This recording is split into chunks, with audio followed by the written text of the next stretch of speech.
An invincible, exhilarating story of a divine physician descending the mountain, ruthless and decisive, with a mysterious master and a stunningly beautiful senior sister. 5 years ago, several mysterious figures kidnapped Xiao Longtian, gouging out his eyes, piercing his ears, and shattering his limbs. He survived only thanks to his master's rescue. 5 years later, Xiao Longtian descends the mountain with unparalleled skills. You're the #1 martial arts master in the Dragon Kingdom. Sorry, you can take second place now. You're the #1 divine physician in the Dragon Kingdom. Sorry, you still have decades to learn my medical skills. As the world undergoes a dramatic upheaval, Xiao Longtian sweeps away all powerful enemies, slaughtering all his adversaries. Ultimately, accompanied by a stunningly beautiful woman, he stands at the pinnacle of the world, surveying the heavens with disdain, calmly observing the changing winds of time. 星号 Chapter E, Mastery of the Divine Skill 星号 Mount Polai, my dear disciple, you must endure and push through with all your might. Master, I can barely hold on any longer. Please, have mercy on me. In a natural hot spring, a handsome young man sat cross-legged, diligently practicing the ancient martial art of the 9 Suns divine skill. This hot spring was a medicinal bath, capable of refining bones and enhancing power. Its bottom lined with precious herbs that filled the air with a fragrant aroma. Just a little longer, my disciple, at the edge of the spring, a captivatingly beautiful woman reclined gracefully on a tiger skin mat, watching the young man with a cheerful smile. The young man's name was Xiao Longtian, just 21 years old, and the enchanting woman was one of his 9 formidable masters. Master, the 9 yang qi within me is too tempestuous. It feels as though I might explode. You must help me cool it down. Xiao Longtian exclaimed, discomfort evident in his voice. No, the 9th master's expression brightened as she quickly sat up. She leaned in closer, her right hand resting on Xiao Longtian's broad shoulder as she assessed his internal condition. After a moment, her eyes sparkled. Disciple, your 9 yang skill is on the verge of completion. You only need to break through that final barrier.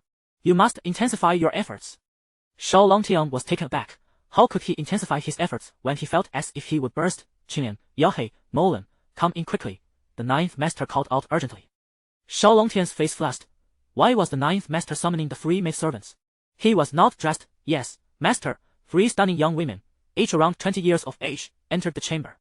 Their faces rivaled those of top celebrities, standing at about 1.7 meters, with exquisite figures. Quickly, remove your clothing and join my disciple.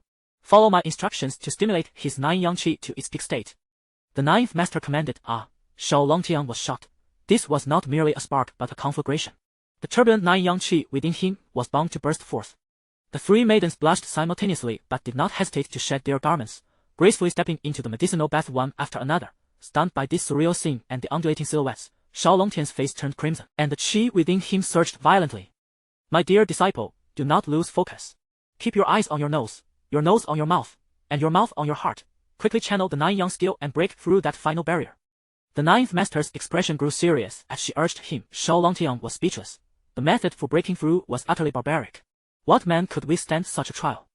With no choice, he suppressed his impulses, lowering his gaze, and silently began to cultivate. Young master, would you like some grapes? Qinlian teased, offering him 2 grapes. Young master, this papaya is sweet. Yaohei chimed in, presenting 2 papayas. Young master, this banana is delicious, Molan said, taking a bite of the banana. The 3 maidens diligently followed the 9th master's orders, striving to elevate Xiao Longtian's 9 yang qi to its pinnacle state for breakthrough. Sweat beaded on Xiao Longtian's forehead. The sensation was unbearable. How could the 3 maidens torment him like this? Once he mastered his skill, he would make them pay. Good disciple, hold on. You have worked hard to maintain your purity until now, all for the moment of mastering the 9 yang skill. The 9th master encouraged him, her anxiety palpable. After several minutes' roar, Xiao Longtian let out a long howl. The water in the medicinal bath erupted to a height of 10 meters, leaving Qinlian, Yaohei, and Molan aghast. Good disciple, your skill has reached fruition. The 9th master exclaimed with immense joy. Xiao Longtian felt the tumultuous qi within him flowing through his meridians like a racing car. A sense of unparalleled ease coursing through him. Is this the feeling of mastering the 9 yang skill? He clenched his fists, feeling an overwhelming strength, as if he could topple a mountain with a single punch. Master, since I have achieved mastery, I no longer need to maintain my purity, correct? Xiao Longtian looked at the 9th master with hopeful eyes. Yes, but do not squander your vital essence recklessly. It is a precious thing. The 9th master shot him a disapproving glance. Upon hearing this, Qinlian, Yaohei, and Molan exchanged glances filled with delight, realizing, does this mean we can serve the young master more intimately in the future? The 3 women had dressed again, their faces flushed like ripe apples, their gazes sparkling with warmth. You just broke through, and your foundation is still unstable. You must not act recklessly. The 9th master added sternly. Fine. Xiao Longtian's expression darkened, a hint of reluctance in his heart. At that moment, 8 figures suddenly appeared before Xiao Longtian. Has Longtian achieved mastery of the 9 yang skill? The 8 were visibly excited, eagerly examining him, even turning him upside down to check his feet. Master, second master, 8th master, aren't you all a bit too old for this? Xiao Longtian remarked, exasperation evident. Good disciple, you have become invincible in the secular world. You may descend the mountain. The Grand Master laughed heartily. Descend? Xiao Longtian was taken aback. His 5 years on Mount Punlai had been immensely enjoyable, and he had long forgotten the mundane life of the city. There are no family ties for me down the mountain. This place is my home. Xiao Longtian shook his head. Disciple, we initially believed that your family had been exterminated 21 years ago. However, we have recently discovered that this is not the case. Your mother is very likely still alive, the Grand Master stated. What? My mother is alive? Where is she? Xiao Longtian's pupils constricted sharply. Having grown up in an orphanage, he had always envied the children with parents, yearning deeply for their love. We do not know where your mother is. This information comes from Haidu City. You will need to descend the mountain to find her, the Grand Master explained. Haidu City. Xiao Longtian fell into deep thought. He had grown up in an orphanage in Haidu City. Until 5 years ago, when a kidnapping incident left him in despair. On that fateful day, a vicious criminal unexpectedly stormed into the orphanage and abducted him. The villain first crushed his limbs, then stabbed his ears, and finally blinded him. Every time he recalled this, rage coursed through his veins, and he longed for vengeance. Fortunately, the Grand Master sent his attendant, Uncle Fu, to rescue him and bring him back to Mount Punlai. The Master of Medicine spent hours healing his injuries and even implanted the eyes of the Divine Eagle. Later, the 9 masters took him on as their disciple, imparting to him extraordinary skills. I wonder how Mengshua is doing now. Xiao Longtian reminisced about the one he cherished most in the orphanage, Zhou Mengshua, a beautiful girl who had been his childhood companion. I must descend the mountain. I must seek vengeance. I must find my parents. With thoughts of his enemies, Zhou Mengshua, and the possibility of still living parents, Xiao Longtian resolved to descend the mountain. Very well, my disciple, go forth and seek your vengeance. The 9 masters exchanged glances, their hearts filled with joy. Disciple, with your current martial prowess, no one in the mundane world below the mountain can withstand a single blow from you. Should there be any who dare to challenge you, simply fall up with a kick. They will surely be either gravely injured or meet their demise. The Master instructed solemnly, once you descend the mountain, should you encounter any injustices, do not hesitate to take lethal action. Even if you find yourself in dire straits, we shall bear the consequences on your behalf. The Master continued with unwavering conviction. Disciple, the world below is rife with temptations. Should you find it unbearable, seek out one of your 9 enchanting senior sisters and indulge yourself in mischief with any of them. The 9th Master chuckled softly. Disciple, this is the luggage we have prepared for you, which you shall find useful upon your descent. The 3rd Master presented a large backpack to Xiao Longtian. Disciple, the contents within are of immeasurable worth, gifted to you by the rest of us. I urge you to safeguard them diligently, the 4th Master cautioned earnestly. Immeasurable worth? What treasures lie within? Xiao Longtian inquired with curiosity as he unfastened the backpack. Chapter 2. The disappearance of Meng Shui. A bank card, a jade pendant, a ring, a badge, a short axe, 2 vials of medicine, 2 bottles of elixirs, a box of gold needles, and a medical tome, along with a mobile phone. What significance do these items hold? Xiao Longtian raised an eyebrow. Disciple, these items possess great utility in the world below the mountain. For instance, the high-tech mobile phone gifted to you by your 8th Master can pinpoint the location of any mobile number and even overhear their conversations. And this badge, bestowed upon you by me, was prepared during the founding of the Dragon Kingdom. However, Xiao Longtian could hardly contain his eagerness to descend the mountain and waved dismissively. Master, the hour is late. I shall study this at another time. Farewell, 9 masters. With that, he hoisted his backpack and strode purposefully down the mountain. The 9 masters exchanged glances, bewildered. Was this lad truly so impatient to leave? After he had departed, the master chuckled heartily. At last, he has descended. To honor our promise to that mysterious individual, we toiled for 5 years, and now we can finally take a grand respite. His talent is formidable. If I continue to teach him, I might as well become his disciple, the 2nd Master of Medicine remarked with a wry smile. The distance between Punlai Mountain and the coastal city of Longwo was vast, yet there were no boats on Punlai Island. The masters were curiously frugal, unwilling to invest in a vessel. Without a boat, traversing between Punlai Mountain and the world below was exceedingly inconvenient. Xiao Longtian, in exasperation, snapped a twig and tossed it towards the sea. In an instant, he propelled himself off the ground, soaring like an arrow, before gracefully alighting upon the branch. Across the expanse of ocean, Xiao Longtian occasionally tapped the water's surface with his left foot, gliding towards Longwa as if riding a scooter. He pondered how Meng Shui was faring, wondering if she had married. His longing for her deepened. She was the sole person he cared for in the world below, akin to family. Their childhood memories, having grown up together in the welfare institution, flooded his mind. As he reveled in his reminiscences, a miniature island suddenly materialized ahead, flanked by 3 patrol boats. What on earth? How can he float on the sea atop a mere twig? The patrol boats bore the flag of Sakura Nation, revealing the presence of its naval soldiers. The crew aboard the 3 vessels stared at Xiao Longtian, astonished by the surreal sight. Snapping back to reality, Xiao Longtian's gaze sharpened. Could this island be Fishing Island? A chill ran through him as he coldly scrutinized the Sakura soldiers. This is the territorial waters of my great Sakura Nation. You are forbidden to approach. Otherwise, we shall open fire. A soldier shouted through a loudspeaker, his words a mix of Sakura and clumsy Dragon Kingdom dialect. How noisy! Xiao Longtian scoffed, bending to snap off a small segment of the twig. With a flick of his wrist, he struck. Ah!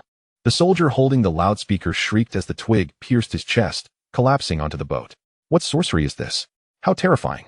The soldiers, having never encountered such prowess, were instantly paralyzed with fear. Flee! Flee! We cannot withstand the wrath of a celestial being. They scattered in panic, hastily retreating in their boats. Fishing Island belongs to my Dragon Kingdom, Xiao Longtian remarked coldly. Time slipped away as he utilized his phone's satellite navigation to reach the harbor of Haidu City. Upon disembarking, he hurriedly made his way to the welfare institution. The director's office was locked tight. Inside, the director, a man in his 50s, was engaged in a vigorous workout. Director, since the vice director's position has been vacant for so long, might it be time to appoint someone? A young woman of striking beauty teased. Why would anyone desire the vice director's position? Come, sit here. This is the most suitable place for you, the director chuckled. Knock, knock, knock. Xiao Longtian reached the office door and rapped sharply. Startled, the director exclaimed, Who is it? How bothersome. I was nearly at the summit. The woman muttered a curse under her breath. After a moment of rustling, the director opened the door. Who are you? Can't you see that we have closed for the day? The director adjusted his glasses, irritation etched on his face. Although somewhat familiar, 5 years had transformed Xiao Longtian from a boy into a man, leaving the director momentarily unrecognizing. Director, it is I, Xiao Longtian. Do you remember me? He offered a slight smile. Xiao Longtian. The director paused, his face shifting dramatically. Xiao Longtian. Are you not supposed to have? The director gasped, recalling that after the kidnapping incident 5 years prior, Xiao Longtian had vanished, and everyone presumed him dead. I am quite fortunate, Xiao Longtian replied with a faint smile. Thank goodness you are well. What brings you here today? The director forced a semblance of a smile. I am here to find Meng Shui. You are seeking Zhou Meng Shui? The director's expression turned grave. What has happened to Meng Shui? Xiao Longtian's heart sank, a foreboding sense of dread enveloping him. Zhou Meng Shui was adopted 4 years ago by boss Zhou of the Donglin City South Trade Group. Yet, she still returns to the welfare institution every weekend to see if there are any news of you. Alas, she has cried countless times for you, the director sighed. Meng Shui. Xiao Longtian felt a swell of emotion. However, she came to Haidu last weekend and, curiously, did not return home. She has gone missing. The director faltered, his words trailing off. Missing? How did she disappear? Xiao Longtian's countenance darkened, exuding an aura of palpable fury. The director, intimidated by his intensity, took a step back, murmuring, I am not entirely sure. I heard it may be related to the young master of the Luo family, one of Haidu's 3 prominent clans. However, the police investigated and released him. What is the name of this young master? Where is he? Xiao Longtian's eyes blazed with rage, his voice a low growl. His name is Luo Yuan. I heard he will be attending a charity auction gala at the Qitian Grand Hotel tonight, the director replied. The Qitian Grand Hotel. Luo Yuan. The name escaped Xiao Longtian's lips with a chilling finality. Director, I take my leave. Very well. Do visit again when you have time, the director smiled broadly. Xiao Longtian nodded curtly, swiftly departing. He had not perished. How could that be? The director watched his retreating figure, his smile evaporating, replaced by a grave expression. He immediately took out his phone and dialed a number. At 7 in the evening. The banquet hall on the 3rd floor of the Qitian Grand Hotel was abuzz with notable figures. A significant portion of Haidu City's elite had gathered there, adorned in exquisite jewelry that sparkled brilliantly. Lavish feasts lined several long tables, while champagne priced at thousands per bottle was casually placed about, as if it were mere water. Only those with fortunes exceeding $1 billion, or considerable power, dared to enter. Even the porters responsible for transporting auction items were required to don shoe covers and caps to gain entrance. At that moment, Several porters in their 50s were pushing a cart towards the center stage, upon which rested a 1-meter-tall jade stone. Suddenly, one of the porters inadvertently stepped on the high heels of a lady in a red dress. "You clumsy oaf! Are you blind? You've sullied my shoes. Do you wish to die?" The red-dressed beauty raged, pointing an accusatory finger at the porter. "I am so sorry. I did not mean to." The porter, startled, bowed profusely in apology. "Humph. What good is an apology? You could forego eating and drinking for a year and still not be able to compensate for my shoes. Miss, I assure you, it was not my intention. What must I do to earn your forgiveness?" The porter, though seething with anger internally, dared not show it outwardly. After all, the attendees of this charity auction were either affluent or noble, and he could not afford to offend them in any way. "Humph, dare you retort? Kneel and bow 30 times, then slap yourself 30 times. The woman in the red dress crossed her arms and cast a disdainful glance at the porter. The porter was momentarily taken aback. How could a man of his stature be subjected to such humiliation? Yet, if he did not comply, the consequences could be far worse. "Are you still not kneeling? Believe me, I can have your hands broken." The woman in red barked coldly, just as the porter was in a dilemma. Not knowing what to do, the imposing figure of Xiao Longtian appeared behind him. Chapter 3. So many zeros in the account. "Do you dare?" Xiao Longtian exclaimed sharply. Both the porter and the woman in red turned to face him. "Brother, do not act impulsively. We common folk cannot afford to provoke the wealthy. It is better to endure."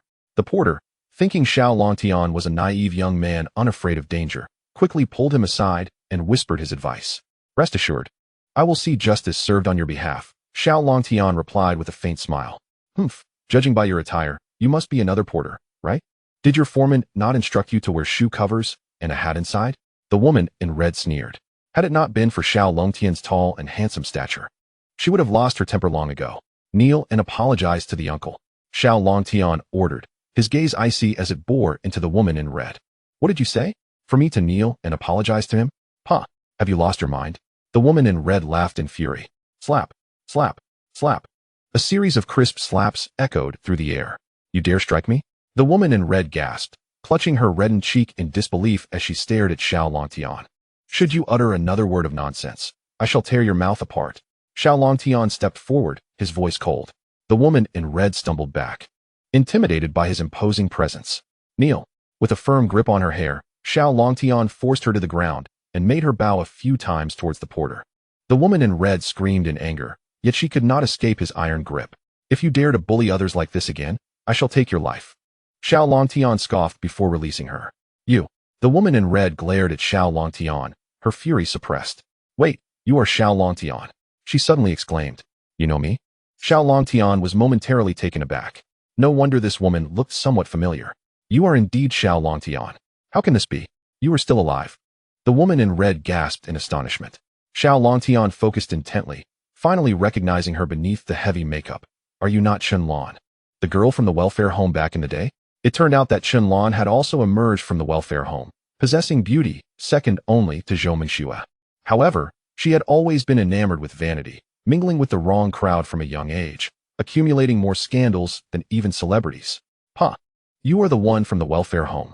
You have mistaken me for someone else." Chen Lan, under the scrutinizing gazes of the surrounding elite, dared not acknowledge her origins. "What of it? Would you like me to recount a few of your illustrious deeds from back then to jog your memory?" Xiao Longtian chuckled coldly. "Who wants to listen to your nonsense? I will not stoop to your level."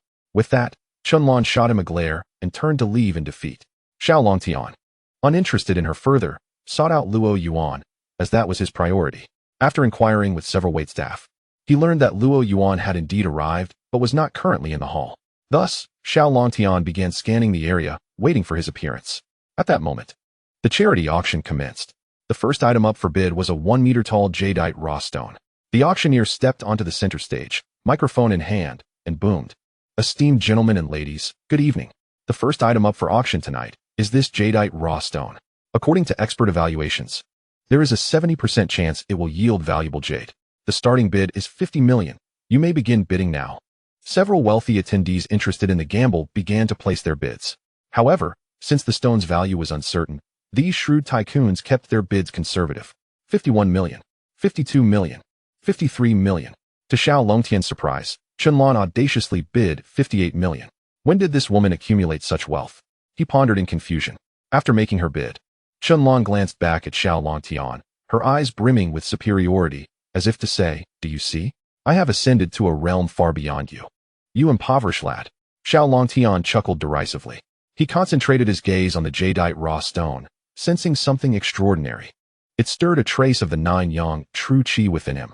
Astonished, he realized this stone was indeed a treasure. Recalling the bank card gifted to him by his revered master, who often boasted of his immense wealth, he retrieved it. Just then, his phone chimed with a text notification. He pulled it out to read. "Dear esteemed client of Longhua Bank, your interest earnings from last year amounting to 5 billion have been credited to your account. Your current balance is 105 billion. So many zeros." Xiao Longtian was momentarily stunned. After a lengthy moment of counting, he confirmed that the interest from last year alone was indeed 5 billion. His current balance stood at a staggering 105 billion. How would he ever spend such a fortune? His mind swirled with disbelief. At that moment, another text arrived, and he quickly opened it. "Dear esteemed client of Longhua Bank, you have received a transfer of 10 billion. Your current balance is 115 billion. Transfer note, payment from Longhua's second bank for your loan. Another 10 billion. And it was a repayment from Longhua's second bank." Xiao Longtian gasped in astonishment. He hastily texted his master. "Master, how much does Longhua's second bank owe you?" Moments later, his master replied, "Not much, I lost count. They owe me 100 billion. Repaying in installments of 10 billion monthly for the next 50 or 60 years. 50 or 60 years. This meant he could receive 10 billion every month, lounging comfortably until he was 70 or 80. Xiao Longtian's smile nearly split his face. Ding. His master sent another message. "Disciple, this bank card has a miniature camera. Before use, perform a facial recognition verification, no password required. If you lose it, just inform me, and I will issue you a new one." "Understood, master," Xiao Longtian replied. The auction continued. 68 million. Chunlong persisted in her bidding, seemingly determined to acquire the jadeite raw stone. At this point, only 2 or 3 wealthy bidders remained. Given that this was merely the first item of the auction and of average value, no one was willing to bid excessively. 68 million for the first time. 68 million for the second time. The auctioneer appeared disappointed as he prepared to drop the hammer. If no one continued to bid after 3 calls, the jadeite raw stone would belong to Chunlong. Chunlong, filled with pride, surveyed the room and disdainfully curled her lip as her gaze passed over Xiao Longtian. 68 million for the third. Just as the auctioneer's gavel was about to fall, Xiao Longtian calmly interjected, 70 million. As the celebrities beheld Xiao Longtian clad in his ordinary casual sportswear, they could not help but chuckle. A mere laborer dared to create a scene here. Could it be that some wealthy magnate had hired him to bid and make a fool of himself? Indeed, his entire outfit was worth less than a single pair of my socks. Chunlong laughed so heartily that she nearly lost her composure. "Xiao Longtian, you, a pauper from a welfare home, dare to bid 70 million? Not to mention 70 million. Can you even muster 70,000? The auctioneer's expression darkened as he frowned. "Sir, this auction is not a frivolous affair. If you win the bid but fail to make payment, the consequences are beyond your capacity to bear. Are you certain you wish to bid 70 million? Upon hearing this, all eyes turned mockingly towards Xiao Longtian, eager to witness how he would handle the situation. Chapter 4. The dogs I seize not the worthy. Xiao Longtian sneered. "With such contempt, I shall raise the bid by 1 million, bringing it to 71 million. "What? You wish to raise it by another million? The auctioneer, who had seen many a bidder in his over 50 years, was taken aback. Although he harbored doubts about Xiao Longtian's ability to pay such a sum, his extensive experience suggested that this young man might not be as simple as he appeared. "Indeed, let the gavel fall," Xiao Longtian replied indifferently. Could it be that this young man was merely playing the fool to catch the tiger? Impossible. I have encountered the offspring of numerous elites in Haidu. There could not possibly be such a character among them. After all, he appeared to be nothing more than a destitute wretch, devoid of any semblance of wealth. The crowd of socialites buzzed with speculation, most of them skeptical that Xiao Longtian could produce 71 million. Chunlong, with a flicker of mischief in her eyes, thought to herself, "Humph, you fool. Do you believe you can inflate the price to make me spend more? I care not for a few million extra." She suspected that Xiao Longtian was not genuinely interested in purchasing the jade stone, but was merely attempting to drive up the price, forcing her to spend more unnecessarily.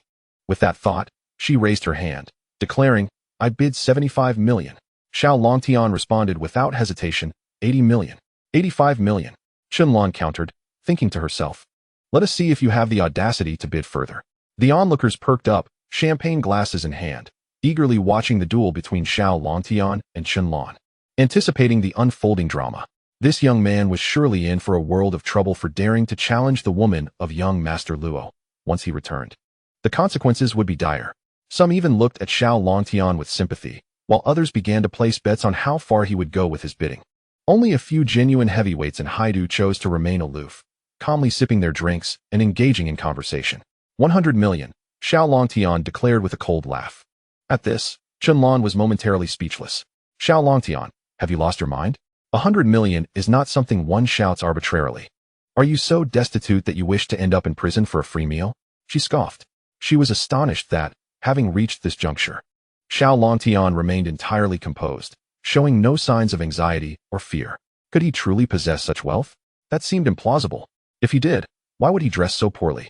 Miss Chin, will you continue to raise your bid? If not, this jade stone will belong to this gentleman, the auctioneer inquired excitedly.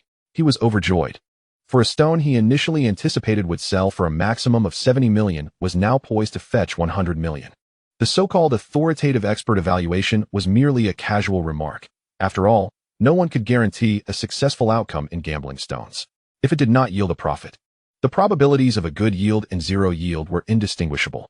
Chunlan opened her mouth slightly, but did not call out a bid. She had initially believed that 70 million would suffice to secure the stone. She had not anticipated Xiao Longtian's bold move to raise the bid to 100 million. 100 million was already beyond her budget. She glanced around, noticing that many socialites were watching her intently. If she did not win the bid, wouldn't she become a laughingstock? If young Master Luo found out, he would surely blame her for losing face. Resolving herself, she grit her teeth and shouted, 105 million. She glared at Xiao Longtian, declaring, Xiao Longtian, if you have the guts, continue to raise the bid. Let us play this game slowly. If you cannot produce such money, it would be fraud, and you can expect to spend a lifetime in prison. Xiao Longtian glanced at her dismissively, smirking. 150 million. At this, the crowd erupted in astonishment. 150 million? That was no trifling sum. Few among the elites present could muster such an amount. And it was merely a piece of jade stone. Even if the authoritative experts claimed a 70% chance of yielding a good product, it might not necessarily be worth 150 million. What if it turned out to be worthless? Even the prominent figures were taken aback, finally showing some interest in Xiao Longtian. The auctioneer's heart raced, and after taking a deep breath, he managed to call out, 150 million, going once. Chunlan remained silent. 150 million, going twice. Chunlan bit her lip, hesitating but ultimately refraining from bidding. 150 million, going for the third time. The auctioneer raised his gavel. Chunlan stomped her foot in frustration but dared not raise her bid further. Bang. Sold. This jade stone belongs to this gentleman. The auctioneer proclaimed excitedly, pointing at Xiao Longtian. He was not worried that Xiao Longtian could not produce the funds. According to the auction house's rules, if the highest bidder failed to pay, the second highest bidder would win. The second highest bid was 105 million, already exceeding expectations. Moreover, Chunlan could certainly cover that amount, as she represented young Master Luo of Haidu. He cannot possibly have that much money. I demand a verification of his funds. Chunlan shouted, exasperated, pointing at Xiao Longtian. Yes, verification. Hurry up and verify. I have a 10 million wager on him. The crowd murmured, none believing that Xiao Longtian possessed such wealth. The auctioneer nodded, smiling at Xiao Longtian. Sir, according to the rules of the auction, you have successfully bid for this stone and need to arrange payment promptly. I will have someone provide you with the auction house's bank account so you can transfer the funds. Xiao Longtian shook his head, producing a bank card given to him by Master San, stating, no need for the hassle of a transfer. Let us use the card. Upon hearing this, the entire banquet hall fell silent. Haha, this kid must be a fraud. Boss Wong, your 10 million wager is now mine. What bad luck? He truly is a scammer. My bank card is a super VIP card, with a daily limit of just 10 million. He must not know that in the Dragon Kingdom's banking system, there are restrictions on the amount one can charge in a single day. To attempt to charge 150 million? That's laughable. It's never been heard of. The crowd erupted into laughter, with Chunlan mocking, Xiao Longtian, you, a pauper, dare to pretend to be wealthy? It's truly laughable. Only the auctioneer's gaze remained fixed on the bank card in Xiao Longtian's hand, reflecting a contemplative expression. In truth, not every bank card has a limit. I know that some genuine magnates in the Dragon Kingdom possess the highest credit ratings, and banks impose no limits on them. One of the prominent figures at the table of Haidu elites chuckled softly.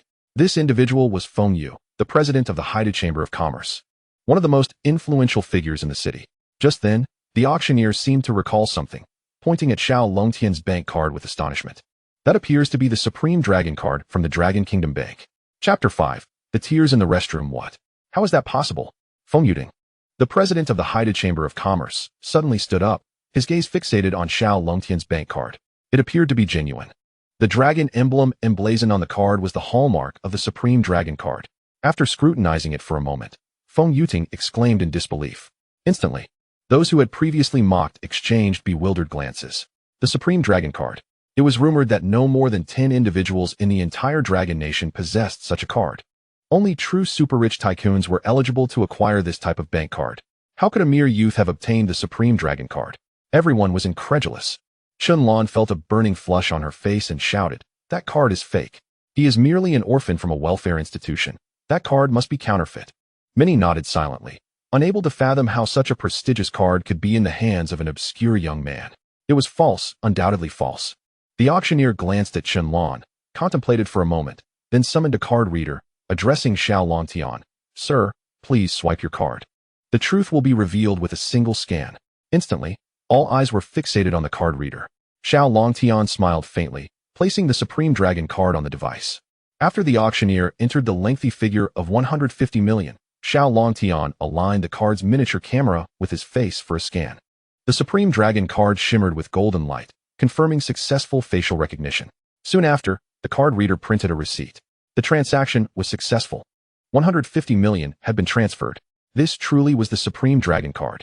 The auctioneer was beside himself with excitement, raising the receipt triumphantly. Everyone stepped forward, scrutinizing the small slip of paper. A commotion erupted throughout the venue.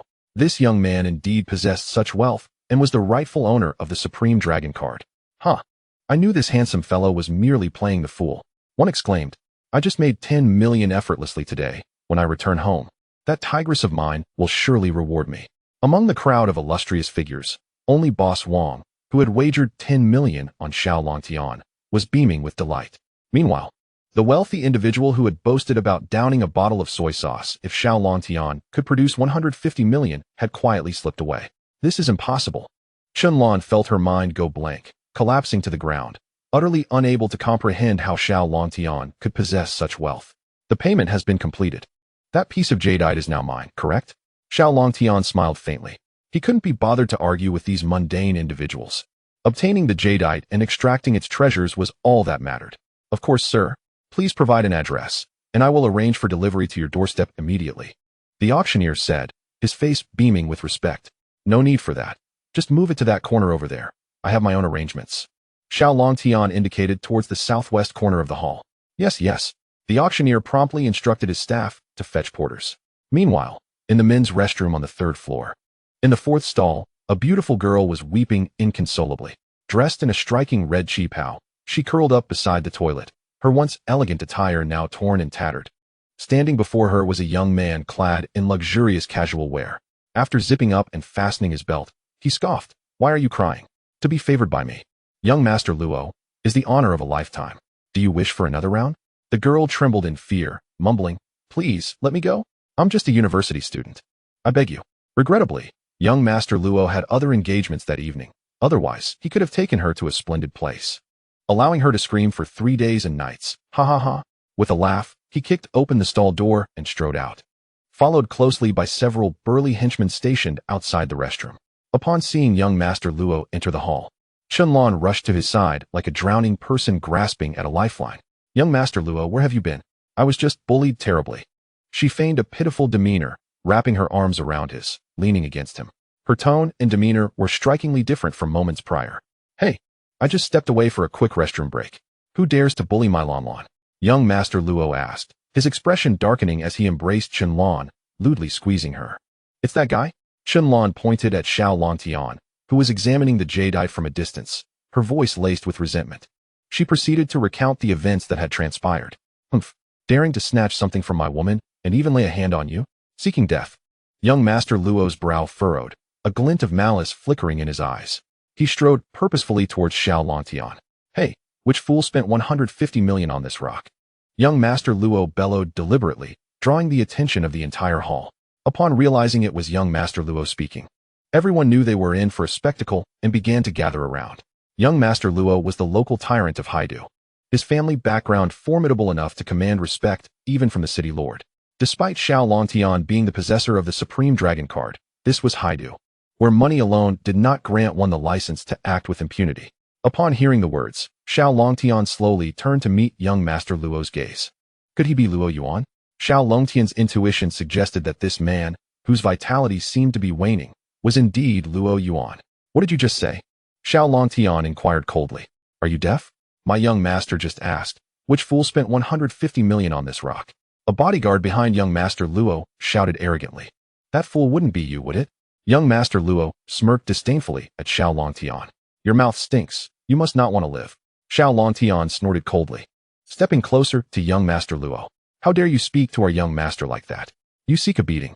The bodyguard, shifting his stance, charged at Xiao Longtian, raising his fist the size of a sandbag. Get lost. Xiao Longtian shouted, delivering a swift kick. Huh. A bald middle-aged man among the elite in attendance gasped in astonishment. Though seemingly casual, Xiao Longtian's kick was executed with incredible speed. Among the crowd, not even the elite warriors could discern its trajectory. Poof. The bodyguard spewed a mouthful of blood, accompanied by the sound of shattering bones, as he was sent flying several meters away, fatally wounded. You are a martial artist. Young Master Luo's expression shifted, surprise evident in his eyes. He hastily retreated, hiding behind several bodyguards. Chapter 6. The Jade Within Jade capable of channeling true chi. This spectacle took everyone by surprise. Young Master Luo's bodyguards were notoriously fierce. All martial artists and highly paid former mercenaries. Yet here they were, incapacitated by Xiao Longtian's single kick. Kid, I merely stated a fact, and you resort to public violence. What audacity. Young Master Luo sneered. What so-called fact? Someone like you understands the value of this jadeite? Xiao Longtian scoffed. I began betting on stones at 8. With such a thick skin, even if it yields a good piece, it would be worth at most 70 to 80 million. Spending 150 million on it. What else could you be but a fool? His words garnered immediate agreement from many present. Indeed, young Master Luo knows his stuff. This piece of jadeite is only worth 70 to 80 million. Boss Chun of the Haidu Jewelry Group nodded. Upon hearing this from a professional, many in the crowd chuckled. It appears that this nouveau riche is a foolish spendthrift. No matter how wealthy he may be, his fortune will swiftly dissipate. Xiao Longtian surveyed the surroundings and then coldly remarked to young Master Luo, your experience in gambling with stones is utterly insignificant. Young Master Luo laughed heartily. Huh? You truly are a pretender, desperate to save face. If you have the courage, cut open this raw stone and show everyone what it holds. The onlookers, eager for entertainment, rallied behind young Master Luo's challenge. Since you wish to see, I shall oblige, Xiao Longtian replied with a slight smirk. Do we have the necessary tools? He called out. Yes. The organizers of the auction quickly procured a large stone-cutting machine, a water saw, a grinder, and arranged for a professional stone cutter. Let us begin. Xiao Longtian nodded to the cutter. Yes, sir, the cutter replied nervously, commencing the first step of peeling away the outer layer. Everyone watched in anticipation, curious about what quality of jade this raw stone would reveal. After some time, the outer skin was removed. Alas, I misjudged, sighed Mr. Chun from Haidu Jewelry Group, looking ashamed. As young Master Luo had stated, half of the stone's thickness was merely worthless skin. Moreover, the jade revealed beneath was merely of ordinary quality, barely qualifying as medium-grade jade. Even the cutter felt regretful. Instantly, laughter erupted among the crowd, all eyes now gleaming with schadenfreude directed at Xiao Longtian. Huh, was I wrong? Young master? This raw jade only yielded inferior quality. Even if the interior is remarkable, it would be worth at most 20 million. Young Master Luo laughed triumphantly. Chunlan joined in the mockery. Do not set your expectations too high. After all, he is merely a nouveau riche, lacking any semblance of refinement. The wealthy man who had previously boasted about drinking soy sauce upside down returned, loudly sneering. Huh. Spending 150 million on a raw stone only to reveal jade worth 20 million. What a loss. Upon hearing this, Xiao Longtian turned and shot him a cold glare. The man shivered, feeling a chill run down his spine, and quickly retreated. Master, continue cutting, layer by layer from the outside in, Xiao Longtian instructed the cutter calmly. After removing the skin, he sensed the precious treasure capable of channeling the 9-yang true chi nestled within the jade. Yes, sir. The cutter nodded and rolled up his sleeves to continue his work. You should save your breath, young man. Ordinary jade is just that. And do not harbor illusions that something extraordinary lies within. Young Master Luo taunted gleefully. Qianlong added sarcastically, "Oh, Xiao Longtian, do not tire yourself out. It's merely a loss of over 100 million, hardly enough to purchase a house for young Master Luo." The crowd believed Xiao Longtian was merely stubborn, insisting on continuing the cut in hopes of a miracle. Xiao Longtian merely scoffed, ignoring their jeers. Soon, the cutter had sliced through the remaining half-meter of jade, each piece revealing only inferior jade, confirming young Master Luo's assertions. "Despair not until you see the grave, young Master Luo quipped. He seems intent on shedding tears only when faced with reality. As the jade was cut down to a remaining thickness of 5 centimeters, Xiao Longtian's eyes brightened. The treasure is nearly revealed, he thought, sensing the special stone concealed within. The flow of his 9 yang true qi quickened. "Master, cut around this area and gradually polish away the outer layer of jade," he instructed, drawing a 5-centimeter diameter circle on the jade. The cutter looked at him in confusion but nodded, following his direction. The onlookers were puzzled. Could there be something else hidden inside? Mr. Chun from Haidu Jewelry Group pondered aloud. Could it be so mystical? Is there truly jade within jade? The cutter meticulously removed a slice measuring 5 centimeters in diameter and 2 centimeters thick, then began to polish from the outside inward. Soon, a corner of a fiery red extraordinary jade emerged, glowing with a warm red light. What is this? This green jade actually contains a piece of red jade. This revelation astonished everyone. Incredible! There truly is jade within jade, Mr. Chun exclaimed, his face a mask of disbelief. Is jade within jade rare? Is it valuable? Someone inquired, curiosity piqued. Of course it's valuable. I've never seen it before. How could it not be precious? Mr. Chun shouted in astonishment. A collective gasp echoed among the crowd. This nouveau riche had extraordinary luck, inadvertently stumbling upon jade within jade. At that moment, the cutter carefully polished the fiery red extraordinary jade and presented it to Xiao Longtian, his hands trembling. After decades in the trade, he had never encountered such a miraculous jade. This experience would be his bragging right for a lifetime, and perhaps even elevate his status significantly. Xiao Longtian received it solemnly. The extraordinary jade felt warm to the touch.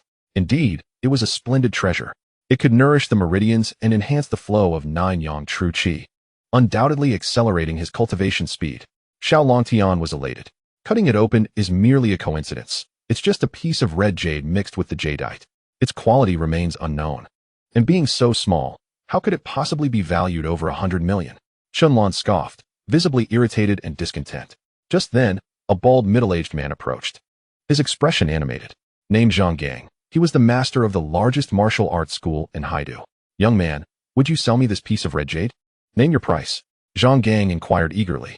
Xiao Longtian glanced at him, recognizing him as a martial artist of considerable strength, likely aware of the benefits this red jade could provide to a martial artist. "I want to sell it." Xiao Longtian shook his head. Such a treasure was not for sale. He was not in need of money. "You spent 150 million on this stone. I will offer you double, 300 million. How does that sound?" Zhang Gang boldly proposed. Xiao Longtian shook his head again. "Is that too little? Then how about 400 million? No, 500 million. That should suffice, right?" Zhang Gang's eyes flickered with tension. The crowd was stunned. 500 million. Was this red extraordinary jade truly worth such a sum? Even the world's most expensive jade products rarely reached that price. Qianlong felt a hot flush on his face. Having just claimed the red jade was worth no more than 100 million, now he was being proven wrong. Young Master Luo's expression darkened, lost in thought. "Younger generation. This item holds little value for someone of your level as a martial artist. It may even become a burden. It would be wiser to sell it to me. I'll add another 100 million, 600 million for this jade. What do you say?" Zhang Gang pressed, revealing his urgency. The realization that this red jade could indeed benefit martial artists sent a shockwave through the crowd. No wonder Master Zhang was willing to pay such a price. Young Master Luo's eyelids twitched, and without hesitation, he declared, "Sell it to me. I'll offer 800 million. He was a seasoned gambler and naturally understood the significance of jade within jade. Now that he realized it could also aid martial artists, he resolved to purchase it without hesitation. Upon hearing this, Qianlong felt increasingly embarrassed and wished to flee the hotel. In disbelief, she gazed at the piece of red jade, unable to comprehend why it was valued so highly. The thought that it could have belonged to her had Xiao Longtian not interfered filled her with even greater resentment. Xiao Longtian cast a disdainful glance at the two. "I wouldn't sell it to a dog, let alone to you." This provoked a furious reaction from young Master Luo, his face turning pale with anger. Were it not for the presence of several influential figures, he would have immediately commanded his bodyguards to eliminate Xiao Longtian and seize the red jade. However, the words of Xiao Longtian sparked intrigue among the prominent guests present. This young man seemed to imply that he would be willing to sell, given an appropriate price. "Young man, I offer you 1 billion, exclaimed Mr. Chun from Haidu Jewelry Group, immediately stating his bid. "The Huang family offers 1.5 billion, chimed in a short, wealthy individual. Impressive generosity from the head of the Huang family, one of the 3 great families of Haidu. Someone remarked in admiration. The Mu family offers 2 billion. Soon followed another tall tycoon, the second in command of the Mu family, the largest family in Haidu. It appeared that all 3 of Haidu's great families were preparing to spend extravagantly on this piece of red jade. The onlookers gasped in astonishment. Such a spectacle hadn't occurred in decades. The young upstart was indeed fortunate. All eyes turned to Xiao Longtian, eager to see if he would accept the Mu family's offer or engage in further negotiations. Xiao Longtian smiled, utterly surprised to encounter such an event on his first day down the mountain. If it had been 5 years ago, he would have likely accepted the 2 billion without hesitation. However, this was no longer 5 years prior. To think he could acquire this red jade for 2 billion? Impossible. Seeing Xiao Longtian smile, the crowd assumed he was merely biding his time for a higher offer. "Young man, 20 billion is already a substantial amount. Moreover, I can assure you that if you encounter any trouble in the future, the Mu family will assist you once." The Mu family's second-in-command spoke with an air of superiority. Realizing they could not outbid the Mu family, the others ceased their offers. "Kid, you should understand the saying, possessing a treasure brings trouble. If you refuse to sell, it will be seen as a lack of respect towards us, and I guarantee you won't make it out of this hotel door," young Master Luo threatened, pushing Xiao Longtian into a corner. His words were particularly venomous, directly pitting Xiao Longtian against the 3 great families of Haidu, forcing him to sell the red jade. "I've already stated, I will not sell.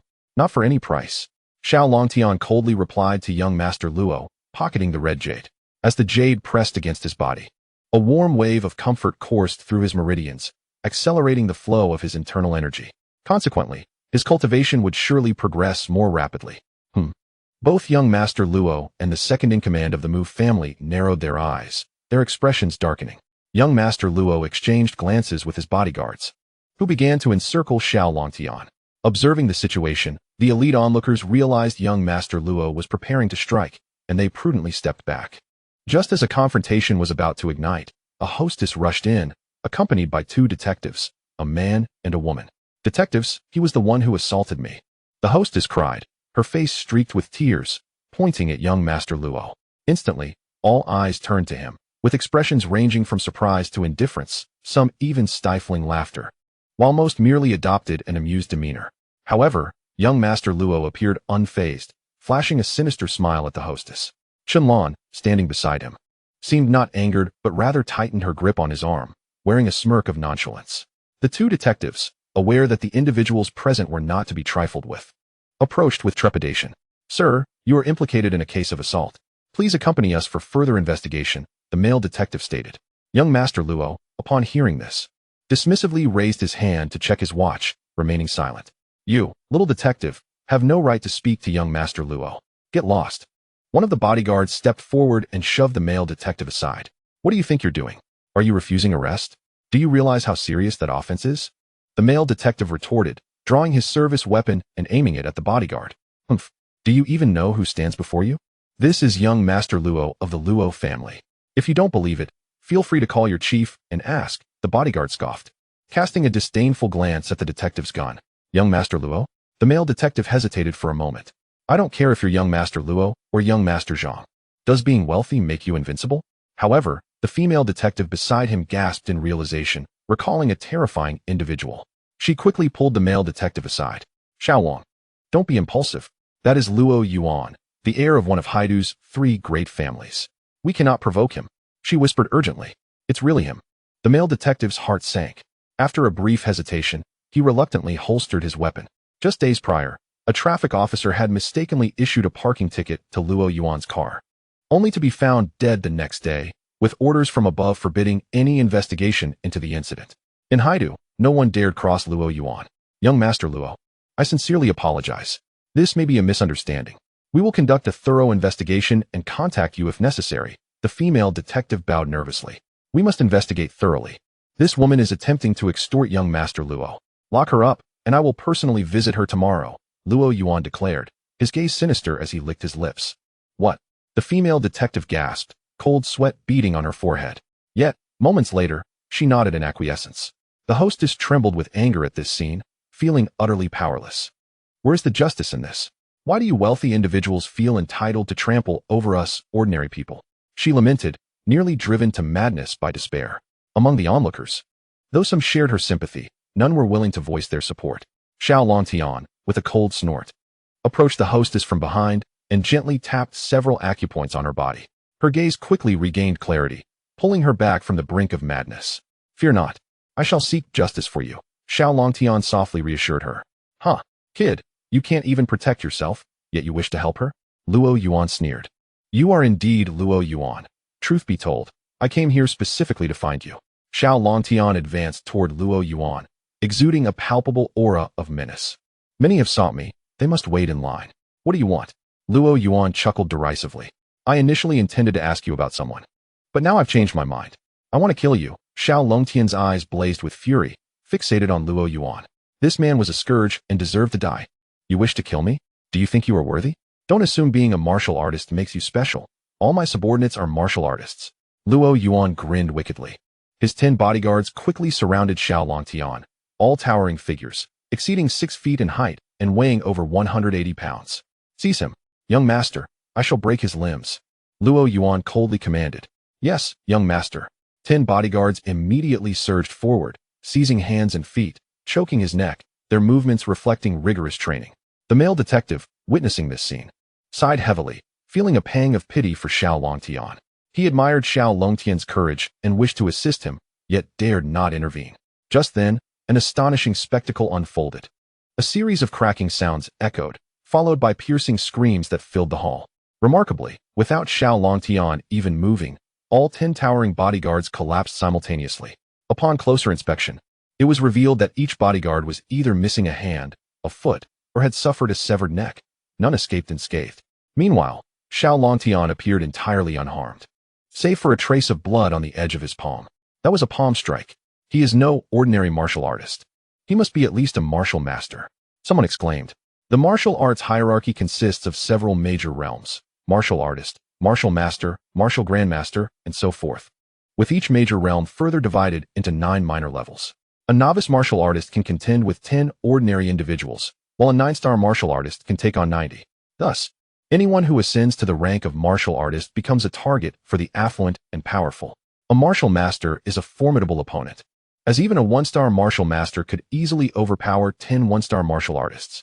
Xiao Longtian's swift defeat of the 10 bodyguard martial artists indicated he was undoubtedly above a 1-star martial master. I didn't realize you had some skill. But what of a martial master? In my eyes, you are nothing. Luo Yuan sneered. He then called out to a woman in her 30s standing behind him. Molly, take him down. The woman, named Molly, donned a floral cheongsam, white gloves, and black cloth shoes, moving gracefully as if she were a dancer. Nodding, she took a cigarette with her left hand and a small handbag with her right, stepping forward. A 9-star martial master, Molly. Someone recognized her. Isn't she the ace fighter of the Black Dragon Hall? Why is she with Luo Yuan? Another pondered. The Black Dragon Hall is the underground overlord of Haidu, feared for its ruthless members. Young man, you possess remarkable skills at such a young age. It would be a pity to kill you. How about this? I offer you a chance to join me, and if you agree, I will plead your case to young Master Luo. What do you say? Molly exhaled a ring of smoke with a smile. I dislike women who smoke, Xiao Longtian replied, shaking his head. Oh, it seems I have no choice but to kill you, Molly sighed. I do not strike women unless they attack first, Xiao Longtian said again, shaking his head. Heh, you men think women are so easy to defeat. Molly scoffed, her phoenix eyes radiating a fierce, murderous intent. No sooner had she spoken than she lunged forward. With a swift motion, she drew a gleaming silver dagger from her handbag, aiming directly for Xiao Longtian's heart with incredible speed. If you strike so ruthlessly, do not blame me for being merciless. Xiao Longtian thought coldly, rushing toward Molly. In an instant, they brushed past each other. What incredible speed! The onlookers gasped, few able to grasp the movements as the two collided. After passing, they stood back to back. Moments later, Molly's cigarette fell to the ground, her right hand clutching her throat, eyes wide with terror. Upon closer inspection, blood seeped from her right hand, flowing increasingly. The dagger she had wielded was nowhere to be seen. Xiao Longtian had seized it and cut her throat. How could you be so fast? Molly managed to utter before collapsing, lifeless on the floor. Xiao Longtian let out a cold chuckle, casually tossing the dagger to the ground, where it embedded itself into the tile. Luo Yuan's expression froze. He had not anticipated Xiao Longtian's formidable strength. How is this possible? Molly was a 9-star martial master, hired at great expense by young Master Luo. She single-handedly challenged the entire White Tiger sect and was defeated in one move. Has he already become a martial grandmaster? Chunlan gazed at Xiao Longtian in disbelief, unable to comprehend the immense change he had undergone in just 5 years. Everyone was astonished. How could someone so young achieve the status of a martial grandmaster? It was unheard of for a martial grandmaster to be under 30. In all of Haidu, there were scarcely any martial grandmasters. Each was revered and treated as a guest of honor by the wealthy elite. Humph, what of a martial grandmaster? At your age, you are at most a 1-star martial grandmaster. My family's martial grandmaster could defeat you in a single blow. Luo Yuan was now thoroughly enraged, humiliated before so many. Today, I shall ensure your demise. Master Qiao, please deal with this young man. I shall reward you handsomely afterward. Luo Yuan shouted. Master Qiao? Which Master Qiao? Someone inquired, perplexed. Among the martial grandmasters in Haidu, how many bear the surname Qiao? It must be the 5-star martial grandmaster Qiao Shangfei, a wealthy individual informed. So it is the unparalleled Qiao Shangfei. It is said he once leaped 3 stories high, moving with ghostly agility. Understanding dawned on the crowd. Just then, a lean middle-aged man appeared beside Luo Yuan. Young Master Luo, I require 10 times the usual fee, he stated flatly. No problem. If you can eliminate that young man, 20 times is acceptable. Luo Yuan gritted his teeth. Deal. Qiao Shangfei nodded in satisfaction, revealing a ruthless smile. Qiao Shangfei, is your agility truly that remarkable? Xiao Longtian remarked, a slight smirk gracing his lips. Suddenly, he recalled his master, the Dark Emperor, mentioning someone who had once been nicknamed One Step Up the Mountain, showcasing his master's extraordinary agility. You little brat, do you look down on me? Qiao Shangfei's expression turned frigid. Why should I hold you in high regard? What skills do you possess? Xiao Longtian scoffed. Humph, don't think that because you killed Molly, you can act so arrogantly. You are unaware of the vast chasm between a 9-star martial master and a 5-star martial grandmaster. Qiao Shangfei sneered. Indeed, the difference between us is significant. Xiao Longtian replied nonchalantly. At least you possess some self-awareness. Qiao Shangfei mocked. No, you misunderstand. I mean the gap between you and me is vast, Xiao Longtian corrected, shaking his head. Upon hearing this, the crowd fell silent. This young man, despite his impressive talent, seemed utterly devoid of self-awareness. He was facing the 5-star martial grandmaster Qiao Shangfei, a figure of immense standing in Haidu. Arrogant, foolish, enraged, Qiao Shangfei transformed into a blur, charging towards Xiao Longtian.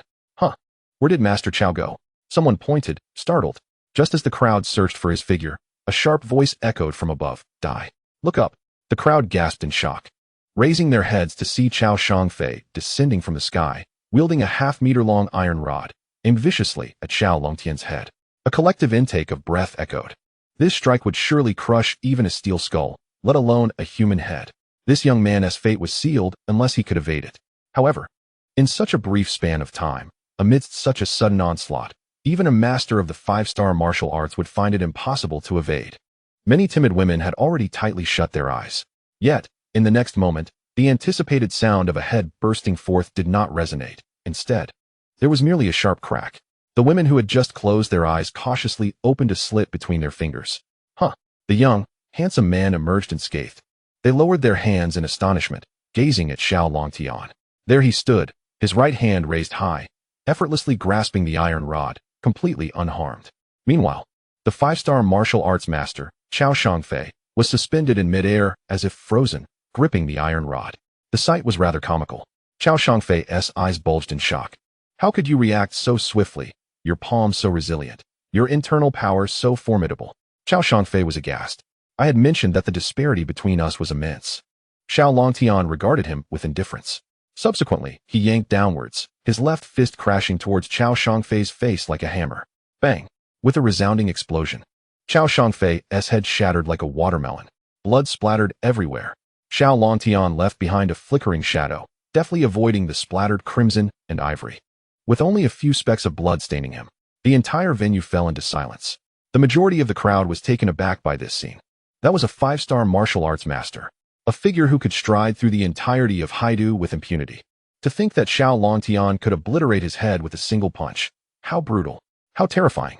This surely indicated that the young man's martial arts prowess must far exceed that of a 5-star master. Could he have already reached 7 or even 8 stars? Luo Yuan.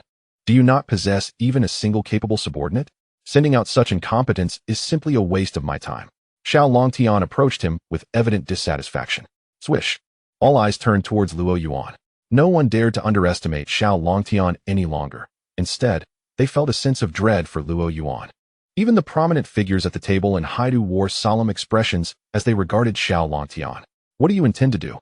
Luo Yuan had not anticipated that Xiao Longtian would not only possess wealth and discernment, but also such formidable fighting prowess. As Xiao Longtian drew near, cold sweat trickled down Luo Yuan's forehead, and he took a step back, retreating slowly. Chen Lan was utterly bewildered. Everything Xiao Longtian had done surpassed her imagination, leading her to question whether this person before her was indeed the Xiao Longtian from the welfare institution 5 years ago. What do I intend to do? Humph.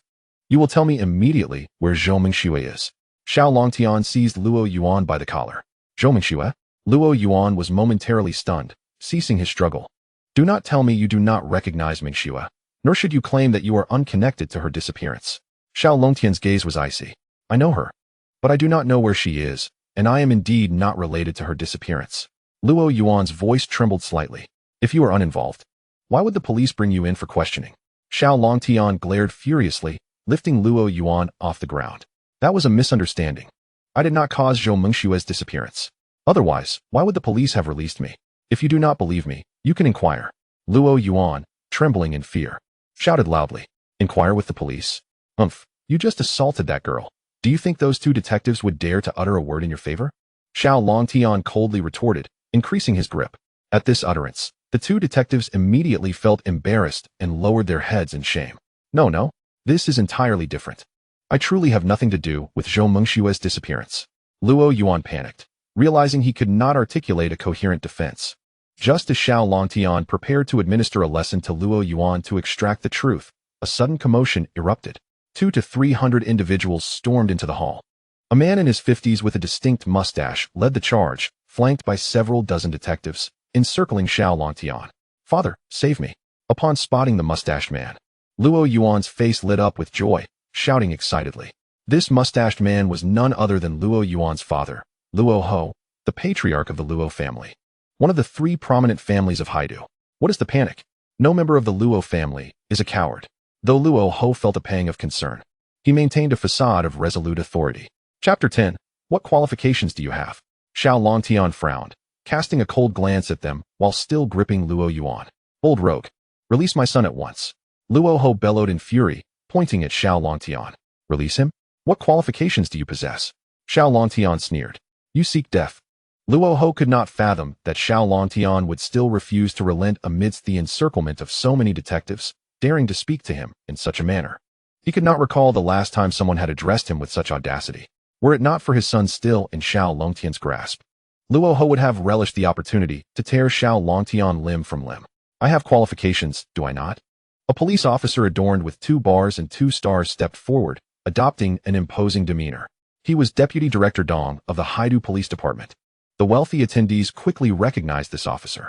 With the Deputy Director of the Haidu Police Department present, it seemed there was no hope for this young man surnamed Xiao. He would have to release the young Master Luo. Haha, young Master Luo is surely safe now. Yet, would the head of the Luo family easily let this young man, surnamed Xiao, go? Though his martial prowess was formidable, how could he withstand so many armed detectives? The crowd murmured amongst themselves. What qualifications do you possess? Xiao Longtian chuckled coldly. What did you say? Deputy Director Dong's gaze sharpened, revealing his displeasure. Brother Dong, you can see for yourself. This scoundrel shows utter disregard for the law. Quickly take him into custody. Luo Ho urged. Yes, Xiao Longtian has killed people, many people. Chen Lan suddenly came to her senses, pointing to the corpses of Mo Li and Chao Shangfei on the ground, shouting loudly. Old rogue. To dare commit such murder in public. Wise individuals should promptly release young Master Luo and accompany us back to the police station. Deputy Director Dong commanded sternly. A thrill coursed through him. Capturing a major criminal in front of so many wealthy and powerful figures in Haidu would undoubtedly elevate his standing. With the current chief nearing retirement, This significant achievement could secure him the next directorship. Accompany you back to the police station? In your dreams. They were the ones who attacked me first, attempting to kill me.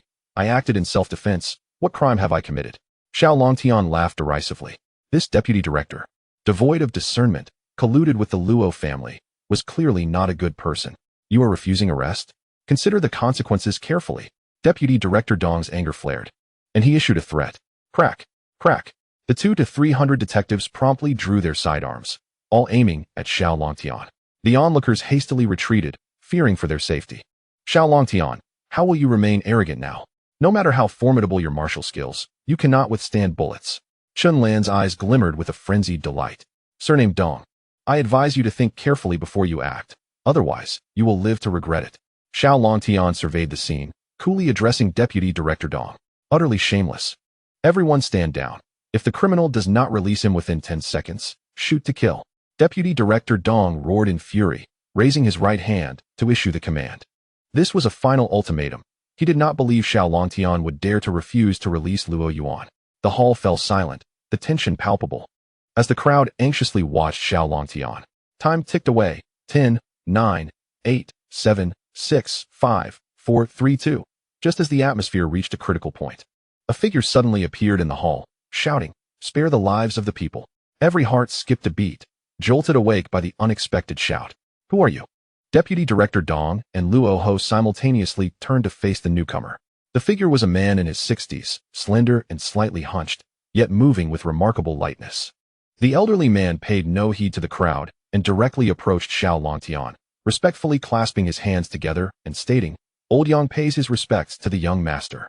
Xiao Longtian was momentarily taken aback, as he did not recognize the elder. However, he soon recalled that his ninth master had mentioned he had an elder sister, whose steward was named Old Yang. "Are you the steward of my elder sister?" Xiao Longtian inquired. "Indeed, young master. I am the one." Old Yang replied with a cheerful smile. "Miss Long knew you were descending from the mountain and promptly dispatched someone to Haidu to find you, acknowledging you as the young master and offering her services." "Ah, I see. May I ask where my elder sister is?" Xiao Longtian's expression brightened as he eagerly asked. He had 9 elder sisters, all of whom were disciples taken in by his master 5 years ago, so he had yet to meet any of them. Naturally, he was filled with anticipation upon hearing about his elder sister. "Young master, Miss Long is in long due and cannot meet you at this time. I hope you can understand," Old Yang replied respectfully. The two engaged in conversation, completely disregarding Luo Ho and Deputy Director Dong. Deputy Director Dong coldly interjected. "How dare a mere outsider interfere with police business? Seize him." Upon hearing this, Old Yang turned around with a grin and said, "Officer, do not be angry. My young master's 9th elder sister had already called your director prior to your arrival. He should be reaching out to you shortly." Dong's brows furrowed as he thought, what makes this old man worthy of knowing the director? If the director were aware that the brat named Xiao had killed so many from the Luo family, he would certainly not let him go. With this in mind, he snorted derisively. "Are you asking me to show favoritism? Let me remind you, in Haidu, no one can trample the law. No one can expect this deputy director to let a criminal go." Old Yang was momentarily taken aback, but soon burst into laughter and ceased speaking. He then positioned himself behind Xiao Longtian, standing with his hands at his sides in silence. At that moment, Deputy Director Dong's phone rang. Luo Ho sneered. "How dare you compare your influence to mine in Haidu? You're just a mere egg trying to clash with a stone, unaware of who I am." Dong answered his phone, calmly pressing the answer button. "Director." However, before he could say more, the voice on the other end erupted almost like a roar. "Old Dong, what have you done? How could you create such a mess? Quickly, recall him." "Director, please listen to me. That brat has killed many from the Luo family, and numerous prominent figures in Haidu are witnesses. Shouldn't we shut up? Are you deaf? If you are, get to the street and patrol. The Dragon Country's General Police Headquarters has spoken. The Luo family cannot contain this. And no one in Haidu can either. Do you understand?" The mention of the Dragon Country's General Police Headquarters sent a chill down Deputy Director Dong's spine. In front of them, he was nothing but a mere deputy director. One word could cost him his position. Yes, I will recall him immediately," Dong hastily replied. After hanging up, he wiped the cold sweat off his brow and cast a furtive glance at Old Yang. The previously timid demeanor of Old Yang now appeared imposing in his eyes. He could not help but berate himself. "Old Dong, why did you leave without your wits today? How did you fail to notice such an obvious aura?" With a sudden thud, he knelt before Xiao Longtian and Old Yang, bowing his head multiple times. "Gentlemen, I was misled and almost made a grave mistake. I beg for your forgiveness. Chapter 11. He was not wearing a bulletproof vest. Xiao Longtian was momentarily astonished. Was Deputy Director Dong a master of disguise? Old Yang waved his hand with a smile. Deputy Director Dong, there is no need for such courtesy. You may leave now. Yes, yes. Deputy Director Dong scrambled to his feet, gestured, and hurriedly took all the detectives away. Hey, old Dong. Luo Ho was left dumbfounded. After a brief moment of shock, he regained his senses and rushed to catch up with him. But Deputy Director Dong dared not linger. Shaking off Luo's hand and fleeing without looking back, the onlookers stood in stunned silence, watching Deputy Director Dong depart, then glancing at old Yang. Who on earth was this old Yang? He had managed to make the Deputy Director of the Haidu Police kneel with just a phone call. Surely, he must be someone of significant stature, perhaps akin to the Lord of Haidu, to wield such influence. Typically, Deputy Director Dong could easily ruin lives with a single word. Everyone's gaze towards old Yang was now laced with a hint of reverence. Meanwhile, Xiao Longtian, regarded as the young master by old Yang, emanated an aura of profound mystery. Yet Luo Ho was consumed by rage. He despised Deputy Director Dong for having received so many benefits from him each year, only to falter at a critical moment. He loathed Xiao Longtian even more. Not only had Xiao Longtian captured his son, but he had also humiliated the Luo family in front of so many affluent and powerful figures in Haidu. In a fit of anger, he shouted to everyone in the hall, to all the martial arts masters present, whoever can save my son and kill this madman, I will reward him with half of my family's fortune. The room erupted in a clamor. Half of the Luo family's fortune? That must amount to over 10 billion. It was an immense sum. Although the hall was filled with the elite, few could rival the Luo family's wealth. Upon hearing Luo Ho's offer, everyone was intrigued. Indeed, a few martial arts masters were present in the hall, including Zhang Gang, the head of the largest martial arts academy in Haidu, and several esteemed figures attendants. Naturally, they were tempted. Noticing the expressions of those in the hall, a flicker of satisfaction crossed Luo Ho's face. Xiao, do you dare to challenge me? I will buy your life with half of my fortune. However, after a considerable pause, no one stepped forward. After all, this was a risky venture that could cost them their lives. The incredible martial prowess Xiao Longtian had displayed earlier indicated he was likely a master of at least 7 stars. Furthermore, with the Supreme Dragon card and a formidable background capable of making a deputy director kneel, even Zhang Gang, the 8-star master, dared not act recklessly. Seeing this, Luo Ho's face turned pale, and he stood frozen, unable to utter a word. As the saying goes, like father, like son, and this could not have been more accurate. Luo Ho, if you are still a man, come forth to save your son. Perhaps, I might show you leniency due to your courage, Xiao Longtian said indifferently, before throwing Luo Yuan to the ground and stepping on his face. Though the force appeared minimal, it left Luo Yuan dazed and unable to rise. You actually released my son? Luo Ho exclaimed, overjoyed. Then you shall die? He laughed maniacally. At that moment, a bulge appeared in the right pocket of his coat. He had concealed a handgun within. He had longed to shoot Xiao Longtian, but had refrained out of fear for his son's safety. Now, seeing his son tossed to the ground, he wasted no time in pulling the trigger. Bang! The gunshot rang out deafeningly. The scene unfolded rapidly, and before anyone could react, the gunfire echoed. The bullet struck Xiao Longtian's chest. Young master. Old Yang gasped in shock, silently cursing his own negligence. The onlookers were stunned, unable to believe the outcome. Ha! You brought this upon yourself. Xiao Longtian, how foolish you are to release Luo de Xiao. Qianlong thought to herself, laughing with unrestrained delight. What a tiresome day. But it seems it is finally coming to an end. Just as everyone assumed that Xiao Longtian would either die or be severely injured. His cold voice resonated in the hall. Luo Ho, I commend your audacity, but an ambush is simply unbecoming. Impossible. I clearly hit him. Luo Ho stared wide-eyed at Xiao Longtian, 10 meters away. The young master was unharmed. How splendid. Old Yang sighed in relief, thankful that Xiao Longtian was unharmed. Not even injured. Everyone was astonished. There stood Xiao Longtian, seemingly unfazed, as if he had not just been shot. Had it not been for the hole in his coat, one might have thought the bullet had merely missed its mark. How could this be? Qianlong could hardly believe her eyes. Was it not said that no matter how skilled one is, they fear the kitchen knife? How could he not even fear a bullet? How infuriating. You were wearing a bulletproof vest. Luo Ho exclaimed in sudden realization. Surely, Xiao Longtian was cunning enough to attend the banquet clad in a bulletproof vest. Qianlong ground her teeth in frustration. The onlookers nodded in admiration. Indeed, Xiao Longtian had come well prepared. Luo Ho immediately raised his handgun, aiming at Xiao Longtian's head. Ready to pull the trigger.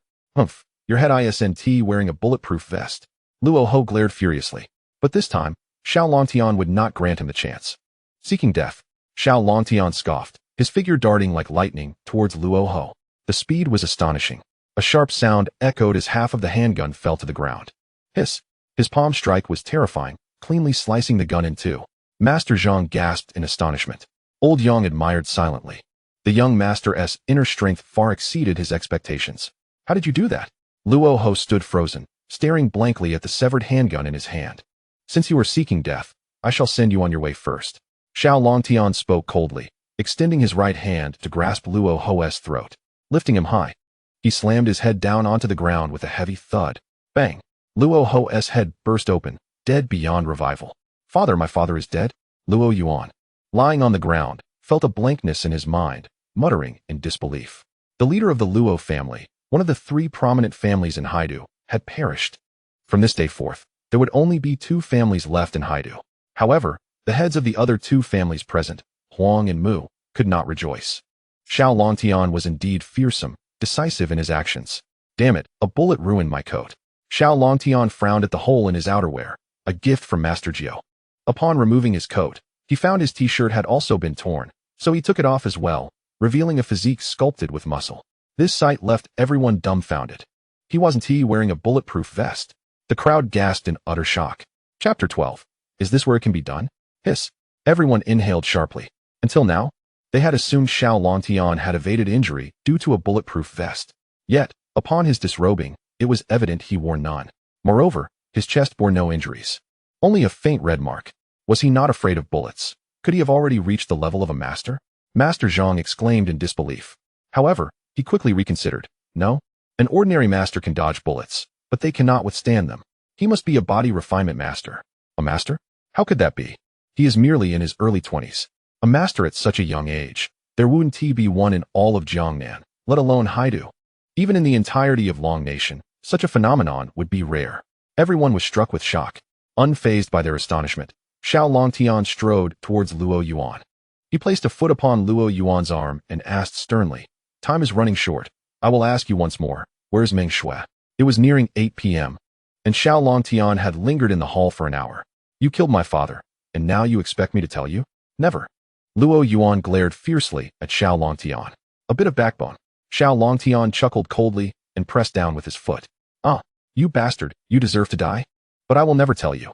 Luo Yuan's hand was crushed, bones shattered, cold sweat pouring from his body. I will ask you once more, will you speak? Xiao Longtian's foot moved towards Luo Yuan's most sensitive area. No. Luo Yuan, terrified, scrambled backward. Then speak quickly. Xiao Longtian slowly shifted his foot closer to the vulnerable spot, but hesitated to strike. However, the feeling of impending doom was far more terrifying. Yellow liquid seeped from Luo Yuan's pants in fear. I'll tell you. Please stop. Luo Yuan cried out hastily. The intense terror finally made him relent. Speak. Xiao Longtian halted his advance, locking eyes with him. That day, I indeed encountered Zhou Mingshui on the street. But the Black Dragon Hall's people intercepted us. Luo Yuan shouted. What? She was taken by the Black Dragon Hall. Be clearer. Xiao Longtian commanded coldly. Skeptical of Luo Yuan's words. 5 days ago, I was driving with Qianlan along Xiangxi Avenue when I spotted Zhou Mingshui. I kindly invited her into the car for a meal, but before she could enter, the Black Dragon Hall's people abducted her in a van. Luo Yuan explained. The Black Dragon Hall. If Meng Shui suffers a scratch, I will ensure you meet a gruesome end. Xiao Longtian clenched his fists, his eyes turning crimson with rage. The overwhelming killing intent emanating from him made Luo Yuan tremble in fear. Brother Xiao, I've told you everything I know. Can you let me go now? Luo Yuan pleaded. Letting you go is out of the question. For what you have done to that girl, you deserve to die 1,000 times. Yet, I can grant you a swift end.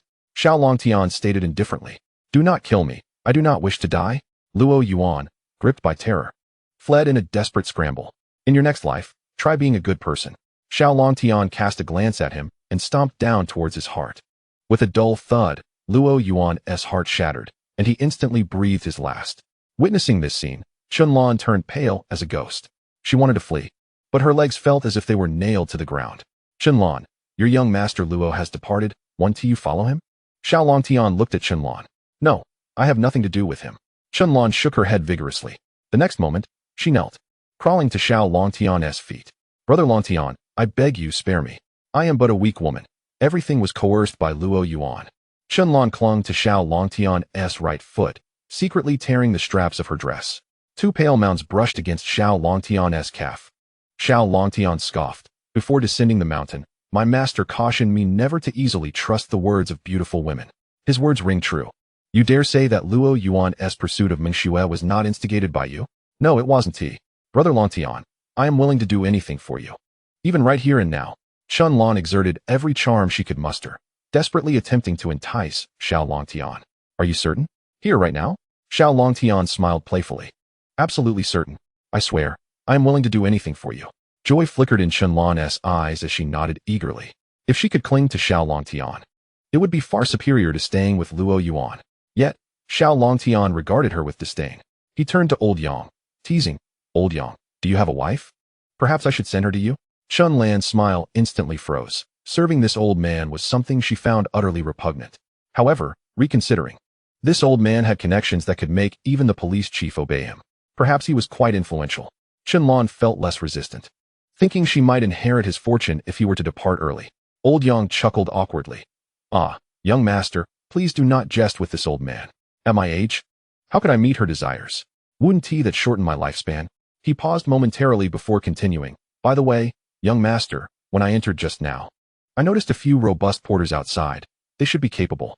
How about we entrust her to them? Upon hearing this, Xiao Longtian burst into hearty laughter. Ah, the old ginger is indeed the spicier. Very well, we shall proceed as you suggest. Chunlan, upon hearing this, was instantly struck with terror, exclaiming, No, I refuse. I would rather die than be with those filthy laborers. Xiao Longtian smirked coldly. Have you so quickly changed your tune? Do not forget. You swore just a moment ago that you would do anything for me. However, Chunlan found herself speechless. She had indeed made such a vow, and everyone had heard it. Yet, how could she have anticipated that Xiao Longtian would so ruthlessly squander her by handing her over to a bunch of laborers? The affluent and powerful figures in the hall regarded Chunlan with a mix of disdain and sympathy, while simultaneously being alarmed by Xiao Longtian's methods. No, I will never serve those laborers. Chunlan shrieked, dashing toward the hall's exit.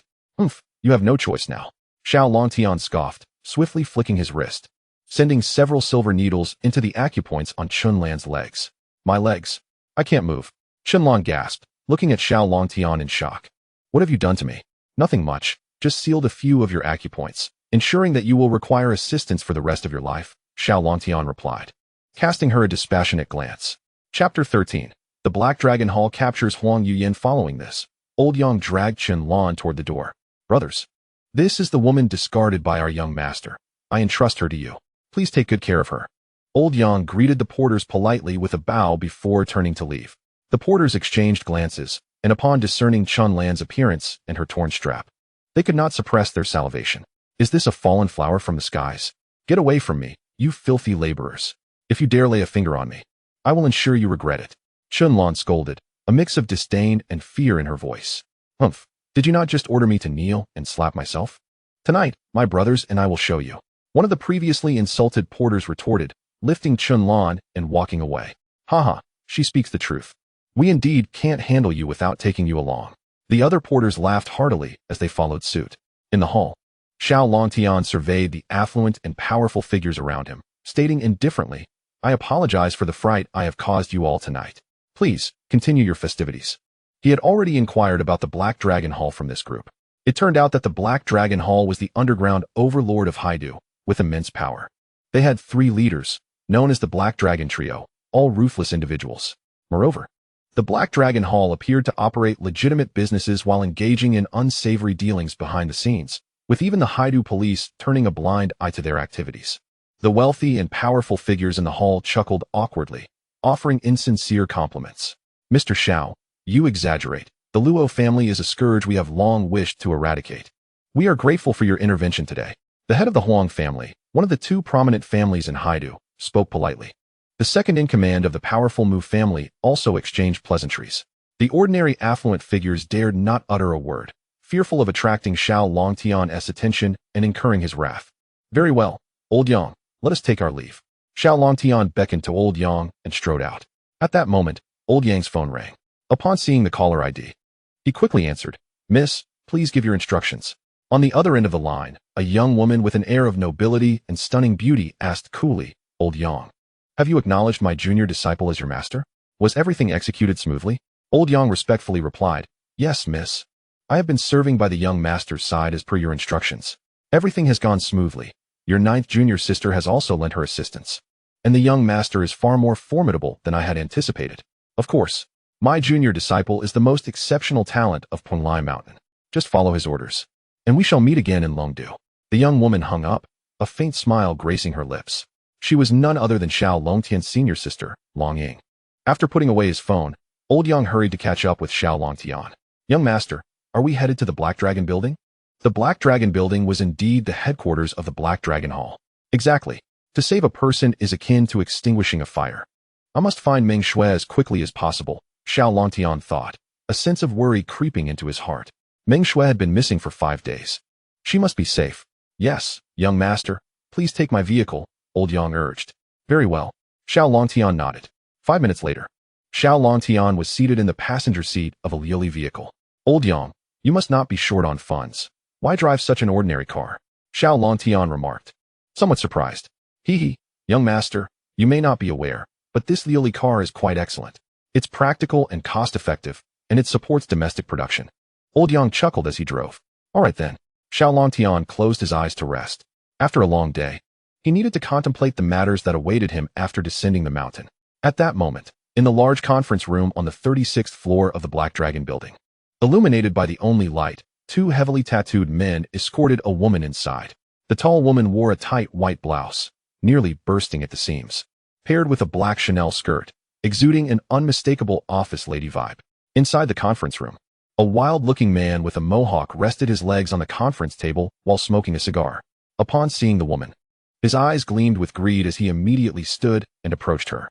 However, the woman could see nothing, for a black cloth bag had been placed over her head. "You two ruffians, do you not understand how to cherish a lady?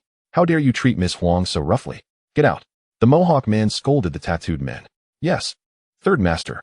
The tattooed men immediately retreated, closing the conference room door behind them. This mohawk man was the 3rd leader of the Black Dragon Hall, and the woman was Huang Yuyan, the daughter of the head of one of the 2 prominent families in Haidu. Miss Huang, I truly apologize. My 2 incompetent subordinates are rather uncouth. Allow me to assist you," the 3rd leader of the Black Dragon Hall chuckled, stepping closer to Huang Yuyan and greedily inhaling her scent before tearing off the cloth bag.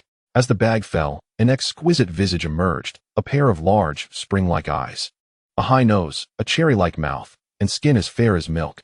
The 3rd leader of the Black Dragon Hall was momentarily dumbstruck, nearly dropping the cigar between his fingers. Huang Yuyan cast a cold glance at him, calmly asking, "Third master, you have brought me here. I wonder what your intentions are." The 3rd leader of the Black Dragon Hall snapped back to reality, laughing heartily. "Miss Huang, you are mistaken. This is no mere abduction. You have always wanted to discuss the issues concerning the Huang family restaurant, have you not? I am here with sincere intentions to negotiate." "Sincere intentions? Huh. Is your so-called sincerity killing my bodyguard and then abducting me?" Huang Yuyan retorted coldly. "Killed your bodyguard? Haha, that must be a misunderstanding. My subordinates lacked finesse. My sincerest apologies. I hope you can forgive me." The 3rd leader of the Black Dragon Hall laughed, showing no sign of remorse.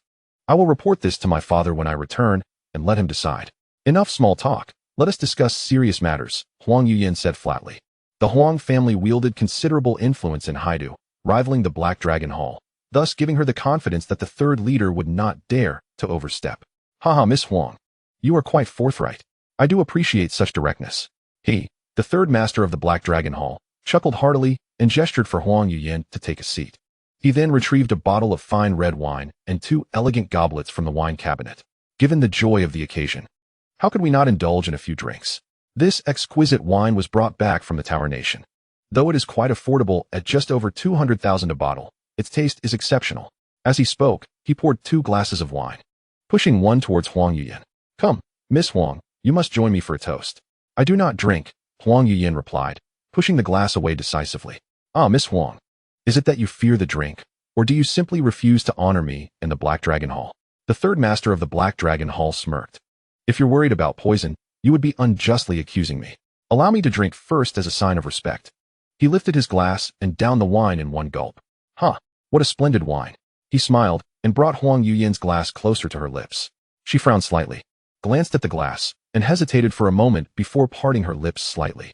The third master of the Black Dragon Hall felt a surge of delight, his eyes glinting with cunning. My dear beauty, do drink. This wine not only has a delightful aroma, but also brings a sense of euphoria once consumed. Unbeknownst to her, the glass contained a potent drug, effective solely on women. Once ingested, it would render them entirely submissive, transforming them into a different person. However, after a moment of contemplation, Huang Yuyan once again pushed the glass aside. I'm sorry, but I do not drink. His anger flared instantly, and he fixed a cold gaze upon her. It appears, Miss Huang, that you truly refuse to acknowledge the Black Dragon Hall. If that is the case, there is nothing left to discuss. Your Huang family's 72 restaurants in Haidu can close their doors. Unfazed by his threats, Huang Yuyan smiled calmly. All of my family's establishments operate legitimately and contribute significantly to Haidu's tax revenue. The authorities would not sit idle while we shut down. The third master of the Black Dragon Hall sneered. Is that so? Do you believe that your restaurants suddenly find rodent heads in their dishes? Let us see who will still dare to dine with you then. Huang Yuyan retorted with a cold laugh. My uncle is the director of the Commercial Management Bureau. He will uncover the truth. He narrowed his eyes. Have you forgotten how many brothers we have in the Black Dragon Hall? Well, my second uncle is the commander of the city guard. She shot back. With a furious glare, he slammed his palm on the conference table, creating a large dent. Don't think that your uncle is so impressive. If the one behind us speaks, your uncle will be packing his bags and leaving by tomorrow. Do you believe that? I do not believe it, she replied defiantly.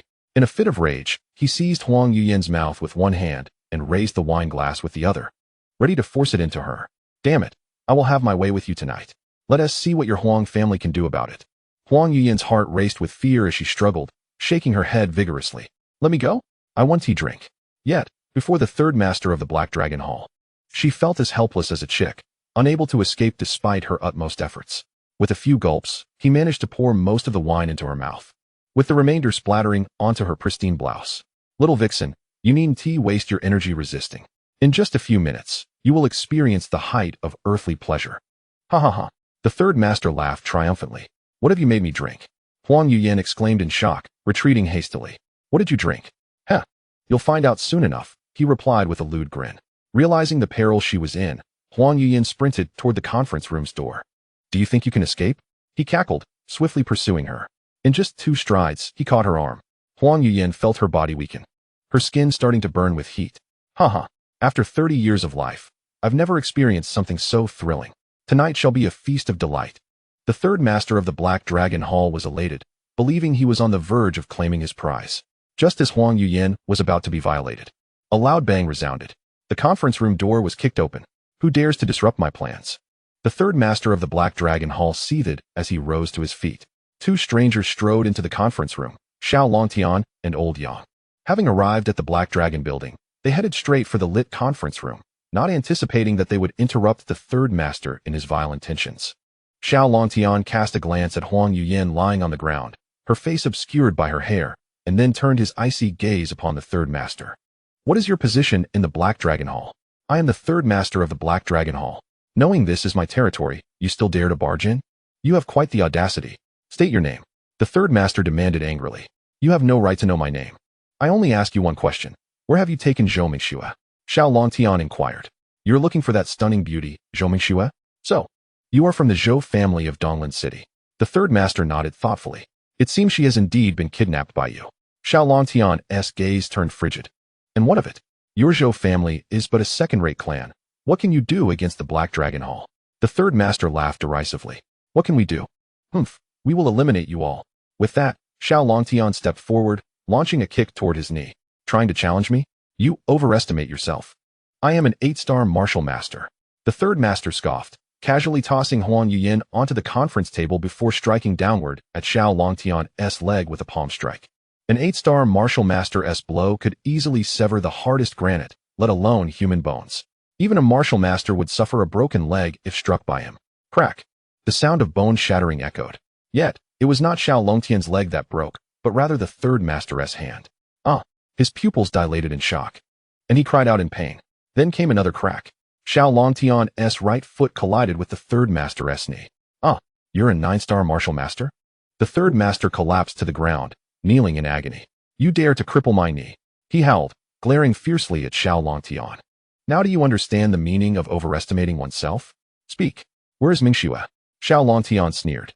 Humph, even as a 9-star martial master, what of it? I have sounded the alarm. Soon you will be overwhelmed by a swarm of blades. Haha. The third master, dragging his injured leg, retreated while grinning maliciously. Indeed. The next moment, over 200 men wielding large knives burst into the spacious conference room, surrounding Xiao Longtian and Old Yang. Each was a tattooed brute, exuding an aura of menace. Brothers, kill those two. The third master of the Black Dragon Hall shouted frantically.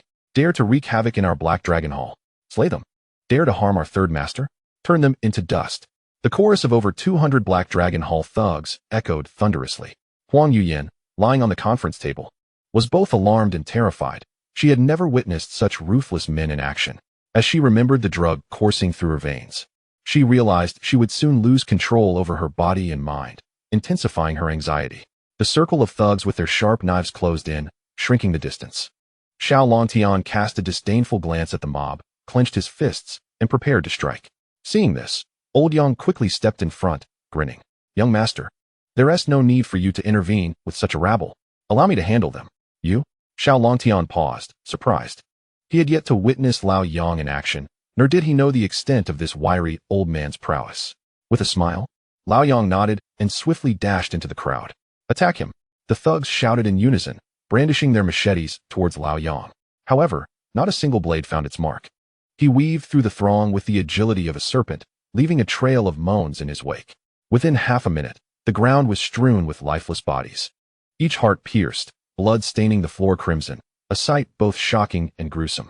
The third in command of the Black Dragon Hall was utterly astonished at this scene. He realized that even their leader, a master of the 9 stars in martial arts, would find it difficult to eliminate so many brothers in such a short span. These 200 men were the elite of the Black Dragon Hall, all skilled martial artists, with so many of their finest fallen.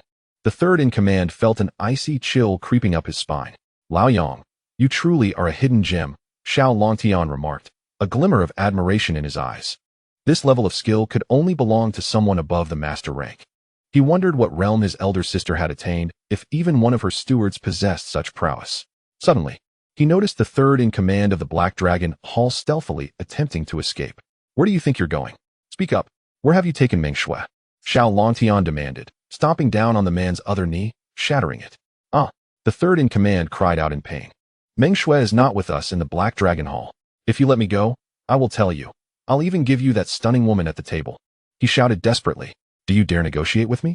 Xiao Longtian furrowed his brow, preparing to stomp down once more. Just then, 2 figures burst through the door. Release the third, they bellowed. In the next instant, gunfire erupted. Young master, be careful. They have submachine guns. Lao Yang's gaze hardened as he positioned himself protectively in front of Xiao Longtian. While he knew the young master was resilient, submachine guns wielded far greater destructive power than handguns. A barrage of bullets to the head or eyes could be perilous. Without hesitation, he rushed forward to shield Xiao Longtian from harm. Xiao Longtian felt a surge of gratitude, swiftly pulling Lao Yang aside to take cover behind a nearby liquor cabinet. Boss. Second brother. Kill them. Eliminate them. The third in command of the Black Dragon Hall shouted joyously from the ground. The newcomers were none other than the hall's leader and his second in command, each wielding an AK-47, firing wildly at the liquor cabinet. Countless bottles of fine spirits shattered, their contents spilling and mingling with shards of glass. Lao Yang, you performed admirably, but please refrain from such actions in the future, Xiao Longtian said, patting Lao Yang on the shoulder. Young master, Lao Yang replied, slightly bewildered by Xiao Longtian's words. With a smile, Xiao Longtian removed his coat and kicked the liquor cabinet to the ground. Young master, Lao Yang gasped, realizing Xiao Longtian intended to withstand the gunfire. Huh. Since you seem to have a death wish, I shall send you on your way. The leader and second in command of the Black Dragon Hall sneered at Xiao Longtian's boldness. The sound of gunfire intensified as bullets flew towards him, yet Xiao Longtian remained unmoving. With a swift motion, he spun his coat, creating a barrier that absorbed the bullets as if they were mere raindrops. Lao Yang, you must be astonished. The young master has mastered the ancient Tai Chi technique known as Cloud Hands. Lao Yang exclaimed in disbelief. He had seen this technique performed by Miss Long, Xiao Longtian's senior sister, who had trained for over a decade to achieve such mastery. Yet here was Xiao Longtian, having practiced for just 5 years, executing it with remarkable finesse. Before long, the leader and second-in-command of the Black Dragon Hall had exhausted their ammunition, fumbling to reload as they exchanged magazines. They stared at Xiao Longtian in shock, as if confronting a monster. How is this possible? He must be a master, and not just any master. Fear gripped them. Out of bullets? Then it's my turn, Xiao Longtian said with a cold smile, shaking his coat. Clinking sounds filled the air as hundreds of bullet casings rained down upon the shards of glass at their feet. What do you intend to do?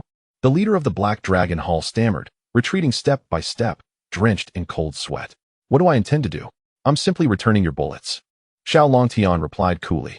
With a swift kick, he sent several bullets whizzing into the legs of the two men, their speed rivaling the submachine guns. Both the leader and second-in-command collapsed to the ground, groaning in agony. I will now begin my interrogation. If anyone fails to respond or takes too long to answer, they shall receive a peanut as a reward, Xiao Longtian declared with a chilling smile, fixing his gaze on the trio from the Black Dragon Hall. Before they could respond, he kicked a bullet into the thigh of the third-in-command. Big brother, you haven't even asked yet. The third cried, panic-stricken. All right, let us begin. Did you abduct Meng Shui? Xiao Longtian inquired. Yes, it was us. The third-in-command replied hastily. Third, the leader and second-in-command shouted in disapproval, unsure whether to chastise him for his cowardice or for answering too quickly. Excellent. You too shall receive a peanut, Xiao Longtian said, kicking bullets into the bodies of the leader and second-in-command. The second question, where is Meng Shui? Xiao Longtian pressed. At the left bank villa. The three answered almost in unison. The left bank villa is under your jurisdiction? Where is it? Xiao Longtian questioned immediately. They exchanged troubled glances, hesitating to respond. Xiao Longtian's eyes glinted with menace. The left bank villa is not ours, but belongs to young Master Mu. The leader of the Black Dragon Hall stuttered. Who is young Master Mu? Xiao Longtian frowned, realizing the complexity of the situation. You don't know young Master Mu? The leader appeared surprised. Enough with the chatter. Xiao Longtian's expression turned icy. Yes, young Master Mu is the son of the city lord, the lord of Haidu City. The leader of the Black Dragon Hall hurriedly clarified. The city lord's son? Xiao Longtian's brow furrowed tightly. The matter concerning Meng Shui seemed to be spiraling deeper. Nevertheless, whoever he was, not even the highest authority could harm Meng Shui. Why is Meng Shui in the hands of someone surnamed Mu? Why did you kidnap her? Xiao Longtian demanded, kicking 3 more bullets into each of their bodies. They cried out in agony, the intensity of the blows far surpassing the previous ones. Big brother, please, don't be upset. The kidnapping of Miss Meng Shui was entirely orchestrated by young Master Mu. We were merely following orders. The third-in-command lamented. Is this truly the case? Xiao Longtian scrutinized their expressions, seeking any signs of deceit. Indeed, absolutely true. We are not lying. They nodded fervently, like chicks pecking at grain. Sensing their sincerity, Xiao Longtian decided to let them go. In that case, you may proceed on your way, he said with a nod. Big brother, you said if we answered honestly, you would show leniency. The third-in-command pleaded urgently. Correct. My leniency means granting you a swift end, Xiao Longtian replied indifferently. You scoundrel. We are under Mu Xiao's protection. If you dare to kill us, Mu Xiao will have you torn to pieces. Indeed, you cannot slay us. With just a flick of his finger, Mu Xiao can make you wish for death. The leaders of the Black Dragon Hall threatened menacingly. With a stoic expression, Xiao Longtian swiftly dispatched 3 bullets into the foreheads of the 3, ending their lives in an instant. Old Yang, do you know where Left Bank Villa is? Xiao Longtian inquired. I'm not very familiar with Haidu. But no worries, I can look it up on my mapping software. Old Yang replied with an awkward smile. At that moment, Huang Yuyin at the conference table let out a soft moan, twisting her body. She had succumbed to a dazed state, her body aflame with heat. Both hungry and thirsty. Xiao Longtian murmured. Young master, we must focus on the matter at hand. This woman consorts with the Black Dragon Hall. She likely isn't virtuous. We should leave. Old Yang presumed Huang Yuyin to be that kind of woman. No, she has been poisoned. Xiao Longtian shook his head and approached Huang Yuyin, with Old Yang quickly following. Upon getting closer, Old Yang noticed something amiss with Huang Yuyin as well. Furrowing his brow, young master, she seems to have been drugged. Likely by the third of the Black Dragon Hall. Xiao Longtian nodded and retrieved several golden needles, restraining the writhing Huang Yuyin to administer an antidote. However, as soon as he touched her shoulder, Huang Yuyin sprang up like a cat, wrapping her arms tightly around Xiao Longtian's neck and her legs around his waist. Xiao Longtian was momentarily speechless at this unexpected turn of events. "Miss, pardon my intrusion," he said, prying her arms away and pinning her down on the conference table to facilitate the acupuncture. Huang Yuyan's disheveled hair cascaded over the table, revealing her exquisite visage. Upon seeing her enchanting, dazed gaze, Xiao Longtian felt his face flush. Looking more closely, he felt a jolt in his heart. Why did she seem so familiar? Huang Yuyan, now nearly lost in her daze, paused upon seeing Xiao Longtian. "Tiange, is it really you? Am I dreaming? I miss you so much," she murmured softly. Her body still writhing, the buttons of her white shirt bursting open. "You?" Xiao Longtian was taken aback. Old Yang, too, was momentarily stunned. But he quickly regained composure and exited the conference room, standing guard at the door. "Young master, how fortunate you are. Such a beautiful woman has thrown herself at you." Old Yang secretly admired. Inside the conference room, after a careful look at Huang Yuyan, Xiao Longtian exclaimed, "You are Yuyan." It turned out that Huang Yuyan had often accompanied her mother to the orphanage for volunteer work when she was younger, trailing behind Xiao Longtian as he played around the facility. Over time, she had quietly developed feelings for the tall and handsome boy but kept them hidden. 5 years ago, when Xiao Longtian was suddenly kidnapped and vanished, Huang Yuyan wept for many days. Yuyan, after 5 years, has transformed into such a stunning beauty. How time changes the young. Xiao Longtian mused. It was unexpected that their reunion after 5 years would occur in such an unusual circumstance. "Tiange, hold me." Huang Yuyan felt an overwhelming discomfort, craving something intensely. Seeing her dreamy gaze, Xiao Longtian felt a surge of heat rise within him. Yet, he quickly suppressed that impulse. This was not the time for such distractions. Moreover, the conference room was stained with blood and corpses, far from an appropriate setting. He pressed one hand against Huang Yuyan's chest, holding her on the table while the other hand deftly flicked the needles. 5 silver needles accurately struck 5 of her acupoints. For him, neutralizing such a minor poison was a simple task. Soon, Huang Yuyan ceased her writhing, her eyes regaining some clarity. "Yuyan, how do you feel now?" Xiao Longtian asked, a hint of concern in his voice. Upon hearing that familiar voice and focusing on the face before her, Huang Yuyan exclaimed, "Tiange, I am not dreaming. You are truly alive." Her heart surged with joy, and she exclaimed in excitement. "Yes, I am well," Xiao Longtian replied with a warm smile. "That's wonderful. Tiange, I missed you so much." Huang Yuyan joyfully sat up and leaped into Xiao Longtian's embrace, tears of joy streaming down her cheeks. "Yuyan?" The usually composed Xiao Longtian felt his eyes moisten as well. "All right. Yuyan, you're holding me too tightly." He gently patted her back, speaking softly. "Oh." Huang Yuyan suddenly realized her impropriety and quickly loosened her grip. Her cheeks flushed a deep crimson, resembling a ripe apple. Upon noticing the buttons that had burst open, she recalled being drugged by the third of the Black Dragon Hall, feeling utterly embarrassed and wishing to disappear.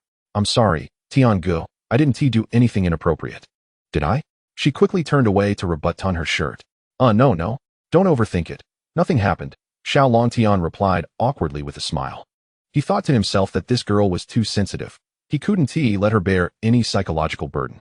"Oh," Huang Yuyan replied softly, her emotions complex, relieved yet slightly disappointed.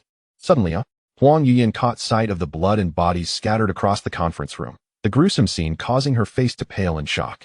Outside, Old Yang nodded knowingly at her scream, thinking, youth brings such innocence. Xiao Longtian quickly wrapped his arms around her, reassuring her, "Do not fear. They were all scoundrels from the Black Dragon Hall. They deserve their fates."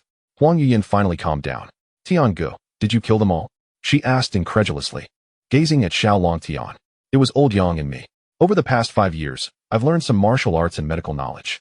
Exterminating the Black Dragon Hall is no great feat." Xiao Longtian nodded. "Tiange has become so formidable now," Huang Yuyan thought to herself in awe. At that moment, footsteps echoed at the door, the sound indicating the presence of dozens of people. Did the Black Dragon Hall dare to come to their own demise? Xiao Longtian's gaze turned icy. However, a familiar voice rang out from outside. "Mr. Yang, is that you?" The newcomer exclaimed in surprise. "Deputy Director Dong, what a coincidence.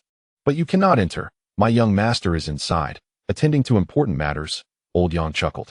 The deputy director's face displayed hesitation, but he dared not barge in. What are the police doing here? Xiao Longtian wondered, surprised. Could it be that the Black Dragon Hall had the audacity to call for help? He called out, "Old Yang, let them in." Old Yang was momentarily taken aback. "Is it possible?" Has the young master finished so soon? Deputy Director Dong, please come in. Old Yang relented, stepping aside to allow the deputy director and dozens of detectives to enter the conference room. Wow. Deputy Director Dong nearly retched upon witnessing the bloody scene in the conference room. The floor was awash with blood and bodies, resembling a hellish battleground.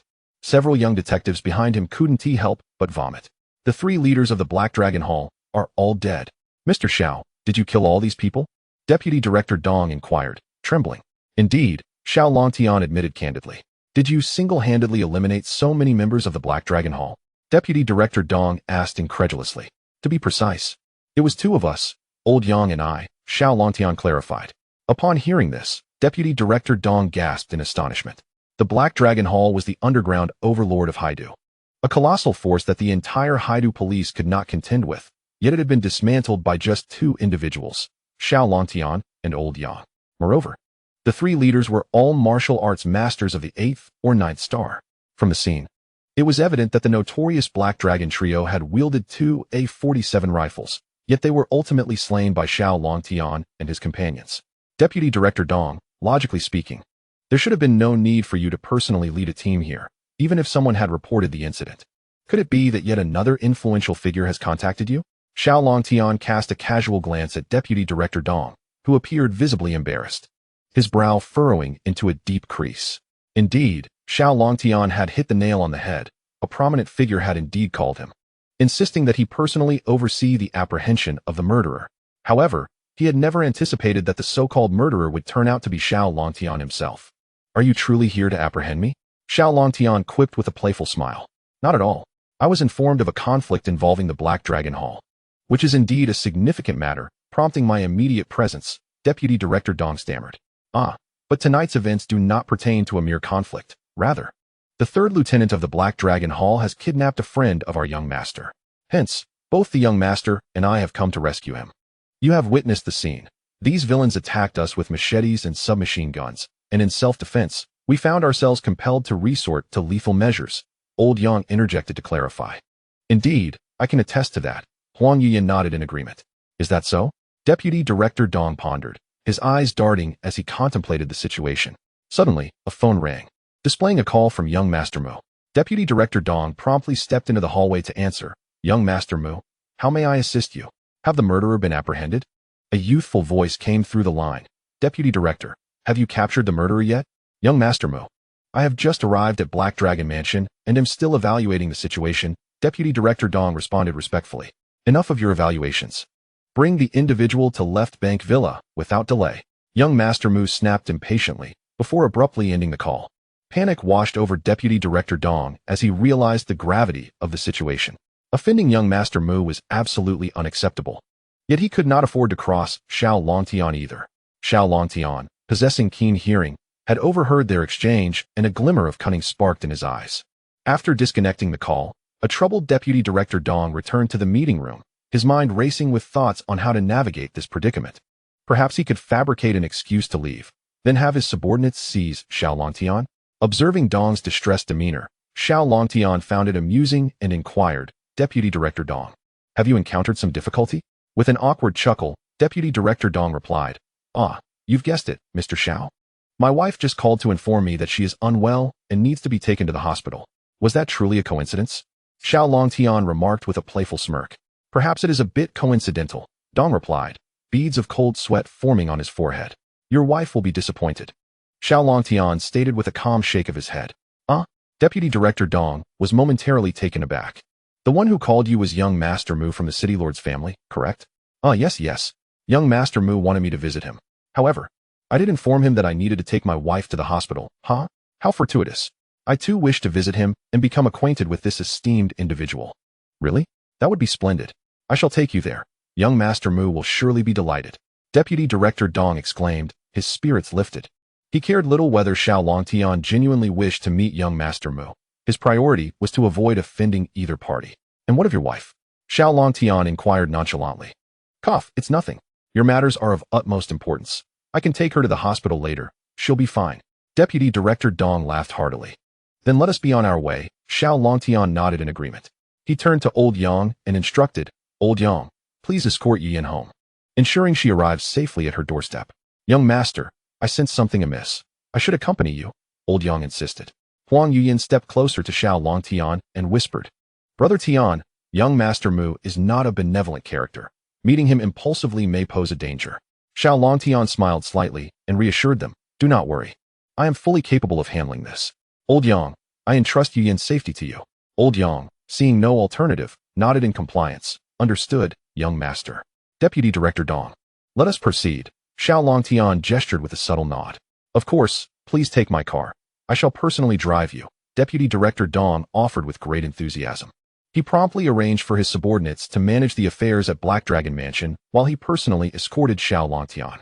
Old Yang, I fear for Brother Tian's safety. It's best you accompany him. Huang Yuyan expressed her concern. Do not worry about me. I will call my family to come pick me up, she reassured him. Miss Yuyan, please rest assured. Young master possesses remarkable skills. I shall take you home first. Old Yang declined her offer. He planned to return to Left Bank Villa immediately after ensuring Huang Yuyan's safety. Deputy Director Dong drove for half an hour before arriving at Left Bank Villa.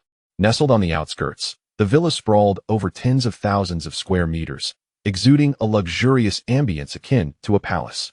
As night enveloped the area, the villa shimmered with lights, punctuated by the laughter of young women. Upon reaching the entrance, Deputy Director Dong stepped out of the car, where two guards wielding submachine guns demanded, Who goes there? With a smile, Deputy Director Dong responded, Brothers, I am Old Dong from the police department. Please notify young Master Mu that I have brought the individual. One guard nodded and promptly entered the guardhouse to make a call. Soon, the guards received instructions and activated the electric gate. Thank you, Deputy Director Dong said, driving the car inside. After parking, Xiao Longtian followed Deputy Director Dong out of the vehicle. The moment they exited, four armed personnel trailed closely behind, as if escorting a prisoner. Xiao Longtian inwardly scoffed, but remained silent as he followed Deputy Director Dong toward the villa. Meanwhile, at the general's residence in the coastal war zone, a dashing soldier respectfully inquired, General, Xiao Longtian has entered Left Bank Villa. Should we also send someone to assist young Master Mu in eliminating him? The general, casually toying with a military blade, shook his head slightly. There is no need. He is but a fledgling. Once he enters Left Bank Villa, his demise is inevitable. Chapter 18. The death of young Master Mu's dog. As they proceeded, Xiao Longtian observed numerous bodyguards clad in suits, with a few snipers concealed in the shadows. A few minutes later, Deputy Director Dong led Xiao Longtian to a private poolside. In the pool, several young and beautiful girls frolicked, unabashedly undraped, casting flirtatious glances at Xiao Longtian upon his arrival. Adjacent to the pool, a young man lounged on a beach chair, wearing sunglasses even at night, feeding a sizable Tibetan Mastiff beside him. Flanking him were a dozen impeccably dressed bodyguards, standing in formation. Young Master Mu, I have brought the individual. Deputy Director Dong bowed respectfully to the young man on the beach chair. Young Master Mu, however, paid no attention, continuing to feed his companion. Feeling a twinge of awkwardness, Deputy Director Dong chuckled nervously. You continue with your business. If there are no further instructions, I shall take my leave. Having delivered the individual, the ensuing matters were now between young Master Mu and Xiao Longtian, and thus did not concern him. At last, young Master Mu lifted his head, casting a languid glance at Deputy Director Dong and remarked, Old Dong, what was my instruction? Deputy Director Dong hesitated. You instructed me to bring Mr. Xiao to Left Bank Villa. Upon hearing this, young Master Mu burst into laughter, pointing at Deputy Director Dong. Ha, Old Dong. You are only in your 50s, yet already so muddled. As he hurled a large piece of raw beef at Deputy Director Dong's face, he bellowed. What I meant was to have you capture him, not to escort him in like a guest. Deputy Director Dong's heart raced as he hurriedly bowed and apologized. Yes. Young Master Mu, you are right. It was my mistake. This little tyrant was not someone to provoke. Angering him could lead to consequences even for the director. What good is an apology? Young Master Mu let out a cold laugh and commanded the Tibetan Mastiff beside him. Xiaohei, go, kill him. Terrified, Deputy Director Dong fled, pleading, Young Master Mu, spare me. But he could not outrun the Mastiff, which swiftly tackled him to the ground and severed his throat, holding several pieces of beef. Young Master Mu called back to the Mastiff, Xiaohei, come here. The Mastiff returned to his side, eagerly receiving its reward. Xiao Longtian observed with a cold gaze. He felt no sympathy for the likes of Dong. Yet, young Master Mu's arrogance was undeniable. He dared to kill a deputy director without a second thought. Young Master Mu removed his sunglasses, finally acknowledging Xiao Longtian, and mockingly remarked, I just heard that you took a group to the Black Dragon building and gunned down the Black Dragon trio. Gunned down. Xiao Longtian smirked. It appeared someone among the detectives had tipped off young Master Mu. Otherwise, how would he know that the Black Dragon trio had fallen to bullets? However, while they saw the bullet wounds on the trio, they were unaware that Xiao Longtian had kicked the bullets into their bodies. Thus, young Master Mu was oblivious to Xiao Longtian's true prowess, believing he had merely relied on firearms to eliminate the Black Dragon trio. The Black Dragon trio, like Xiao He, were my subordinates. Now that you have killed them, how do you intend to be punished? Young Master Mu gazed at Xiao Longtian with an air of superiority. Punished? Xiao Longtian chuckled. I offer you two choices. Either bow down and acknowledge me as your master like Xiao He, or meet the same fate as old Dong. As young Master Mu donned his sunglasses once more, tilting his head, he retorted, You truly are quite arrogant. Xiao Longtian's eyes glinted with icy resolve. Upon hearing this, young Master Mu fell silent. 2 seconds later, he shouted angrily, Xiao He, kill him. Oh whoa. Upon receiving the command, the mastiff lunged forward. In an instant, it covered the distance of several meters, its massive jaws aimed at Xiao Longtian's throat. Without even glancing at the beast, Xiao Longtian executed a swift front kick. With a dull thud, the mastiff's head exploded. Blood and gore splattered everywhere. Damn it! Young Master Mu leaped up, frantically wiping the filth from his face. Kill him. Now! He roared, retreating behind a line of bodyguards. The bodyguards immediately drew their firearms and opened fire on Xiao Longtian. Bang! Bang! The sound of gunfire echoed repeatedly. Yet, Xiao Longtian moved like a shadow, weaving through the hail of bullets with ease. Not a single bullet found its target. Surprised, young Master Mu shouted, Everyone, charge. Snipers too. He himself retreated into the villa. In mere seconds, hundreds of bodyguards surged from various corners of the estate, surrounding Xiao Longtian. Some wielded guns, while the majority brandished sharp blades. Several hidden snipers also took their positions. Xiao Longtian scoffed coldly. You think you pathetic fools can stop me? Dream on. He withdrew several silver needles, launching them simultaneously in 5 directions.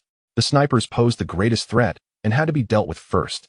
After 5 soft sounds, the snipers positioned on the villa's rooftop, in the trees, amidst the bushes, on the walls, and behind the pool all fell, each with a red dot appearing on their foreheads, slowly seeping blood. All were killed with a single needle. They had never anticipated that Xiao Longtian possessed such sharp eyesight, having already seen through their disguises. Even more unfathomable was the fact that he could eliminate them with just a silver needle. As the snipers fell, the hundreds of armed bodyguards had confined Xiao Longtian within a 10-meter radius. Just as he prepared to unleash a massacre, a slender figure suddenly charged into the encirclement. Old Yang, what are you doing here? Where's Yu Yan? Xiao Longtian exclaimed, surprised. Young master, Miss Yu Yan is fine. I will explain later. Hold them off here while you pursue young Master Mu. Old Yang responded swiftly. All right, hold them back. Xiao Longtian nodded. It was imperative to capture young Master Mu and ascertain Meng Shue's whereabouts. Old Yang, with capabilities surpassing that of a grandmaster, easily held back the bodyguards. He darted among them, each punch and kick claiming a life. The armed bodyguards had little opportunity to fire their weapons, and even if they did, they risked injuring their own. Thus, with Old Yang's distraction, Xiao Longtian swiftly broke free from the encirclement. Inside the villa, Xiao Longtian dispatched several bodyguards with ease. He looked around and noticed the elevator had stopped at the 5th floor. The 5th floor? Xiao Longtian's gaze turned cold as he pressed the button for the elevator to ascend. Soon, the elevator descended from the 5th floor and opened its doors. It was empty. Xiao Longtian stepped inside and pressed the button for the 5th floor. At that moment, on the 5th floor, over 20 bodyguards armed with submachine guns aimed at the elevator doors. Young Master Mu watched the elevator display anxiously, muttering curses, Damn it. Can 100 of us stop him? He commanded the guards, Everyone, stay alert. When he arrives, make him a pincushion. Chapter 19. The Elevator Battle Yes. The bodyguards echoed in unison. Young Master Mu's gaze coldly fixated on the elevator display, watching the numbers change. 2nd floor, 3rd floor, 4th floor. He had reached the 5th floor. As the elevator doors slowly opened, he shouted excitedly, Give him a beating. In the next moment, rat-a-tat-tat. The submachine guns erupted like 1,000 firecrackers. Dozens of muzzles spewed flames, unleashing a frenzy of bullets. Shell casings clattered to the ground like rain. Stop. Young Master Mu raised his hand, signaling the guards to halt. He wanted to relish the sight of Xiao Longtian being riddled with bullets. As everyone focused, they saw the elevator cabin riddled with countless bullet holes, yet it was empty. Young Master Mu froze, his guard stunned. After all that shooting, they had hit nothing. At that moment, The elevator doors, programmed to close after 10 seconds, began to shut. Damn it, that brat didn't come up. Young Master Mu roared, realizing he had been outsmarted by Xiao Longtian. But upon reflection, who would be foolish enough to take the elevator directly? Suddenly, his heart raced. Could it be that Xiao Longtian had come up via the stairs? Guard the stairway. Young Master Mu ordered, and instantly, all the bodyguards aimed their weapons at the stairway door. However, after a while, no one emerged. Could he be climbing in from outside? Young Master Mu furrowed his brow and barked, "Some of you, go to the windows." Immediately, several guards moved to the windows. Yet, still, no one appeared. The entire 5th floor fell silent, the atmosphere thick with tension, suffocating. Suddenly, with a sharp metallic screech, the elevator doors burst open. Everyone was taken aback. "He's behind the elevator door, quick!" Someone shouted in panic. The bodyguards immediately opened fire. Rat-a-tat-tat. The flames erupted once more. However, how could Xiao Longtian allow them to strike him? In fact, he had been concealed within the elevator, adhering to the ceiling with the skills of a gecko, thus evading detection by Mu Xiao's men and narrowly escaping the initial barrage. Suddenly, he thrust the elevator door aside and charged into the throng of bodyguards like a rampaging bull, his speed and force rivaling that of a frenzied beast. Boom, boom, boom. In less than 10 seconds, all the bodyguards were sent flying. Some crashed against the walls before collapsing, others were hurled out of the window, plummeting to the ground floor, while a few had their skulls shattered on impact, meeting instant demise. How could this be? Mu Xiao stared at the scene before him in disbelief. Bang! Xiao Longtian discarded the mangled elevator door onto the floor and coldly regarded Mu Xiao. At this moment, only 2 middle-aged men remained by Mu Xiao's side. "Mu Xiao, this lad is a master," one of the men remarked gravely. Mu Xiao gritted his teeth. He became a master at such a young age? Xiao Longtian's piercing gaze locked onto Mu Xiao. "Where is Zhong Mingxue?" TSK, you truly came for Zhong Mingxue," Mu Xiao sneered. "When General Wang called to inform me, I thought he was jesting. I never imagined there would be a fool daring to vie for a woman in Haidu. Ha ha ha." Mu Xiao's laughter was laced with malice. "Who is General Wang? What does he have to do with Mingxue?" Xiao Longtian furrowed his brow. So it seems. The one who tipped off Mu Xiao was not only a detective, but also a general named Wang. "Kneel and beg me, and I shall tell you." Mu Xiao retorted dismissively. "Foolhardy." Xiao Longtian's gaze turned frigid. The 2 middle-aged men beside Mu Xiao swiftly moved to block his path. "Masters?" Xiao Longtian observed them with surprise. "Master Tong, Master Feng, eliminate him," Mu Xiao commanded in a low growl. "Mu Xiao, we are entrusted by the city lord to protect you, and we have no obligation to assist you in murder," Master Tong replied, shaking his head slightly. Indeed, Master Feng nodded in agreement. Mu Xiao's expression darkened, cursing them silently. "You 2 useless wretches, he is trying to kill me, and you refuse to act? Is it not for money?" Yet he dared not voice his thoughts, instead saying, "Masters, if you kill him, I will reward each of you 100 million. What do you say?" The 2 masters exchanged glances, simultaneously shaking their heads. 100 million is too little. This young man's strength is formidable. Mu Xiao clenched his teeth. Then 200 million each. Only then did the 2 masters reveal satisfied smiles and nod in agreement. "Very well. We shall do our utmost to protect Mu Xiao." Xiao Longtian chuckled. "Am I worth only 400 million? Master Tong's expression turned grave. "Young man, your ability to break through to the master level at such a young age is indeed impressive. However, such arrogance may cost you your life." Master Feng sneered. "Brother Tong, this arrogant youth deserves a beating. Shall we tackle him together?" Master Tong chuckled lightly. "You should warm up first. If you are too weak, I shall not bother." "Agreed." Master Feng nodded. Mu Xiao grinned maliciously. "Xiao Longtian, let me remind you, Master Tong is a master of the Iron Fist sect. Do not cry for your mother when it hurts. Ha ha." Xiao Longtian grinned playfully. "Is that so? How unfortunate. My external martial arts are also quite commendable." With that, he kicked the deformed elevator door towards Master Feng. Master Feng scoffed dismissively. "Huh." He threw a punch, crashing into the elevator door. Bang! A thunderous sound erupted. Master Feng's fist tore through the center of the door. He had actually shattered this aluminum alloy door, which was twice as thick as a regular elevator door. Mu Xiao's eyes gleamed with excitement. Master Feng is formidable. Quickly, deliver a blow to shatter his skull. Xiao Longtian shook his head slightly. "You are too weak." Master Feng fumed. "Arrogant fool, seeking death." He lunged towards Xiao Longtian, raising his massive fist to deliver a devastating blow to Xiao Longtian's head. Xiao Longtian's lips curled in a slight smile, completely unfazed. This lad isn't dodging? Humph, truly seeking death, Master Tong coldly remarked. Clang.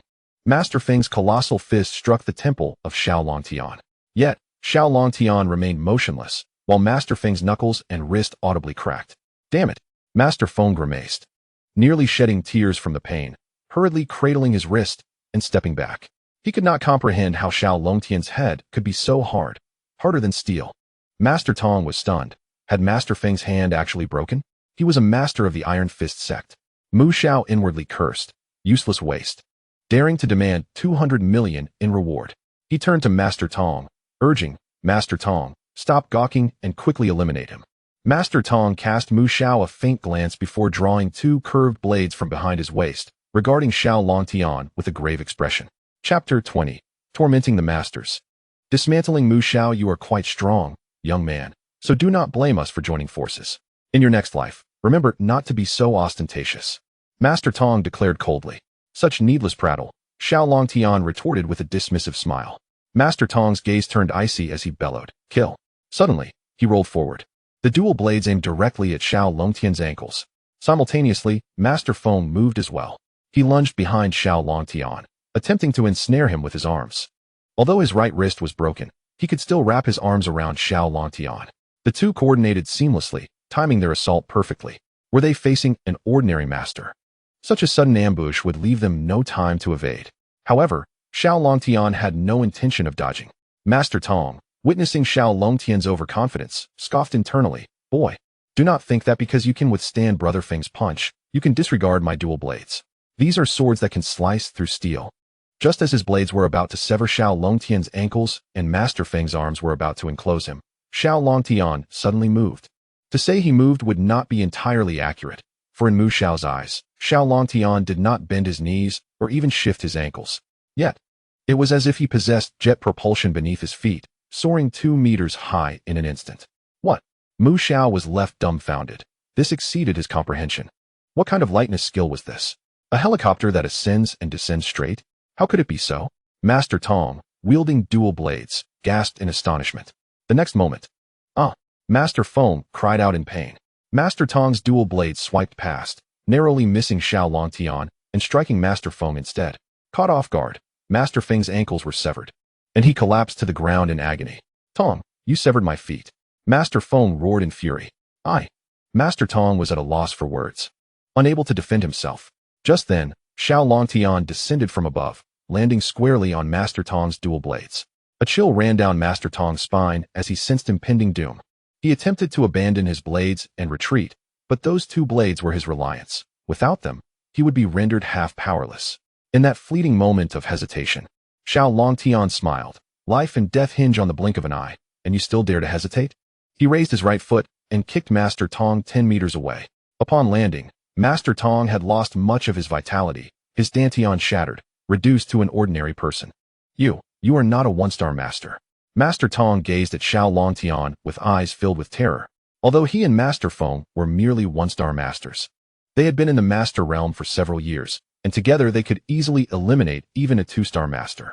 Yet, with such speed and a physique as unyielding as steel, Xiao Longtian had severely injured both him and Master Feng in just 2 moves. He was undoubtedly more than a mere 1-star master. Limited perspective, Xiao Longtian replied, no longer regarding these two now-defunct 1-star masters, and walked towards Mu Xiao. You two useless wretches. Mu Xiao cursed before turning and fleeing towards the stairwell. He regretted not having his father send 2 more powerful masters to protect him. You cannot escape. Do not waste your time. Xiao Longtian's cold voice pursued Mu Xiao from behind. In the next moment, Xiao Longtian appeared right in front of Mu Xiao. What do you want? Do you know who I am? Mu Xiao felt a flicker of anxiety. Yet he did not waver. I do not care who you are. Without hesitation, Xiao Longtian delivered a resounding slap. Bang! Mu Xiao was sent flying, crashing against the wall before falling down. Had it not been for the need to ascertain the whereabouts of Zhou Mingxue, that slap would have reduced his skull to a pulp. Struggling to rise, Mu Xiao spat out a mouthful of blood mixed with a few teeth. If you dare to touch me again, I guarantee you will die a miserable death. Moreover, Zhou Mingxue will suffer even more. Mu Xiao yelled frantically. You dare to threaten me? Speak. Where is Mingxue? Xiao Longtian seized his throat and lifted him off the ground. You will die a gruesome death. Mu Xiao still believed Xiao Longtian would not dare to kill him and continued to intimidate. Do you know how many bones are in the human body? How many muscles? Xiao Longtian remarked coldly. Mu Xiao scoffed, remaining silent. I can enlighten you. There are a total of 206 bones and 639 muscles in the human body. I am quite curious to know. If I were to slice away each bone and muscle from your body, would you still be so defiant? Xiao Longtian said indifferently. A flicker of fear appeared in Mu Xiao's eyes. Do not be anxious. My medical skills are exceptional, and I assure you I can remove each bone and muscle with precision. Xiao Longtian picked up a knife from the ground and pinched one of Mu Xiao's fingers. Wait. Panic etched across Mu Xiao's face as he hastily called out to Xiao Longtian. I do not have time to wait. With that, Xiao Longtian lightly swung the knife, severing a small bone from his finger. Ah, bastard. That hurts. The saying goes, the 10 fingers are connected to the heart. And Mu Xiao's forehead bulged with veins from the pain. Where is Mingxue? Xiao Longtian demanded, resting the knife against his middle finger. In the basement. Mu Xiao shouted. Did I ask you to scream so loudly? Xiao Longtian glared, cutting off another small bone from his middle finger. Ah! Mu Xiao stifled a cry, forcing himself to endure the pain. Go, lead the way. Xiao Longtian grasped his shoulder and followed closely behind. Mu Xiao's gaze flickered several times. Ultimately, he could think of no alternative but to obediently lead the way. Soon, Mu Xiao brought Xiao Longtian to the basement. There was a door that required facial recognition to open. Mu Xiao wiped the blood from his face, successfully unlocking the door. Xiao Longtian felt a wave of apprehension. Uncertain if Mingxue had been tormented by this wretched individual, unsure if she could recover from the trauma. She is right inside. Mu Xiao spoke weakly to Xiao Longtian. Taking a deep breath, Xiao Longtian stepped into the basement. Before him were 4 white walls, a single bright light, a bed, and a toilet. On the bed lay a girl with long hair, facing the wall. Xiao Longtian's heart raced as he stared intently at the girl's silhouette. Upon hearing Mu Xiao's voice, the girl coldly replied in a slightly hoarse tone, Mu, give up on your wishful thinking. Even if I die, Zhou Mingxue will never submit to you. Hearing this voice, Xiao Longtian confirmed that this was indeed his childhood friend, Zhou Mingxue. Mingxue, Xiao Longtian exclaimed. That voice, could it be Longtian Gige? Zhou Mingxue's closed eyes suddenly flew open. Impossible. Longtian Gige has been missing for 5 years. How could he possibly enter here? It must be my longing for him, causing auditory hallucinations. Zhou Mingxue murmured to herself, then closed her eyes once more. Chapter 21. Mingxue in the basement. Upon hearing this, Xiao Longtian felt a pang in his heart, and softly said, Mingxue, it is me. I am your Longtian Gige, and I have come to rescue you. At this declaration, Zhou Mingxue's body trembled, disbelief flashing across her eyes. Longtian Gige has come to save me. Indeed, I have come to save you. Xiao Longtian grasped Mu Xiao's arm and hurled him against the wall. Bang! Mu Xiao's bones nearly snapped in half. Ah, it hurts. He moaned on the ground. Zhou Mingxue trembled, slowly turning to face him. It was truly the Longtian Gige she longed for. Longtian Gige, is it really you? Zhou Mingxue exclaimed. Overwhelmed with joy. Mingxue, you have suffered. Xiao Longtian rushed over and embraced Zhou Mingxue, who sat on the bed. Is this not a dream? Longtian Gige has returned and found me, rescuing me. She sobbed on his shoulder. It is all right now, it is all right. Xiao Longtian patted her back, offering comfort. Suddenly, he furrowed his brow, feeling something unusual on her back through her clothing. Mingxue, tell me, what did that Mu fellow do to you? Xiao Longtian's voice turned icy. Longtian Gige, that Mu fellow. Zhou Mingxue's voice trembled. Do not worry, Mingxue, I will make him pay. No matter what has happened, you will always be my Mingxue, Xiao Longtian encouraged, mentally preparing himself for the worst. After I was brought here, he constantly coerced and tempted me to serve him, but I resisted with all my might. So he took out his whip and beat my body to vent his anger. Claiming he would outlast me until I willingly became his woman, Zhou Mingxue whispered. That bastard. How dare he leave so many scars on Mingxue's back? Xiao Longtian turned to Mu Xiao, his eyes brimming with murderous intent. He walked over, lifted Mu Xiao, and handed Zhou Mingxue a knife, saying, Mingxue, for every lash he inflicted upon you, return the favor with a cut. Zhou Mingxue trembled as she took the knife, casting a resentful glance at Mu Xiao. But moments later, she suddenly broke down in tears, the knife clattering to the ground. Mingxue, what is wrong? Xiao Longtian was taken aback. Longtian Gige, I have lost all hope for my life. I am afraid. Zhou Mingxue choked out. Mingxue, as long as I am here, you have nothing to fear. Please tell me. What happened? Xiao Longtian wiped away her tears. That villain, fearing I would escape, broke my legs so that I could not even get out of bed. Zhou Mingxue covered her face, weeping. What? Xiao Longtian stood up in fury, his eyes ablaze with rage. How dare you break Meng Shue's legs? I will crush yours into dust. With that, he slammed Mu Xiao to the ground and began to stomp on his legs repeatedly. Crack, crack. With each resounding snap, Mu Xiao's leg bones were crushed to pieces, never to heal again. Ah, my legs. Mu Xiao cried, tears streaming down his face. You will not have a good end. Xiao, my father will have your entire family torn to shreds. He glared at Xiao Longtian with unbridled hatred. Call your father over. I will take him on too. Xiao Longtian replied coldly. Do not think you can defeat two useless masters. My father can command thousands. How could you possibly contend with that? A sinister smile crept across Mu Xiao's pale face. It seems you truly do not want your last leg, do you? Xiao Longtian's eyes narrowed as he took a step forward, lifting his foot. What do you want? Stop, stop. Mu Xiao crawled backward in fear. Even if you kill me, it will not quell my hatred. Xiao Longtian's foot came crashing down. Pop. 2 eggs turned to mush. Ah. He writhed in agony on the ground. Kill me. Just kill me. I do not want to live anymore. Mu Xiao had already lost all hope. With 3 legs gone, what meaning was there in living? Xiao Longtian paid him no heed, walking up to Zhou Mingxue and lifting the blanket to inspect her legs. Brother Longtian. Don't. Zhou Mingxue felt a pang of insecurity, unwilling to let him see her legs. Xiao Longtian grasped her hands gently and spoke softly. Mingxue, do not worry. I possess some medical knowledge and can help you heal. Upon hearing this, a flicker of hope ignited within Zhou Mingxue. Really? Indeed. Xiao Longtian nodded, drawing her dress up to her thighs for a closer examination. After a moment, he smiled slightly and reassured her. Mingxue, I can heal your leg injury. In 7 days, you will be able to walk. Zhou Mingxue inhaled sharply in disbelief. Brother Longtian, are you just comforting me? I cannot feel my legs at all. Xiao Longtian replied softly. When have I ever lied to you? It is the truth. Overjoyed, Zhou Mingxue leapt into his embrace. Brother Longtian always speaks with conviction and never deceives. I believe you. At that moment, Mu Xiao, lying on the ground, let out a cold laugh. Ha, a charlatan. Her legs are in pieces, with shattered bones, muscles, and tendons injured. Even if the world's best orthopedic surgeon were to operate, a complete recovery would be impossible, let alone walking in 7 days. Though his voice was barely audible, it reached Xiao Longtian's ears.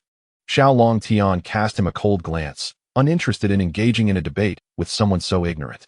He approached Mu Xiao's head and coldly inquired, do you prefer a swift death or a slow demise? Mu Xiao hesitated. Is there no third option? Xiao Longtian shook his head. There is not. With that, he crushed Mu Xiao's arm underfoot. Ah, grant me a quick end. I beg you. Mu Xiao cried, tears streaming down his face. I can grant you a swift end. But you must tell me, who is General Wang? Xiao Longtian demanded coldly. General Wang is our battle commander in the Haidu war zone, Wang Dong. Mu Xiao replied quickly.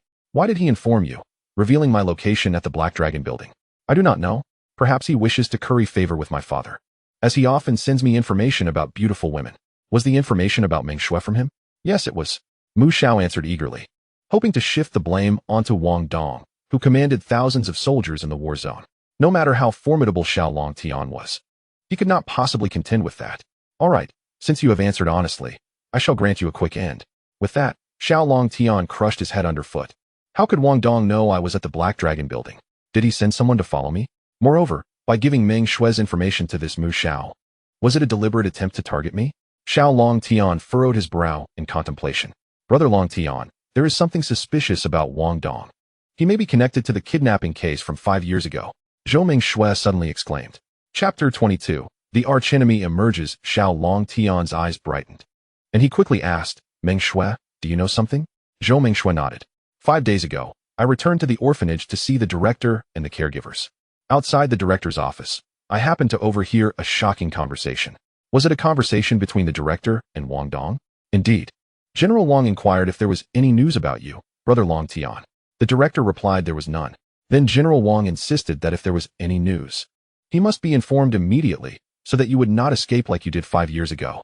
I was so frightened when I heard that, I left immediately. Unexpectedly. That very afternoon, I was kidnapped and brought here. Zhou Mingxue recalled.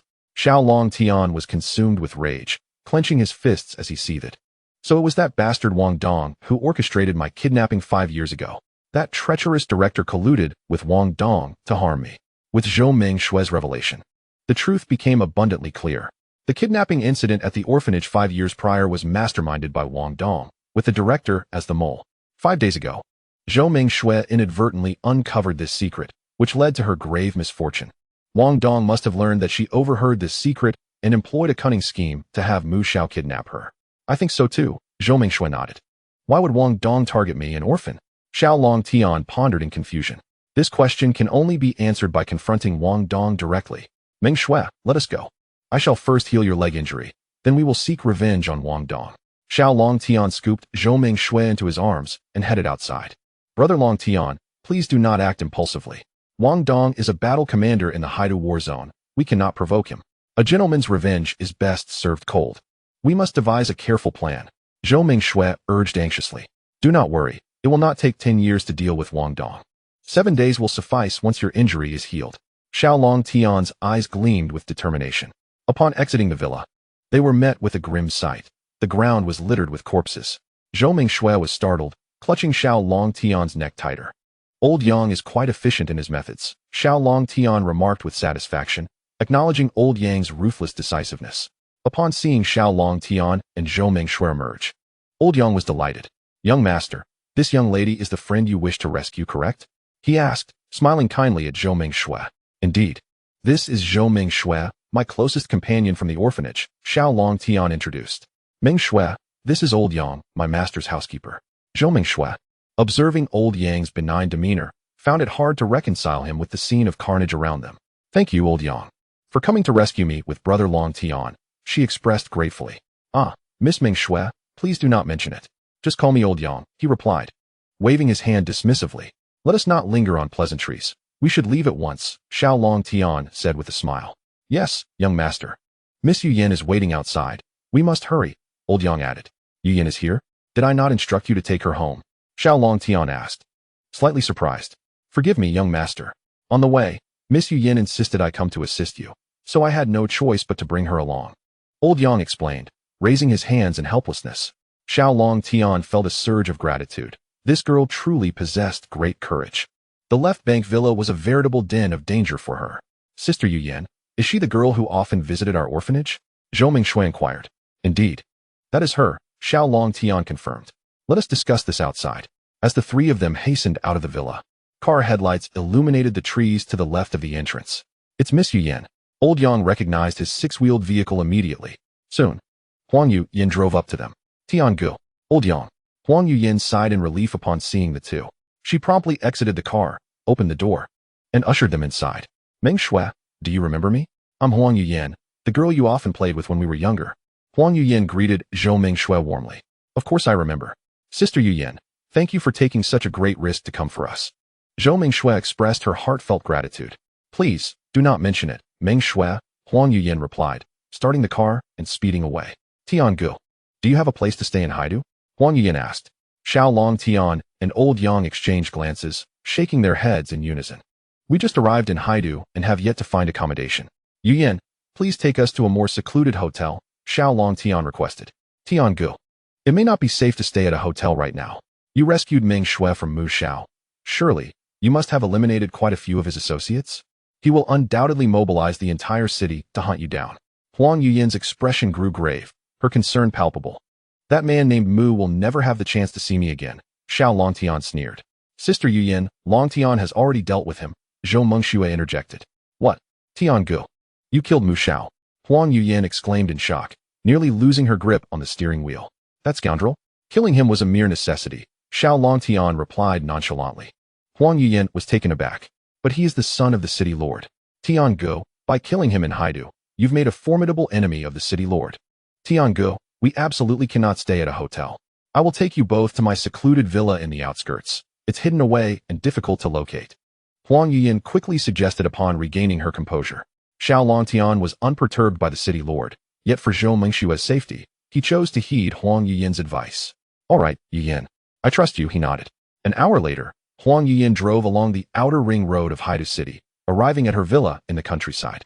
At this moment, dozens of vehicles entered the estate, including police cars, ambulances, and fire trucks.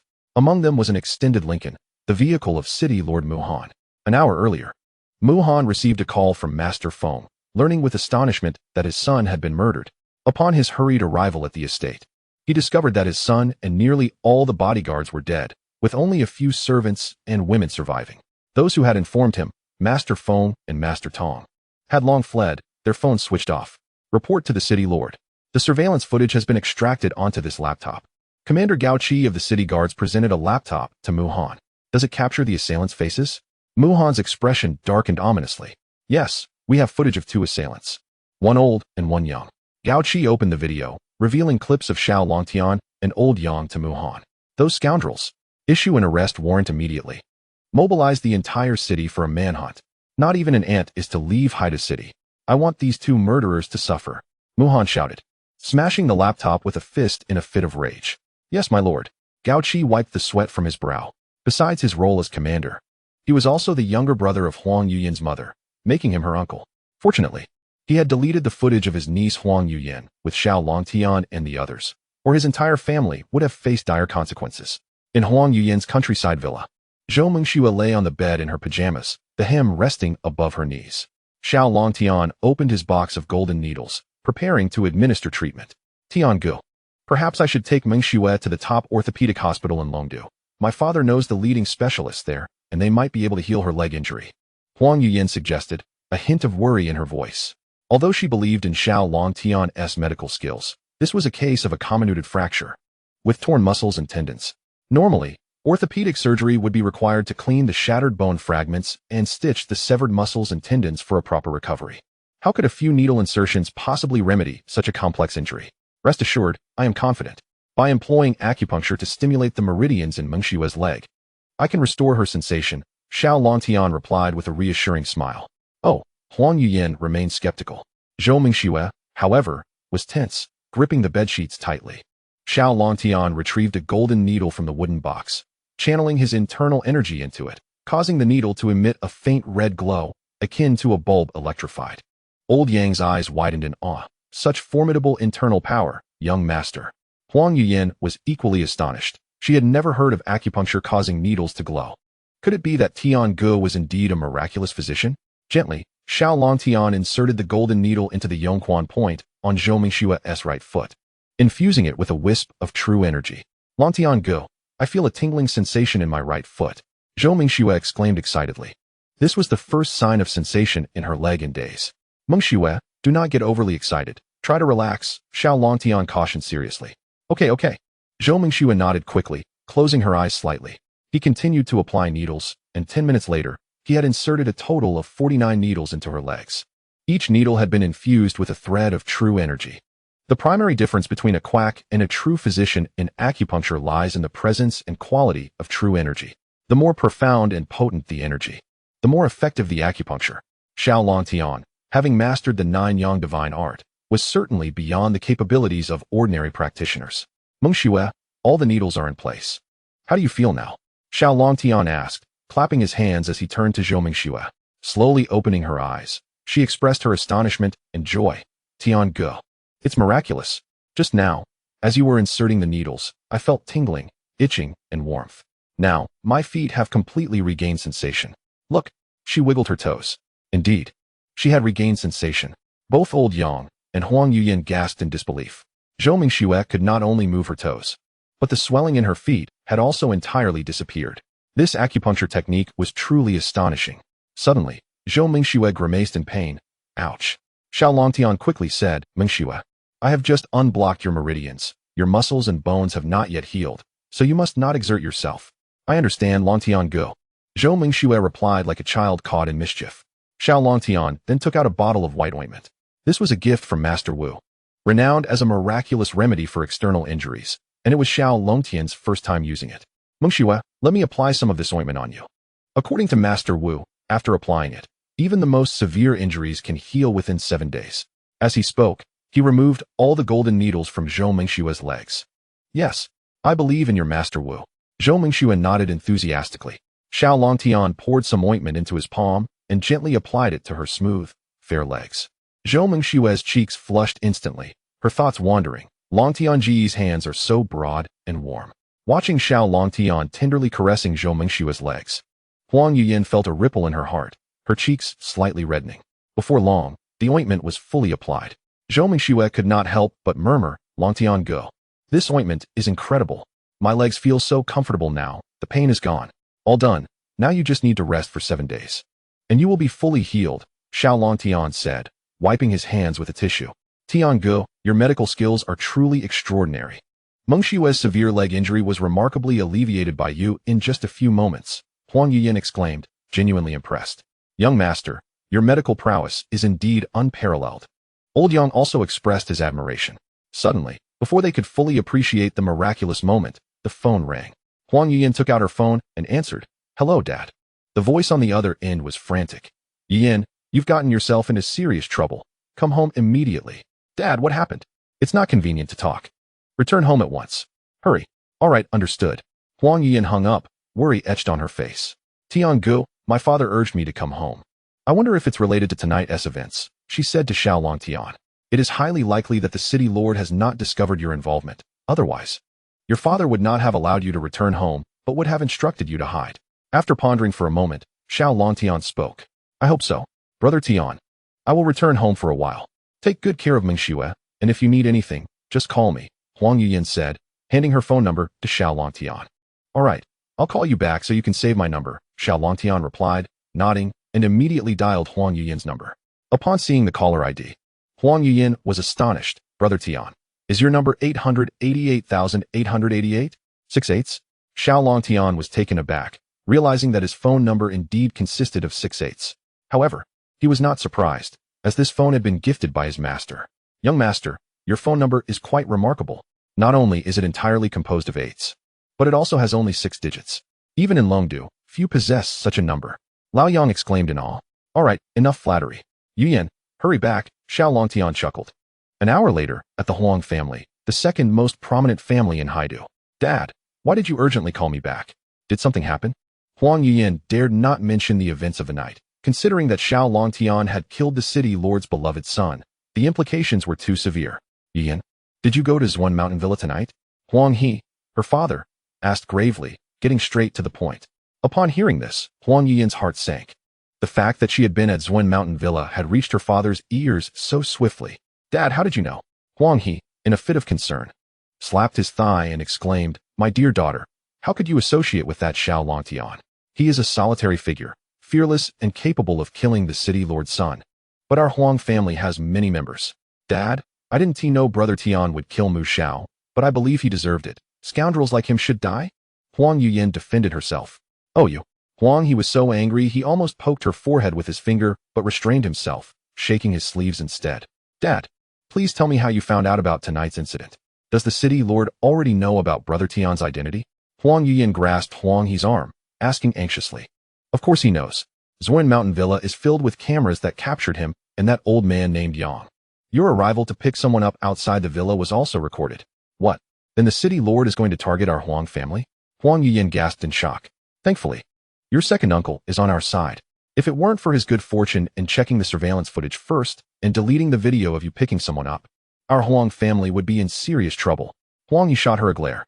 Huang Yiyin's second uncle was Gao Qi, the commander of the city guards. "I see." Huang Yiyin realized. "All right, from now on, you must not leave the Huang family. The outside is swarming with detectives and city guards searching for Xiao Longtian. Stay home quietly until this matter settles." Huang He's expression was stern. After contemplating for a moment, a glimmer of determination flashed in Huang Yiyin's eyes as she said to Huang He, "Dad, I suggest we seize this opportunity to take down the Mu family and the city lord." Huang He was taken aback. "Yiyin, what nonsense are you talking about?" "Dad, I'm not talking nonsense.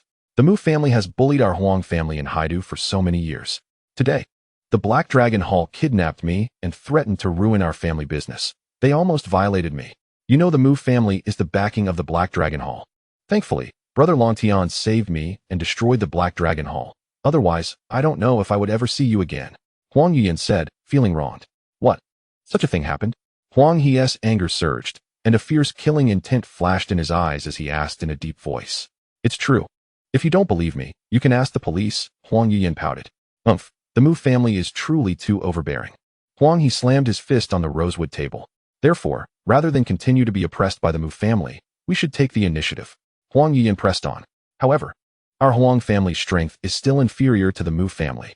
Moreover, Wang Dong in the Haidu war zone is also aligned with the Mu family." Huang He sighed reluctantly. "Dad, that was true in the past. But now it's different. Brother Tian is on our side. I believe that if we join forces with him, We can defeat the Mu family, Huang Yuyin said confidently. Xiao Longtian indeed possessed some abilities and background. Huang, he pondered. He had witnessed Xiao Longtian's master-level martial arts at Qitian Hotel and understood the mysterious influence he held over the police chief. However, given the gravity of the situation, he did not dare to make a hasty decision. Yin, I need to think this through carefully. You should return to your room and rest. Huang, he waved his hand. Huang Yuyin, feeling helpless, could only return to her room. After she left, Huang, he took out his phone and dialed Gao Qi's number. 7 days later. In Zhou Mengxue's room. Mengxue, once I finish this acupuncture treatment for you, you will be able to get out of bed and walk, Xiao Longtian said softly. Zhou Mengxue felt both excited and anxious. For these 7 days, Xiao Longtian had performed acupuncture on her daily.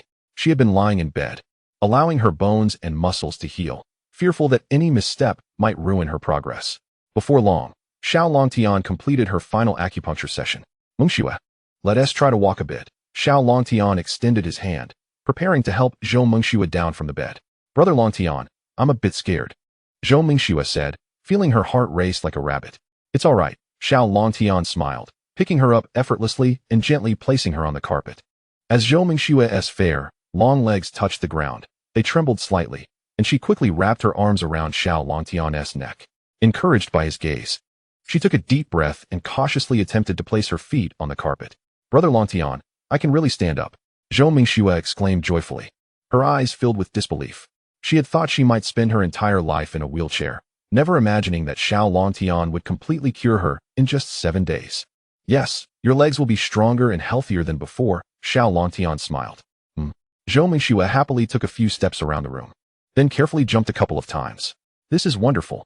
I can continue my dance studies and pursue my dream of becoming a dancer, Zhou Mengxue exclaimed, performing a few difficult ballet moves. Watching Zhou Mengxue's graceful dancing, her long, beautiful legs leaping in the air, Xiao Longtian couldn't help but smile. Brother Longtian, thank you. Zhou Mengxue leaped into Xiao Longtian's embrace. Caught off guard, Xiao Longtian stumbled and fell to the ground, and their lips accidentally met. Zhou Mengxue was stunned, her face turning crimson. Xiao Longtian's breath quickened, and he instinctively wrapped his arms around Zhou Mengxue's slender waist. Brother Longtian, where have you been for the past 5 years?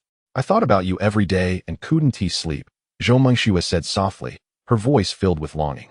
That day, I was kidnapped by several villains. On the highway, Uncle Fu, my master's attendant, intercepted the vehicle. Seeing Uncle Fu's formidable skills, the villains took me and several passing motorists as hostages, threatening Uncle Fu to sever his own legs. But Uncle Fu hesitated for just a second, and one of the villains crushed my hands and feet, even blinding my eyes and deafening my ears. Later, Uncle Fu's subordinates arrived and eliminated those notorious villains with sniper rifles, then transported me to Penglai Mountain at sea for treatment. For the past 5 years, I have been learning from 9 masters on the mountain, Xiao Longtian slowly recounted. Brother Longtian, you have suffered. Zhou Mengxue looked up, her eyes filled with concern as she gazed at Xiao Longtian. It's nothing. I am quite well now, Xiao Longtian replied with a faint smile. The two locked eyes, feeling as if the entire world consisted of just the two of them, while time seemed to come to a standstill. The soft, comfortable carpet beneath them contrasted with the alluring figure before him. He beheld a beautiful visage and inhaled an intoxicating fragrance. An inexplicable fire surged within Xiao Longtian, the indomitable energy from Zhuyang Jinqi, making him slightly uncomfortable. Mengxue, his hands moved upward, finding a central point on her back, and with a gentle twist, he unfastened the clasp. Brother Longtian, Zhou Mengxue's eyes grew hazy, her breath quickening involuntarily as she began to twist. Just at that tense moment, a striking figure suddenly appeared at the doorway. Gasps accompanied the sound of a handbag hitting the ground. Chapter 25. Regardless of the dragon's lair and tiger's den, Yuyin, Xiao Longtian, and Zhou Mengxue were taken aback. Huang Yuyin stood frozen, her hands swiftly covering her eyes. Xiao Longtian and Zhou Mengxue hurriedly stood up. Zhou Mengxue's face flushed to her neck, awkwardly unsure of where to place her hands. Yuyin, what brings you here? Xiao Longtian chuckled awkwardly. He had been so careless that he completely missed the sound of Huang Yuyin ascending the stairs. I saw nothing. Would you like to continue? Huang Yuyin turned sideways, tossing her hair, unable to meet Xiao Longtian's gaze. She feigned calmness, yet the blush on her ears betrayed her racing heart. For some reason, her mind began to wander. What would it feel like if she were the one pressing down on Xiao Longtian? Or perhaps, if she were on either side of Zhou Mengxue? Seeing her shy demeanor, The Jiangxinqi within Xiao Longtian stirred again. He suppressed his impulses and changed the subject. Yin, didn't you mention over the phone that your father has confined you at home? Has he changed his mind? Indeed, as the topic shifted, Huang Yuyan regained her composure. No. I managed to sneak out. However, the situation is quite dire. There are police and city guards everywhere, searching for you in Old Yang. They will inevitably find this place. In my opinion, we should find a way to get you out of the city. Worry filled Huang Yuyan's brow. Xiao Longtian pondered for a moment and inquired. Is there any movement from Guangdong? Huang Yuyan thought for a moment before replying. Nothing major for now. However, this afternoon, the city lord will hold a memorial service for his deceased son. I hear that prominent figures from all walks of life in Haidu will attend. And Guangdong will likely be present as well. Xiao Longtian's eyes flickered, and he snorted softly. Excellent. This afternoon shall be Guangdong's demise. If that city lord does not recognize the situation, he shall join him on the journey. What? Huang Yuyan's mouth fell open, utterly shocked. Zhou Mengxue exclaimed in astonishment. Brother Longtian, you mustn't go. That is a dragon's lair and a tiger's den. Indeed, Brother Tian, it is far too risky. The memorial service will undoubtedly be heavily guarded. Not even a fly could get in. Huang Yuyan urged anxiously. Regardless of the dragon's lair or tiger's den, we shall charge in. Xiao Longtian replied coldly. Brother Tian, that is impossible. There are tens of thousands of police and city guards in Haidu alone. If Guangdong's 10,000 elite soldiers are mobilized, it would be even more terrifying. Huang Yuyan was nearly rendered speechless by Xiao Longtian's audacity. Rest assured, I will exercise caution, Xiao Longtian said with a slight smile. Brother Tian, even if you manage to breach their defenses, you will undoubtedly find yourself surrounded. It is unlikely you will even have the opportunity to face Guangdong directly. How can you kill him then? I suggest we devise a long-term plan and consider an assassination instead. Huang Yuyan continued to plead earnestly. She genuinely feared for Xiao Longtian's safety should he venture into the tiger's den, a perilous situation fraught with danger. You speak the truth. I will find a way to have them invite me into the morning hall. Xiao Longtian nodded. Brother Longtian, how could they possibly invite you in? Zhou Mengxue questioned in confusion. Guangdong may not, but the city lord likely will. After all, I am his arch-nemesis. He would surely want to see me. Xiao Longtian chuckled lightly. Seeing his determination, Huang Yuyan and Zhou Mengxue reluctantly ceased their attempts to dissuade him. Yuyan, I need you to do me a favor and find a way to send Mengxue back to the Zhou family in Donglan City. Xiao Longtian resolved to first ensure Zhou Mengxue's safe return home so that he could proceed without any burdens, ready to take decisive action. Brother Longtian, I do not wish to part ways with you. Zhou Mengxue immediately protested. Mengxue, listen, only when you are safe can I act without reservations and boldly seek revenge. Xiao Longtian gently caressed her cheek. Indeed, Mengxue, what Brother Tian is about to undertake is fraught with danger. If you remain in Haidu, it would only place him in greater peril. Given that the city lord is holding a funeral today, the search outside will not be as stringent. We must leave quickly. Huang Yuyan urged. She, too, hoped for Zhou Mengxue's departure from Haidu to prevent her from becoming a pawn against Xiao Longtian. Very well. After a moment's hesitation, Zhou Mengxue nodded in agreement. Despite her reluctance and desire to be by Xiao Longtian's side every moment, she understood the gravity of the situation. Rest assured, after I deal with Guangdong, I will come to find you in Donglan City, Xiao Longtian assured with a smile. After lunch, Huang Yuyan took Zhou Mengxue away. Old Yang proposed seeking assistance while he donned sunglasses and a cap, heading towards the city lord's mansion. An hour later, Xiao Longtian arrived at the city lord's estate. It was a vast manor adorned with white lanterns and white silk, playing mournful music. Prominent figures from all sectors of Haidu gathered to attend the memorial service. 200 members of the city lord's guard stood at the entrance, their expressions solemn, vigilantly observing the comings and goings of the guests. Xiao Longtian surveyed the situation at the entrance before striding forward. Excuse me, sir, do you have a funeral invitation? The steward inquired. I do not, Xiao Longtian replied. Shaking his head. I'm sorry, but without an invitation, you cannot attend the memorial service. The steward's demeanor grew cold. Then can my face serve as an invitation? Xiao Longtian removed his cap and sunglasses, smiling playfully. Kid, this is not a place for jokes. Get lost.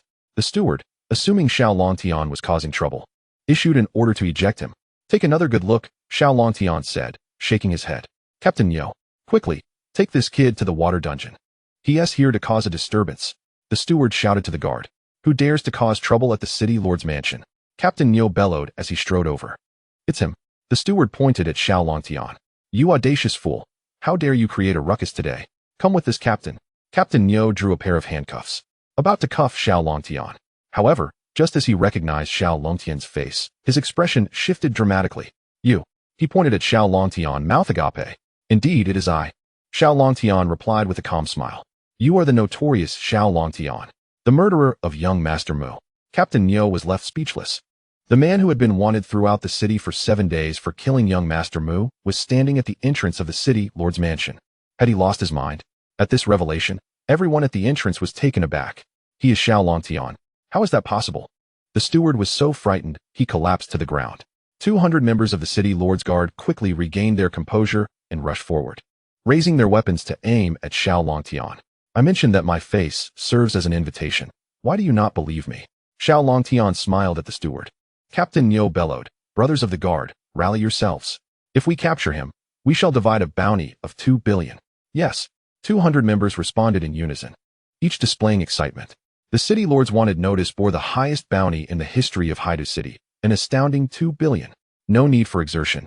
I shall accompany you to meet the city lord, Xiao Longtian declared, extending his hands to indicate to Captain Niu that he could cuff him. Chapter 26, Voluntarily Captured. Crashing the memorial, what trickery are you playing? Captain Niu furrowed his brows, uncertain of Xiao Longtian's intentions. Fear not, I shall not resist, Xiao Longtian smirked. Really? Then you should cuff yourself. Captain Niu hesitated, suspecting it to be a trap, and tossed the handcuffs towards Xiao Longtian.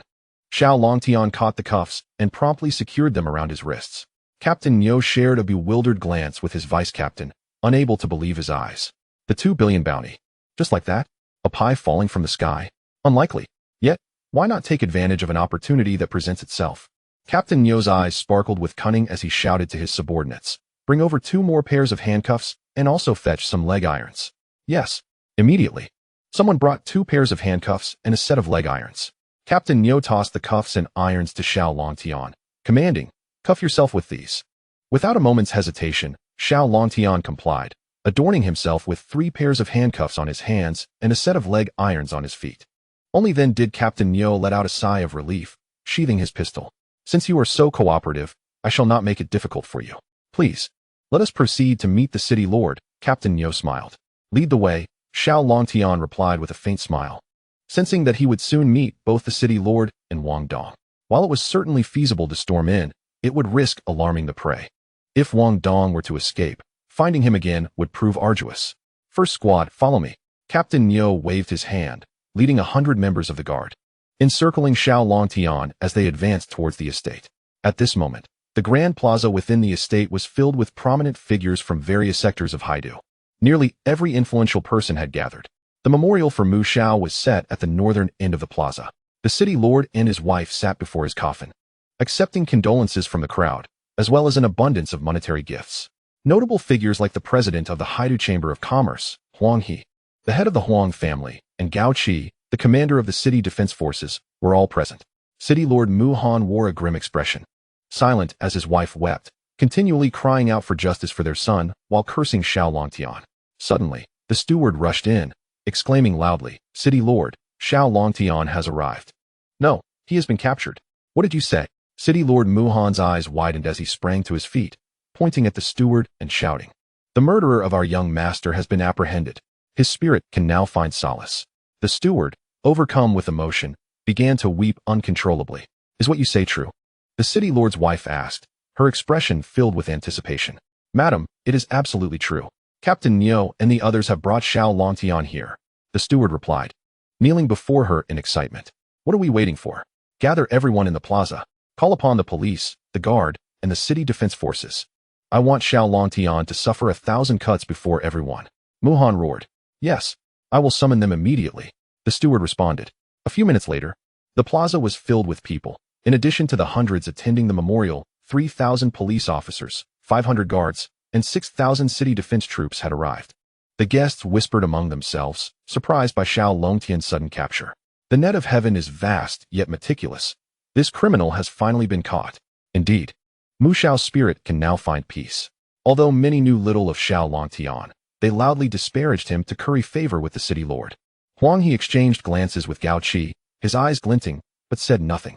Before long, Captain Niu brought Xiao Longtian into the plaza. However, Xiao Longtian wore a faint smile, hardly resembling a criminal. Thousands of eyes turned towards him, filled with curiosity, disdain, and trepidation.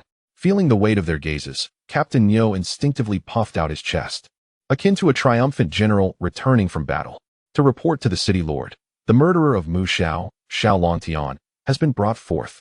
Please issue your decree. Captain Neo knelt before the city lord, proclaiming loudly. Well done, Captain Neo. The city lord nodded in satisfaction, before casting a fierce glare at Xiao Longtian. Xiao Longtian, you vile scoundrel. You dare to kill my only son. I shall see you torn to pieces. The city lord's wife, in a fit of rage, lunged forward to strike at Xiao Longtian.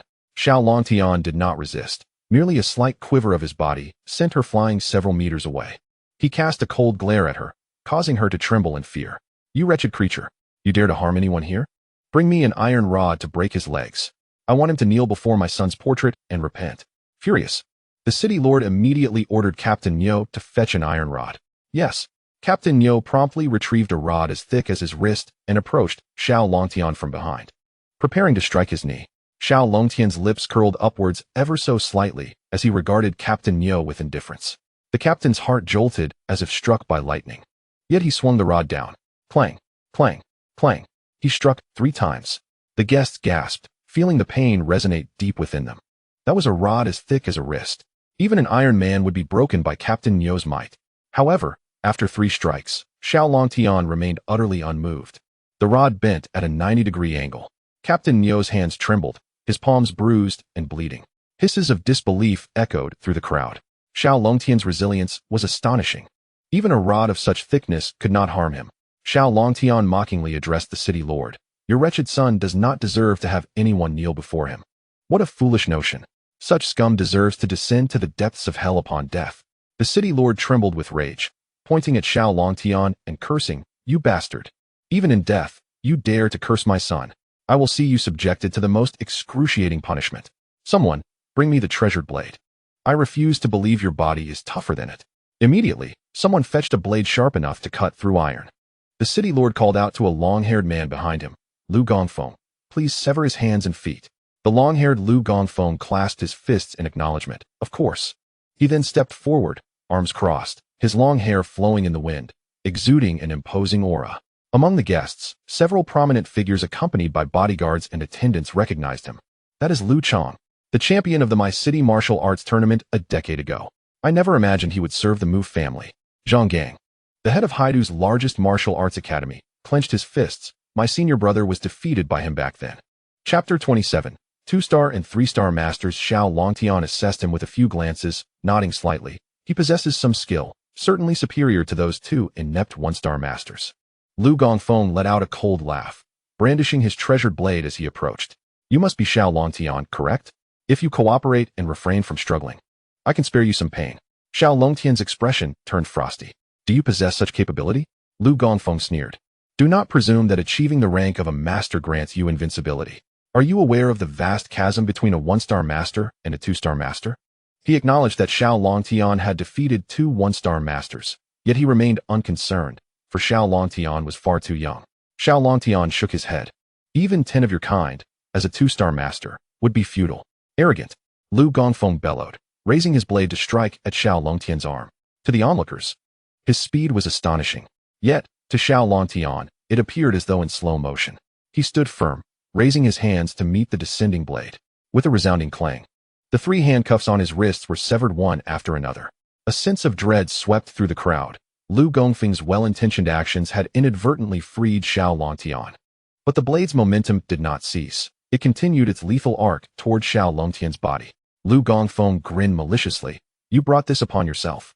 However, in the next moment, his smile faltered. The blade halted just inches from Xiao Longtian's form. Xiao Longtian had managed to clasp the blade with his palms. His speed was extraordinary. His grip was formidable. The knowledgeable guests gasped in astonishment. Xiao Longtian fixed his gaze on Lu Gongfeng and said coldly, I told you, you lack the ability. Lu Gongfeng's mouth opened slightly, fear flickering in his eyes. With a sharp crack, Xiao Longtian shattered the blade. He seized the broken tip and thrust it forward, piercing Lu Gongfeng's throat. Lu Gongfeng clutched his neck in terror, staggering backward before collapsing to the ground, eyes wide in death. Xiao Longtian did not spare him a glance. Instead, he turned to the city lord. With a casual motion, He twisted the 6 silver handcuffs off his wrists as if wringing a mere vegetable, tossing them to the ground. Such immense strength. The crowd was left in shock. Those cuffs were forged from high-grade steel. Even hydraulic pliers would struggle to break them. No wonder he had been so brazen upon entry. It was due to his formidable internal strength, unbothered by shackles. Mu-Han snorted coldly. In his view, Lu Gongfeng's demise was merely a result of carelessness. At that moment, Xiao Longtian had also managed to shatter the ankle restraints. He dusted off his hands and coldly addressed Mu-Han. The sins of the father fall upon the son. Your indulgence of your child's heinous actions is a grave offense. Hearing this, Mu-Han's face turned a deep shade of anger. His teeth clenched as he hissed, Xiao Longtian, do not think your martial prowess grants you free rein. I have thousands here, thousands of guns. Do you truly believe you can leave alive? Xiao Longtian sighed. If you do not repent, your Mu family shall face extinction. Enraged, Mu-Han shouted, Director Chen, where is Captain Gao? Order the brothers to eliminate him. As the head of the Haidu police and the commander of the city guard exchanged glances, preparing to respond, a bald man stepped forward, pointing at Xiao Longtian and bellowing. You insolent brat! Why summon the army? I alone am sufficient. Delighted, Mu-Han replied, excellent. With Zheng Gongfeng's 3-star mastery, he can handle this. The bald man was a recent recruit, eager to showcase his skills, and Xiao Longtian had unwittingly delivered himself to him. Xiao Longtian scrutinized Zheng Gongfeng and smirked derisively. A 3-star master? I hope you can withstand my second move. Zheng Gongfeng narrowed his eyes. Xiao Longtian, your internal strength is commendable, but alas, my blood blade is specifically designed to counter such prowess. With that, he drew a long, sharp blade from his waist. Under the sunlight, the blade gleamed ominously. Blood blade Zheng Buran. He was indeed Zheng Buran. Captain Gao, who is this Zheng Buran? Is he formidable? Director Chun inquired, curiosity piqued. Absolutely formidable. He ranks among the top 100 assassins in Long Country. 3 years ago, he single-handedly wiped out the Wu family, the wealthiest in Wuzhou. And it took 100 masters to capture him afterward. Who would have thought he would appear in the city lord's residence? Did the lord retrieve him? Gao Qi whispered. Such power. Director Chen's eyes widened. This blood blade has tasted blood equivalent to a swimming pool's worth. Today, it shall feast once more, ha ha ha. Zheng Buran grinned sinisterly, licking the blade's edge, sending shivers down the spines of onlookers. Xiao Longtian retorted coldly, today, it will indeed have its meal. However, it shall be your blood that it drinks. Ha ha, how delightful. I relish prey that remains arrogant even in the face of death. Zheng Buran cackled. In the next instant, he lunged at Xiao Longtian. The blade aimed for Xiao Longtian's neck. The speed was blinding. To everyone else, it was merely a blur. A flash of steel. Yet to Xiao Longtian, it was still in slow motion. At the crucial moment, rather than evade, he surged forward. After the blade vanished, a crack echoed through the air, followed by Zheng Buran's agonized scream. The onlookers rubbed their eyes, stunned by the shocking scene. Xiao Longtian stood with his left hand behind his back, while his right hand gripped Zheng Buran's wrist, the one holding the knife. Zheng Buran's wrist was yanked down with a sickening crack. Zheng Buran recoiled in horror, retreating in panic. Xiao Longtian seized his wrist and, along with the blood blade, hurled it towards Zheng Buran. The speed was swifter than a bullet. Zheng Buran's pupils dilated as he watched his own blade plunge into his heart. With weakened knees, he collapsed to the ground. A notorious assassin had met his demise. Everyone stood agape, gazing at Zheng Buran's lifeless body. Impossible. Mu-Han was left speechless. This was a master he had spent billions to extricate from prison. In a mere confrontation, Xiao Longtian had slain him? What martial prowess did Xiao Longtian possess? But there was no time for contemplation. He bellowed, all detectives, all guards, converge upon this. Whoever brings him down will receive a bounty of 3 billion. Chapter 28. A collective rebellion. The city lord's power crumbles. Wow. A bounty of 3 billion. The crowd erupted in excitement. To slay Xiao Longtian meant instant elevation to greatness. A lifetime of luxury. Among the 500 guards, 3,000 detectives, and 6,000 city guards, many were eager to act. However, no one was foolish. Xiao Longtian had just dispatched a 3-star master with a single blow. The first to step forward would become cannon fodder. Everyone exchanged glances, hesitant to be the first to advance.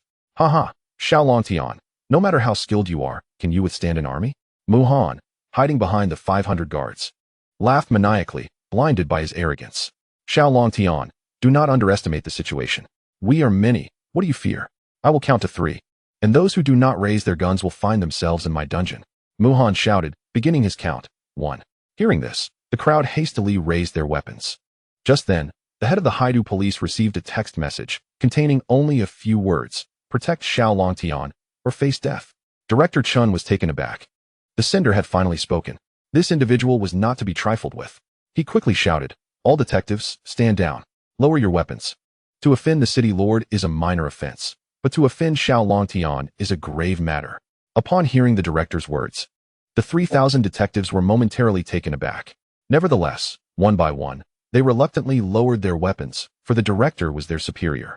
Muhan, witnessing this scene, was infuriated and furiously pointed at Director Chun, cursing, "Chen Jinya, have you turned against us? Do you believe I won't revoke your position at once?" Director Chun chuckled awkwardly. "My apologies, Lord Mu. The orders from the upper headquarters are not to be disregarded. If you wish to dismiss me, it must go through the approval of the headquarters." Given the circumstances, if he had to choose sides, he would undoubtedly align himself with the headquarters and Xiao Longtian. The hundreds of affluent guests present were rendered speechless by this unexpected turn of events. No one anticipated that Director Chun would dare defy the Lord's command. "You scoundrel! I shall deal with you later. Captain Gao, command your men to eliminate Xiao Longtian." Muhan could do nothing but place his hopes on Gao Qi. However, Gao Qi merely cast a fleeting glance at him, remaining silent. Moments ago, he had secretly conferred with Huang He, the head of the Huang family, to conspire against the Mu family. After Huang Yuyin proposed a strategy against the Mu family, Huang He pondered extensively and discussed it with Gao Qi. Yet, due to the Mu family's formidable influence, he had hesitated to act. However, with the current situation, it was evident that the Mu family was weakening. 2 of his top masters had perished, and even the police department had sided with Xiao Longtian, significantly diminishing Muhan's authority. Gao Qi assessed that the hundreds of affluent guests present had begun to waver in their loyalty to the city lord. "What? Gao Qi, do you dare to defy orders as well?" Muhan's eyes widened in disbelief. "Lord Mu, your grievances with Xiao Longtian are personal matters. It is perhaps inappropriate to mobilize the city guard," Gao Qi replied nonchalantly. At these words, the gathered elite erupted in a cacophony of murmurs. Who exactly is Xiao Longtian to command such loyalty from the city guard's commander? Many began to calculate the risks and benefits of continuing their support for Muhan. "You scoundrels! From this moment forth, Gao Qi will no longer serve as commander. Deputy Commander Zhang, you are now the trusted commander of the city guard," Muhan shouted. Deputy Commander Zhang, being his nephew, was expected to remain loyal. Indeed, Zhang's face lit up with joy as he rallied some loyal followers to prepare for Gao Qi's arrest. "Gao Qi, you are dismissed. Surrender," Deputy Commander Zhang declared, a triumphant expression on his face. "Humph." Gao Qi cast a disdainful glance at him. In the next instant, a flying dagger shot forth from behind Huang He. Thud! The dagger pierced Deputy Commander Zhang's heart. Before he could revel in his triumph for even 10 seconds, his life was extinguished. The dagger had been thrown by Huang He's attendant. Muhan, witnessing this, laughed in fury. "Ah, how bold you are, to conspire against me for the sake of Xiao Longtian." The city lord's wife trembled in fear, retreating behind a coffin. Xiao Longtian was not surprised by Director Chen's betrayal, for he had instructed old Yang to seek assistance from the ninth sister. However, he was taken aback by Gao Qi's defection. Hadn't Yuyin mentioned that her father opposed toppling the Mu family? "Muhan, do you have anything to say?" Xiao Longtian taunted, fixing his gaze on him. "Xiao Longtian, I, Muhan, will never rest until you are dead. Captain Niu, command the guards to advance." Muhan turned to his last hope, Captain Niu. This contingent of 500 men was his personal guard. Surely they would not betray him. Captain Niu was momentarily dazed, feeling the weight of countless eyes upon him. This scrutiny was not one of honor, but of immense pressure. To advance or to retreat? After a moment's hesitation, he gritted his teeth and stepped forward. "The Lord has shown me favor. I will serve him loyally." "Xiao Longtian, surrender," Captain Niu proclaimed, though inwardly he lamented, knowing the peril he faced. Masters do not fear bullets, especially not someone as formidable as Xiao Longtian. 500 guns would be of no consequence against him, given your loyalty and courage. "I shall spare your life," Xiao Longtian nodded slightly. Though Captain Niu possessed a certain naivety, his steadfastness and refusal to shift allegiances merited his clemency. With that, Xiao Longtian swiftly dashed into the ranks of the guards. The 500 guards were thrown into disarray, none daring to fire their weapons. For Xiao Longtian moved with such speed that aiming was nearly impossible, and friendly fire was a genuine concern. The guards were left with no choice but to draw their blades and engage in combat with Xiao Longtian. However, most were merely martial artists, with few masters among them, and they stood no chance against him. In less than a minute, The ground was strewn with injured guards, including Captain Niu. Of course, Xiao Longtian had not killed them, merely incapacitated them. Mu Han, witnessing this scene, felt his soul nearly flee in terror, and he bolted for the exit. The tide had turned. If he did not flee now, he would perish alongside his son. No one would hold a memorial for him then. Thinking of escaping? Xiao Longtian sneered. He casually picked up a gun from the ground and hurled it directly at Mu Han. Mu Han gasped in shock. Was he truly to meet his demise here? To perish at the hands of a mere youth amidst so many protectors? I refuse to accept this. I am the lord of this city. But it was all in vain. Mu Han closed his eyes, awaiting the arrival of death.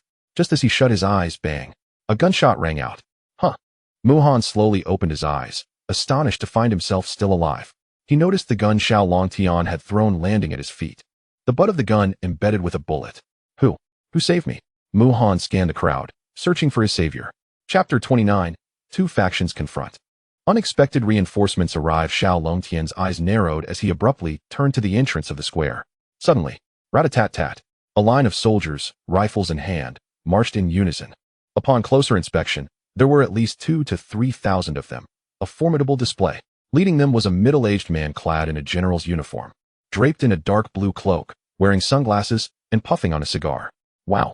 Many women were captivated by his charisma. We, the Haidu Combat Zone, stand with Lord Mu. The middle-aged man's voice was not loud, yet it resonated throughout the square, indicating his profound internal strength. It was General Wang of the Haidu Combat Zone. With General Wang's support for Lord Mu, could the tide of battle turn once more? General Wang commanded an elite force of 10,000 soldiers, far surpassing the city guards and the 3,000 detectives. It seemed to the guests that Xiao Longtian was destined to fail this time. Xiao Longtian, however, felt a surge of elation. The true protagonist of the day had finally arrived. So you are Wang Dong? He fixed a frosty glare on Wang Dong. Is my name one you can utter so casually? Wang Dong scoffed. Very well. It seems my journey here was not in vain. Xiao Longtian replied with a cold smile. So, you are here for my sake? Wang Dong narrowed his eyes slightly. Indeed. I have come today to settle 2 scores with you. Xiao Longtian's stern visage revealed a depth of murderous intent. Oh, Wang Dong chuckled disdainfully. There is no need for further words. Come and accept your fate. Xiao Longtian, uninterested in idle chatter, felt no need to waste words on someone marked for death. Huh, you, a mere child, dare to be so brazen? Wang Dong retorted with a sneer. With that, he raised his hand into a fist. In the next moment, 4 gunshots rang out simultaneously, from the 4 cardinal directions. Snipers opened fire on Xiao Longtian. Wang Dong wore a disdainful smile, coldly staring at Xiao Longtian. In a flash, Xiao Longtian executed the elusive footwork technique. He had already detected the presence of 4 snipers and moved just as Wang Dong raised his hand. Not a single bullet found its mark. The guests gasped in astonishment. Wang Dong's snipers, undoubtedly elite marksmen, had failed to hit their target. Moments later, several rounds of gunfire erupted, yet Xiao Longtian evaded them once again. Wang Dong furrowed his brow and shouted, "Send in the sharpshooter battalion." As soon as his command was issued, 500 soldiers from the sharpshooter battalion surged forward, forming a firing line. 5 rows of soldiers, each consisting of 100 men, prepared to unleash a volley of shots. The professionalism of this formation far surpassed that of the city lord's guard earlier. With 500 soldiers firing in succession, Xiao Longtian would likely have nowhere to escape. Xiao Longtian, are you not going to surrender? Wang Dong sneered. In my lexicon, the term surrender does not exist, Xiao Longtian replied, shaking his head lightly. Then prepare to become a beehive. Wang Dong barked, ready to give the order to fire. Directors Chun and Gao, witnessing the scene, broke into a cold sweat. Should Xiao Longtian be killed, Director Chun would undoubtedly face dire repercussions. For Gao Qi and the Huang family, it would mean losing a promising situation. Both men stepped forward simultaneously, exclaiming, "Hold your fire." Wang Dong raised an eyebrow. What? Director Chen and Captain Gao wished to save this murderer? Director Chen steeled himself. General Wang, this matter is a personal grudge between Lord Mu and Xiao Longtian. We should not interfere. Gao Qi concurred, indeed. If General Wang employs the sharpshooter battalion against the citizens of Long Country, my city guards will also have to intervene. Thankfully, Wang Dong had only brought 2,000 to 3,000 men. The 6,000 city guards were sufficient to hold their ground. Wang Dong, upon hearing this, cast a cold glance at the 2 and then burst into laughter. Huh? I, Wang Dong, have lived over 40 years and have never witnessed such absurdity. You, a police chief and a city guard captain, openly defend a murderer, allowing him to kill the city lord? After laughing, his expression turned icy, and he barked. Do you think my Haidu battle zone fears your rabble? Brothers of the Haidu battle zone, enter. As soon as he finished speaking, 7,000 to 8,000 soldiers charged into the square. The faces of Gao Qi and Director Chun paled instantly. 20,000 men took their positions, guns drawn in a standoff. The tension in the atmosphere was palpable. Hundreds of guests hurriedly retreated to the corners of the square, yet neither side dared to fire the first shot. The sound of a single gunshot would undoubtedly plunge them into chaos, drenched in blood. Xiao Longtian took a few steps forward, coldly addressing Wang Dong. If you have the courage, face me in a duel. Wang Dong scoffed. A duel? What qualifications do you have? I have 10,000 elite soldiers who could obliterate you at my command. Xiao Longtian's expression hardened. Oh? You had the audacity to kidnap and torment me 5 years ago, and the gall to use Mu Xiao to harm my loved ones. Now, you lack the courage to fight me to the death? At this proclamation, everyone present understood the profound enmity between Xiao Longtian and Wang Dong. Wang Dong glanced at the crowd, recognizing their peculiar gazes, and snorted, tacitly acknowledging the truth. You, a welfare orphan, have no right to compel me to fight. Wang Dong remained reluctant to engage Xiao Longtian in a duel. He then raised his right hand, preparing to give the order to fire. As a massive brawl seemed imminent, both Director Chun and Gao Qi felt the pressure, knowing their forces were no match for Wang Dong's 10,000 elite soldiers. If a fight broke out, it would be disastrous. Huang He, the head of the Huang family, also felt anxious, his mind racing for a solution. Suddenly, a thunderous voice echoed, "Who dares harm my young master?" Accompanied by heavy footsteps, 100 burly men, led by Old Yang, stormed in, each wielding a Gatling gun, positioning themselves behind Xiao Longtian. Each of these men stood at least 6 feet tall, muscular, and imposing. Although they numbered only 100, their firepower was such that each could seemingly take on 100 foes. The square fell silent. This presence instantly quelled the tension, leaving the 3,000 police officers and 6,000 city guards in stunned silence, while the 10,000 soldiers from the Haidu battle zone broke into a cold sweat. Where did such a formidable group emerge from? It was terrifying. What was Xiao Longtian's true background? Such armed strength was not something an ordinary faction could muster. This was a game changer, with the balance of power shifting once more. Guests buzzed with excitement. It had been years since Haida City had witnessed such a spectacle. Upon seeing the 100 men with Gatling guns, Xiao Longtian was also taken aback. Prior to arriving at the city lord's residence, Old Yang had mentioned seeking assistance. But Xiao Longtian had not anticipated such formidable allies. Old Yang, how did you manage to gather such a force in such a short time? You haven't been secretly nurturing them, have you? Xiao Longtian chuckled. Ah, young master, you jest. I cannot afford to maintain so many. This is a contingent sent by your 8th senior sister, Miss Yin, Old Yang replied with a dry laugh. 8th senior sister? Xiao Longtian was momentarily stunned. The last time, the 9th senior sister had merely made a phone call to have the Haidu police chief withdraw his men. Now, the 8th senior sister had dispatched such a powerful team to assist him. It seemed that all 9 of his senior sisters were extraordinary. A smile crept onto Xiao Longtian's face as he turned to Wang Dong. Wang Dong, I now present you with 2 choices. Either face me in a duel, or let your subordinates bleed on your behalf. Which will you choose? Wang Dong's face turned ashen, his raised hand frozen in mid-air, hesitating to lower it. With the addition of 100 Gatling guns on Xiao Longtian's side, his chances of victory had vanished. He regretted not bringing more heavy weaponry today for a swift march. After a moment's hesitation, Wang Dong coldly snorted, Since you seek death, I shall personally end your life. Chapter 30. 5-star Master Wang Zhandong. Xiao Longtian smirked slightly. Excellent. Today, I shall settle both new and old scores. Wang Dong laughed heartily. Xiao Longtian, 5 years ago, you narrowly escaped with your life. Today, I shall make you relive the agony of that time. With that, he leaped into the center of the square. Xiao Longtian sneered and stepped forward to confront him. Observing the momentum, Wang Zhandong's martial prowess appeared formidable. What level could he possibly be at? I have heard that Wang Zhandong was trained by the Flame Warlord and has been a master for over a decade. In my opinion, Xiao Longtian stands no chance against him. Yet, one could not underestimate Xiao Longtian. He had just defeated the 3-star Master Zheng Buoyang with a single strike. I bet 20 million that Wang Zhandong can only defeat Xiao Longtian in 2 to 5 moves. The guests murmured among themselves. Xiao Longtian, you might as well prepare your coffin. Wang Dong slowly removed his military cap, pretending to place it on the ground. However, halfway through, he suddenly struck, flicking the cap towards Xiao Longtian. Despicable. A sneak attack. Huang He, the head of the Huang family, scoffed. The cap spun towards Xiao Longtian like a high-speed saw blade, hurtling through the air from 2 meters away. At such a close distance and with such speed, evasion was nearly impossible. Yet, to Xiao Longtian, it was akin to slow motion. He merely sidestepped, avoiding the cap's assault. Crack!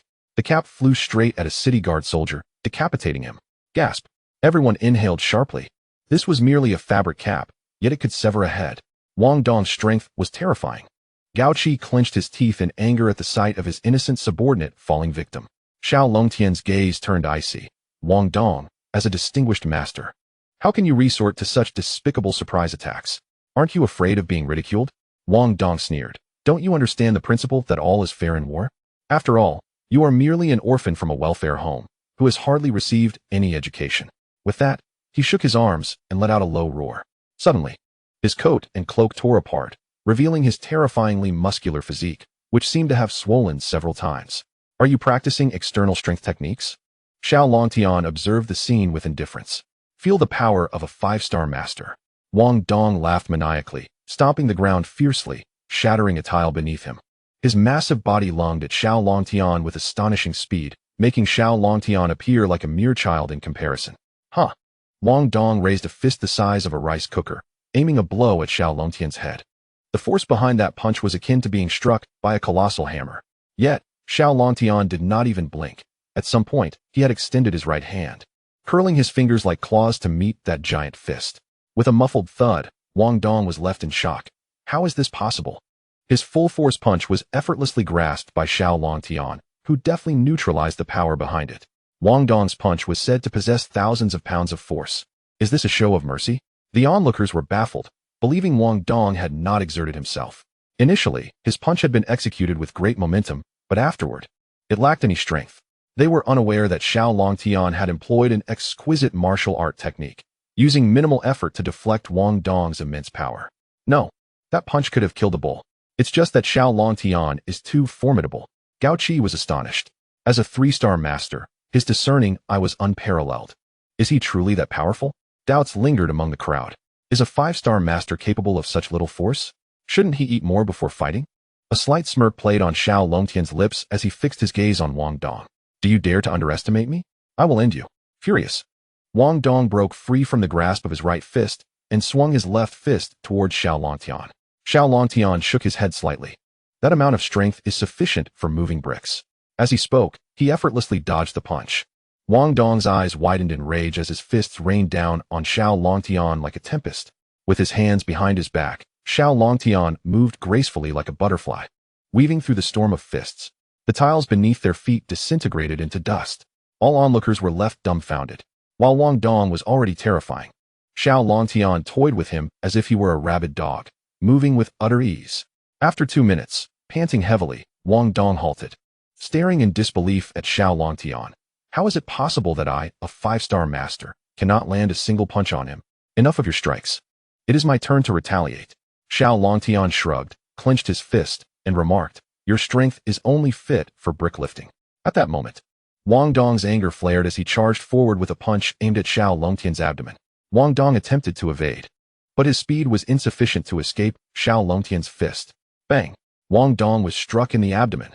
With a muffled grunt, he spewed a mix of blood and stomach contents. His eyes bulged in agony, and his body recoiled like a bow, flying backward. Upon hitting the ground, he lacked even the strength to rise. Why are you so weak? Can't even withstand a single punch? I only used 30% of my strength, Xiao Longtian scoffed. Brushing off his hands, the arena fell silent. One could hear a pin drop. No one could believe what had just transpired. Just a single punch. Merely a single punch. Gao Qi exclaimed in disbelief. A punch that injured a 5-star master. Moreover, Xiao Longtian only used 30% of his strength. If he had used 50%, wouldn't he have killed him on the spot? Director Chun was profoundly shocked. The soldiers from the Haidu battle zone, witnessing this scene, were momentarily stunned before rushing forward. Old Yang, he barked, stop them. 100 burly men swiftly lifted Gatling guns, aiming at the approaching soldiers. The sound of gunfire erupted like a torrential storm. In mere seconds, hundreds of charging soldiers fell into pools of blood. The remaining men hastily retreated, crouching with their guns, frightened to move. Stop! Old Yang shouted, raising his hand. Xiao Longtian approached Wang Dong, crouching to lift him. Wang Dong, did you ever imagine this day would come for you?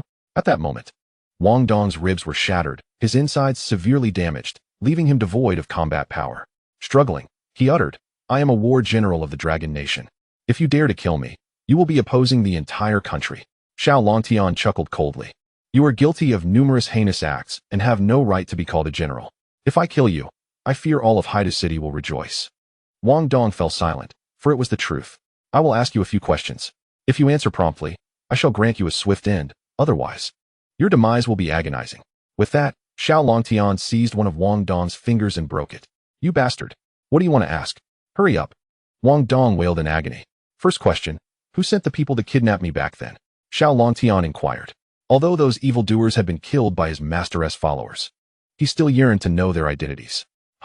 They were from the assassin organization, Yamahal. "Individuals you cannot afford to provoke," Wang Dong snarled. "Yamahal," Xiao Longtian nodded. "Second question, why did you want to kidnap me?" Upon hearing this, Wang Dong's mouth opened and then closed again, showing no inclination to respond. "Are you not going to speak?" Xiao Longtian coldly huffed, breaking another of his fingers. "Stop, you bastard," Wang Dong bellowed. "Will you speak?" Xiao Longtian continued, breaking yet another finger as if it were a cucumber. "What's the harm in telling you?" Wang Dong could no longer endure the excruciating pain. "I hired Yamahal's assassins to kidnap you to deliver you to someone in Longdu." "Deliver me to someone in Longdu? To whom? Why was I to be sent there?" Xiao Longtian expressed his astonishment at this revelation. "I don't know the specifics. I was merely following orders. All I know is that you are entangled in a significant secret from 21 years ago. 21 years ago? That was the year of my birth. Could it relate to my origins?" Xiao Longtian's pupils constricted, a surge of excitement coursing through him. He tightened his grip on Wang Dong's neck, demanding, "Who were you supposed to deliver me to in Longdu?" Wang Dong coughed twice, his voice hoarse. "I don't know. I only knew to deliver you to the entrance of Longma Temple in Longdu, where someone would come to collect you." Xiao Longtian seethed with anger. "Even now, you wish to conceal the truth?" Wang Dong hastily exclaimed, "I genuinely do not know. In front of those bigwigs in Longdu, I am but a minor character. Useless." Xiao Longtian, furious, hurled him to the ground. Having finally received a clue, he had hoped to unravel the mystery of his origins, only to discover that Wang Dong possessed so little information. After pondering for a moment, he seized Wang Dong again, demanding, "Who instructed you to kidnap me? Surely you must know that." Wang Dong's expression faltered as he shook his head. "Are you certain you do not know?" Xiao Longtian ruthlessly snapped two of his fingers. The agony he experienced during his abduction years ago ultimately manifested as retribution upon Wang Dong. Gritting his teeth, Wang Dong exclaimed, "I don't know. Just kill me." Xiao Longtian's expression turned icy. "I have heard that you are the disciple of the Flame War King. Speak. Was it he who commanded you?" Wang Dong's demeanor shifted dramatically. Suddenly, a warning instinct surged within Xiao Longtian. He abruptly raised his head and swept his right hand before him. In the next instant, two gunshots rang out simultaneously. One bullet was intercepted by Xiao Longtian's hand, yet the other struck Wang Dong squarely in the head, causing his demise. "Bastard!" Xiao Longtian focused his keen sight towards the direction of the bullets. He discerned a glimmer from a sniper rifle's scope 5 miles away, but it vanished almost instantly. "Young master, are you all right?" Old Yang hastily appeared beside Xiao Longtian, concern etched across his face. "I am fine, but regrettably, Wang Dong has been silenced. The sniper is stationed atop a high building 5 miles away," Xiao Longtian replied, seething with frustration. 5 miles away? Should we send someone to pursue?" Old Yang was perplexed at how Xiao Longtian could see such a distance without binoculars. "Forget it. By the time we reach there, he will have fled." Xiao Longtian shook his head. Although he had avenged the abduction that occurred 5 years prior, he had nearly touched upon the enigma of his own origins, leaving him unsatisfied. What transpired 21 years ago? Which prominent figure from Longdu sought to capture me? Was it indeed the Flame War King who issued orders to Wang Dong? A cascade of questions spun in Xiao Longtian's mind, causing him a headache. The only lead now lay with the Flame War King. He had to seek him out. "Young master, with Wang Dong now deceased, how shall we handle the aftermath here?" Old Yang inquired. After a moment of contemplation, Xiao Longtian declared, "I can't be bothered with these matters anymore. Let the Huang family take care of it. By the way, go and eliminate Muhan for me." Old Yang nodded and departed, swiftly executing Muhan. With the deaths of Wang Dong and Muhan, their loyal subordinates lost their backbone and resolve. Xiao Longtian surveyed his surroundings, met by over 10,000 reverent gazes. Today, after consecutively defeating 3 masters, especially besting Wang Dong, everyone was left in awe of his martial prowess. coupled with the mysterious backing that could sway the police and city guards to his side, alongside the formidable Gatling squad. No one dared utter a word against Xiao Longtian. Xiao Longtian approached Director Chun, Gao Qi, and Huang He, casting a glance at the three. They felt a suffocating pressure. I appreciate the assistance of the three today. Xiao Longtian nodded slightly. Upon hearing this, the trio heaved a sigh of relief, their faces brightening. Mr. Xiao, you are too kind. I merely executed the orders from the General Directorate, one of them replied. Mr. Xiao, you flatter us. The city guards have long disapproved of Muhan's actions, and today was merely in accordance with the will of fate, another added. You are too generous, Mr. Xiao. As a friend of Yu Yan, my Huang family will undoubtedly assist. Moreover, the Mu family has oppressed us for far too long. We must thank you for ridding Haidu of a menace. The third chimed in, all gestures of politeness. Since both Muhan and Wang Dong are dead, the order of Haidu City must be restored. I will rely on the three to exert more effort, Xiao Longtian stated. What do you mean, Mr. Xiao? Huang He inquired, his expression shifting. You may deliberate on the benefits amongst yourselves. I can hardly be bothered, Xiao Longtian replied with a faint smile. Hearing this, Huang He was elated. Bowing with gratitude, Mr. Xiao, your magnanimity shall be forever remembered by my Huang family. Should you require our assistance in the future, just relay a message. The power dynamics within Haidu City were poised for a complete overhaul. Since Xiao Longtian intended to remain uninvolved, the Huang family would naturally emerge as the primary beneficiary. Director Chun and Gao Qi shared in the joy, knowing they too would reap significant rewards. I have matters to attend to. You may handle the remaining affairs. Xiao Longtian waved his hand and strode away. Old Yang promptly summoned the Gatling squad and followed suit. Huang He called out from behind, Mr. Xiao, do visit the Huang family when you have time. Young master, where shall we head now? Old Yang asked. Old Yang, first ensure the Gatling squad is settled. Reward each member with 1 million. Then, we shall visit the orphanage, Xiao Longtian instructed. 1 million is quite a sum. That totals to 100 million. Old Yang hesitated. Don't be so stingy. We can't let the 8th senior sister's men toil without recompense. I'll transfer the funds to you. It's not your money, so why fret? Xiao Longtian chuckled. You make a valid point, Old Yang grinned. An hour later, Xiao Longtian found himself in the office of the orphanage director. The director and his lover sat trembling on the sofa, fearfully huddled together. Wang Dong has just died. If you wish to avoid meeting a similar fate, divulge everything you know about my origins. Xiao Longtian coldly fixed his gaze upon the director. Longtian, please remain calm. Don't act impulsively. The director gasped, raising his hands in a defensive gesture. If you remain silent, my patience will wear thin. Xiao Longtian's eyes glimmered with menace. I will speak. I will speak. The director hastily replied. 21 years ago, a young woman brought you to our orphanage, stating only that your name was Xiao Longtian before she hurriedly departed. A young woman. What did she look like? Do you know her name? Where did she come from? And where did she go after? Xiao Longtian pressed eagerly. This young woman could very well be his mother. She was strikingly beautiful, approximately 1.70 meters tall, with an oval face and willow-like eyebrows, her eyes large and bright. However, she appeared to be severely injured and left without saying anything further. I pursued her, but I couldn't catch even a glimpse of her, the director reminisced. Did she leave nothing behind? Xiao Longtian's anxiety surged as he seized the director's arm. Longtian, it hurts. Please let go. The director winced at Xiao Longtian's iron grip, nearly moved to tears. Speak. Xiao Longtian loosened his hold. She was in a hurry. Truly, she left nothing behind. The director lamented. Did she possess any distinctive features? Xiao Longtian insisted. Without any clues, finding his mother would be impossible. Ah, I remember now. She had a crescent-shaped black mole on her left earlobe. The director's eyes lit up as he recalled this key detail. A crescent-shaped black mole on her left earlobe, Xiao Longtian murmured, etching the detail firmly in his memory. I have shared everything I know. May I now leave? The director cautiously inquired. Leave? You must also clarify how you colluded with Wang Dong. Xiao Longtian scoffed.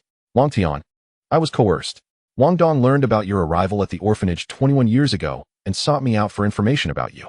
I had no choice but to divulge your details, which led to my abduction. The director protested. How unjust. Longtian, had I known he would commit such heinous acts, I would never have revealed anything. Oh, really? Then who was it that informed Wang Dong upon my return to Haidu? Who was responsible for Meng Shue's abduction? Xiao Longtian's icy gaze bore into him. The director fell silent, speechless. Having committed so many misdeeds, you show no remorse and only weave lies. You are unworthy of being the director of this orphanage, unworthy of being human. Xiao Longtian shouted furiously. Longtian, please don't kill me. Spare my life. I will surely reform. The director begged, terror-stricken. Too late. Xiao Longtian twisted his grip on the director's throat, and he instantly expired. Ah!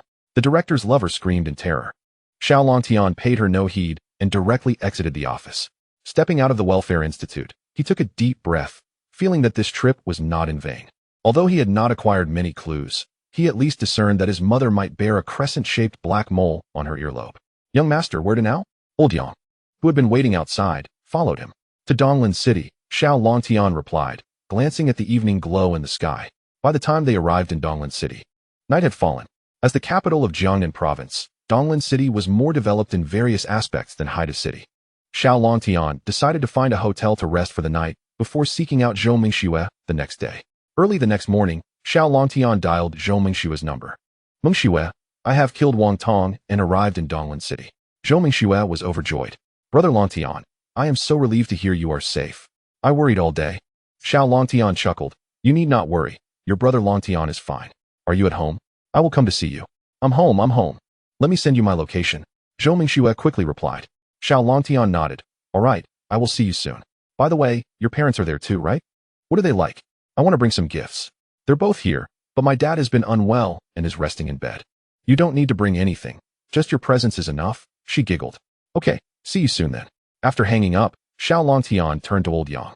Old Yang, since it's my first time visiting Mingxue's home, what kind of gifts would be appropriate for her parents? Old Yang looked taken aback and chuckled awkwardly. Ah, young master. You have truly caught me off guard. I have grown gray, yet I have never had a girlfriend. Xiao Longtian raised an eyebrow, scrutinizing him. Old Yang, you can't possibly be incapable, can you? Old Yang rolled his eyes. Young master, you underestimate me. Although I have never dated, I am quite familiar with all the clubs in Longdu. Xiao Longtian laughed heartily. I don't believe you. You are too frugal to buy a luxury car. Yet you frequent clubs daily? Old Yang chuckled nervously. It's precisely because I go every day that I can't afford a luxury car. Xiao Longtian was left speechless, raising his thumb in admiration. Subsequently, he and Old Yang went to a shopping center to purchase 2 bottles of fine wine and visited a fruit shop to select several exquisite fruits. As it was his first visit to meet Mingxue's parents and unaware of their preferences, he opted for modest gifts, fearing that overly extravagant ones might make them uncomfortable.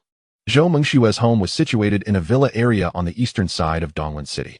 Old Yang drove his Luling car, navigating to the entrance of the villa area based on the navigation system. Excuse me, could you please raise the barrier? Old Yang called out cheerfully to the security guard as he rolled down the window. A security guard approached, glancing at the Luling car, and asked Old Yang, Are you the maintenance worker Wang Master sent here to fix the plumbing? Xiao Longtian could not help but tease Old Yang. You should visit the clubs less often and save money to buy a better car. Such is the reality of the world. It is not merely a matter of being judgmental.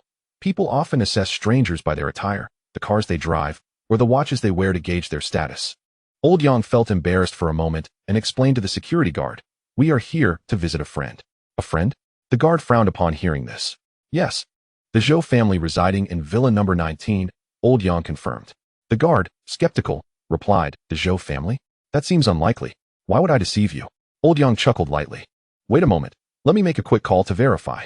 It was evident that he doubted the Zhou family would have friends who drove such an ordinary car. Soon, after confirming Old Yang's identity over the phone, the guard lifted the barrier. Watching the Luling car drive away, he muttered, How odd. How could the lady of the Zhou family, who is so accustomed to wealth, have such a humble friend? Before long, Old Yang found Villa number 19. Zhou Mingxue had eagerly opened the door and waved when she saw Old Yang's car.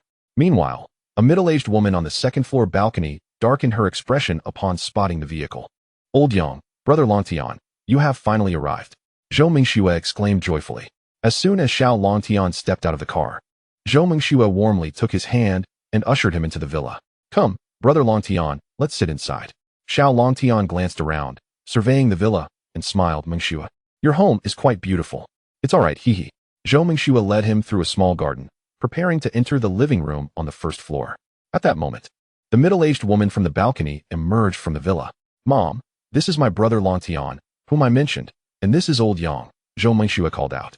The middle-aged woman, Zhou's adoptive mother, regarded Xiao Longtian and Old Yang with a dispassionate glance, arms crossed, and stated coldly, I'm sorry. The maid just cleaned the floors inside, and they aren't dry yet. Implied was her unwillingness to let Xiao Longtian and Old Yang enter. Xiao Longtian was taken aback. He had barely spoken a few words before being met with disdain. Zhou Mingshue's face flushed with embarrassment, and she anxiously said, "Mom, Brother Longtian traveled a long way to see us. If the floor is dirty, we can clean it again later." The middle-aged woman raised an eyebrow, responding with a sarcastic tone, "That won't do. The floors can be cleaned again, but if we let the scent of poverty into the house, it will linger for a long time." At this, Xiao Longtian's expression soured as well. Zhou's adoptive mother truly had a narrow perspective. Old Yang, sensing the tension, quickly cleared his throat and stepped forward, holding 2 bottles of fine wine and a basket of exquisite fruits. "Mrs. Zhou, it is a pleasure to meet you. These are some modest gifts from the young master. Please accept them." Old Yang spoke amiably, his tone polite. "Mrs." Zhou glanced at the gifts in Old Yang's hands and chuckled lightly. "Oh, that has quite a bit. Must have cost a few thousand, right? Why are you being so courteous?" Upon hearing this, the atmosphere seemed to ease slightly. Old Yang thought to himself that gifts had their advantages. However, Mrs. Zhou quickly added, "In life, one must be genuine and not pretend to be affluent. Did you just spend a month's salary on this? It's really unnecessary. These items should be untouched and can be returned. You can take them back and use the money for living expenses." Her disdainful demeanor and tone made even Old Yang, who was usually good-natured, feel the urge to reprimand her. Zhou Mingxue stamped her foot in frustration. "Mom, how can you say that? Brother Longtian is not at all like you think." Mrs. Zhou shot her a disapproving look and said, "With his appearance, how could he possibly be someone of accomplishment? I'm going upstairs to check on your father. You should come up soon, understand?" With that, she strutted away like a proud hen. Zhou Mingxue turned to Xiao Longtian, filled with guilt. "Brother Longtian, I'm truly sorry for the trouble you've faced." Xiao Longtian smiled gently. "It's no problem.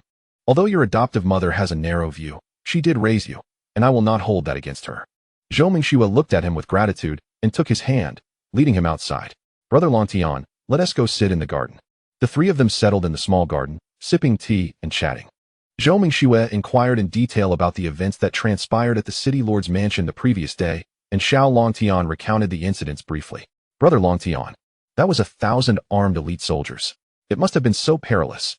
Zhou Mingxue's complexion paled, reflecting her sense of having narrowly escaped danger. "Dream Shui, I wish to know, how did the Zhou family treat you?" Xiao Longtian asked earnestly. The attitude of Zhou's mother earlier compelled him to question Zhou Mingxue's circumstances within the Zhou household. "My adoptive father treats me very well. He came to the Welfare Institute to adopt me when I was 13, she replied. "As for my adoptive mother and sister, they treat me fairly well," replied Zhou Mingxue. Xiao Longtian nodded. Since Zhou Mingxue expressed it that way, it was evident that her mother and sister were not particularly kind to her. "By the way, Brother Longtian, since your medical skills are so exceptional, could you possibly take a look at my father's illness?" Zhou Mingxue implored. "What ailment does your adoptive father have?" 3 months ago, he was diagnosed with early-stage liver cancer. After a month of hospitalization, the treatment showed little effect. Hence, my mother brought him home and hired the renowned traditional Chinese doctor, Master Hu, for home treatment. Initially, there were significant improvements, but a month later, his condition reverted to what it was before. Master Hu claimed that the hospital's treatment had worsened his condition and that he needed to take his medicine for 2 months. Yet, after a month of medication, there has been no change, Zhou Mingxue sighed. "Early-stage liver cancer is manageable. I can cure it," Xiao Longtian replied with a faint smile. "Really?" Zhou Mingxue exclaimed joyfully. Of course, Xiao Longtian nodded. Even late-stage liver cancer could be cured by him, let alone the early stage. At that moment, a red Ferrari sports car entered the villa. "My sister Zhou Fun is back," Zhou Mingxue announced. Shortly after, a tall woman clad in denim shorts and a snug white t-shirt opened the car door and stepped out. Xiao Longtian appraised her briefly and nodded subtly. Though she was not as beautiful as Zhou Mingxue, her figure was quite striking, guaranteed to attract attention. Upon seeing the 3 in the small garden, Zhou Fun paused for a moment before approaching them. She removed her sunglasses and playfully remarked to Xiao Longtian and Lao Yang, "Is that dilapidated car driven by your 2 friends, Mingxue?" As soon as the words left her mouth, the atmosphere became somewhat awkward. Xiao Longtian sighed, realizing that the apple did not fall far from the tree. He chose to ignore Zhou Fun and sipped his tea. Lao Yang, unfazed, smiled slightly at Zhou Fun. "Miss Zhou, that car indeed belongs to me." Zhou Fun scoffed, "Such a car suits you perfectly. It's a reflection of your character." This remark caused even Lao Yang, who had a thick skin, to frown. Zhou Mingxue quickly interjected, "Sister, Lao Yang is a very good person. You cannot speak to him like that." Xiao Longtian cast a casual glance at Zhou Fun. "Miss Zhou, has your mother not taught you to respect your elders and care for the young?" Zhou scrutinized Xiao Longtian closely, resting one leg of her sunglasses on her red lips, tilting her head with a laugh. Oh, Mingxue, your friend is quite handsome.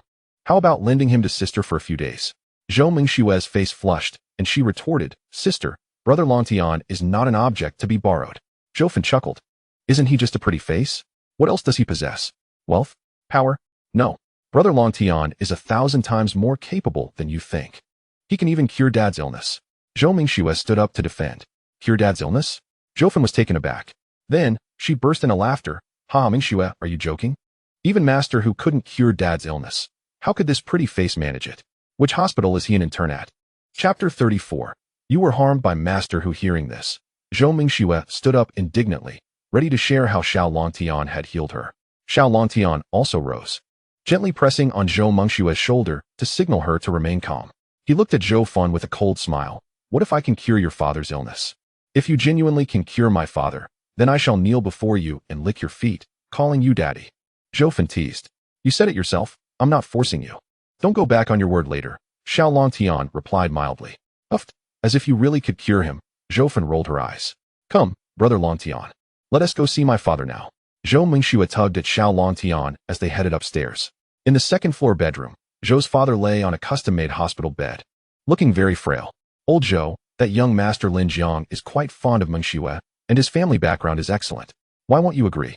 Zhou's mother asked, displeased. Cough. Cough. Lin Jiang has ill intentions. He is unworthy of Mingxue, Zhou's father weakly replied. Knock, knock, knock. Dad, Mom, it's Mingxue.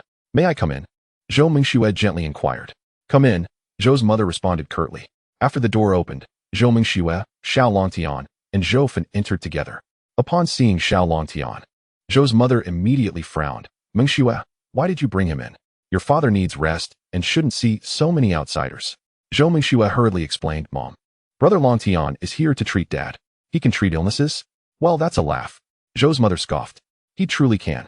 Brother Longtian possesses unparalleled medical skills and will certainly cure Dad. Zhou Mingxue defended. Don't joke around. How can a young lad possibly cure your father? Master who hasn't he succeeded? Out. If you don't leave, don't blame me for using a broom to chase you away. Zhou's mother displayed her impatience. Mom. Zhou Mingxue stomped her foot in frustration. Cough, cough. Mingxue, let your friend come over. Zhou's father interjected from his bed. Okay, Dad. Zhou Mingxue's expression brightened as she quickly pulled Xiao Longtian to the bedside. Hello, Uncle Zhou. I am Xiao Longtian, a good friend of Mingxue since childhood. Xiao Longtian introduced himself. Zhou's father examined Xiao Longtian and smiled, nodding. The young man looks good and is quite composed. That's very nice. However, Zhou's mother derisively remarked. Childhood friends? Humph, so you come from an orphanage. No wonder you're so shabby. How can you claim to treat illnesses? You're a fraud. Zhou Fun also scoffed. How could someone raised in an orphanage possess exceptional medical skills? Where did you study medicine? Xiao Longtian smiled calmly. Uncle Zhou, I learned medicine from my master on the mountain for 5 years and am confident I can cure your ailment. Would you like to give it a try? Learn medicine on the mountain? A barefoot doctor? No. What if he makes my condition worse? Zhou's mother immediately intervened. Right, Dad. He probably doesn't even have a medical license. How could he possibly treat liver cancer? Zhou Fun quickly added. Zhou's father sighed with a bitter smile, considering my condition. How much worse could it get? It's better to take a chance than to do nothing. Besides, I believe this young man isn't merely speaking empty words. Thus, Zhou's mother and Zhou Fun had no choice but to allow Xiao Longtian to treat Zhou's father. Xiao Longtian examined Zhou's father closely, taking his pulse and observing his complexion. How curious. Xiao Longtian furrowed his brow. Brother Longtian, what is wrong? Zhou Mingxue asked with concern. Uncle Zhou, there are several acupoints in your body obstructed by a small amount of true energy. You have never practiced internal martial arts, have you? Xiao Longtian inquired. No, I don't understand martial arts. Zhou's father gently shook his head. Then it is certain someone has deliberately blocked your acupoints with true energy, which is why your condition has deteriorated so severely these past 2 months, Xiao Longtian asserted. Someone intentionally harmed me. Zhou's father was astonished. My father is kind to others and has never offended anyone. How could someone be so malicious as to harm him? Zhou Mingxue was equally shocked. Old Zhou, don't listen to him. This talk of true energy is nothing more than the ramblings of a charlatan. How could anyone dare to harm you? Zhou's mother was utterly unconvinced. Indeed, Master who has given a clear diagnosis. There is no reason not to trust him over this barefoot doctor. Zhou Fun rolled her eyes. I have been conducting business in Donglin City for many years, always careful, and I truly haven't offended anyone, Zhou's father mused, shaking his head in confusion. 2 months prior, did anyone other than Uncle Zhou have any physical contact with you? Especially actions like poking you with a finger?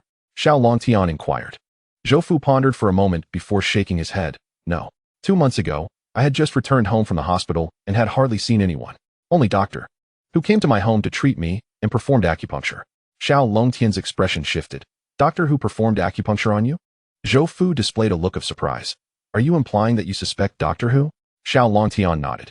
If he is the only outsider you had contact with, it is highly likely he could be responsible for any wrongdoing. As a renowned traditional Chinese doctor, it would not be surprising if he knew how to use acupuncture to channel vital energy and block your meridians. Zhou Fu appeared skeptical. Uncle Zhou, could you show me the prescription that Doctor Who provided? Xiao Longtian asked. Zhou Fu opened the drawer of the bedside table, retrieved a prescription, and handed it to Xiao Longtian. I have been taking medication according to this prescription recently. Xiao Longtian scanned the document and furrowed his brow. I can now ascertain that this Doctor Who intends to harm you. This prescription appears to be aimed at detoxifying the liver, but the dosage is excessively strong and will significantly deplete your vital energy, causing Uncle Zhou's condition to worsen. Xiao Longtian, how dare you slander Doctor Who? You have ulterior motives. Get out of here and don't bring trouble to our family. Zhou Mu dismissed Xiao Longtian's words, approaching him to expel him from the room. Mom, you can't do this. Brother Longtian surely has his reasons for saying this. I believe him. Zhou Mingxue stood in front of Xiao Longtian. You foolish girl, you have been completely deceived. Doctor Who is the most esteemed physician in Jiangnan province, and he has no grievances with us. How could he possibly harm your father? Zhou Mu impatiently attempted to pull Zhou Mingxue away. Exactly. What does a young boy know about prescriptions? Should we believe a barefoot doctor and unjustly accuse the illustrious Doctor Who? Zhou Fan added mockingly, regardless of the circumstances. I trust Brother Longtian. Zhou Mingxue's expression remained resolute. Xiao Longtian calmly stated, it is natural for you not to believe me, considering this is our first encounter. However, you can summon Doctor Who for a face-to-face confrontation, and I will persuade you to accept the truth. Nonsense. How dare you claim the right to confront Doctor Who? Do not flatter yourself. Zhou Mu scoffed. Uncle Zhou, what do you think? Xiao Longtian ignored Zhou Mu and turned to seek Zhou Fu's opinion. If even he did not believe in him, Xiao Longtian would leave immediately. Life and death are fated. One can only blame themselves for lacking fortune. Chapter 35 My words are evidence. Zhou Fu glanced at Zhou Mingxue and, after a moment of contemplation, nodded. Longtian makes a valid point. I frequently experience blockages near several of my meridians. Although Doctor Who is a renowned physician, one must remain vigilant against potential malice. I believe we should invite him over for a clear discussion. Zhou Mingxue quickly added, that is right. Summoning Doctor Who will reveal the truth. Zhou Mu, resigned, could only scoff. Humph, if you wish to embarrass yourself, then I will summon Doctor Who, and we shall see how you feel afterward. We will discuss it once he arrives. Xiao Longtian had no interest in arguing with her, and simply replied indifferently. Zhou Mu took out her phone and called Doctor Who. Half an hour later, Doctor Who arrived, and Zhou Mu personally went out to greet him. Mrs. Zhou, you summoned me so suddenly. Is it because there has been a change in Mr. Zhou's condition? Before even entering, Doctor Who's voice reached Zhou Fu's room. Ahem, that is not the case. I invited you here because, Zhou Mu hesitated, unsure how to begin without offending Doctor Who. At that moment, the two had already entered the room. Zhou Fu and his daughters politely greeted Doctor Who. Xiao Longtian examined him. He was dressed in traditional attire, with flowing white beard, exuding an air of ethereal wisdom. Zhou Mu pointed at Xiao Longtian and said, we invited you here because this young man has some doubts that require your assistance in clarifying. Oh, who is this young man? Doctor Who looked at Xiao Longtian with some surprise. Doctor Who, he is a barefoot doctor who claims he can cure my father's illness. Zhou Fan interjected, glancing mockingly at Xiao Longtian. Cure Mr. Zhou's illness? Nonsense. Doctor Who frowned and rebuked him. This is liver cancer. Through my efforts, he has already progressed from early stage to late stage liver cancer. At this point, even I cannot cure it. You think a young lad can cure late stage liver cancer? He might as well learn to treat a common cold first. Doctor Who dismissed Xiao Longtian as merely a braggart. I can undoubtedly cure Uncle Zhou's illness. However, before treating him, I would like to ask you a few questions. Xiao Longtian shot a cold gaze at Doctor Who. What attitude is this? If you wish to consult me, you must first schedule an appointment through my assistant. Moreover, not everyone is deserving of my time and expertise. Doctor Who disdainfully glared at Xiao Longtian. Mrs. Zhou, I am already doing you a great favor by agreeing to treat your family. How dare you allow this young upstart to provoke me? He expressed his dissatisfaction toward Zhou Mu. Doctor Hu, please calm down. This young man is not part of our family. Please do not misunderstand, Zhou Mu quickly pleaded. Humph, if that is the case, I will take my leave. You can seek my help no longer. Doctor Hu snorted coldly and prepared to exit. Zhou Mu, alarmed by his words, shot a furious glare at Xiao Longtian. Wait. Xiao Longtian called out to him. Huh, have you realized your mistake? If you acknowledge your fault, kneel and bow, and I might consider giving you a few pointers. Doctor Hu chuckled coldly, stroking his long beard. Xiao Longtian barked. You used your vital energy to block several of Uncle Zhou's meridians and deliberately doubled the dosage of the prescription. What are your intentions? Upon hearing this, Doctor Hu's pupils constricted, and his mouth slightly parted in shock. After a moment, he regained his composure. His face flushed with anger as he shouted, Kid, what nonsense are you spouting? Do you know that defaming me could land you in prison? Xiao Longtian smirked. What? Are you feeling guilty? Zhou Fu, a seasoned observer of people, noted Doctor Hu's demeanor and reactions, instantly discerning his evident unease. Guilty my foot. I have practiced medicine for 40 years, accumulating countless virtues. How could I engage in such immoral acts? If you dare speak out of turn again, I will call the police and ensure you spend the rest of your life in prison. Doctor Hu shouted vehemently. Xiao Longtian, you must provide evidence for your claims. You cannot just make baseless accusations. I do not believe Doctor Hu would do such a thing. Zhou Mu still sided with Doctor Hu. Exactly, if you have evidence. Present it. If not, hurry up and apologize. Zhou Fan also expressed her support for Doctor Hu. Mom, sister, did you not see how guilty he looked just now? I believe in Brother Longtian. Zhou Mingxue was displeased with the attitudes of Zhou Mu and Zhou Fan.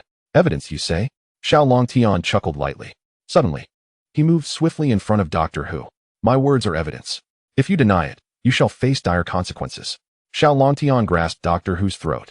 Doctor Hu stared in terror at Xiao Longtian, his heart racing. He is indeed a master.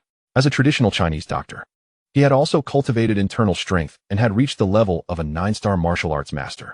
However, the ease with which Xiao Longtian subdued him indicated that Xiao Longtian had surpassed even that level, being a master himself. Such a young master is exceedingly rare. Who exactly is he? Do you admit it or not? Xiao Longtian's gaze was icy. Cough, cough, you must release me. I know many influential figures in Jiangnan province. You are doomed. Doctor Hu threatened. How dare you threaten me? Even if you summon all the prominent figures you mentioned, I shall still end your life. Xiao Longtian scoffed coldly. The 4 members of the Zhou family were utterly stunned by this scene. Aside from Zhou Mingxue, no one anticipated that Xiao Longtian possessed such formidable martial prowess, capturing the esteemed Doctor Hu in a single swift motion. Zhou father's eyes flickered with astonishment.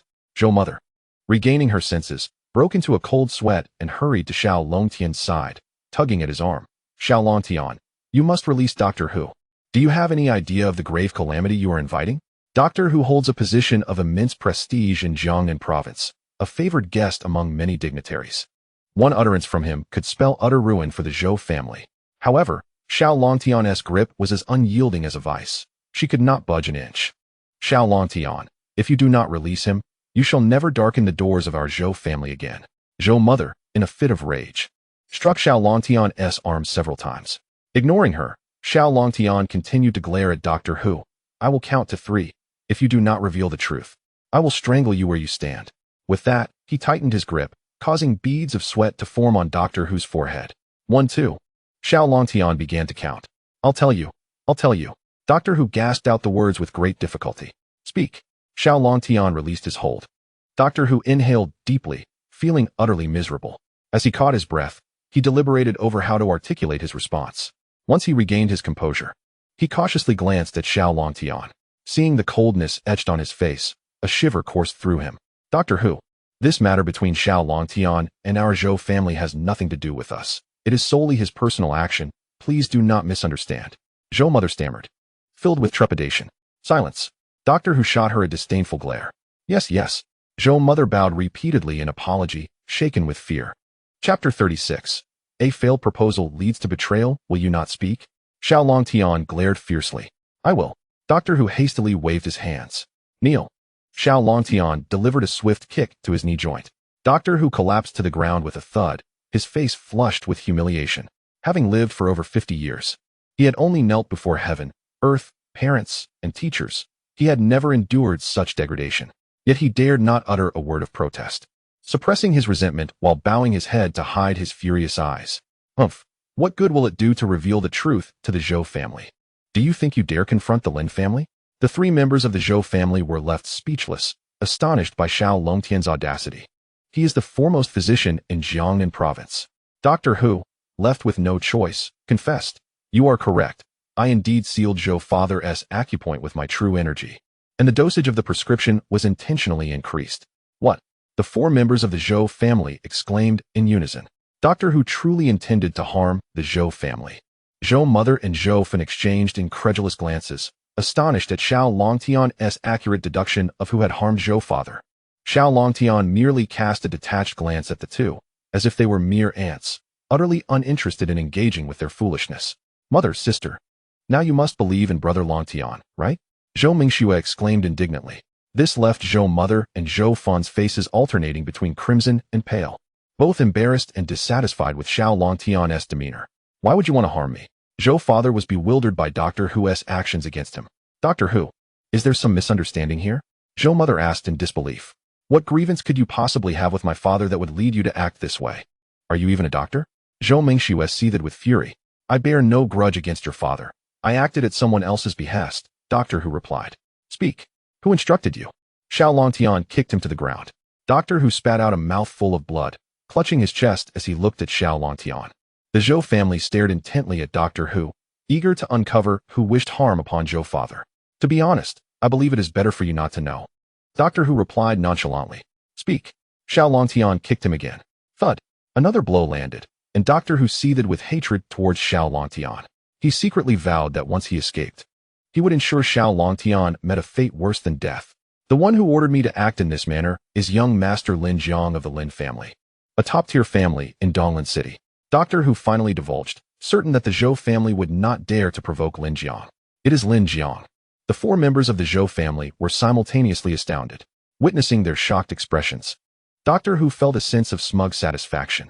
I warned you that knowing would be to your detriment. Now that you do know, let us see how you navigate this predicament. What grievance exists between the Lin family and the Zhou family? Xiao Longtian inquired, perplexed. Ah, that Lin Jiang. Zhou father sighed, turning his gaze towards Zhou Mingxue. Zhou Mingxue's face flushed, a mixture of anger and worry. Mingxue, do you know Lin Jiang? Xiao Longtian asked Zhou Mingxue. Yes, Zhou Mingxue sighed. He is a classmate from my university who often pesters me. Zhou Mingxue added. Why would he wish to harm Uncle Zhou? Xiao Longtian was puzzled. It is normal to have feelings for Zhou Mingxue, given her beauty. But if he truly cared for her, why would he seek to harm her father? That seemed illogical. Zhou father slammed the bed, angrily reprimanding Zhou mother. I have always said that Lin Jiang is of questionable character. You allowed me to agree to his proposal to Mingxue? Do you realize how close you came to making a grave mistake that could ruin Mingxue's life? Zhou mother pouted, a look of grievance on her face. How was I to know he would go this far? Moreover, it is illogical. You simply did not accept his proposal. Why would he need to harm your life? This is merely Dr. Hu's one-sided account. There may be other underlying issues. What other issues could there possibly be? He is simply a narrow-minded and vicious person. Cough, cough. Zhou father retorted angrily, clutching his chest in pain. Father, please do not be upset. Your health is more important. We must call the police and ensure Lin Jiang faces justice. Zhou Mingxue hurriedly supported Zhou father, patting his back. Ha, call the police. Dr. Hu suddenly let out a cold laugh, as if he had heard a joke. It is futile, Mingxue. The Lin family is a colossal entity in Donglin City, with formidable connections. Even if he merely orchestrated someone to harm me, or even if he committed murder himself, he could easily walk away from the police station. Zhou father sighed deeply. Yet, we cannot allow him to roam free like this. If we cannot take him to court in Donglin City, we will pursue it in Jiangnan province. If that fails, we will escalate it to Longdu. Zhou Mingxue insisted fervently. Zhou father remained silent, merely sighing repeatedly. Mingxue, you are too naive. Our Zhou family cannot afford to offend the Lin family. We should let this matter rest. Zhou mother implied a desire for reconciliation. In that case, I shall take my leave.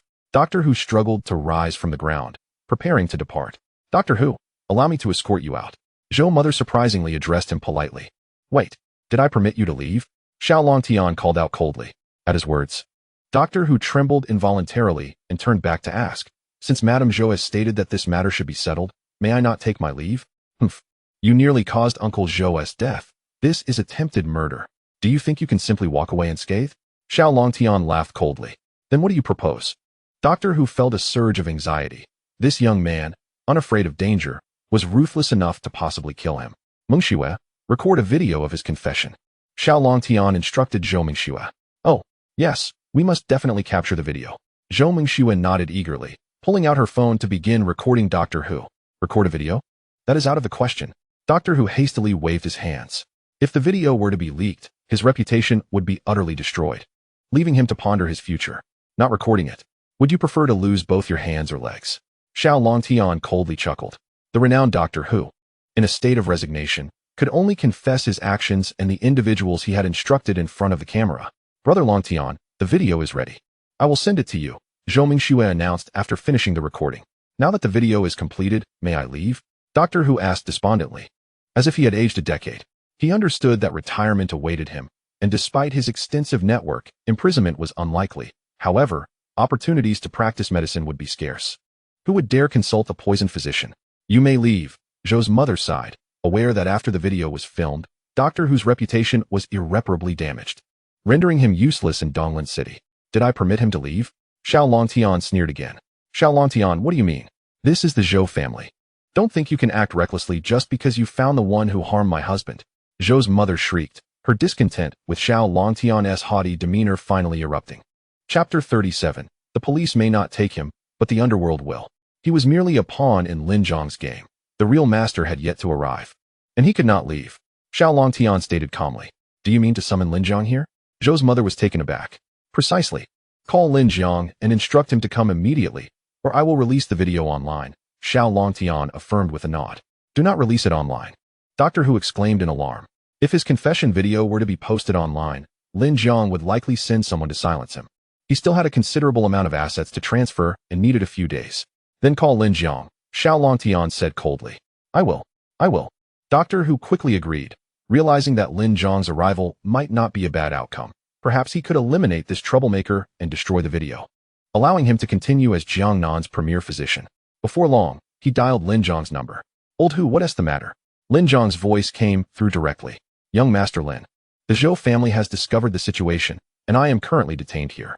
Please come at once, or the video will be leaked online. Also, there is a master-level young man here. Doctor Who made sure to remind Lin Zhang to bring someone to deal with Xiao Longtian. There was a brief silence on the other end. I don't know what you're talking about, and I'm not in Donglan City at the moment. Handle your own affairs. I cannot help you. Lin Zhang flatly rejected Doctor Who. Young Master Lin, don't burn bridges. Doctor Who's face changed dramatically as he shouted into the phone. Yet, the call had already ended. Young Master Lin refuses to come. Doctor Who nervously glanced at Xiao Longtian. Refuses? Then I shall seek him out. Xiao Longtian furrowed his brow, seizing Doctor Who's phone to note down Lin Zhang's number. Can I leave now? Doctor Who cautiously inquired, having asked for the third time, feeling a surge of anxiety. Yes, go ahead. Zhou's mother waved her hand dismissively, her mind a chaotic swirl, unsure of how to confront the Lin family. Mrs. Zhou, historically, killing demands a price. Since he nearly killed Uncle Zhou, do you still intend to let him go? Xiao Longtian asked, his expression devoid of emotion. Are you suggesting he be taken to the police station? That would be futile. A poor boy from the mountains truly knows nothing of the world. Do you believe he would be out by tomorrow if taken in? Zhou's mother replied impatiently. The police may not take him, but the underworld will, Xiao Longtian sneered. With Lin Zhang's refusal to come, Doctor Who had lost all value. What did you say? Zhou's mother was taken aback. You plan to send him off. Do you dare to kill? Even if I die, I'll take someone with me. Doctor Who realized that Xiao Longtian would not spare him, and in a desperate move, lunged toward Zhou Mengxue. He sensed the unique connection between Zhou Mengxue and Xiao Longtian, believing that seizing her might offer him a glimmer of hope. Mengxue, Zhou's father gasped, struggling to rise from the bed to protect her. However, Doctor Who was a master of martial arts. Even in his frail state, Zhou's father could not withstand him. In an instant, Doctor Who's hand nearly grasped Zhou Mengxue's arm. Zhou Mengxue, terrified, stumbled backward. In a critical moment, a silver needle shot from Xiao Longtian's fingers. With a soft sound, Doctor Who bled from his brow and collapsed heavily to the ground. A single needle had sealed his fate. Someone has died. Zhou's mother and Zhou Fen screamed in terror. Had their villa not been spacious enough, the commotion would surely have attracted the attention of outside security. Stop making a fuss. If someone hears, it will bring trouble upon us. Zhou's father quickly admonished in a low voice. Xiao Longtian had killed Doctor Who for the sake of the Zhou family, and he mustn't be burdened with complications. Zhou's mother and Zhou Fen nodded, still shaken. Mengxue, are you alright? Xiao Longtian ignored them and swiftly moved to Zhou Mengxue's side, asking with concern. Brother Longtian, I'm fine. Zhou Mengxue forced a smile. Old Yang, come help. Xiao Longtian called out towards the door. Coming, young master. Old Yang entered with a smile on his face. Help me take this body outside and bury it somewhere, Xiao Longtian instructed, pointing at Doctor Who's corpse. Sure thing. Old Yang grinned as he effortlessly hoisted Doctor Who's body and dashed out as if carrying a piece of clothing. The sight left the 4 members of the Zhou family utterly astonished. Old Yang possessed immense strength, and this was a corpse. Had he emerged from the underworld of blades? After regaining their composure, Zhou's father broke the silence first. Longtian, thank you for uncovering Lin Jiang and Doctor Who's conspiracy and avenging me. Although his complexion was pale, he was visibly grateful. Brother Longtian, you saved me once again. Zhou Mengxue felt both grateful and proud. It was a trivial matter, Xiao Longtian replied with a smile. However, Zhou's mother was not satisfied, muttering under her breath. Lin Jiang clearly denied it. There's no evidence proving he was the mastermind. Zhou Fen chimed in sarcastically. Exactly. I don't believe young Master Lin would do such a thing. Now that Doctor Who is dead, there's even less evidence. Zhou Mengxue retorted unhappily. Mom, sister, you are both blinded by Lin Jiang's sweet words. His gifts to you are far from benevolent. What do you know? I've lived longer than you've eaten salt. Zhou's mother scolded. This is inconsequential. Lin Jiang will soon pay the price. What's most important now is to treat Uncle Zhou. Everyone else, please step outside for a moment, Xiao Longtian remarked indifferently. Humph. Arrogant. Do you truly believe yourself to be a divine physician? Zhou Fen was 100% skeptical that someone in their 20s could possess such remarkable medical skills. Medical expertise is cultivated through experience with cases. Indeed. Moreover, I am the matriarch of the Zhou family. How can I be considered an irrelevant bystander? I must supervise your treatment process, Zhou's mother huffed. Xiao Longtian glanced at them coolly and said, You may stay, but do not disturb me, otherwise. Do not blame me for being impolite. Approaching the bedside, he addressed Zhou's father. Uncle Zhou, I will administer acupuncture treatment to disperse the blocked energy in your meridians. And then I will prescribe some medicine for you. Zhou's father nodded. I will follow your lead. Xiao Longtian playfully cast a glance at Zhou Fen and remarked, Miss Zhou, please remember your promise. Zhou's mother was taken aback. Fen, what promise did you make to him? Zhou Fen's cheeks flushed. Mom, it's nothing. I can't possibly believe that a barefoot doctor can cure Dad's illness. Xiao Longtian produced a set of golden needles, deftly inserting a dozen of them into Zhou's father's acupuncture points. Both Zhou's mother and Zhou Fen's expressions shifted dramatically. The skill displayed in this acupuncture was evidently extraordinary. It was then that Zhou's mother began to believe in Xiao Longtian's medical expertise. Zhou Fen, however, was overtaken by an unsettling premonition. Chapter 38. Massage to eliminate cancer cells. Next, Xiao Longtian gently manipulated the golden needles, channeling his vital energy into Zhou's father. In an instant, the vital energy once trapped within Zhou's father by Hu Shini was dispersed by Xiao Longtian's formidable 9-yang true qi. With a flick of his wrist, he withdrew all the needles. Uncle Zhou, how do you feel now? He inquired. Zhou's father's eyes lit up, his complexion warming visibly. It's miraculous. I feel much better. Completely at ease. I want to get up and take a few steps. As he spoke, he nimbly rose from the bed, excitedly circling it. You can get up? Zhou's mother was speechless, unable to comprehend. Dad can really get up? The last time he did so was over 2 months ago. Zhou Fen was equally astonished. The two exchanged glances, both marveling at Xiao Longtian's medical skills. I told you, Brother Longtian would surely heal Dad. Zhou Mengxue exclaimed joyfully. This is merely the first step. Complete recovery will require several more days. Xiao Longtian replied with a smile. Longtian, what is the next step in the treatment? Zhou's father had gained full confidence in Xiao Longtian's abilities. The second step is to eliminate the cancer cells, Xiao Longtian stated. Eliminate cancer cells? How do we do that? I've already tried chemotherapy and radiotherapy, Zhou's father queried. Chemotherapy and radiotherapy are ineffective. They are methods that harm the body while attempting to defeat the illness, often leading to recurrence. Xiao Longtian shook his head. Indeed, they are quite unpleasant. After completing them, one feels utterly drained. Zhou's father nodded in agreement. Brother Longtian, do you have a good method to eliminate the cancer cells? Acupuncture or traditional medicine? Zhou Mengxue asked curiously. Neither acupuncture nor traditional medicine is the best approach. The most effective method is massage therapy, Xiao Longtian smiled. What? Massage therapy? Are you joking? I've never heard that it can eliminate cancer cells. Zhou's mother scoffed. Indeed. There are plenty of massage parlors on the streets. If they could eliminate cancer cells, wouldn't all the blind masseurs be miracle workers? Zhou added mockingly. Ordinary massage therapy is ineffective, but my method can indeed eliminate cancer cells, Xiao Longtian confidently asserted, a slight smile playing on his lips. Humph, more boasting. Zhou rolled her eyes. You'll soon find out whether I'm boasting or not. Uncle Zhou, please lie down. Xiao Longtian gestured for Zhou's father to recline on the bed. All right. Zhou's father nodded in agreement and lay down. Although he was skeptical, the remarkable acupuncture he had just experienced instilled a great deal of confidence in him. Xiao Longtian raised his right palm, positioning it 5 centimeters above Zhou's father's liver area. In the next moment, he skillfully channeled his 9-yang divine art, as taught by his second master, directing his vital energy into Zhou's father's body while moving it over the liver area. Oh, his hand seems to be glowing red. Zhou exclaimed, surprised. What kind of trick is this? What magical device is he using? Zhou's mother observed closely, noticing the phenomenon as well. Zhou's father's face soon radiated an expression of enjoyment, feeling his liver growing warmer and more comfortable. After several minutes, beads of sweat began to bead on Xiao Longtian's forehead. This treatment consumed a significant amount of vital energy. Had he not been Zhou Mengshue's adoptive father, he would not have easily undertaken this treatment. After a few more minutes, Xiao Longtian withdrew his palm. All right, Uncle Zhou. The cancer cells in your liver have been largely eradicated. Zhou Mengxue quickly fetched a tissue to dab Xiao Longtian's sweat. Then, somewhat nervously, she turned to Zhou's father. Dad, how do you feel? Zhou's father looked at her and Xiao Longtian with immense excitement. I feel better than I did before I got sick. The cancer cells might truly be gone.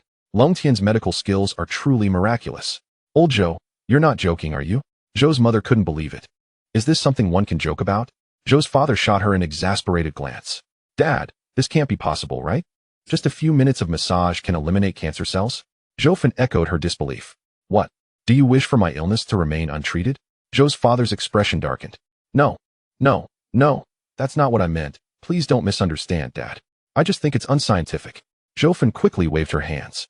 With so many Western doctors and scientists unable to conquer cancer, can this young man really resolve it so easily? Wouldn't he deserve a Nobel Prize? That seems utterly impossible. Mom, sister, Dad himself said he feels better than before. How can you still not believe it? Just look at Dad's complexion. He hardly resembles a cancer patient. Zhou Mengxue insisted. If you don't believe it, you can go to the hospital for an examination to see if the cancer cells are still there. Xiao Longtian smiled slightly. Yes, Dad's feelings are surely just psychological. Only a hospital check can prove whether his illness is truly cured. Zhou quickly interjected. As a highly educated university student, she found it hard to accept that Xiao Longtian could cure cancer. All right, I'll go for a check at the hospital right now. Zhou's father was eager to confirm whether the cancer cells in his body had truly vanished. Dad, I'll accompany you. Zhou Mengxue quickly offered to go with him. Then let us all go as a family, Zhou's father chuckled. At the oncology department of Donglin City First Hospital, the Zhou family of 4, along with Xiao Longtian, awaited the examination results in the doctor's office. Zhou's father and Zhou Mengxue paced anxiously within the office. Mengxue, don't worry, the test results will be out soon. Xiao Longtian reassured with a smile. Humph, even now you're still acting? You should really be in films instead, Zhou mocked. You should prepare yourself to fulfill that promise, Xiao Longtian replied with a teasing grin. Meanwhile, Zhou's mother remained silent, lost in thought. The office door creaked open, and a doctor in his 50s entered, holding several test results, his expression one of bewilderment. Dr. Feng is back. Zhou Mengxue immediately approached him. Dr. Feng, how did the test results turn out? Zhou's father asked, a hint of tension in his voice. Dr. Feng furrowed his brow, circling around Zhou's father as he scrutinized his complexion. Dr. Feng? Zhou Mengxue called softly. This is truly strange. Dr. Feng shook his head. What do you mean? Zhou's father asked anxiously. I've never encountered something so peculiar. Dr. Feng shook his head again. Dr. Feng, please, just tell us. Has the condition worsened? Zhou's mother urged impatiently. Chapter 39. Please treat my kidney deficiency. No, please do not misunderstand. Dr. Feng quickly waved his hands. What I mean is, both the ultrasound and biopsy results indicate that there are absolutely no liver cancer cells within Mr. Zhou's body. Dr. Feng scratched his head. Could it have been a misdiagnosis before?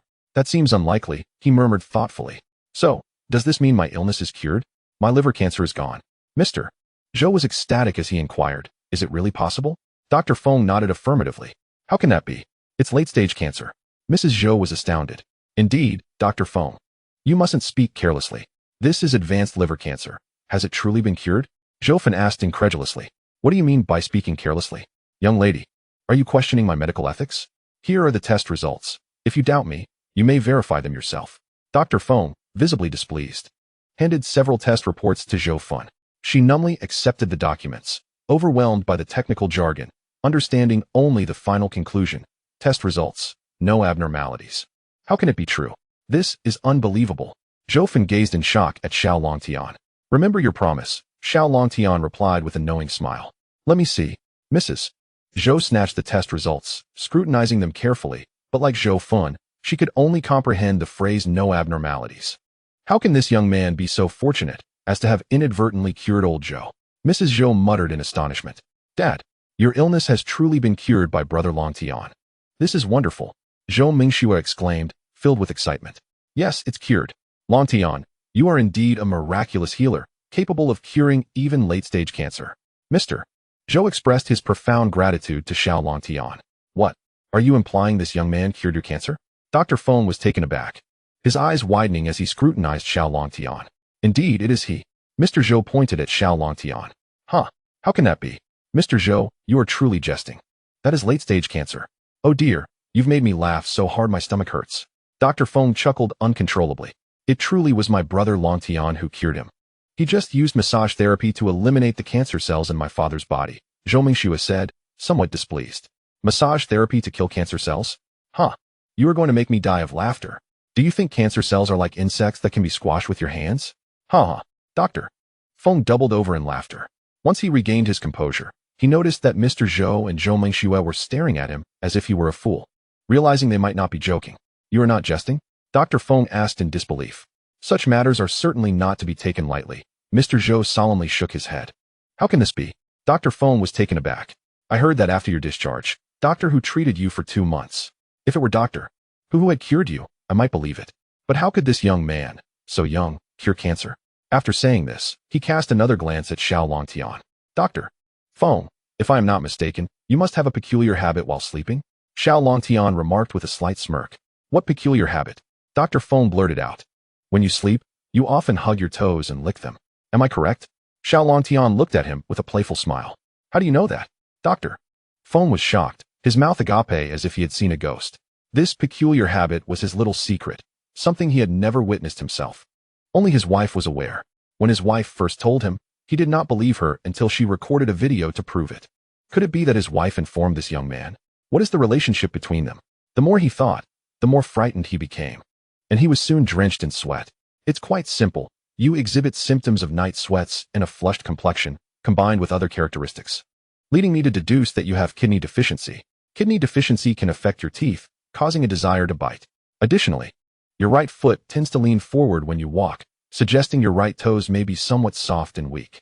From this, I inferred your peculiar habit of biting your toes while asleep. Xiao Longtian explained. The others in the room were left speechless. Is that even possible? Zhou Fen scoffed. Everyone turned to Dr. Feng, curious to know if Xiao Longtian's assertions held any truth. Dr. Feng was utterly astonished, staring at Xiao Longtian as if he had seen a ghost. Suddenly, he collapsed to his knees, exclaiming, Divine healer, in my 50 years of life, I have never encountered such an extraordinary event or such miraculous medical skills. This young man had merely glanced at him and discerned his kidney deficiency. Even more astonishingly, he had identified his peculiar habit. To utter such things was truly astonishing.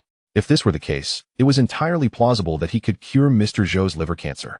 With this thought, he felt an overwhelming urge to prostrate himself in reverence. Little divine healer, please cure my kidney deficiency. It has been 10 years since I have satisfied my wife. He nearly begged. The scene left the Zhou family in stunned silence. Dr. Feng was the most renowned oncology specialist in Donglin City. Now he was kneeling before Xiao Longtian, pleading for a remedy. Please rise. I will write you a prescription. And a week of treatment will suffice, Xiao Longtian said with a smile. Though this doctor's skills were average, he was relatively honest and did not shy away from discussing his ailments in front of so many people. Thank you, divine healer. Dr. Feng exclaimed joyfully, quickly procuring paper and pen, respectfully offering them to Xiao Longtian. Xiao Longtian took the pen and swiftly composed a prescription. Remember to follow the dosage strictly, otherwise, if the results are unsatisfactory, do not come to me. Xiao Longtian instructed. Yes, Thank you, divine healer. Dr. Feng carefully stored the prescription, his heart brimming with delight. He envisioned himself 30 years ago, victorious after a night of passion, witnessing his wife's submissive surrender. By the way, Uncle Zhou, I will write you another prescription to help strengthen your constitution and prevent a recurrence of cancer. After pondering for a moment, Xiao Longtian penned another prescription and handed it to Mr. Zhou. Longtian, you have saved my life. I am truly at a loss for how to repay you. Mr. Zhou said as he accepted the prescription, his eyes glistening with gratitude. Uncle Zhou, there is no need to be formal. You are Meng Xue's father, and assisting you is only right, Xiao Longtian replied with a gentle smile, then affectionately glanced at Zhou Mengxue. Haha, I am truly blessed by Mengxue. Bringing her into our Zhou family was the best decision of my life. Mr. Zhou laughed heartily. Dad, Zhou Mengxue pouted, shyly lowering her head. Humph. Who knows who the real child is? Zhou Fen muttered discontentedly. Hearing this, Xiao Longtian turned to Zhou Fen with a teasing expression. Miss Zhou, when do you plan to fulfill your promise? Chapter 40. Zhou Fen knocks on the door at night. Zhou Fen, feeling both embarrassed and enraged, stamped her foot. You all only know how to bully me. She then ran out with tears in her eyes. Fen. Mrs. Zhou did not even greet Mr. Zhou before immediately chasing after her. It seemed she did not display any joy regarding Mr. Zhou's recovery from cancer. Mrs. Zhou seems a bit off. Xiao Longtian mused silently as he watched her retreating figure. Shortly after, the group left the hospital. Before departing, Xiao Longtian specifically instructed Dr. Feng not to disclose the details of Mr. Zhou's recovery. If the news were to leak, the entire Donglin city would surely erupt. However, Xiao Longtian had no desire to become a professional doctor. He had more pressing matters to attend to. Life and death are fated, and wealth and nobility are determined by the heavens. He was not Avalokiteshvara, the Bodhisattva. Dr. Feng regretfully agreed. Having hoped to gain insights into Xiao Longtian's cancer treatment process to write a groundbreaking paper for the medical community. That evening, Mr. Zhou warmly invited Xiao Longtian and Old Yang to stay at the Zhou residence. Xiao Longtian could not refuse and settled in with Old Yang. However, Xiao Longtian stayed in the guest room on the 3rd floor, while Zhou Mengxue's room was on the 2nd floor. During dinner, neither Mrs. Zhou nor Zhou Fen returned. Father Zhou had no choice but to let the housekeeper prepare a sumptuous meal to entertain Xiao Longtian and Old Yang. After a hearty feast, Mother Zhou returned home. Where have you been? You didn't even answer your phone. With all the kindness Longtian has shown our family, you should have come back to properly host him. Father Zhou lamented. Oh, don't be upset, Old Zhou. I was simply out shopping for gifts. I truly appreciate Longtian's generosity, Mother Zhou replied, producing several items and placing them on the table. Look, this jade peach is for you, Old Zhou, to celebrate your recovery. This Rolex watch is for Longtian. As a token of gratitude for saving you, she enthusiastically presented the gifts to Xiao Longtian. Xiao Longtian glanced at her subtly, sensing something amiss. A person's transformation cannot occur so swiftly. Nevertheless, he accepted the watch with a nod. Father Zhou's demeanor softened slightly as he inquired, what about Fen? Didn't you go after her? Mother Zhou responded, no need to worry about her. She said she would come back later. That girl is truly worrisome, Father Zhou sighed. After chatting for a while, they retreated to their rooms to rest. Lying on his bed, Xiao Longtian sent a message to Old Yang. Old Yang, have you found any news about the Flame War King? Old Yang quickly replied, Young master, I have uncovered the location and general defense situation of the Flame War King's estate. However, he was dispatched to the border by the Dragon Kingdom's War Department a few days ago, and it is uncertain when he will return. Xiao Longtian furrowed his brow. What a coincidence. We will have to wait for his return to proceed. Currently, the clues regarding my origins are stalled at the Flame War King's end. If he does not come back, I cannot continue my investigation. Alas, it seems I must stay in Donglin City for a while. At that moment, footsteps echoed from outside, followed by a knock at the door. Is that Mengxue? Xiao Longtian's face brightened. He immediately got up to open the door, only to find it was not Zhou Mengxue, but Zhou Fen. Dressed in a black strapless bodycon dress that accentuated her alluring curves, she stepped in, her legs clad in black stockings. What brings you here? Xiao Longtian was taken aback. What, am I not welcome? Zhou Fen inquired with a dreamy gaze, exhaling the scent of alcohol. Come in, he said, stepping aside as she sauntered in. Initially, she had looked down upon this seemingly powerless young man, but after witnessing his miraculous medical skills and decisive methods, she was utterly astonished. Her confidence and pride had gradually diminished, and she no longer dared to underestimate him. That day in Dr. Feng's office, seeing Xiao Longtian and Zhou Mengxue in such close proximity had ignited jealousy within her. Why should Zhou Mingxue not only receive the affection of her biological father, but also attract the attention of a genius like Xiao Longtian? After a night of drinking to drown her sorrows at the bar, Zhou had mustered the courage to knock on Xiao Longtian's door. Of course, Xiao Longtian was unaware of her thoughts, as he simply intended to teach her a lesson. What do you want? He asked. Zhou approached the sofa and sat down. Between me and Mingxue, who do you think is prettier? She looked up at him, her gaze enchanting. That's an easy answer. It's obviously Mingxue, he replied honestly. However, he privately acknowledged that Zhou figure was indeed enticing, with a wildness that Mingxue lacked. How biased of you, Xiao Shenshi. Zhou pouted. Her arms crossed defensively over her chest, her curves subtly visible. You come into my room at this hour just to ask that? Xiao Longtian asked blandly. Xiao Shenshi, don't you want me to fulfill my promise? Here I am, yet you seem to have forgotten about it. Zhou teased with a provocative look. I never anticipated you would actually honor your word. Xiao Longtian chuckled lightly, having assumed she would be too embarrassed to follow through. Of course, I, Zhou, am a woman of my word. She smiled alluringly. Then let us begin. Xiao Longtian pulled up a chair and casually crossed his right foot over his left. He still did not believe that Zhou would willingly engage in something so humiliating, curious to see what she would do next. With a blush, Zhou knelt before him, her curves tantalizingly close. She lowered her head, hesitantly removing the shoe from his right foot. She can't be serious, can she? She wouldn't actually want to lick my foot. Xiao Longtian was taken aback, now feeling awkward himself. Regret washed over him. He wished he had washed his feet beforehand. He even recalled the unsettling image of Dr. Feng licking her own toes in her sleep. Zhou looked up with misty eyes, pleadingly gazing at him. Shenshi, feet are so mundane, why not choose another place?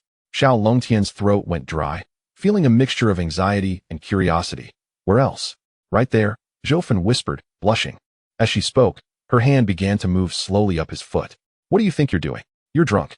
Xiao Longtian, in the vigor of youth, could not withstand such provocation, raising his defenses, causing Zhou to freeze in surprise. Chapter 41, A Rival's Visit. Zhou Mingxue, the things you've taken from me, I will reclaim from your man. Zhou, emboldened by alcohol, suddenly lunged at him. You really are drunk. Xiao Longtian frowned, forcefully pushing her onto the carpet. You. Zhou stared at him in disbelief. You don't want me even when I come to you? Am I really that unappealing? Though I, Xiao Longtian, appreciate beauty, I am not desperate. You are acting this way out of jealousy for Mingxue, aren't you? He asked coldly. Zhou was Mingxue's sister, while not biological. There was still a familial connection. Moreover, her advances were not born from affection but rather a desire to hurt Mingxue and prove herself superior. Xiao Longtian held disdain for her haughty and superficial demeanor. Impulsive acts could lead to unwanted complications. He preferred to avoid unnecessary troubles. I hate you, Xiao Longtian. Zhou face shifted from red to pale, then to a shade of green as she glared at him in resentment before fleeing the room. The next morning, in the Zhou family dining room, several family members and Xiao Longtian, along with old Yang, gathered around the breakfast table. Longtian, did you sleep well last night? Are you getting accustomed to staying with us? Father Zhou asked cheerfully. It was fine, Xiao Longtian replied awkwardly, nodding. Everything else is good. But I need to lock the door at night. That's good to hear. Please stay with us a bit longer, Father Zhou beamed. Brother Longtian, do these breakfast items suit your taste? If not, I can prepare something else for you, Zhou Mingxue inquired, knowing that he favored noodles. No need, I'm full. Xiao Longtian replied with an awkward smile. Hey, why hasn't Tifin come down for breakfast yet? Father Zhou suddenly wondered, glancing at Mother Zhou. Ahem, that girl has been missing since last night. I don't know where she went, Mother Zhou complained. Just then, the sound of a roaring sports car echoed outside. Is someone here? Father Zhou stood to look out the window, spotting a yellow Aston Martin parked at the villa's entrance. I'll go open the door, Mother Zhou exclaimed excitedly. Rushing out. Who could be visiting so early in the morning without a prior notice? Mr. Zhou pondered aloud. Dad, it's Lin Jiang. Zhou Mingxue quickly recognized the man seated in the driver's seat of the car. Is it him? Mr. Zhou furrowed his brow, revealing his displeasure. Xiao Longtian cast a casual glance at him, then turned his gaze to the man in black sitting in the passenger seat. A master, Xiao Longtian thought to himself, narrowing his eyes. Soon, Mrs. Zhou led Lin Jiang and the man in black into the villa. Old Zhou, we have a distinguished guest. Come quickly, Mrs. Zhou called out warmly. Let us see what is happening in the living room, Mr. Zhou said, his expression less than pleased as he exited the dining room. Mrs. Zhou quickly approached Mr. Zhou and introduced, Old Zhou, this is Lin Jiang, the eldest son of the Lin family. Just look at him. so handsome and refined. Truly worthy of his prestigious lineage from one of the 6 great families of Jiangnan. Mr. Zhou merely nodded indifferently, choosing to remain silent. Dressed in an expensive suit, Lin Jiang approached politely. "Hello, Uncle Zhou. I am Meng Xue's classmate, Lin Jiang. I have heard that you are a rare Confucian businessman in Donglin City. Meeting you today, I must say you are even more distinguished and wise than the rumors suggest." He immediately lavished compliments, his demeanor exuding charm. Mrs. Zhou beamed with delight, exclaiming, "Lin Jiang truly knows how to speak. But our old Zhou is not as distinguished as you say, huh?" A seasoned businessman, Mr. Zhou was not easily swayed by flattery. Merely smiling and saying, "You flatter me." Noticing Mr. Zhou's nonchalant attitude, Lin Jiang's eyes flickered with a barely perceptible annoyance. After exchanging a few more pleasantries, he turned to Zhou Mingxue. "Mingxue, we haven't seen each other in over a month. How have you been?" Zhou Mingxue displayed a hint of disdain. "You needn't concern yourself, Lin Jiang. What brings you to my home today?" Lin Jiang laughed heartily. "Haha, Mingxue, you are still as charming as ever. I have come today to congratulate Uncle Zhou on your recovery from illness." With that, he beckoned to the man in black behind him. The man approached carrying 3 bags and handed them to Lin Jiang. "As a token of respect for our first meeting, please accept this small gift." Lin Jiang opened one of the bags, revealing an exquisite wooden box. He extended the box towards Mr. Zhou, who did not reach out to accept it. "Mrs. Zhou snatched it from Lin Jiang's hands, inquiring, "Lin Jiang, you are too kind. What is this?" Lin Jiang smiled. "This is a 300-year-old ginseng. It may not be worth much, but it took considerable effort to find. Uncle Zhou, having recently recovered from illness, could surely benefit from it." 300-year-old ginseng. Mrs. Zhou's eyes sparkled.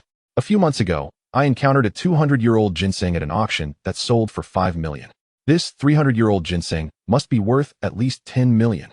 She grinned widely. Mr. Zhou frowned and subtly gestured to Mrs. Zhou, signaling her not to accept it. However, she feigned ignorance and continued to smile, accepting the ginseng box eagerly. "You truly have an eye for quality, Auntie. This ginseng indeed cost me 2 million, Lin Jiang remarked with a smile. Both Mr. Zhou and Zhou Mingxue furrowed their brows, questioning Lin Jiang's intentions for presenting such an extravagant gift. "Auntie, this jade pendant is for you, wishing you eternal youth and beauty," Lin Jiang continued, unveiling a jade pendant from the second bag. "Oh, I have a gift too. This jade pendant is stunning, clearly of high quality. Worth at least 7 or 8 million, isn't it? Lin Jiang, you are far too generous." Mrs. Zhou examined the jade pendant with admiration, unable to put it down. "That sounds about right. I am pleased you like it," Lin Jiang replied, retrieving yet another bag, producing a beautiful jewelry box. "Mengxue, this 1-carat diamond ring is a gift for you. I hope you like it." A 1-carat diamond. Mrs. Zhou's eyes widened in astonishment, fixated on the jewelry box. A 1-carat diamond must be worth at least 1 or 200 million. She gleefully accepted the box, as if it were meant for her. "Mom," Zhou Mingxue exclaimed, stamping her foot and attempting to snatch the jewelry box away. Naturally, she did not want the diamond ring for herself. She merely wished to return it to Lin Jiang. However, Mrs. Zhou clutched it tightly, unwilling to let go. Mr. Zhou's frown deepened. Such fortuitous gifts do not just fall from the sky. Lin Jiang's intentions were clearly not benevolent. "Lin Jiang, we are merely meeting for the first time. How can we accept such lavish gifts?" "I absolutely cannot accept this. Please take it back," Mr. Zhou stated firmly. Lin Jiang's expression darkened slightly, but he managed to force a smile. "Uncle Zhou, you overestimate the value of these gifts. They are nothing to the Lin family." Mrs. Zhou grew increasingly displeased. "Old Zhou, Lin Jiang is merely being kind. How can you refuse such goodwill? Must one bring bottles of wine and baskets of fruit to demonstrate sincerity?" At this point, she shot a sideways glance at Xiao Longtian, clearly mocking his lack of generosity. "Mom, how can you judge someone's sincerity by the value of their gifts? That is highly disrespectful," Zhou Mingxue interjected, linking her arm with Xiao Longtian's. Seeing this, Lin Jiang's expression darkened even further. "Mingxue, is this your family's newly hired security guard? He looks rather imposing but likely lacks intellect," Lin Jiang sneered, casting a disdainful glance at Xiao Longtian. Zhou Mingxue immediately retorted, "Don't talk nonsense. My brother Longtian is not a security guard." Lin Jiang chuckled. "So he is not a security guard. My apologies, I misunderstood. Given his shabby appearance and that car outside, I thought he might be," he mocked. Hearing this, Mrs. Zhou felt embarrassed and scoffed in disdain. Meanwhile, old Yang, having heard Lin Jiang's words, was furious. "What offense has my car committed to you?" He turned to Xiao Longtian. "Young master, this brat has a poor sense of judgment. Should I call for 100 Rolls Royces to come here? Xiao Longtian shook his head. Engaging with someone of his ilk in a contest of wealth is beneath us. We must maintain our dignity. Lin Jiang scoffed. TSK, you really play the part. Were you two previously in a comedy troupe? 100 Rolls Royces? Mere toy cars. Old Yang's expression darkened as he stepped towards Lin Jiang, his anger palpable. The black-clad man behind Lin Jiang immediately stepped forward, the two locking eyes with palpable tension in the air. Mr. Zhou, wishing to avoid escalating the situation, cleared his throat. Lin Jiang, I am feeling somewhat fatigued and wish to rest. Please take your leave. Uncle Zhou, might I have a moment more of your time? Lin Jiang asked with a smirk. Mr. Zhou reluctantly nodded. The reason for my visit today, aside from presenting these small gifts, is of significant importance, Lin Jiang continued. Speak. It is with great admiration that I confess I have harbored feelings for Mingxue for quite some time. I intend to formally propose in a few days. And my father fully supports this. The 1-carat diamond ring was merely an appetizer. I will prepare a true grand gift for your family soon, Lin Jiang declared. What? Both Mr. Zhou and Zhou Mingxue exclaimed in unison. Yes, a proposal, Lin Jiang replied, a hint of arrogance in his gaze. The Lin family seeks to ally with the Zhou family. This is a blessing your family has earned over several lifetimes, one that others can only dream of. Absolutely not. The pair instantly rejected the proposal. Not possible. Lin Jiang's mouth fell open in surprise, his face darkening. Oh, why ever not? Lin Jiang, please don't misunderstand. Mengxue and old Zhou are simply taken aback by the suddenness of the matter. Let me speak to them. Mrs. Zhou hastily interjected. Lin Jiang snorted, lighting a cigar and coldly staring at Mr. Zhou and Zhou Mingxue. Mrs. Zhou stepped forward, whispering to Mr. Zhou and Zhou Mingxue, this is a once-in-a-lifetime opportunity. The Lin family is one of the 6 prominent families in the Jiangnan province, and for Mengxue to marry into the Lin family would elevate her status significantly. Even our Zhou family could ascend to the ranks of first-class families. Mengxue, listen to your mother and agree to Lin Jiang. The final words were almost a plea. However, I have no affection for him. How could I marry someone I do not like? Zhou Mingxue shook her head repeatedly. Silly girl. Feelings can be cultivated. Trust your mother. She has been through this. Love and promises are fleeting. Wealth and status endure. Zhou's mother urged quickly. Do not speak so rashly. This concerns Mingxue's lifelong happiness. Zhou's father interjected, frowning. Zhou's mother shot him a reproachful glance. I say this for Mingxue's own good. Zhou's father scoffed. Is that so? It seems more like you are seeking your own glory. Zhou's mother, incensed, retorted, you ungrateful wretch. I have dedicated decades to the Zhou family. And this is how you perceive me? As the tension escalated, Lin Jiang frowned, impatiently asking, have you two come to a decision? Will this marriage be finalized or not? Not. Zhou's father, Zhou Mingxue, and Xiao Longtian spoke in unison, effectively drowning out Zhou's mother's insistence to proceed. Lin Jiang snorted coldly, his gaze turning icy as he glared at Xiao Longtian. You insignificant boy, what do you think you are? What business do you have in my affair with Mingxue?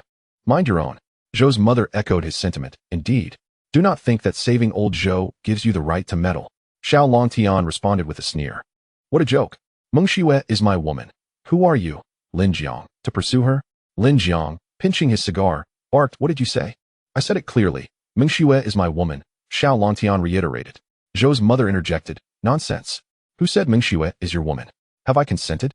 Zhou Mingxue, blushing, quietly replied. I have consented. Xiao Longtian pressed. Did you hear her? Your opinion does not matter. Mingxue's life is in her own hands. Zhou's mother was furious. You all. Lin Jiang laughed coldly. Whether you agree or not, Mingxue must marry me. After accepting the Lin family's gifts, do you think you can back out? Zhou's father, enraged, snatched the 3 gifts and threw them back at Lin Jiang. Lin Jiang, do you intend to force Mingxue into marriage? We refuse your gifts. Leave at once. Lin Jiang narrowed his eyes, addressing Zhou's father. Consider carefully. Ruining your Zhou family is as easy for us Lin as crushing an ant. Zhou's father trembled with rage. I knew all along you were unscrupulous, but I never imagined you could be this vile. Now, I am convinced that the harm done to me by Doctor Who was instigated by you. Lin Jiang sneered. Since you refuse to cooperate, you will have to face the consequences. Soon, you will be begging me to marry Mingxue. Zhou's mother, alarmed, urged, Lin Xiao, do not be angry. I will persuade them further. Lin Jiang, impatient, waved his sleeve, leave. I have lost interest in playing games with you. I give you 3 days to consider. After that, Mengxue, whether alive or dead, shall be mine. Zhou Mingxue was both shocked and furious. Lin Jiang, no matter how powerful your family is, you cannot control everything. I will never marry you. Give up this pursuit. Lin Jiang chuckled. Meng Xue, whether living or dead, you will belong to me.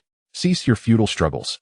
And your little paramour will soon be rendered useless, watching us wed. With that, he laughed heartily, departing with his black-clad entourage. Did I permit you to leave? Xiao Longtian's cold voice rang out. Lin Jiang and the black-clad men turned simultaneously. You dare to obstruct me? Lin Jiang scoffed. I do not intend to obstruct you. I intend to kill you, Xiao Longtian replied calmly. The black-clad men laughed mockingly. You wish to kill our Lin Xiao? Have you asked me? Are you inquiring how you wish to die? Xiao Longtian retorted with a cold smile. Arrogant. Seeking death. The black-clad men charged forward in anger. Husan. Just break his limbs. Do not kill him too swiftly. Lin Jiang ordered hastily. Chapter 43. You have dirted the floor. All right. Husan grinned menacingly. Young master. Allow me to finish him off. Lao Yang leaped into action, executing a scissor kick aimed at Husan. He had longed to beat Husan and Lin Jiang, and the opportunity had finally presented itself. Lao Yang, be decisive. Do not frighten Meng Xue. Xiao Longtian called out. Understood. I will resolve this in 3 moves. Lao Yang laughed heartily. 3 moves? Ha, what a joke. Husan is a 3-star master. A single punch could crush you, old man. Lin Jiang mocked. Unexpectedly.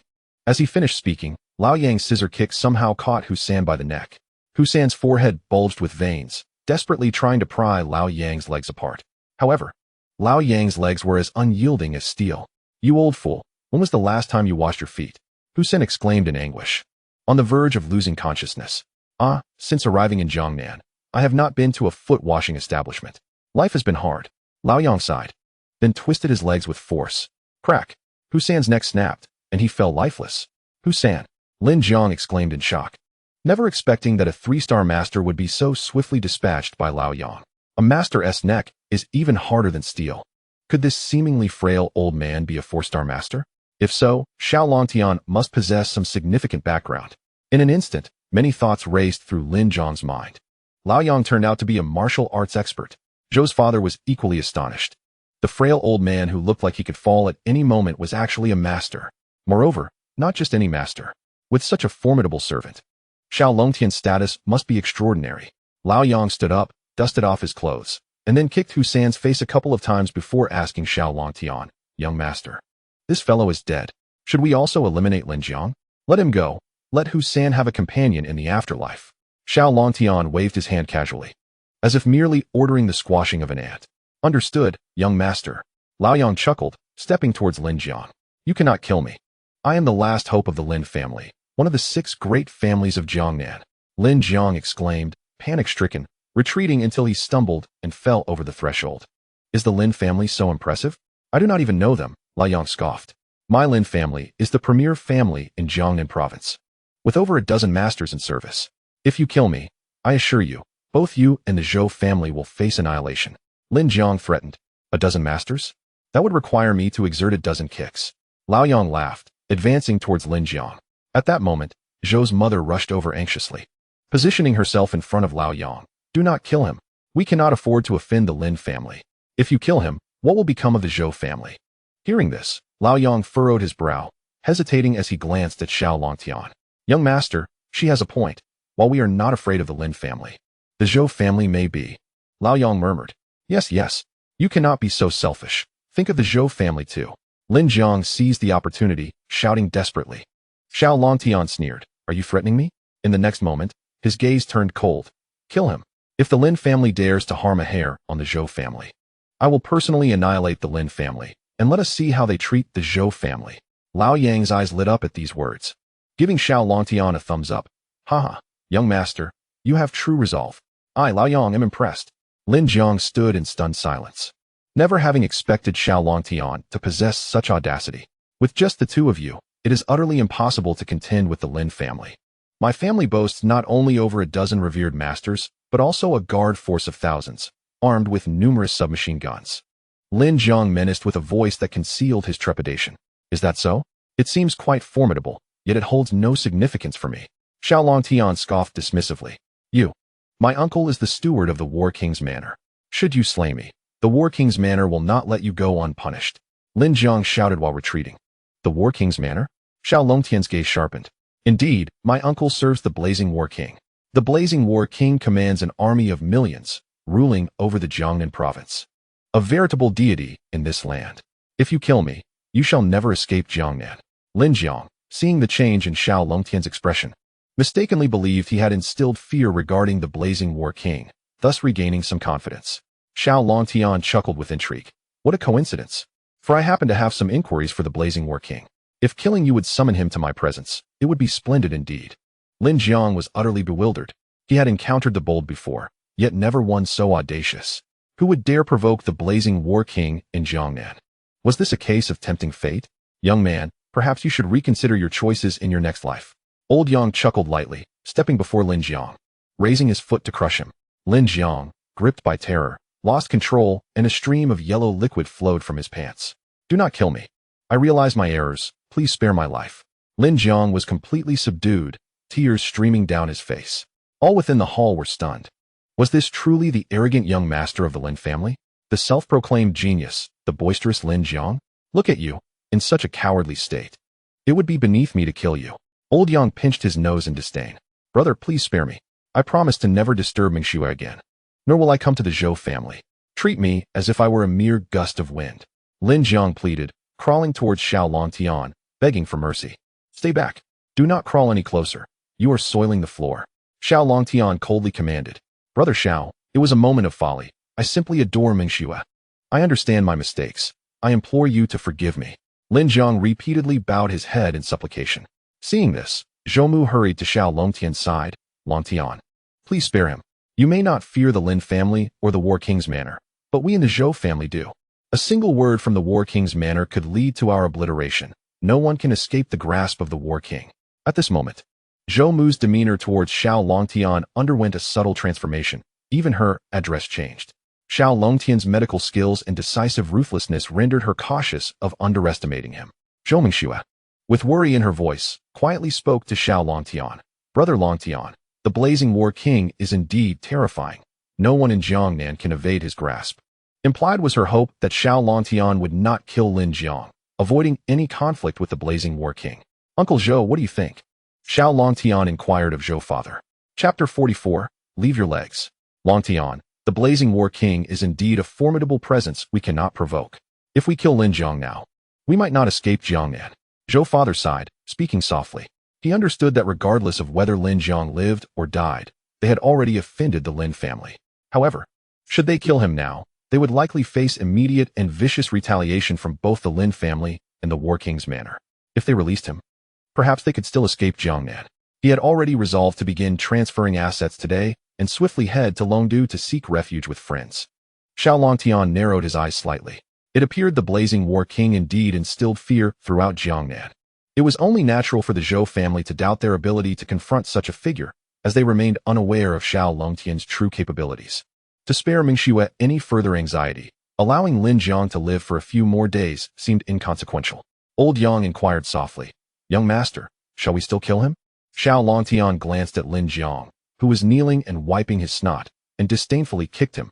For today, I shall temporarily spare your life. But, Lin Jiang, though sent sprawling, was overjoyed.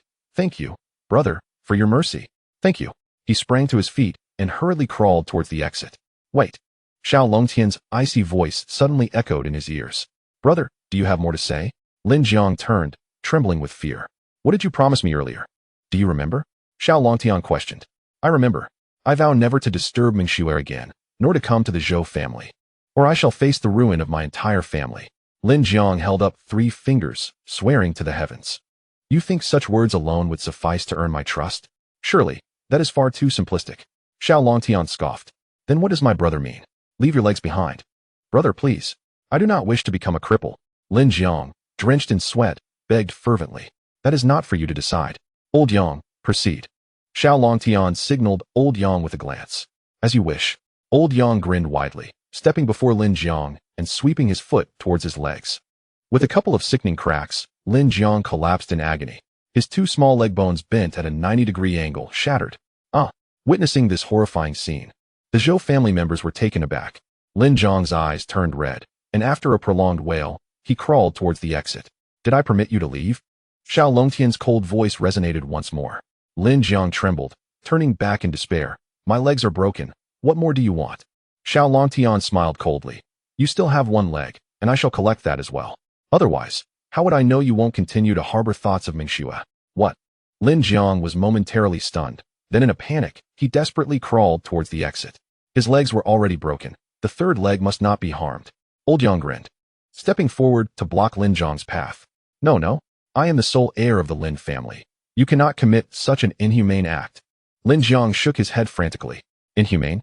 Do you have the audacity to utter such words? Old Yang scoffed, lifting his foot to stomp towards Lin Jiang's third leg. Lin Jiang writhed in agony, his heart filled with despair. How did I provoke such a monstrous being?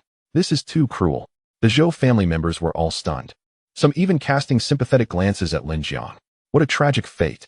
All right, you may leave now. Crawl back to the Lin family. Xiao Longtian coldly declared. Young master, what about his Aston Martin? Who will drive it back for him? Old Yang recalled the luxurious supercar Lin Jiang had arrived in. Let that car serve as compensation for you. I trust young master Lin won't mind? Xiao Longtian remarked with a cold smile. Not at all. Lin Jiang hastily produced the car keys. In the face of his life, what was a luxury supercar? Excellent. Thank you, young master Lin. Old Yang cheerfully seized Lin Jiang's arm, dragging him out to the street. Longtian, the Lin family will undoubtedly seek retribution. I have decided to leave Jiangnan.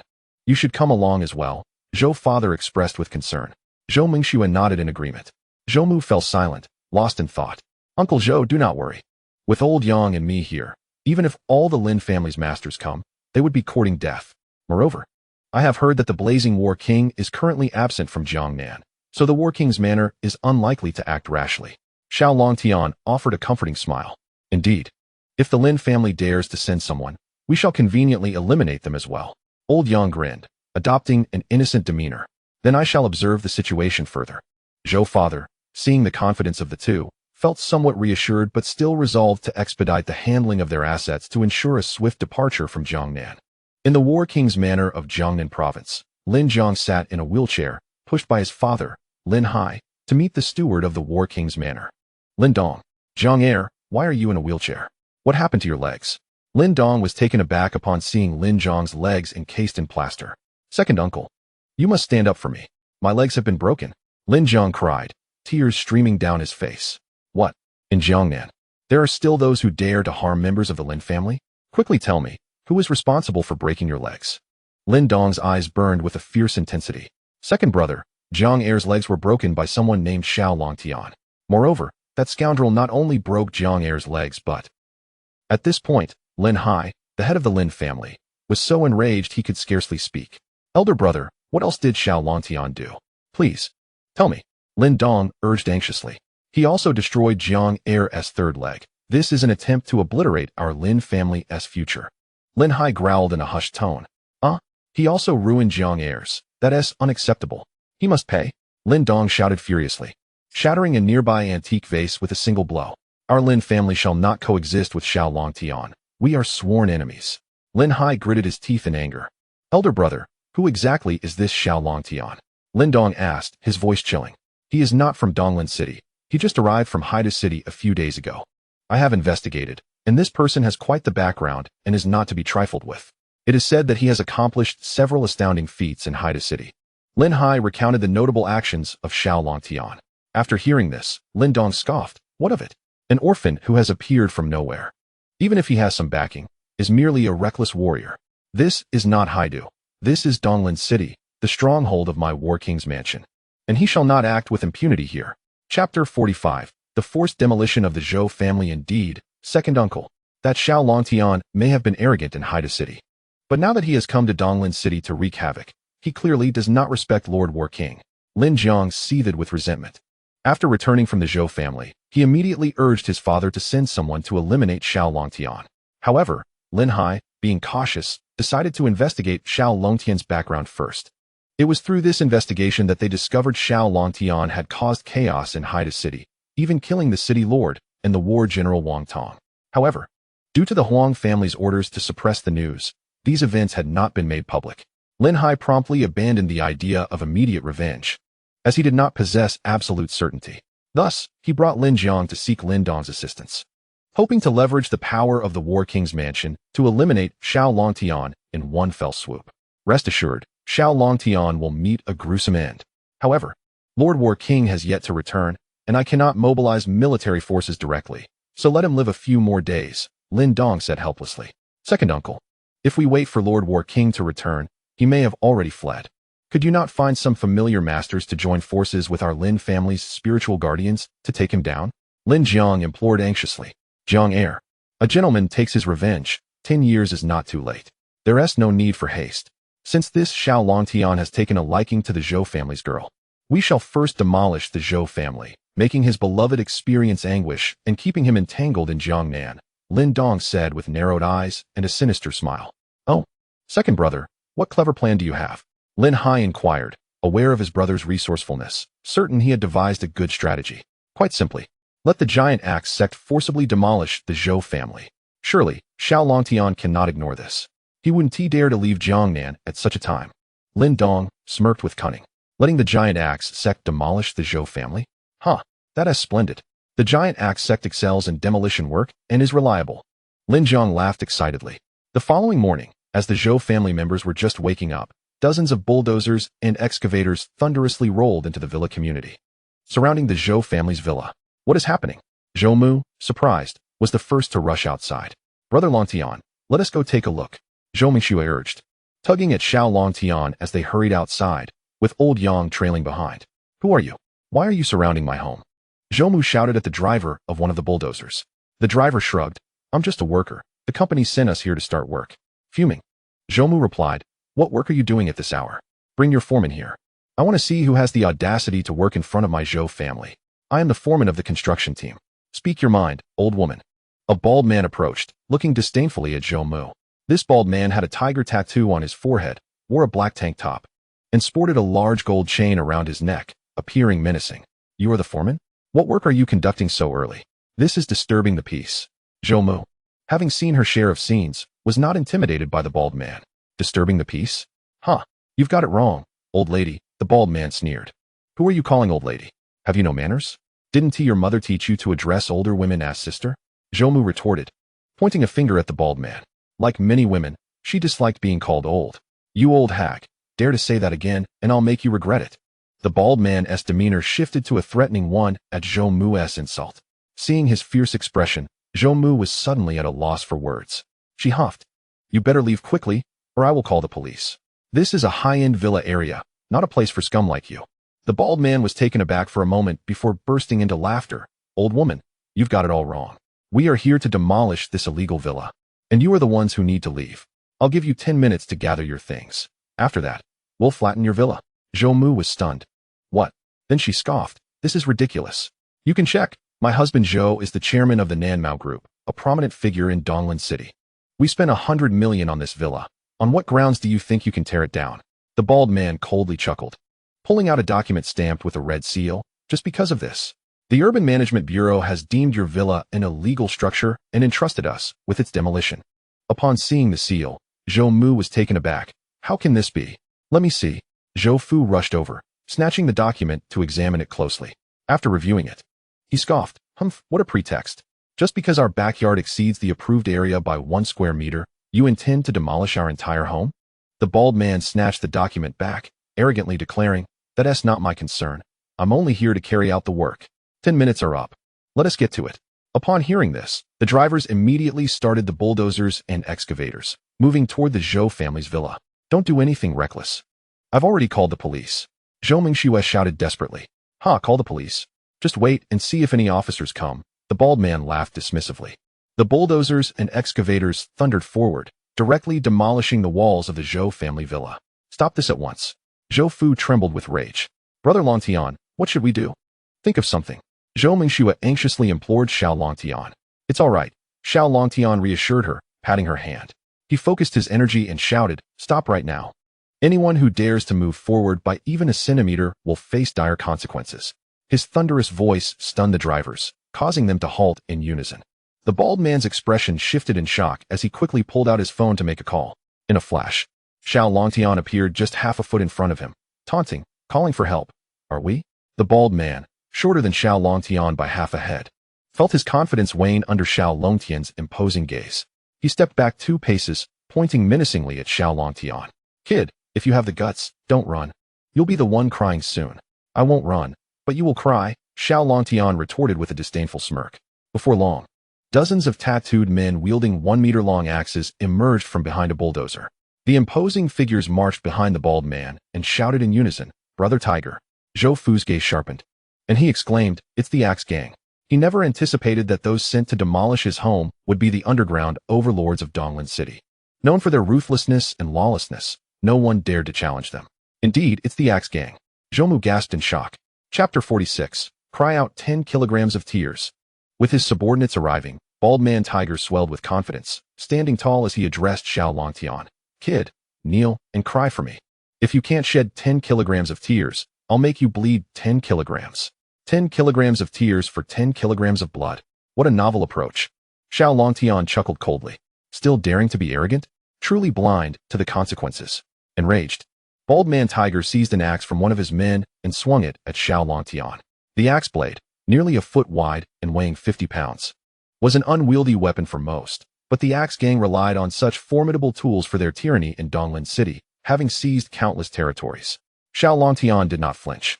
With a casual grasp, he caught the descending axe, on its blade, no less. Is this rusty scrap even worthy of display? He shook his head in disdain, effortlessly bending the blade as if it were a soda can. Bald Man Tiger's eyes widened in disbelief.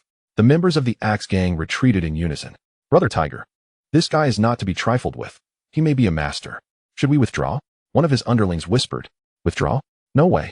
My Axe Gang will never show weakness. This is a direct order from the director of city management."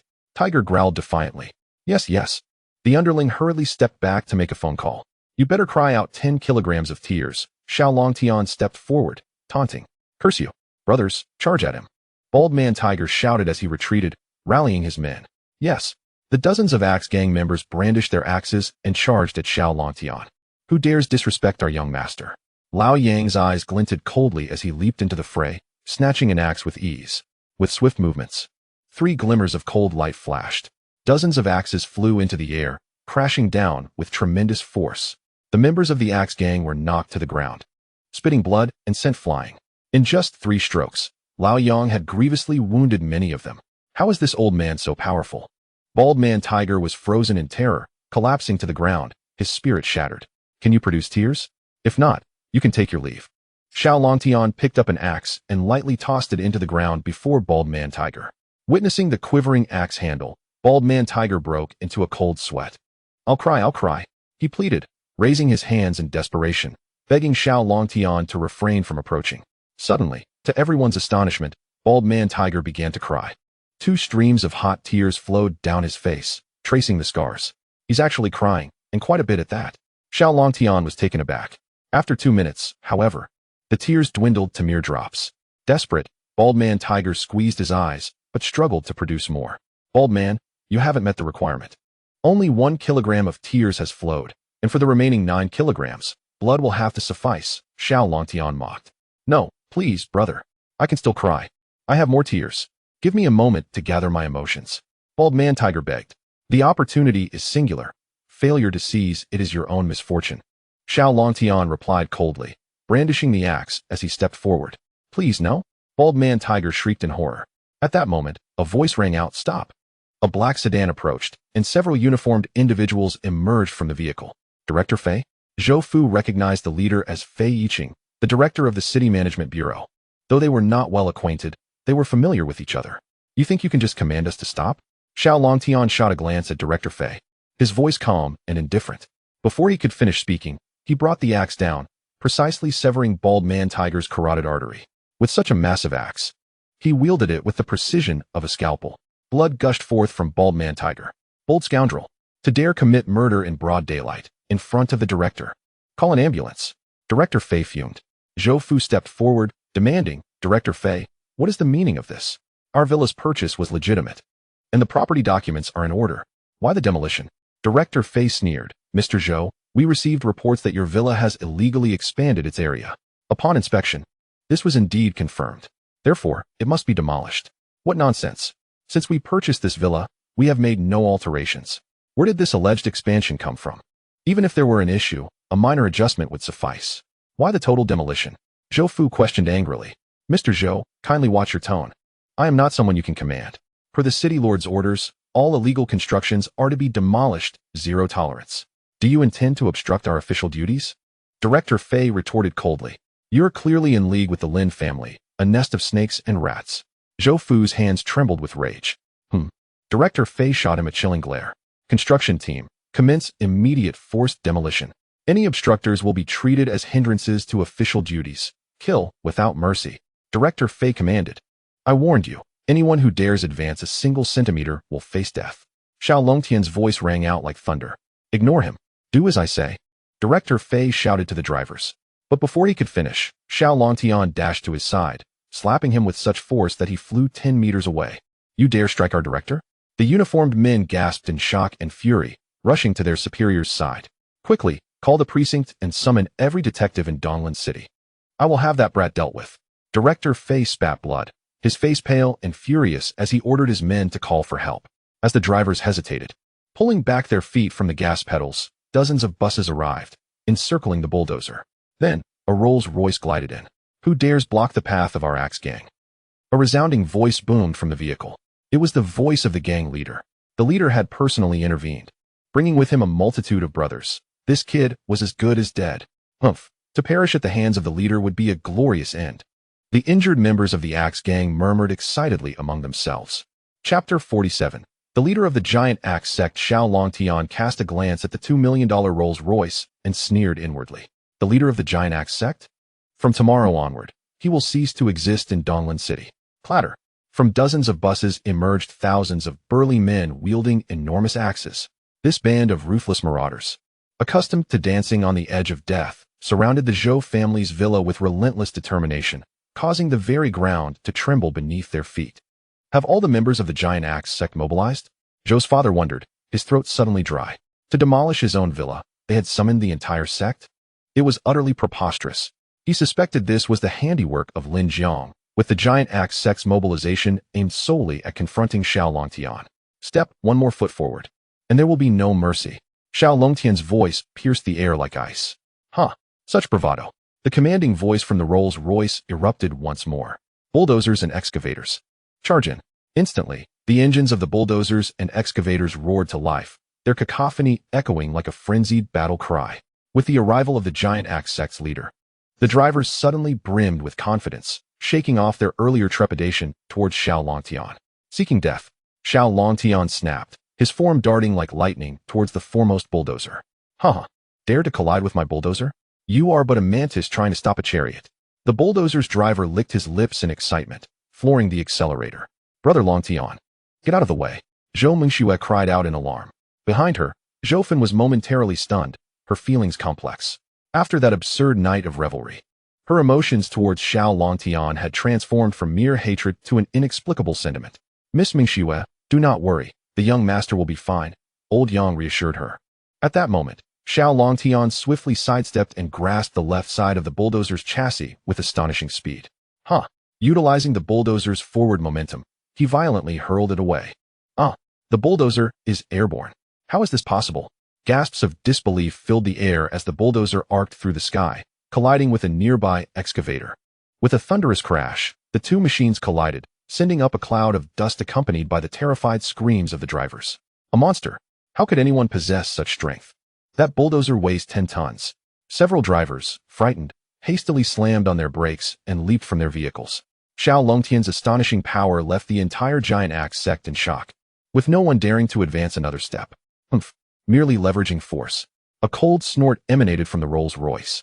The door swung open, revealing a hefty figure weighing 300 to 400 pounds, who clumsily descended from the vehicle. Goodness, what did he eat to grow so large?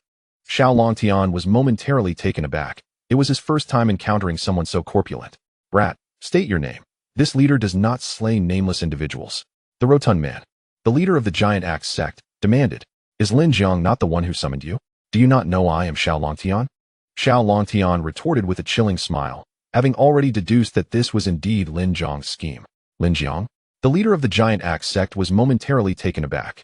Was it not Lin Jiang who summoned you? Could it be his uncle from the War King's mansion? Xiao Longtian furrowed his brow. So you are Xiao Longtian? It matters not how much you know. You will have to seek revenge in your next life. The leader of the giant axe sect sneered. So it is him. Xiao Longtian huffed. What of the War King's mansion? Eventually, it will all be dealt with. Bring forth the axe. The leader of the giant axe sect commanded his subordinates. Yes, master. 2 of his men approached, shouldering a 2-meter-long giant axe. I am a 5-star master, and this axe weighs 300 pounds. Prepare to meet your demise. Xiao Longtian. The leader bellowed as he charged forward. Thud. With 300 or 400 pounds of weight combined with the 300-pound axe. The tiles beneath them shattered to pieces. The sheer might of the axe was intimidating. Moreover, his prowess as a 5-star master surpassed even that of the war general Wang Dong. Young master, allow me to deal with this fat man. Old Yang offered. No need. I shall stretch my limbs.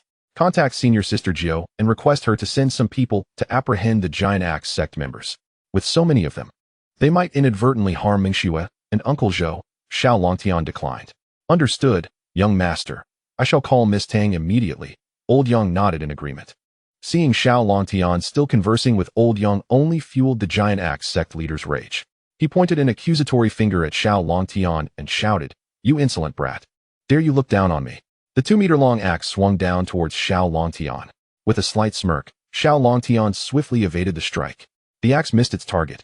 The leader of the giant axe sect pressed forward, bringing down a second strike. Xiao Longtian dodged to the left again. Boom! The axe struck an excavator's bucket, splitting the nearly 1-ton iron bucket cleanly in 2. The entire excavator lurched backward for several meters. Gasp! An audible intake of breath echoed from the crowd. Had that axe struck a person, how much flesh would remain? The leader of the giant axe sect, realizing he had missed twice, grew serious. Understanding he faced a formidable opponent. Why have you stopped striking? There are still a dozen bulldozers and excavators waiting for you. Xiao Longtian taunted. Merely a matter of agility. I wonder how many more times you can evade me. The leader of the giant axe sect coldly retorted, charging again. Believing Xiao Longtian lacked the courage to confront him directly, relying solely on dodging. But what if I let you strike for 3 days and nights? Xiao Longtian chuckled. As the giant axe sect leader swung down in a series of attacks for several minutes, he failed to land a single blow on Xiao Longtian, exhausting himself instead. Drenched in sweat. Although it appeared as though Xiao Longtian was toying with a dim-witted giant, the onlookers who understood martial arts could not suppress their amazement. For despite his size, the leader of the giant axe sect was faster than most martial artists. Xiao Longtian's ability to evade for so long was a testament to his extraordinary agility. Each time it seemed Xiao Longtian would be struck, he managed to narrowly escape, consistently leading the leader of the giant axe sect towards the excavators and bulldozers, causing him to destroy his own vehicles. After several minutes, all the excavators and bulldozers were rendered inoperative, and even the buses had sustained significant damage. So swift was Xiao Longtian that he resembled a specter. Among the 100 martial arts masters of the giant axe sect, shock rippled through their ranks. Xiao Longtian, if you possess courage, do not dodge. Compete with our leader in strength. The leader of the giant axe sect, realizing his current strategy was futile, resorted to provocation. Strength? Very well. Let me demonstrate what true power is. I shall stand here motionless for you to strike, Xiao Longtian replied, rolling his eyes. Are you serious? The leader of the giant axe sect could hardly believe his ears. If I move even a step, you may take my surname. Xiao Longtian chuckled lightly.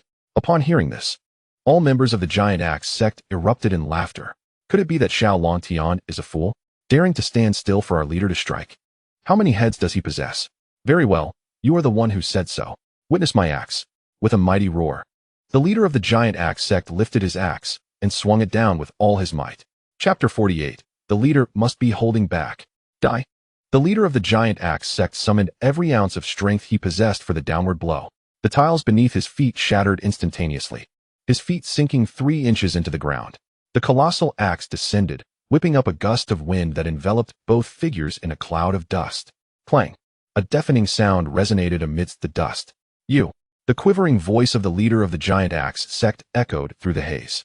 After a brief moment, the dust settled, revealing the silhouettes of 2 individuals.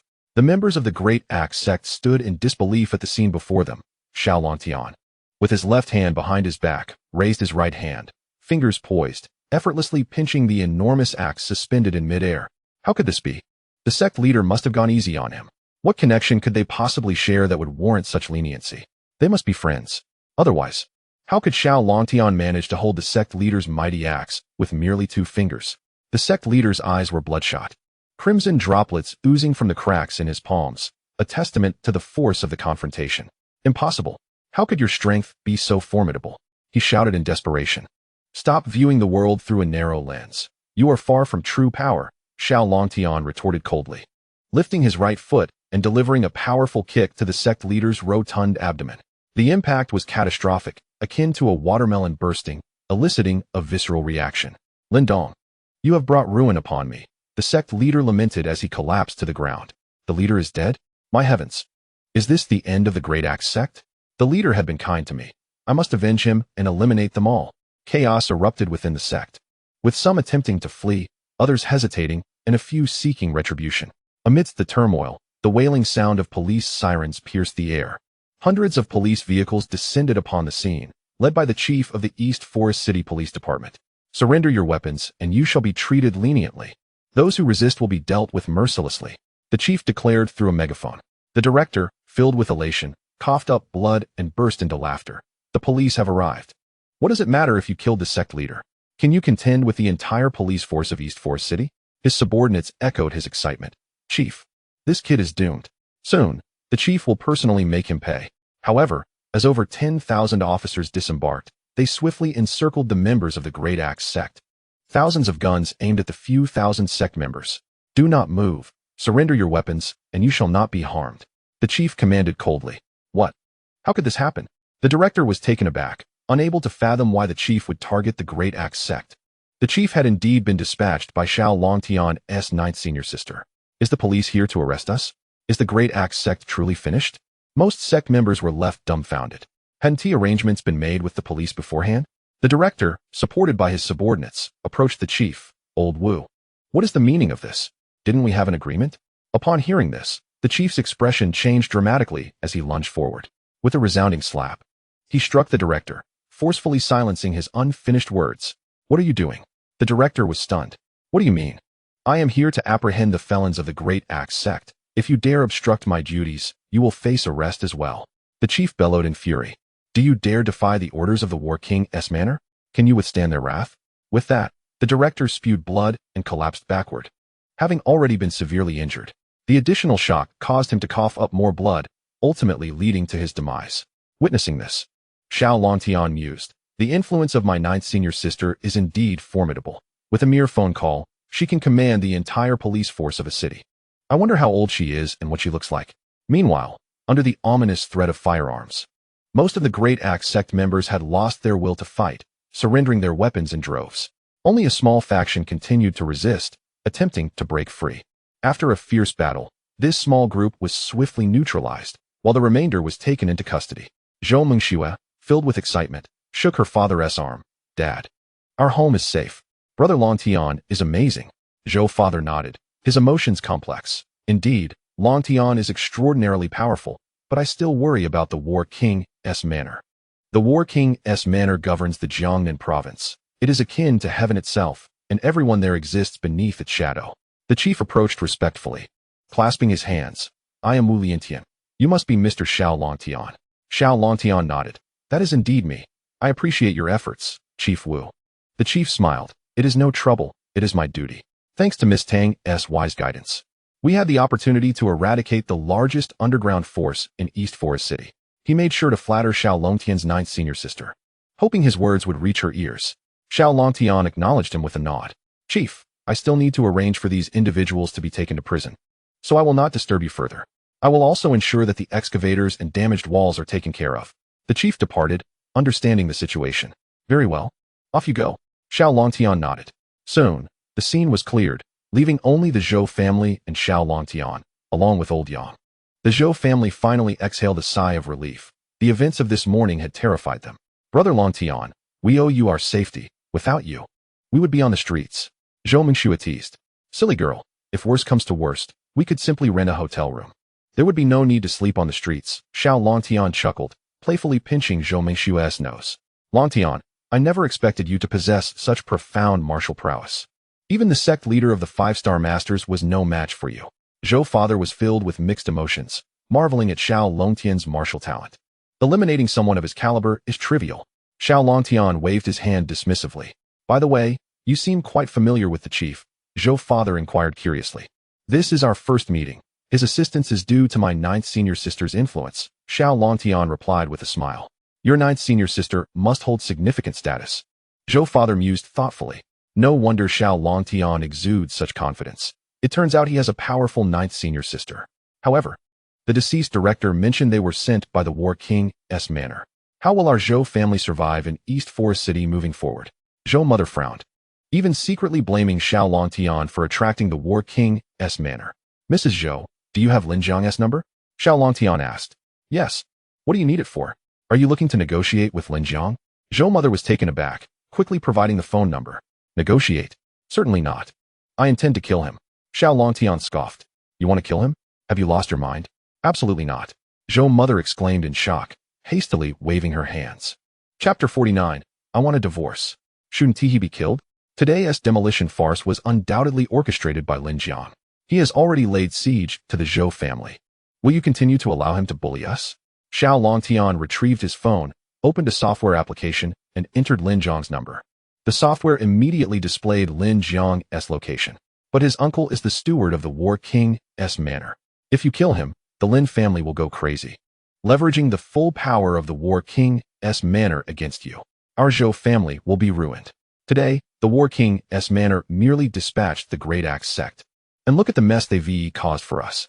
If the War King's manor intervenes directly, is there any hope left for our Zhou family? Zhou mother questioned, her face pale. Xiao Longtian glanced at her indifferently. Rest assured, as long as I am here, not even the Flame War King himself could harm you. Why are you meddling in our affairs? This is a matter for the Zhou family. Your interference only complicates things further. Zhou mother cried out in anguish. Before Xiao Longtian's arrival, everything was proceeding smoothly.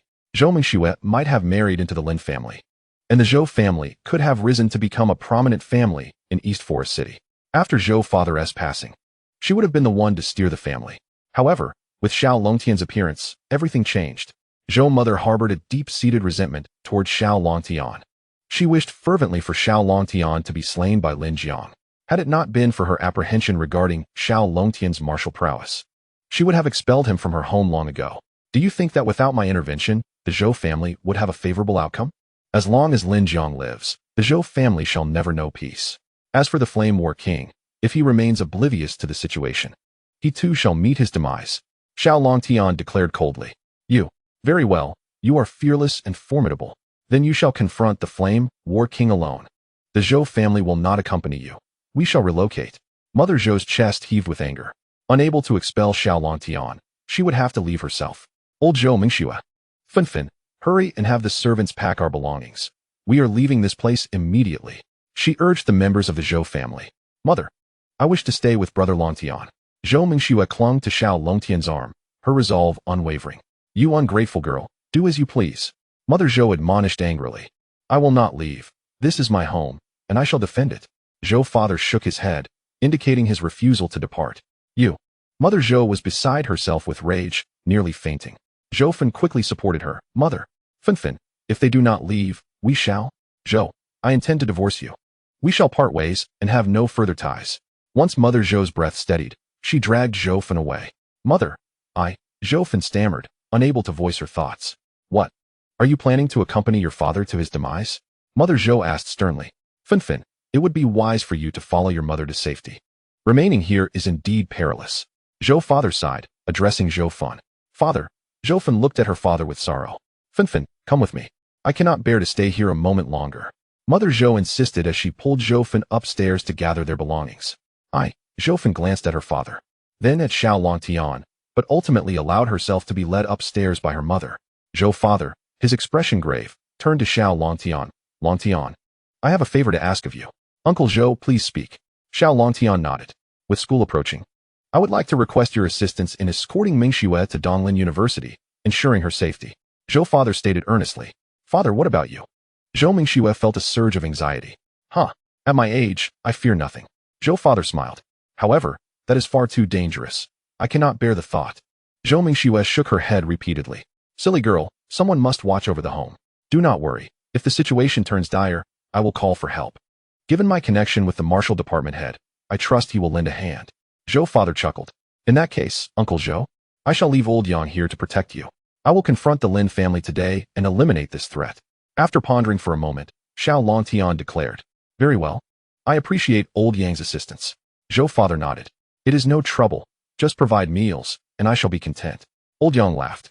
At that moment, Mother Zhou and Zhou Fan descended with their belongings.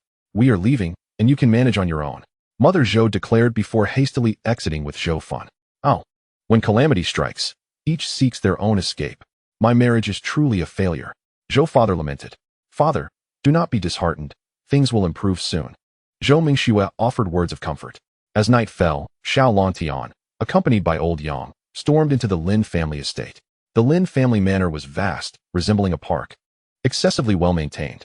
With a swift kick, Xiao Longtian shattered the 10-meter-wide gate. Who are you? Do you know where you are? Those who trespass upon the Lin estate shall die. Dozens of bodyguards, armed with firearms, surrounded Xiao Longtian and Old Yang. Among them were 3 masters of martial arts. Old Yang, I leave this to you. I will seek out Lin Jiang. Xiao Longtian instructed Old Yang. Rest assured, young master. Old Yang replied with a grin, transforming into a blur as he charged into the throng of bodyguards. On this dark and windy night, a time for bloodshed and chaos. Wherever Old Yang passed, a body fell. Xiao Longtian, guided by his phone's navigation, rushed toward Lin Jiang's location. Meanwhile, within a villa deep in the Lin estate, Lin Jiang conversed with his father. Lin Hai, father, why is the giant axe sect so ineffective? Thousands of men cannot even deal with a single Xiao Longtian. Lin Jiang complained, his frustration palpable after an entire day of anger. It's not that the giant axe sect is ineffective, it's that Xiao Longtian is indeed a formidable adversary. Even the 5-star master of the giant axe sect could not contend with him. Lin Hai sighed. No matter how skilled he is merely a martial artist. I believe uncle should have sent more masters. Eliminating Xiao Longtian would have been a simple task. Lin Jiang protested indignantly. If he were merely a martial artist, he would not be a cause for concern. The issue lies in his profound connections. He has even turned the martial department head against us. This complicates matters greatly. Lin Hai's brow furrowed deeply. Father, he is just a martial department head. We could easily dispose of him. As long as Xiao Longtian lives, I will not sleep peacefully. Lin Jiang seethed. Xiao Longtian must die. It is merely a matter of time. Tomorrow morning, I shall consult with uncle. Lin Hai's gaze turned icy. Suddenly, a cold voice echoed from outside. There is no need for discussion. The door was then kicked open with a resounding crash. Xiao Longtian's imposing figure stood at the entrance.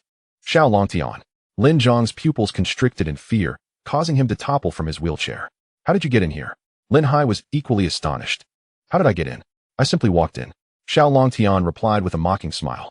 Impossible. This villa is guarded by 13 masters. How could you possibly enter? Lin Hai shook his head vigorously, disbelief etched across his face. Those 13 ineffectual fools could not hinder me. Xiao Longtian chuckled lightly. Ineffectual fools? Lin Hai's mind raced. Overwhelmed by disbelief. Those were 13 masters, including 3 4-star and 1 5-star master. Each one was a dominant force within the city. Only a family as prestigious as the Lin family could afford to support such individuals. You dare call them ineffectual fools? Moreover, if Xiao Longtian managed to enter without causing a disturbance, it must mean he easily subdued them, or perhaps he wielded some extraordinary weapon. Lin Hai's mind raced with possibilities. He could not fathom that those masters below 5 stars were mere child's play to Xiao Longtian, easily dealt with by a flick of his fist or foot. Lin Jiang, you swore that if you ever dared to harass Mingxue or set foot in the Zhou family again, you would bring ruin upon your entire clan. Xiao Longtian's gaze turned icy as he glared at the fallen Lin Jiang. But I did not harass Mingxue, nor did I enter the Zhou family. Lin Jiang trembled, his voice quavering. Do you dare to play word games with me? You ordered the Zhou family to be forcibly removed. Does that not count as intrusion? Xiao Longtian scoffed. That should not count, right? Lin Jiang's teeth chattered, yet he continued to feign defiance. At this juncture, you still dare to be obstinate? Die! Xiao Longtian roared, seizing a magnificent mahogany chair and hurling it at Lin Jiang. No! Lin Hai cried out in alarm. Bang! The chair struck Lin Jiang squarely on the forehead, creating a gaping wound. Blood mixed with shattered bone, splattering across his face. Father, have another son. Lin Jiang uttered those final words before drawing his last breath. Jianger, do not leave me. Lin Hai crumbled in despair. If I had the power, I would have already fathered another. How could I have only you as my son? Xiao Longtian, you have obliterated the Lin family's lineage. I will not rest until you pay for this. Lin Hai roared, charging at Xiao Longtian. Then go to your death. Xiao Longtian let out a cold hum and kicked him away, sending him flying dozens of meters. The Lin family, a prominent clan in Jiangnan province, was eradicated along with its patriarch and heir. After Xiao Longtian emerged, Old Yang hurried over. Old Yang, is it all resolved? Young master, it's resolved. I've dispatched all 3 masters. Good. With the Lin family and all their masters dead, they no longer pose a threat. Nodding in agreement, Xiao Longtian departed alongside Old Yang. The news of the Lin family's downfall spread throughout Donglin City and even across Jiangnan Province overnight, igniting a frenzy among the populace. The power dynamics of Jiangnan Province had changed drastically in a single night. Previously, there were 6 prominent families in Jiangnan, and now, with the Lin family completely ousted, the remaining 5 clans convened urgent meetings. The He family, the overseers of all water-related industries in Jiangnan, pondered who dared to challenge the Lin family under the protection of the Wang family. Investigate immediately. The Bai family, masters of the pharmaceutical industry, could hardly contain their glee at the Lin family's swift demise. The Mei family, rulers of the hotel and dining sector, expressed outrage at the audacity to target their ally. Investigate the opposition thoroughly and report back before dawn. The Wu family, gambling tycoons, saw an opportunity to stir the pot in Jiangnan, eager to capitalize on the chaos. The Qing family, real estate magnates, resolved to remain observant in this tumultuous time, biding their time before making any moves. At the Wang family residence, Lin Dong seethed with rage. You dare kill my brother and nephew, Xiao Longtian. I will make you pay 100-fold. After calming himself, Lin Dong made a phone call. A cold voice answered, Lin Steward, what is it? General Fu, I seek your assistance. Assistance? Fu was taken aback. He had never heard the esteemed Lin Steward ask for help. I wish to enlist your aid to eliminate someone. Who? Xiao Longtian. The one rumored to have slain the Lin family? Indeed. Upon success, I shall gift you the Lin family estate. Fu fell silent. What? Are you afraid of Xiao Longtian? Lin Dong urged. Of course not, Fu replied coolly. Then does that imply you require more compensation? Lin Dong frowned. The estate's worth approached 10 billion. It's not about money. I hear Xiao Longtian has backing from powerful figures in Longdu, capable of directing local police. What are those figures? This is Jiangnan, far from the central authority. What is there to fear? Calm yourself. I can assist in eliminating Xiao Longtian, but I will not personally intervene. Afterward, aside from the Lin estate, an additional 5 billion is required. Fu stated matter-of-factly. Lin Dong was left speechless. It all boiled down to more money. However, if it meant eliminating Xiao Longtian, 50 billion seemed worthwhile. Agreed. I await your good news. Lin Dong nodded in affirmation. Good. Fu smirked and ended the call. Prepare the vehicle. To Yan's coffin shop in the south of the city. Fu commanded. Half an hour later, at Yan's coffin shop, Fu, in casual attire, entered. Sir, which type of coffin would you like to order? Willow, rosewood, or golden silk Nanmo? A clerk inquired eagerly. I seek to reserve a golden silk Nanmo coffin. The kind that guarantees death, Fu replied nonchalantly. The clerk's demeanor shifted slightly. Sir, that type is not inexpensive. Rest assured, I can afford it. Which of your patrons is overseeing today? The clerk's expression softened upon realizing Fu was a valued customer. Today, the 7th patron is overseeing. Please follow me. The clerk led Fu upstairs. This coffin shop was, in fact, the reception point for Yinluo Hall, the largest assassin organization in Jiangnan. Upon reaching the 2nd floor, the clerk activated a switch, revealing a hidden door in the wall. They entered a secret chamber where a figure dressed in black stood against the wall. 7th patron. It's been a while, Fu greeted. The 7th patron, a middle-aged woman with 2 scars on her face, turned sharply. Fu, a rare visitor indeed. I will be direct. I come to procure a life. A life that even you cannot take? She frowned, sensing the gravity of the situation. I am simply unable to act. Who is the target? Xiao Longtian, you've heard of him? The one who killed the Lin family last night. Correct. He is not easy to eliminate. He is an SS-level target. However, he has a weakness. What weakness? A woman named Zhou Mengxue, the daughter of the chairman of the Nanmao Group. Given this vulnerability, we at Yinluo Hall will accept the job. A flat fee of 50 billion. No problem. Please provide a 10 billion deposit first. Is my name, Fu Jinggang. Not worth 10 billion? Apologies, but that is our protocol. No deposit, no job. Give me an account, and I shall transfer it within the hour. With that, Fu departed. Why does the name Xiao Longtian sound so familiar? The 7th patron pondered Fu's retreating figure. Upon hearing of the Lin family's murder, she had sensed familiarity with the name. After a moment of contemplation, realization struck. It's him. The boy kidnapped 5 years ago in Haida City. 5 years prior, Yinluo Hall had been tasked with a kidnapping operation targeting Xiao Longtian, but the mission had failed, resulting in the demise of the master sent to carry it out. What an uncanny coincidence. Xiao Longtian, this time, we shall settle old scores. The 7th patron's eyes glimmered with malice. This boy has been missing for 5 years. Yet he returns as a master, having slain the Lin family's 5-star master. Capturing him will unveil the secrets he harbors. Early the next morning, Xiao Longtian escorted Zhou Mengxue to Donglin University. Brother Longtian, I've invited my best friend for coffee. Let us go together, Zhou Mengxue exclaimed, leading him to a high-end cafe outside the campus. Shortly after they settled, a beautiful girl with long hair entered. Fang Yan, over here. Zhou Mengxue waved excitedly. The girl responded with enthusiasm and approached them. Brother Longtian, let me introduce you to my dear friend Fang Yan. Fang Yan, this is Brother Longtian. We grew up together.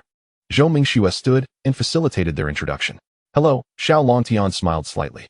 The girl bore a resemblance to Zhou Mengxue in both figure and features. Wow, Mengxue, is this your childhood friend? He is quite handsome. Fang Yan's eyes sparkled as she examined Xiao Longtian. Fang Yan, I warn you, do not entertain thoughts about my brother Longtian. Zhou Mengxue feigned a stern look. Haha. Fang Yan chuckled. Mengxue, have you transformed into the aloof campus beauty of Donglin University? Just over a month, and you've become a different person. Don't worry, I won't steal your man. Well, that is more like it. Zhou Mengxue playfully rolled her eyes. After the three of them sat down, they ordered some drinks and engaged in casual conversation.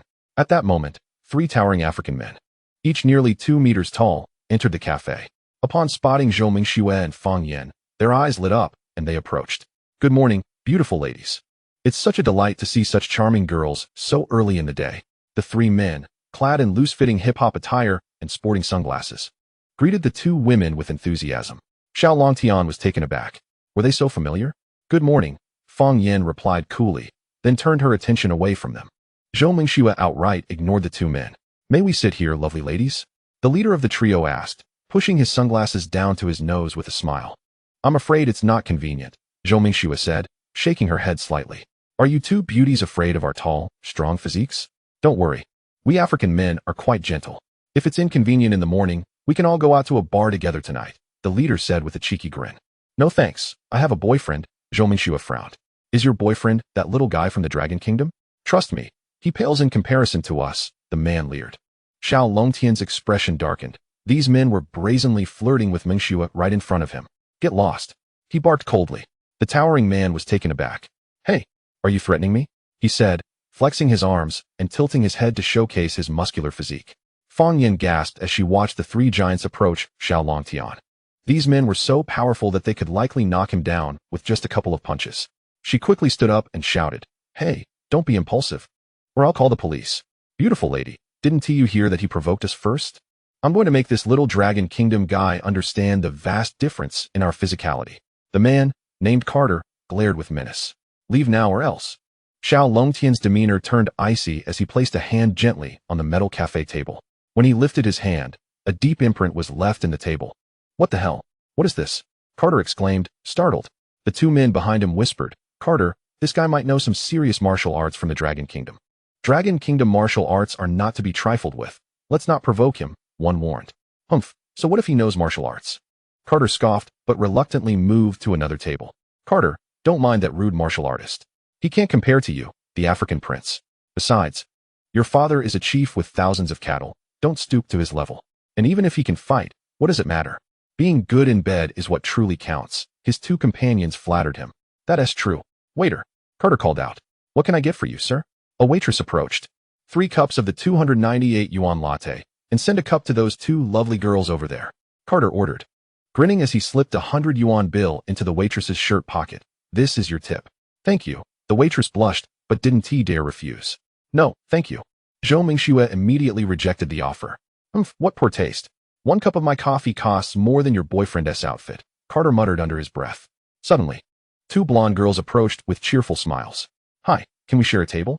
The 2 reasonably attractive girls from the Dragon Kingdom sat down directly. Of course.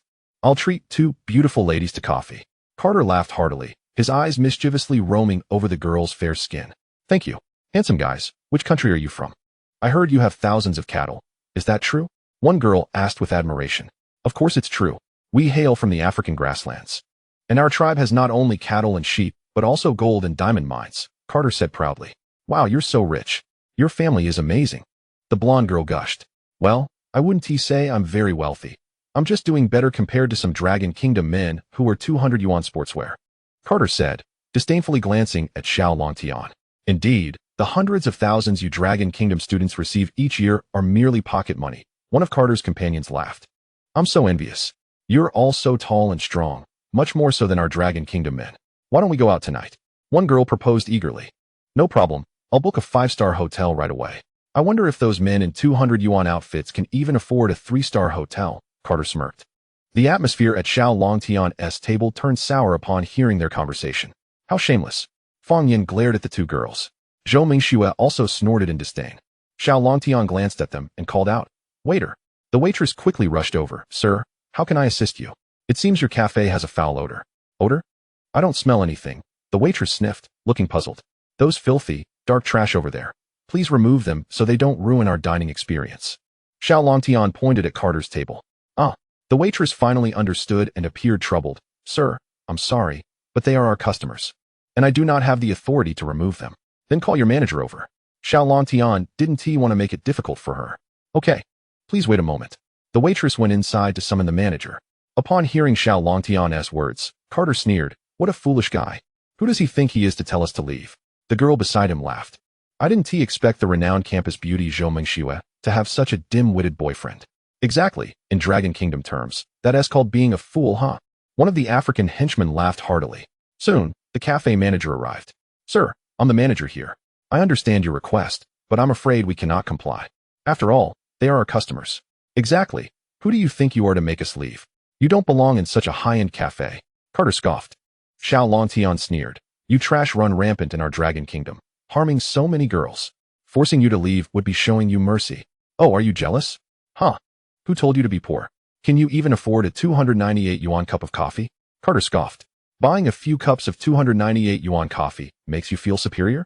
Xiao Longtian shot him a disdainful glance. "Manager, how much is your cafe worth?" Xiao Longtian turned to the manager. "What? You're not just buying coffee. You want to buy my cafe?" The manager was taken aback. "Exactly, name your price." Xiao Longtian said casually. "Haha, did you hear that? This Dragon Kingdom guy is actually saying he wants to buy this cafe. Can he even afford a set of tables and chairs here?" Carter laughed heartily. "Huh. He probably doesn't even know this cafe is worth at least 10 million. He, a person dressed in clothes worth merely 200, dares to speak so boldly? Haha. He must have lost his senses. Who would purchase an entire store just to drive a few people away?" Carter's two henchmen scoffed in agreement. Fang Yin, feeling a bit awkward, nudged Zhou Mingxue's arm and whispered, "Mingxue, your man is indeed impressive, but isn't he being a tad unrealistic?" Zhou Mingxue shook her head, asserting, "My brother Longtian always follows through on his words." At that moment, the shop owner regained his composure and chuckled. "Sir, you truly have a sense of humor. This establishment is thriving. How could I possibly sell it? Besides, this shop is beyond what students like you can afford. 1 million, will you sell?" Xiao Longtian cut to the chase. The shop owner chuckled lightly. "Not for sale." 2 million, Xiao Longtian countered immediately. The shop owner was taken aback. This young man seemed serious. He estimated the shop's worth to be around 1.2 million, and even if someone offered 1.5 million, he would hesitate. However, 2 million was indeed worth considering, as it could fund several comparable coffee shops elsewhere. The question remained, could this young man truly produce such an amount? Seeing the owner's interest, Xiao Longtian continued, 2.3 million.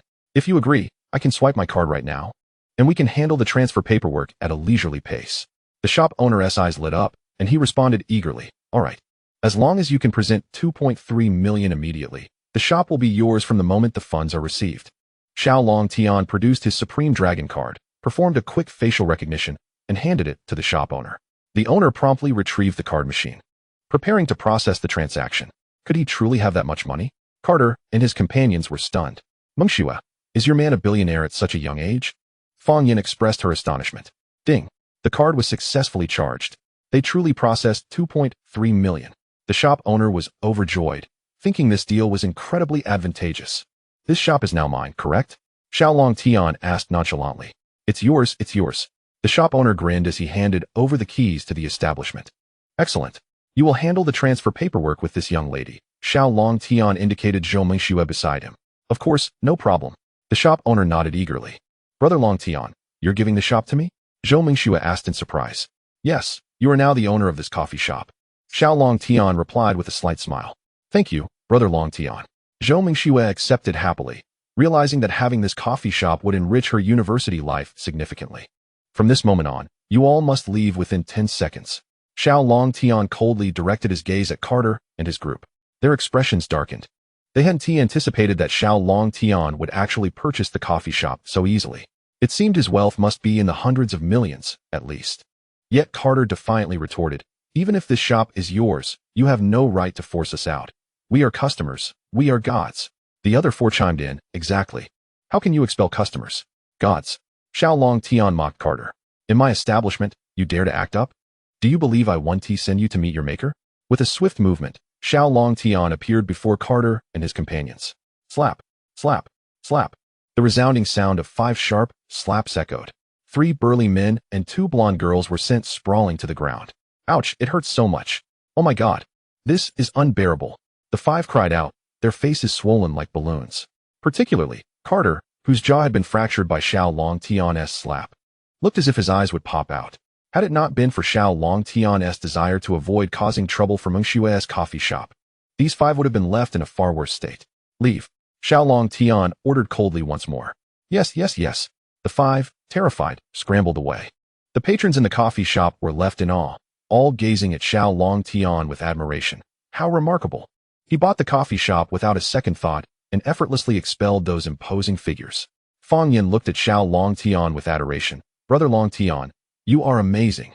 It felt so satisfying to teach those ruffians a lesson." Xiao Longtian smiled faintly, choosing not to respond. Zhou Mingxue pouted, "Fang Yin, don't forget your promise from earlier." Fang Yin giggled. "Got it, little jealous one." Xiao Longtian then stood up, addressing the 2. "You carry on. I need to wash my hands after dealing with those scoundrels." "All right, the restroom is over there," Zhou Mingxue pointed. Xiao Longtian walked in that direction. "Mingxue, that hat you're wearing looks lovely," Fang Yin remarked, pointing at Zhou Mingxue's blue hat. "Right? Try it on, if you like it. I'll get you one later." Zhou Mingxue smiled slightly as she took off the hat and placed it on Fang Yin's head. Fang Yin, after donning the hat, took out a small mirror to admire herself. The 2 were oblivious to the fact that 2 men wearing baseball caps had entered the cafe. One of the men pulled out his phone, scanning the cafe while comparing it to a photo, seemingly searching for someone. "Hee, now I'm Zhou Mingxue. Can I borrow Brother Longtian for a few days?" Fang Yin playfully laughed. Hearing the name Zhou Mingxue, the man in the baseball cap immediately spotted Fang Yin wearing the blue hat, his eyes lighting up. "Found her. It's the one in the blue hat," he whispered to his companion. The other man scrutinized closely, nodding. "Indeed, it's that blue hat." Since Zhou Mingxue had her back to the door, the 2 men in baseball caps did not see her face, mistakenly believing Fang Yin was Zhou Mingxue. After all, Fang Yin and Zhou Mingxue bore some resemblance, and the mix-up with the hat only compounded the confusion. The 2 men exchanged glances and swiftly approached Fang Yin, seizing her and dashing outside. Fang Yin was startled, her face paling in shock. Zhou Mingxue shouted in panic, "Hey, what are you doing? Let her go." However, the 2 were too quick, having already sprinted outside. Just as Xiao Longtian emerged from the restroom, he heard Zhou Mingxue's cries. He swiftly ran over. "Mingxue, what happened?" "Brother Longtian, Fang Yin has been kidnapped. You must save her," Zhou Mingxue exclaimed anxiously, pulling Xiao Longtian towards the door. But upon stepping outside, there was no sign of the 2. They had already fled in their sports car. "Brother Longtian, what should we do?" "We need to call the police," Zhou Mingxue urged. "Mingxue, don't panic. Tell me exactly what happened and describe those 2 men. Xiao Longtian reassured her with a pat on the back. Zhou Mingxue recounted the scene. "Has Fang Yin offended anyone?" Xiao Longtian inquired. "Not that I know of. She is just an ordinary university student, and hasn't he mentioned any conflicts?" Zhou Mingxue replied, shaking her head. "Could it be those men from earlier seeking revenge? Or perhaps they intended to capture you instead?" Xiao Longtian pondered. Suddenly, an idea struck him, and he asked, "Mingxue, send me Fang Yin's phone number." "All right." Zhou Mingxue quickly retrieved her phone and sent Fang Yin's number to Xiao Longtian. He opened the software known as Thousand Mile Eye and Wind Ear and input Fang Yin's number. Instantly, the map on the software interface displayed Fang Yin's location. The map indicated that Fang Yin was swiftly traversing a main road, heading towards the southern part of Donglan City. Regrettably, the 2 assailants remained silent, offering no valuable information. "Mingxue, do not worry. I shall rescue Fang Yin." "All right, Longtian Gidge, please be careful," Zhou Mingxue promptly replied. Xiao Longtian immediately hailed a taxi, pursuing Fang Yin's direction. En route, he called Old Yang, requesting that he send someone to protect Zhou Mingxue.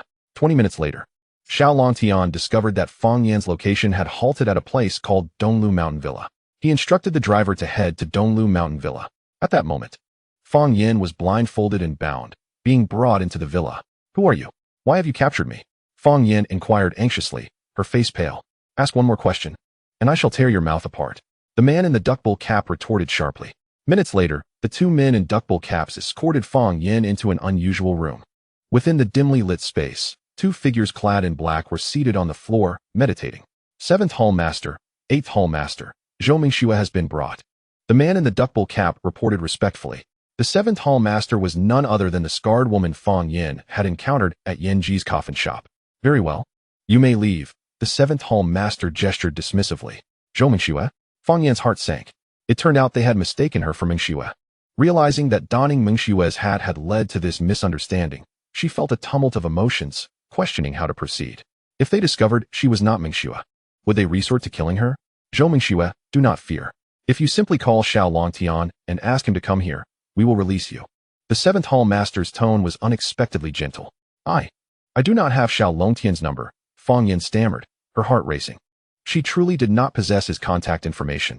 How could she call him? "Do not worry. Our intention in bringing Xiao Longtian here is merely to resolve a small misunderstanding. We harbor no malice." The Seventh Hall Master, believing she was reluctant to contact him, continued to manipulate her. Fang Yan thought to herself, "Do you take me for a fool? You clearly intend to use Mingxue to lure Xiao Longtian here for your own sinister purposes."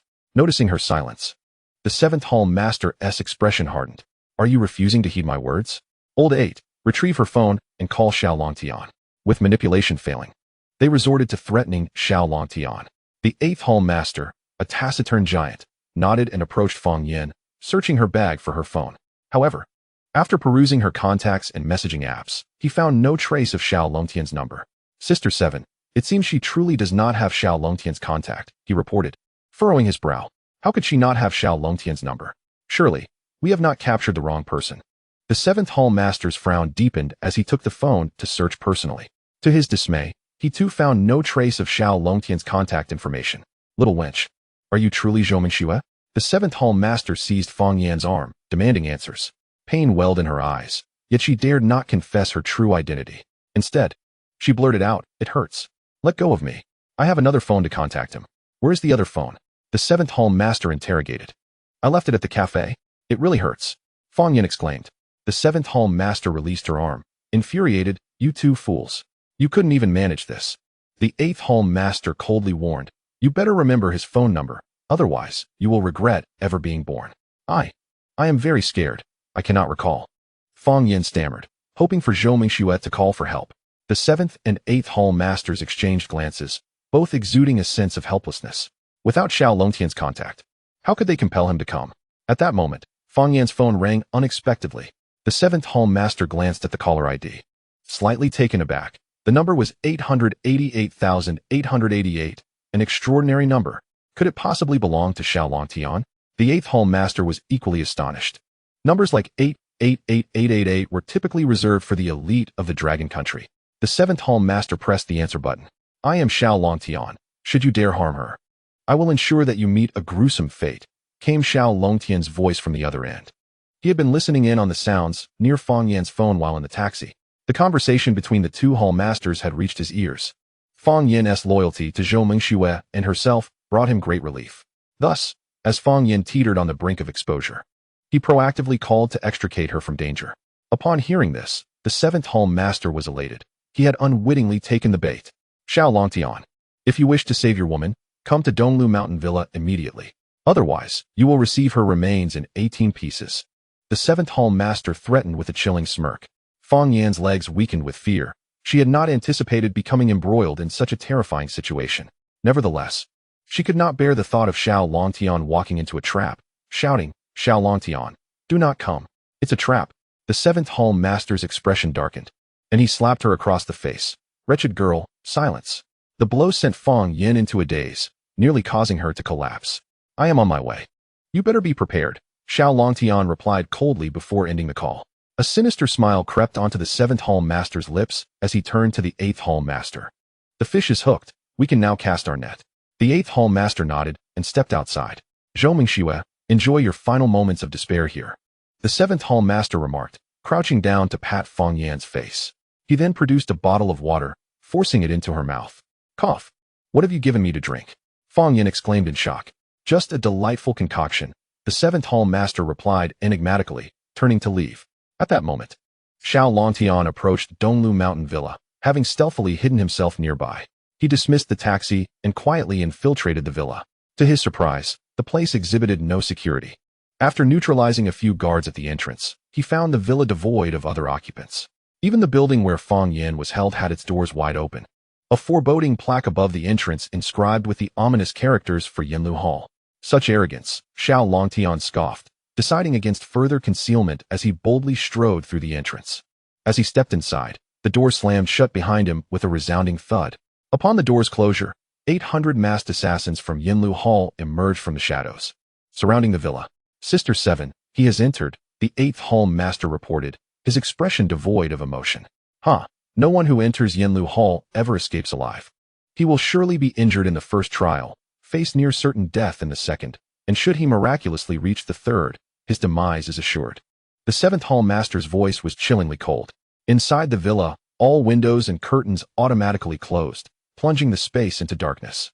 Xiao Longtian surveyed the dimly lit hall with indifference. He regarded the situation with disdain. His vision, akin to that of a hawk, rendered the darkness inconsequential. Utilizing the positioning software on his phone, he deduced that Fang Yan was confined on the second floor, prompting him to ascend the staircase. After taking just 2 steps, a soft click echoed beneath him.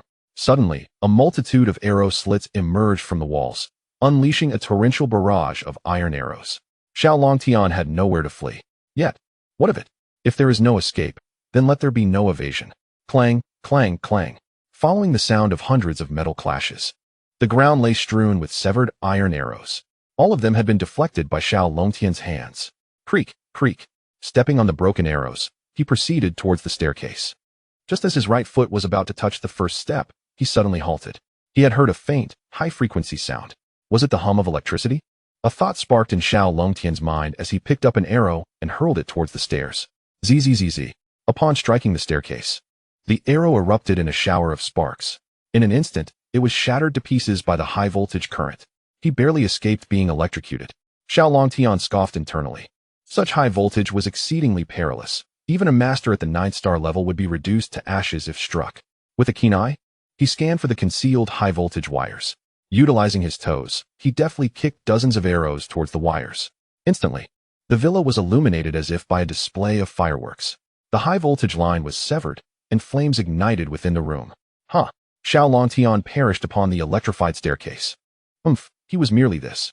The 7th Hall Master smirked disdainfully, preparing to enter and collect the corpse. However, as she took 2 steps forward, the flames inside the room suddenly extinguished. What was happening? Could he still be alive? The 7th Hall Master paused, retracting her raised foot. Unbeknownst to her, Xiao Longtian had casually waved his hand, extinguishing all the flames. Someone, activate the surveillance software. I must ascertain whether Xiao Longtian is alive or dead. The 7th Hall Master commanded, her expression grim. Chapter 55. Breaking through the triple traps before long, an Infernal Hall assassin activated the surveillance software on his mobile device. 7th Hall Master, he is not dead. Moreover, the assassin stared incredulously at the phone. What else is there? The 7th Hall Master snatched the phone, scrutinizing it herself. How is this possible? He bears no injuries whatsoever. The 7th Hall Master exclaimed in shock. The impenetrable iron arrows and high voltage had failed to harm him even slightly? At this moment, Xiao Longtian was ascending the staircase, nearing the 2nd floor. Guided by the phone's location tracking, he identified the room where Fang Yan was imprisoned. The door was tightly shut, utterly silent. Xiao Longtian sensed a hint of danger. Yet upon closer observation and listening, he found nothing amiss. Standing 2 meters from the door, he unleashed a powerful punch. Bang! The wooden door shattered. The room was engulfed in darkness. However, Xiao Longtian could hear Fang Yan's breathing and see her silhouette. He stepped forward cautiously, confirming safety before advancing again. Unexpectedly, he found his way to the door without incident. Was there no trap here? Xiao Longtian was quite surprised. After all, that electrified staircase was lethal enough to eradicate any master, rendering additional traps seemingly unnecessary. Lowering his guard slightly, he entered the room. Xiao Longtian. No matter how cautious you are, once you enter the room, your demise is certain. The seventh hall master cackled while observing the surveillance footage. Upon hearing Xiao Longtian's footsteps, Feng Yan's breathing quickened. She was terrified, uncertain of who had arrived. Bound and gagged, she could only twist her body and make muffled sounds. Feng Yan, do not fear. It is I, Xiao Longtian, he gently reassured her, having recognized her.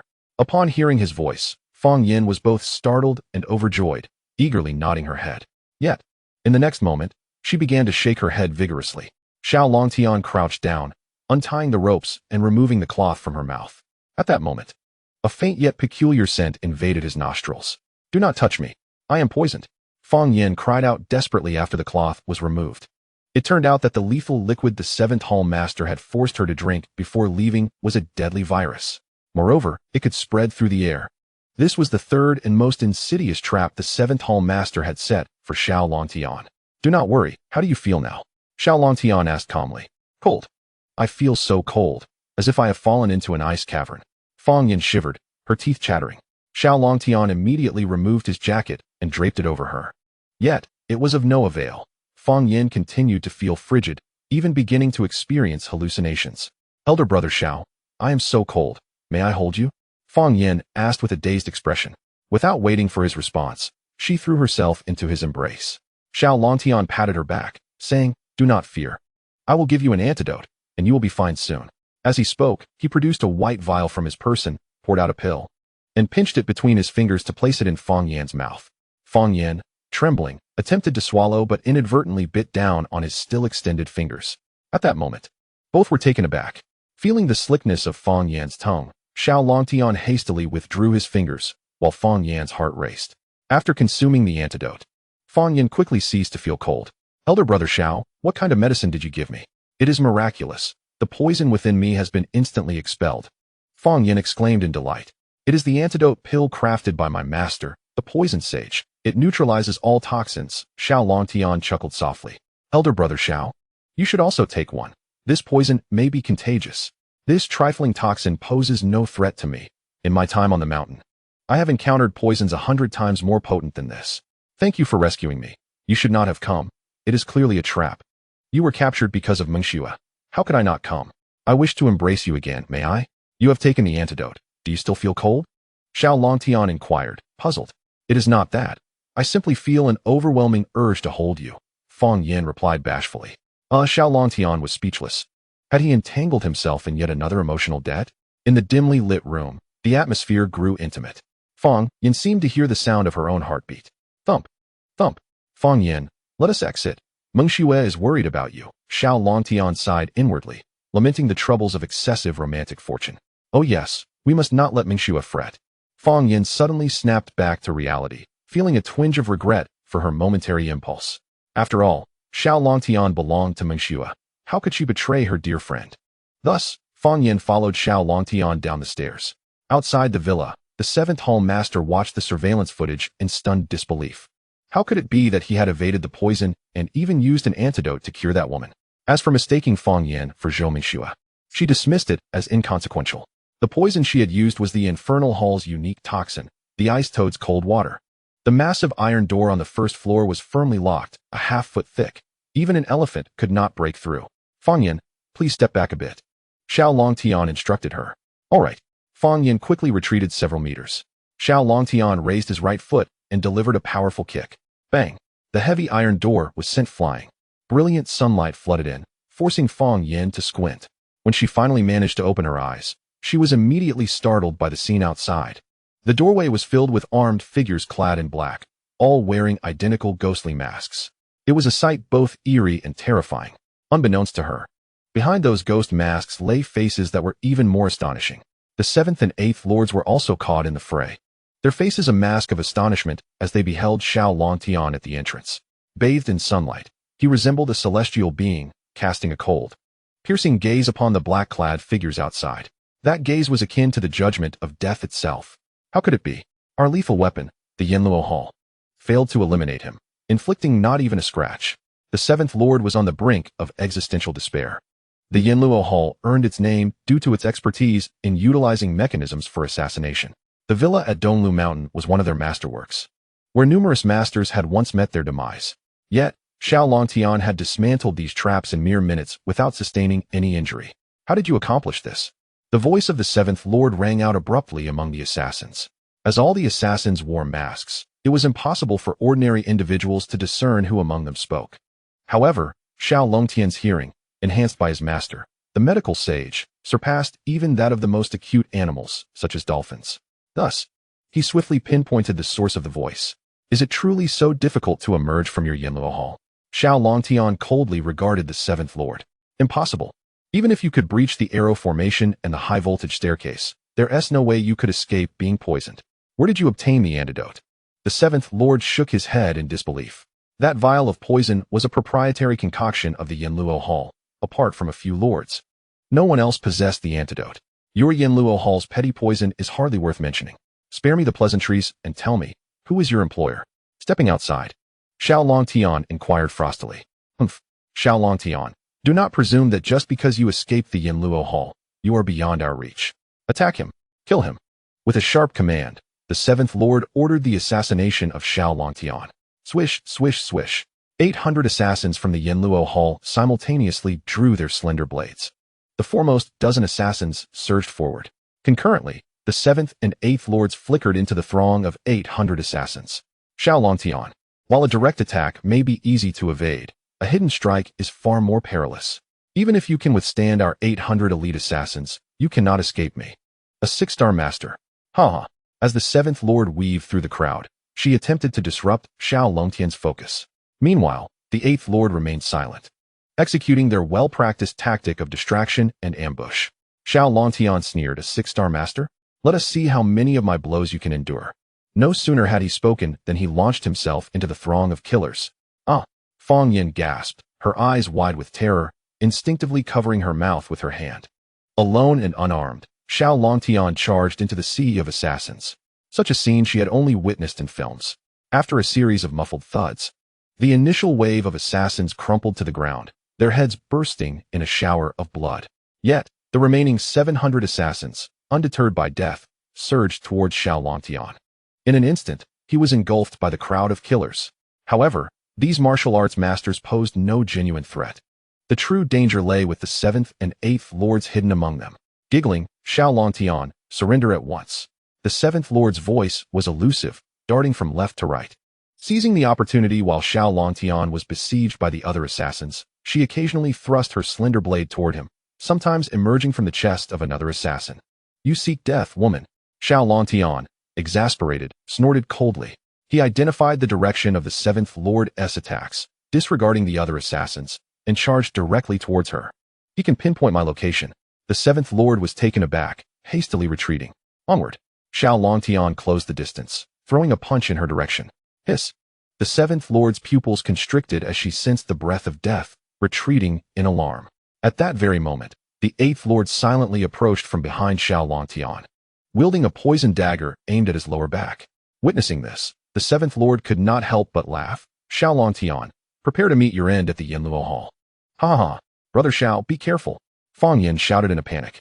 Yet, just as the dagger brushed against Xiao Longtian's back, a faint smile crept onto his lips. Simultaneously, his right foot, as if possessing its own consciousness, lashed out backward with lightning speed, striking the 8th Lord squarely in the head. Bang!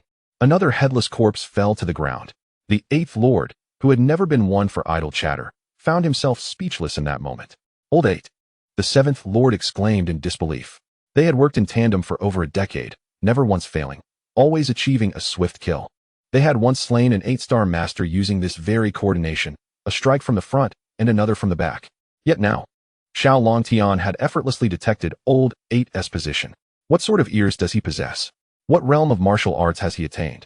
Could he be at the pinnacle of mastery, a 9-star master? Now it's your turn. A slight smile graced Xiao Longtian's lips as he advanced. The 7th Lord, alarmed, shouted, "Cover me." Instantly, over 100 assassins charged recklessly forward, fully aware they were merely cannon fodder. Those who block my path shall die. Xiao Longtian roared, accelerating with fury, akin to a speeding train, scattering the assassins before him. Severed limbs and heads flew in every direction. In but a second, he burst through the encirclement.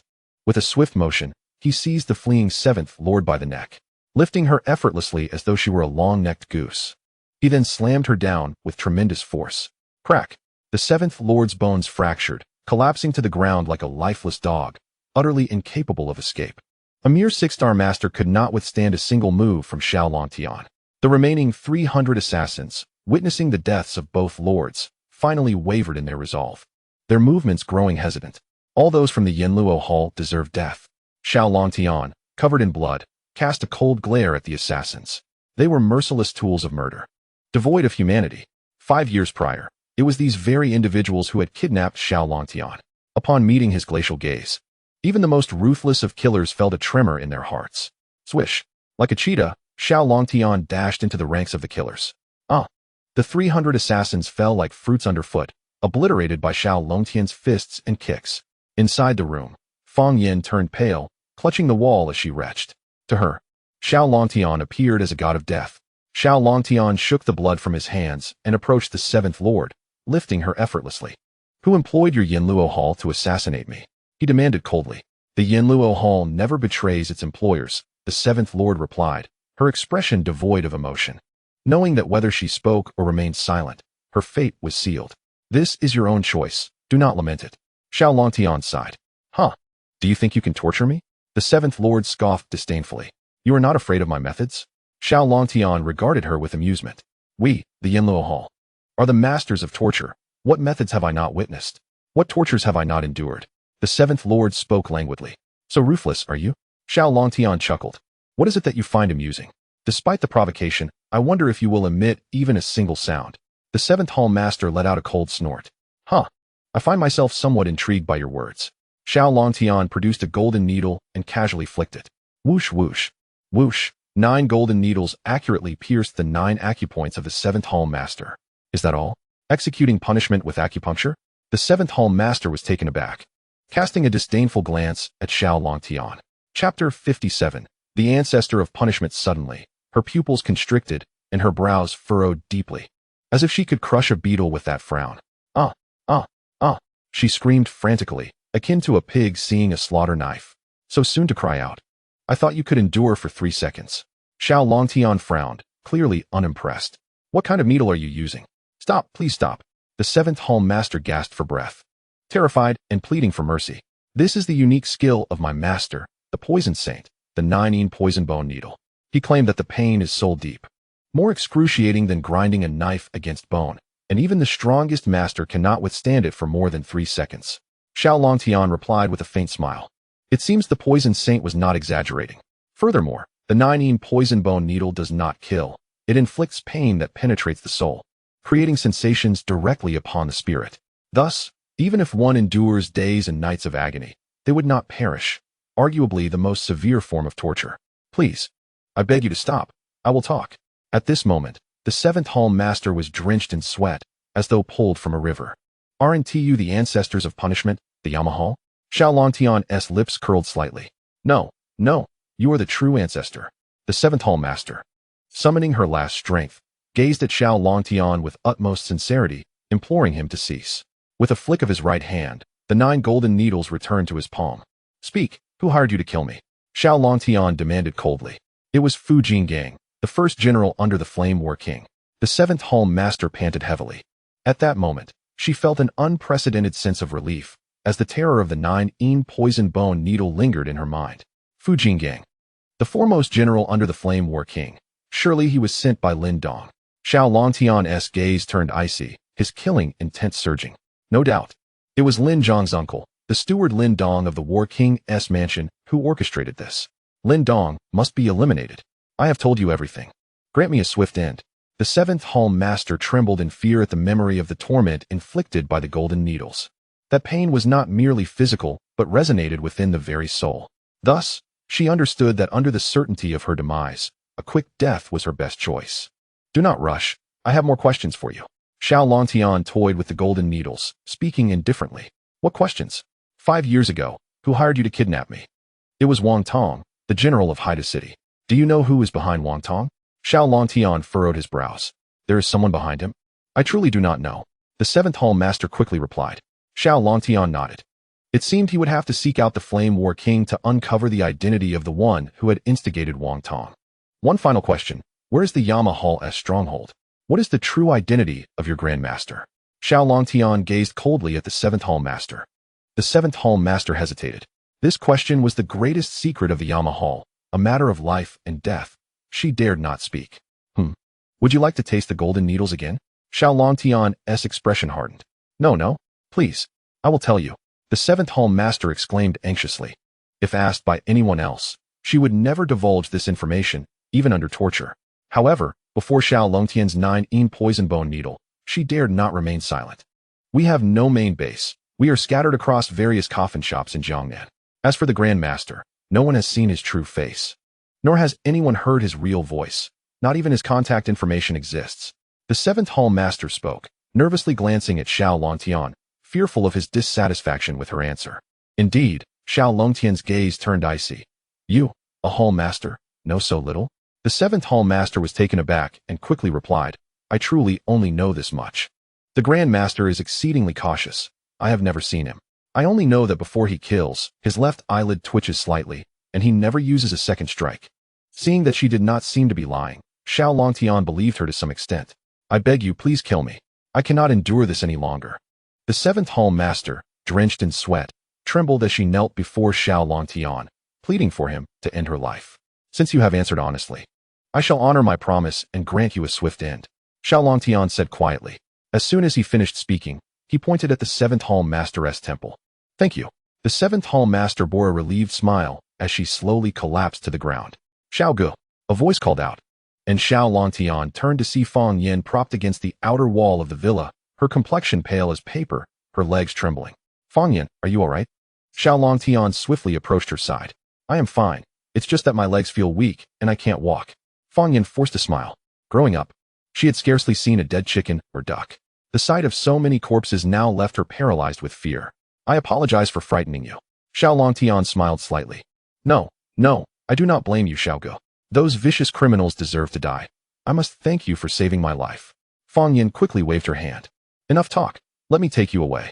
Without hesitation, Xiao Longtian picked her up and left, disregarding any notions of propriety between the sexes. Though carrying a girl weighing around 90 pounds, he moved as if she were weightless, striding faster than others could run. He also took out his phone to call Old Yang, asking him to come and pick them up. After leaving Donglu Mountain Villa, Fang Yin slowly regained her composure from the shock. Xiao Gu, you can put me down now, Fang Yin said, her cheeks flushed. Very well. Xiao Longtian set her down, and they stood by the roadside waiting for Old Yang's car. 10 minutes later, a flashy yellow Aston Martin approached. Young Master, Longtian Gu, Fang Yin. Old Yang and Zhou Mingxue rushed out of the car simultaneously. Mingxue, you are here too? Xiao Longtian smiled slightly. I was worried sick. Zhou Mingxue chided. Fang Yin, are you hurt? Zhou Mingxue circled around Fang Yin, inspecting her carefully. I'm fine, thanks to Xiao Gu. Fang Yin replied softly. Oh, Fang Yin, why is your face so red? You weren't assaulted by those bandits, were you? Zhou Mingxue was startled. Nonsense. Fang Yin retorted, her spirit revived considerably. Young Master, who did this? Old Yang inquired. The Yama Hall. They were after me and mistakenly took Fang Yin for Mingxue. The Yama Hall. That is the largest assassination organization in Jiangnan, rumored to be extremely secretive. Indeed, I have already killed their 7th and 8th Hall Masters and learned that their members are scattered across coffin shops throughout Jiangnan. Unfortunately, I could not ascertain the identity of their Grand Master. I only know that his left eyelid twitches before he kills. Young Master has uncovered a secret of the Yama Hall. I must inform your 9th senior sister. She will undoubtedly be very interested. Old Yang's expression brightened. He had not expected Xiao Longtian to unearth such a hidden truth about the Yama Hall. Although they still did not know the whereabouts of the Grand Master, they at least had a lead. Very well. Xiao Longtian nodded. This matter is indeed suitable for 9th senior sister to handle. Old Yang immediately called her. What? The junior brother has uncovered the Yama Hall's secret. That's wonderful. I'm coming to Jiangnan right away. 9th senior sister exclaimed, filled with excitement, and promptly declared her intent to come in person. Chapter 58. The 9th senior sister. Is my 9th senior sister coming? Xiao Longtian's spirits were immediately lifted.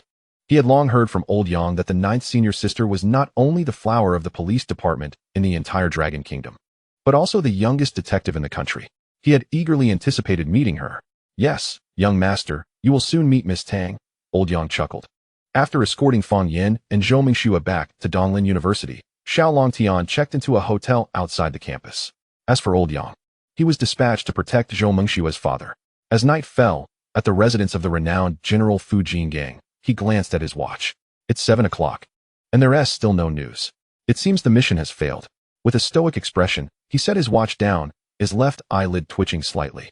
Meanwhile, at the hotel outside Donglin University, Xiao Longtian lay on his bed, scrolling through his phone. Suddenly, there was a knock at the door. Did Mingxue come over without calling? Is she planning to surprise me?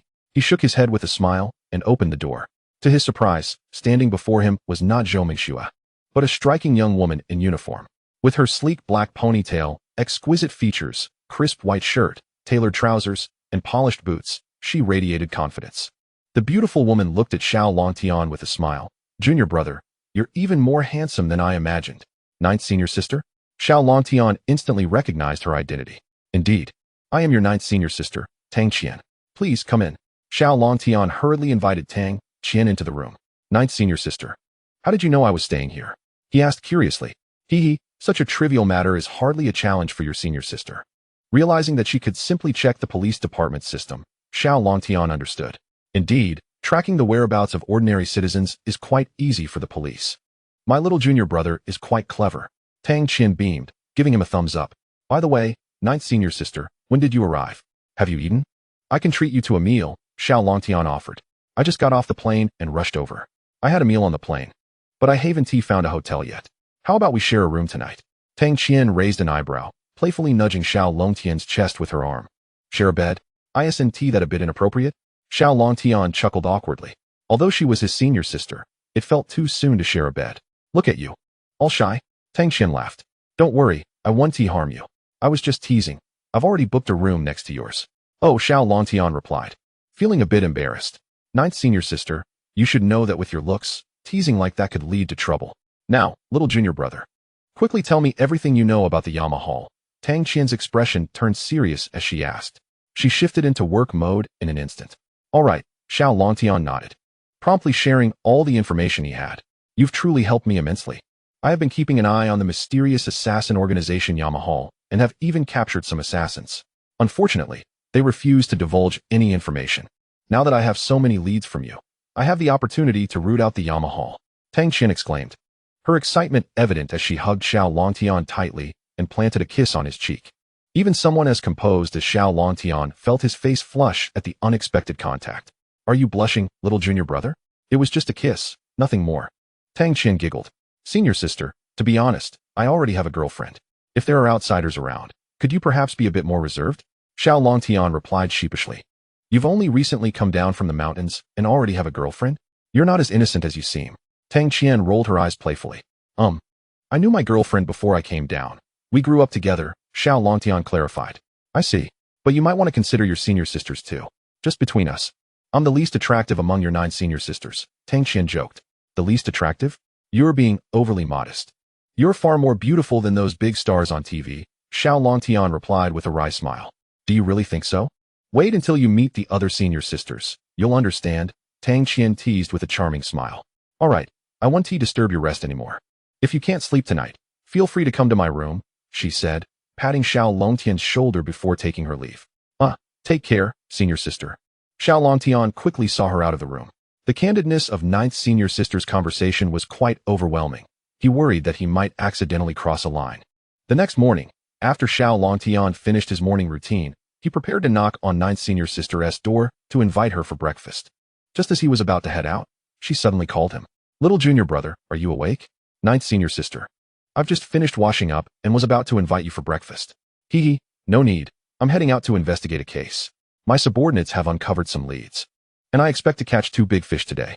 Once I locate the Yama Hall's hideout, I'll let you know so you can join me for some fun. All right, I'll wait for your call. Xiao Longtian smiled and nodded. His 9th senior sister was indeed a workaholic, out investigating so early in the day. By the way, senior sister, could you obtain the phone number of the steward, Lin Dong, from the Battle King's residence? Xiao Longtian suddenly recalled he had someone to track down. The steward of the Battle King's residence? No problem, I'll send it to you shortly, Tang Qian replied readily. Xiao Longtian felt a surge of joy and asked, what about the phone number of the Flame Battle King? What do you need his number for? Someone of his stature wouldn't register their number. And I can't obtain it either, Tang Qian explained. That's fine. Just sending me Lin Dong's number will suffice. All right, I'll text it to you shortly. Thank you, senior sister. With that, Xiao Longtian ended the call. Obtaining Lin Dong's phone number from Tang Qian was, of course, to locate his hiding place. Soon, Tang Qian sent over Lin Dong's number. Xiao Longtian immediately opened the software Thousand Mile Eye and entered Lin Dong's number. The map displayed Lin Dong's location. Lin Dong. Today is an auspicious day. It's time for you to meet your end. Xiao Longtian tucked away his phone and left the hotel. Chapter 59. Additional demands in the Golden Age residential complex of Donglan City. Room 1902. Two men lounged with wine glasses in hand, savoring a bottle of 1982 Lafite. Steward Lin, are you hiding in this rundown place to avoid that Xiao Longtian kid? Fu Jingang chuckled lightly, swirling the wine in his glass. I'm not afraid of a mere novice. I'm just being cautious, Lin Dong replied. But what is taking so long on your end? When will you eliminate Xiao Longtian? To be frank, I've already dispatched people to assassinate him, but it unexpectedly failed. I came to discuss this matter with you. Fu Jingang finished his drink with a stoic expression. Failed. What does that mean for you, Fu Jingang? Lin Dong frowned, surprised that even Fu Jingang couldn't succeed in eliminating Xiao Longtian. If I have to take action myself, it will cost more, Fu Jingang smirked. More money. Lin Dong slammed his glass down on the table. Fu Jingang, you can't be unreasonable. Is 50 billion cash from the Lin family estate not enough? Lin Dong snorted in discontent. Insufficient. This young man, Xiao Longtian, is at least a 7-star master, and may even be an 8-star master. 150 billion is truly inadequate. Fu Jingang remarked sternly, fixing his gaze on Lin Dong.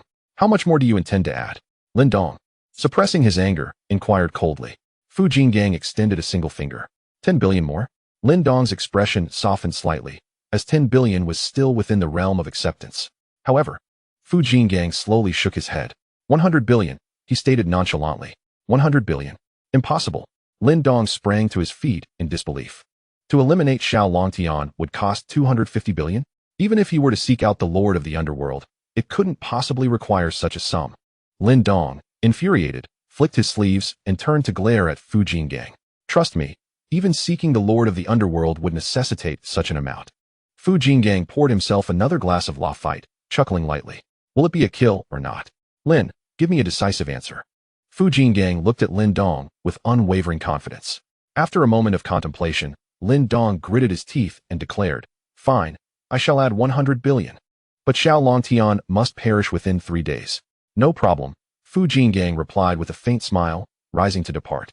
Just as he reached the door, he turned back, picked up the bottle of 1982 Lafite from the table, and raised it toward Lin Dong. This bottle of wine is quite remarkable. With that, he took the wine and left. Humph. If you fail to kill Xiao Longtian, when Lord Zhanwang returns, I shall make you regret it. Lin Dong scoffed, kicking over the coffee table in frustration. 3 minutes later, as Fu Jingang departed, Xiao Longtian arrived. In the corridor between rooms 1901 and 1902. He glanced at the GPS on his phone, locking his gaze on room 1902. This is the place. Xiao Longtian knocked on the door. Who is it? Lin Dong shouted irritably. Could it be that the greedy Fu Jingang had changed his mind? It's the gas meter reader, Xiao Longtian replied casually. I haven't used gas. So get lost. Lin Dong retorted impatiently. Suddenly, with a loud crash, his expensive security door, which had cost hundreds of thousands to install, was kicked open. The entire door flew into the room. Lin Dong was stunned, staring at Xiao Longtian standing outside. Who are you? Xiao Longtian sneered. You seek to have me killed. Yet you don't even recognize my face. Lin Dong's eyes widened in shock. You are Xiao Longtian. Indeed. I have come to escort you on your final journey. Xiao Longtian stepped into the room. How did you find this place? Lin Dong exclaimed, panic-stricken. This location was extremely secretive, and apart from Fu Jingang, he had not disclosed it to anyone else. Thus, he felt secure despite the absence of bodyguards. Could it be that Fu Jingang betrayed him? That was impossible. If he intended to betray him, why would he raise the price? Those who are about to die need not know so much. Xiao Longtian coldly chuckled, advancing towards him step by step. Let us talk this over. Lin Dong, drenched in cold sweat, retreated while raising his right hand in defense. His left hand discreetly concealed his phone, ready to call Fu Jingang. Are you willing to part with your left hand? Xiao Longtian snorted, lunging forward to grab Lin Dong's left arm and yanking it down. Lin Dong grimaced in pain, nearly losing consciousness. Why you can't kill me? He gasped, threateningly. What's this? You can hire someone to kill me, but I cannot retaliate? Xiao Longtian smirked. I am the steward of the Zhanwang Manor. The wrath of Lord Zhanwang is not something you can withstand. I am becoming quite impatient waiting for Lord Zhanwang's return. When will he finally arrive? Xiao Longtian pressed his foot against Lin Dong's chest. Pooh! Lin Dong spat out a mouthful of blood. Soon, Lord Zhanwang will return to Jiangnan within 3 days. You had best flee now. Only then might you have a glimmer of hope. 3 days? Then I shall wait 3 more days, Xiao Longtian replied with a sneer. You surely do not believe you can survive against Lord Zhanwang, do you? Lin Dong scoffed. What you should be concerned about is whether your Lord Zhanwang can survive against me. Haha, how arrogant. Lord Zhanwang is the sky of Jiangnan, a master of the great martial sect, an invincible powerhouse. Then go greet your elder brother in the underworld, Xiao Longtian declared, crushing Lin Dong's head beneath his foot. So what if he is from the great martial sect? Xiao Longtian wiped the blood from his shoe on the carpet and turned to leave. Ding ding ding. At that moment, a call came from Tang Qian. Little junior brother, where are you? I'm coming to pick you up. Ninth senior sister. I am at the Jincheng era community. Have you located the lair of the Lord of the Underworld? Yes. I will drive over to you. I'll arrive in 20 minutes. We'll talk when we meet. Tang Qian hung up the phone. It seems today will be another day of bloodshed. Xiao Longtian tucked away his phone and cast a casual glance at the overcast sky. Soon, Tang Qian arrived at the Jincheng era community. After Xiao Longtian got into her Land Rover, Tang Qian asked, Little junior brother, what brings you to this ordinary community? Nothing much, just came here to kill Lin Dong. Xiao Longtian replied with a slight smile. You killed Lin Dong? Tang Qian was momentarily taken aback. Well, he hired someone to kill me. So I certainly wouldn't let him off the hook. After I deal with the Lord of the Underworld, I shall also take care of Fu Jingang, the first general under the Flame War King, Fu Jingang. Indeed. Little junior brother, are you truly intent on severing ties with the Flame War King? Ninth senior sister. Do you think I should not provoke the Flame War King? Haha, not at all. He is merely the Flame War King. I can handle him. Tang Qian chuckled lightly. Senior sister, what kind of high-ranking official do you hold at the police station? You seem to dismiss even a provincial king. Xiao Longtian inquired curiously. By age. Ninth senior sister, you cannot possibly be the head of the National Police Headquarters, can you? I am merely the chief inspector of the National Police Headquarters. Tang Qian waved her hand dismissively. Chief inspector of the National Police. That is quite impressive, Xiao Longtian remarked, his eyes gleaming with interest. However, he still found it puzzling. The chief inspector of the National Police should not be more authoritative than a provincial king, right? You are incomparable, for you are the beloved of our 9 invincible masters. A prodigy not seen in Penglai Mountain for a millennium, Tang Qian teased. You flatter me, 9th senior sister. Where are we headed now? To the Wushan Cemetery. The lair of the Lord of the Underworld is at Wushan Cemetery? Such a location is indeed fitting for them. It likely isn't their permanent lair. I received intelligence indicating that several hall masters will be meeting at the cemetery at noon today. Several hall masters meeting at the cemetery? Splendid. It saves us the trouble of searching one by one. You are impressive, senior sister. It took only a few hours for you to gather such vital intelligence. Hee. Half of the credit belongs to you. I arranged for people to monitor and eavesdrop on all the coffin shops in Donglin City overnight, and fortune smiled upon us. We happened to intercept the news of their meeting. I see. Xiao Longtian nodded in understanding. The two arrived at Wushan Cemetery, disguising themselves as a couple paying respects, and quietly observed the individuals within the cemetery. Since the hall masters of the Lord of the Underworld were all masters themselves, they were exceedingly vigilant, to avoid raising alarm. Tang Qian had not brought anyone else along. After observing for quite some time, they had not spotted any suspicious individuals. Tang Qian nestled her arm around Xiao Longtian's, resting her head on his shoulder as she whispered, Little junior brother, let us wait a bit longer. Xiao Longtian nodded slightly. At that moment, an elderly lady, leaning on a cane, entered the cemetery. After surveying her surroundings, her gaze settled on Tang Qian and Xiao Longtian. Something about this old woman seemed amiss. A thought sparked in Xiao Longtian's mind.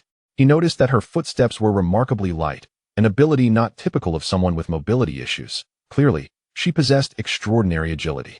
Just as he was about to alert Tang Qian, she playfully wrapped her arms around his neck, pouting, Darling, I'm tired. May I sit on your lap for a moment? Xiao Longtian was momentarily taken aback, but quickly recovered, patting his thigh. Come on, my dear, sit up here. I'll massage your legs. He readily lifted Tang Qian onto his lap and skillfully began to knead her legs. A faint blush graced her cheeks as she playfully pinched his nose. You truly know how to pamper me. After observing them for a couple of seconds, the old lady diverted her gaze and continued on her way. Junior brother, she's gone. Stop, it tickles, Tang Qian said, her cheeks flushed. as she gently pushed away Xiao Longtian's hands. Xiao Longtian felt a wave of embarrassment and was about to offer an explanation when the old lady's figure suddenly vanished. Tang Qian exclaimed softly, furrowing her brow. She had disappeared behind a gravestone next to a pine tree. Xiao Longtian nodded towards that direction. Indeed, something is peculiar there. There may be a mechanism. Tang Qian agreed. Let us sneak over and take a look. As Xiao Longtian bent down to pick up a bouquet of chrysanthemums they had brought, Tang Qian spotted a middle-aged woman wearing sunglasses approaching the same pine tree. Oh, darling. I'm still weary. Allow me to sit for a moment longer. She quickly nestled back into Xiao Longtian's embrace. He paused for a second, but soon understood. He wrapped his arms around her slender waist, lifting her onto his lap once more, and began to massage her thigh. Wife, let me pamper you. I promise it won't tickle this time. He winked at her playfully. You're so naughty, Tang Qian teased, giving his right ear a playful twist. The woman in sunglasses glanced at them for a couple of seconds, interpreting them as a flirtatious couple before moving along. As she reached the gravestone beside the pine tree, Xiao Longtian's ears perked up as he heard the sound of stones shifting. She has also vanished. There must be a mechanism, Tang Qian whispered. Indeed. There's likely a hidden basement there, Xiao Longtian concurred. Why are there 3 children heading that way too? Tang Qian exclaimed quietly. Xiao Longtian focused his gaze and indeed saw 3 figures resembling 6 or 7-year-old children approaching from another direction, quickly disappearing behind the gravestone. Due to their small stature, they had been obscured by the gravestone and weeds on their way, which had initially gone unnoticed by both Tang Qian and Xiao Longtian. Could they be dwarfs? That's 5 in total. Let's wait a bit longer to see if anyone else comes. After a brief wait of over 10 minutes without further visitors to the pine tree, Tang Qian, concerned about the passage of time, tugged Xiao Longtian towards the tree. Upon arriving at the gravestone beside the pine, they found no entrance. How strange. Where did those 5 go? Tang Qian mused, circling the gravestone twice.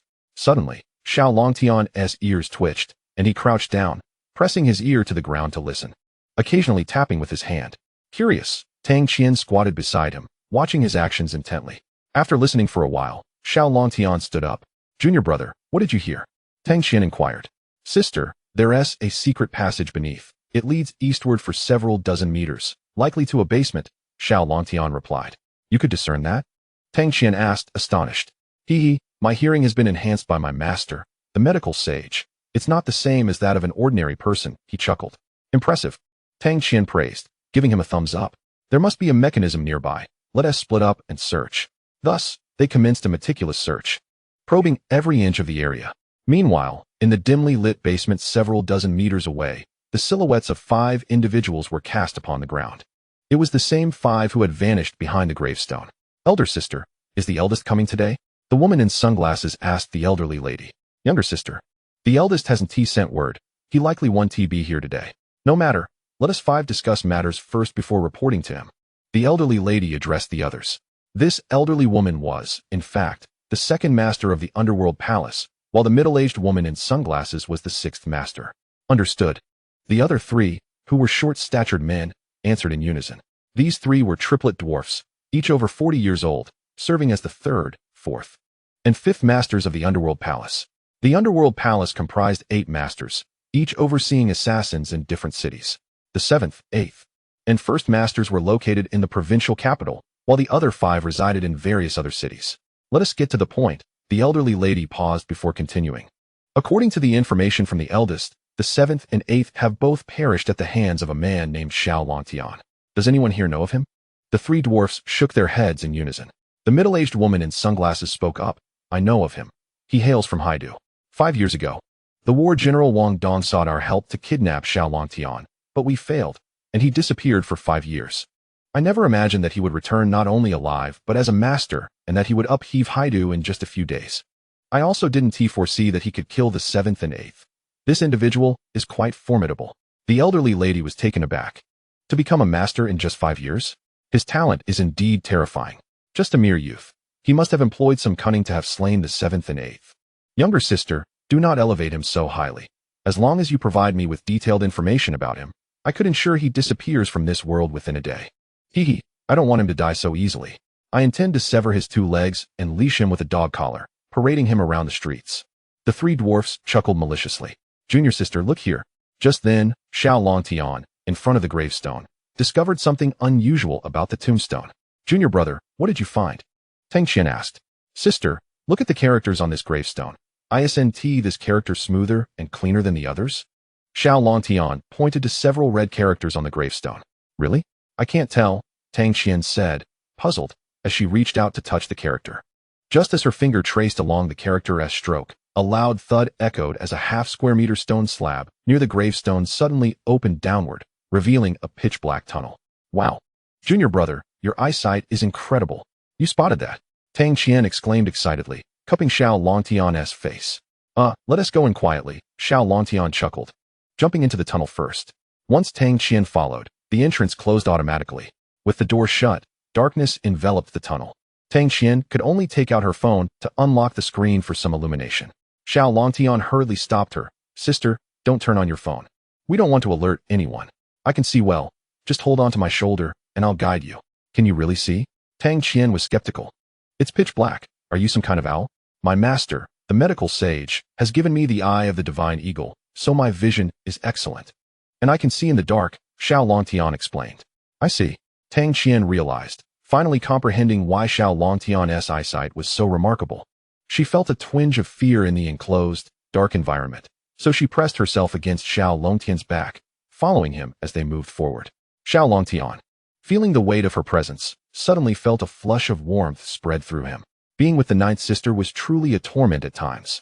With no choice, he suppressed his primal instincts and continued ahead. After a few moments of stealthy movement, he overheard the conversation of 5 individuals in the basement. He halted and leaned closer to Tang Qian, whispering, Sister, they are just 20 meters ahead in the basement. Tang Qian felt the warmth of his breath tickle her ear, momentarily distracting her, and she nodded in acknowledgement. Inside the basement, the second sister proclaimed, In my opinion, there's no need for such deliberation. We should simply storm in. If you're worried, let the 3 of us handle it. Capturing Xiao Longtian will be a walk in the park. The third hall master thumped his chest as he spoke. Indeed, let us 3 brothers retrieve Xiao Longtian, and have the Yama Hall's thousands of brothers torment him together. His 2 brothers echoed. Do not act recklessly. Wait until we contact the boss for further instructions. The elder woman interjected sternly. What are you worried about, second sister? Xiao Longtian is merely a 7-star or 8-star master at best. We 3 brothers are 8-star masters. A single punch from each of us would be enough to end him. The 5th hall master boasted, raising his small fist. The elder woman frowned, preparing to reprimand them, when suddenly a voice echoed from the secret passage. A punch from each of you would end me? Are you serious? Startled, the 5 turned to the entrance of the passage, where a man and a woman entered the secret chamber, both strikingly handsome. Is that Xiao Longtian? They gasped in disbelief, puzzled by how he had managed to enter. How did you get in here? The 3rd hall master shouted. Your height may be below 60, but is your IQ also below 60? We obviously followed you in. Xiao Longtian retorted coldly. You little brat. How dare you insult me? I'm 2 meters tall. The 3rd hall master seethed with rage. Does it make a difference? Tang Qian chuckled softly. You little girl, do you believe I won't kill you first? The 4th and 5th hall masters shouted in unison. To speak so boldly when death is imminent. Tang Qian's gaze turned icy. 3rd brother, 4th brother, 5th brother, stop engaging in verbal sparring. 6th sister, guard the entrance. The elder woman commanded, striking her cane firmly against the ground. Understood. The 6th hall master, wearing sunglasses, swiftly drew a bloodied knife and positioned it at the entrance. Haha.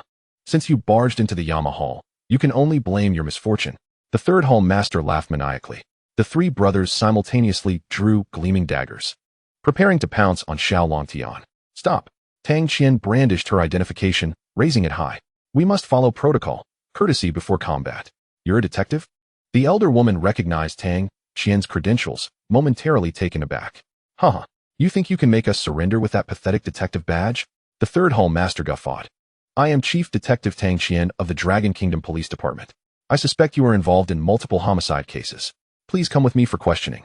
If you resist arrest, I am authorized to use lethal force. Tang Qian declared with a hint of amusement. The 3 little men erupted into laughter. Even the elder woman and the sunglasses-clad woman joined in. What does a chief detective amount to? You are insignificant in our presence. The 3rd hall master sneered at Tang Qian. Very well, I relish when suspects resist arrest. It makes it far easier to eliminate them. Tang Qian replied with a disarming smile, secretly hoping they would refuse to comply so she could dispatch them on the spot. Arrogant. I will kill you first, little girl. The middle-aged woman in sunglasses shouted, charging at her. She detested younger, more attractive women, and Tang Qian's extraordinary beauty had ignited her murderous intent. With a disdainful glance, Tang Qian swiftly maneuvered behind the sunglasses woman. "Where are you?" The woman gasped in astonishment. "Sixth sister, be careful behind you," the elder woman shouted urgently. But it was too late. With a swift strike, Tang Qian delivered a blow to the back of the sunglasses woman's neck. Crack!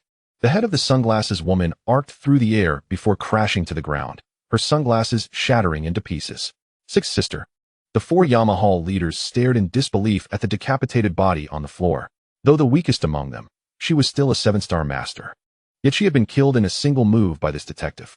She was undoubtedly no ordinary investigator. Her strength was at least that of an 8-star master. Even Xiao Longtian was taken aback, surprised by how decisively the 9th sister had dispatched the sunglasses woman. "Junior brother, what do you think of my little feat?" Tang Qian raised an eyebrow at Xiao Longtian. "Sister, you are magnificent." Xiao Longtian smiled, giving her a thumbs up. "You little wretch. How dare you kill our 6th sister? I will make you pay with your blood."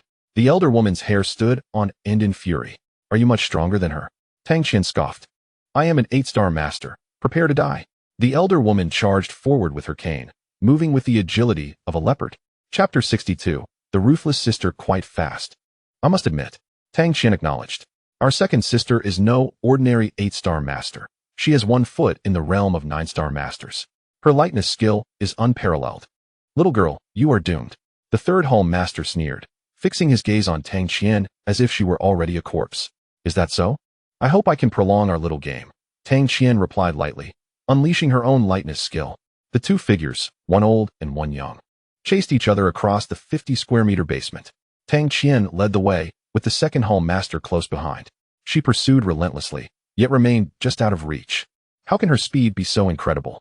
Even my 2nd sister's shadow-following skill cannot keep up with her. The 3rd hall master was astounded. The elder woman, renowned for her agility, could even outpace the great hall master. Yet, Tang Qian was faster still.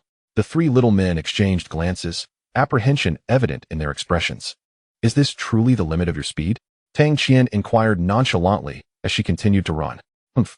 The elder woman merely snorted, though her voice betrayed a hint of fatigue. "If you can no longer increase your speed, then this is meaningless. Let us end this," Tang Qian declared coldly, suddenly halting her steps. "You seek death." The elder woman's face lit up with joy. If Tang Qian continued to run, she might not be able to catch her. She raised her cane, pouring all her strength into a downward strike aimed at Tang Qian. With a resounding crack, the cane shattered the stone floor. But Tang Qian's figure had vanished. Where did she go? The elder woman gasped in horror. "2nd sister, watch out behind you," the 3 little hall masters shouted in unison. Hearing those familiar words sent a chill down the elder woman's spine, and the image of the sunglasses woman's decapitated head flashed through her mind. Then, with a crack, to her astonishment, she found herself tumbling through the air, everything around her blurring. The last thing she saw was her own headless body crashing to the ground. 2nd sister. The 3 little hall masters were horrified. This girl had killed the 6th sister with a single move. And now she had also slain the 2nd sister with the same ease. What realm was she in? Could she possibly be a Grand Martial Master? Fear flickered in their eyes as they unconsciously glanced toward the exit. Tang Qian pulled out a handkerchief to wipe the blood from her palms and glanced lightly at the 3 men. "Don't rush, your turn will come soon." Xiao Longtian sighed. "9th sister, did you not promise to bring me here for some fun? Surely, I am not meant to be merely a spectator?" Tang Qian playfully stuck out her tongue. "Oh, I nearly forgot about you. Very well, I leave these 3 rascals to you, my little junior." With that, she swiftly moved to block the exit. Xiao Longtian looked mockingly at the 3 dwarf hall masters. "Weren't you quite boastful a moment ago? Did you not claim you would each deliver a fatal blow to me?" The 3 dwarfs awkwardly tugged at their lips, rendered speechless. Their attention was primarily focused on Tang Qian at the exit, dismissing Xiao Longtian as an afterthought. "How about this? I shall remain still, and you may each take a swing at me. Let us see if you can indeed kill me," Xiao Longtian said with a smile, placing his hands behind his back. "Are you serious?" The 3 hall masters' eyes brightened with excitement. "A gentleman's word is his bond," Xiao Longtian nodded. The 3 dwarfs exchanged glances, their faces lighting up with joy. They were triplets, having an innate understanding of each other since childhood, able to comprehend one another with just a glance. "All right, you stay put, and we will each deal you a punch," one of the hall masters said, suppressing their inner glee. "Quickly." Xiao Longtian frowned. "Humph." The 3 simultaneously snorted and rolled in 3 different directions towards him. "Junior brother, These three practiced the ground-lying fist. Be cautious of their attacks, Tang Qian warned. This ground-lying fist was quite treacherous, indeed requiring vigilance. Rest assured, sister, Xiao Longtian replied with a smile. Before he finished speaking, the three dwarfs had already reached his side.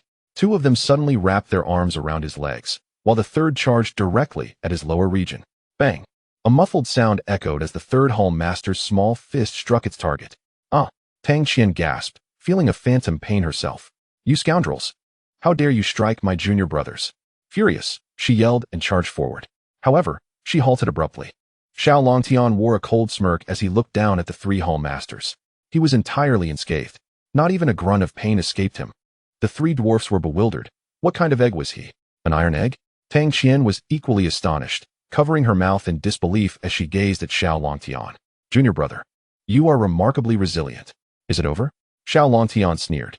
The expressions of the three dwarfs shifted, and each produced a dagger from their belts. Two of them pressed their daggers to Xiao Longtian's Achilles tendons, while the third aimed his at his most vulnerable spot. Humph, no matter how tough you are. Can you withstand our dark iron daggers? They taunted. You seek death.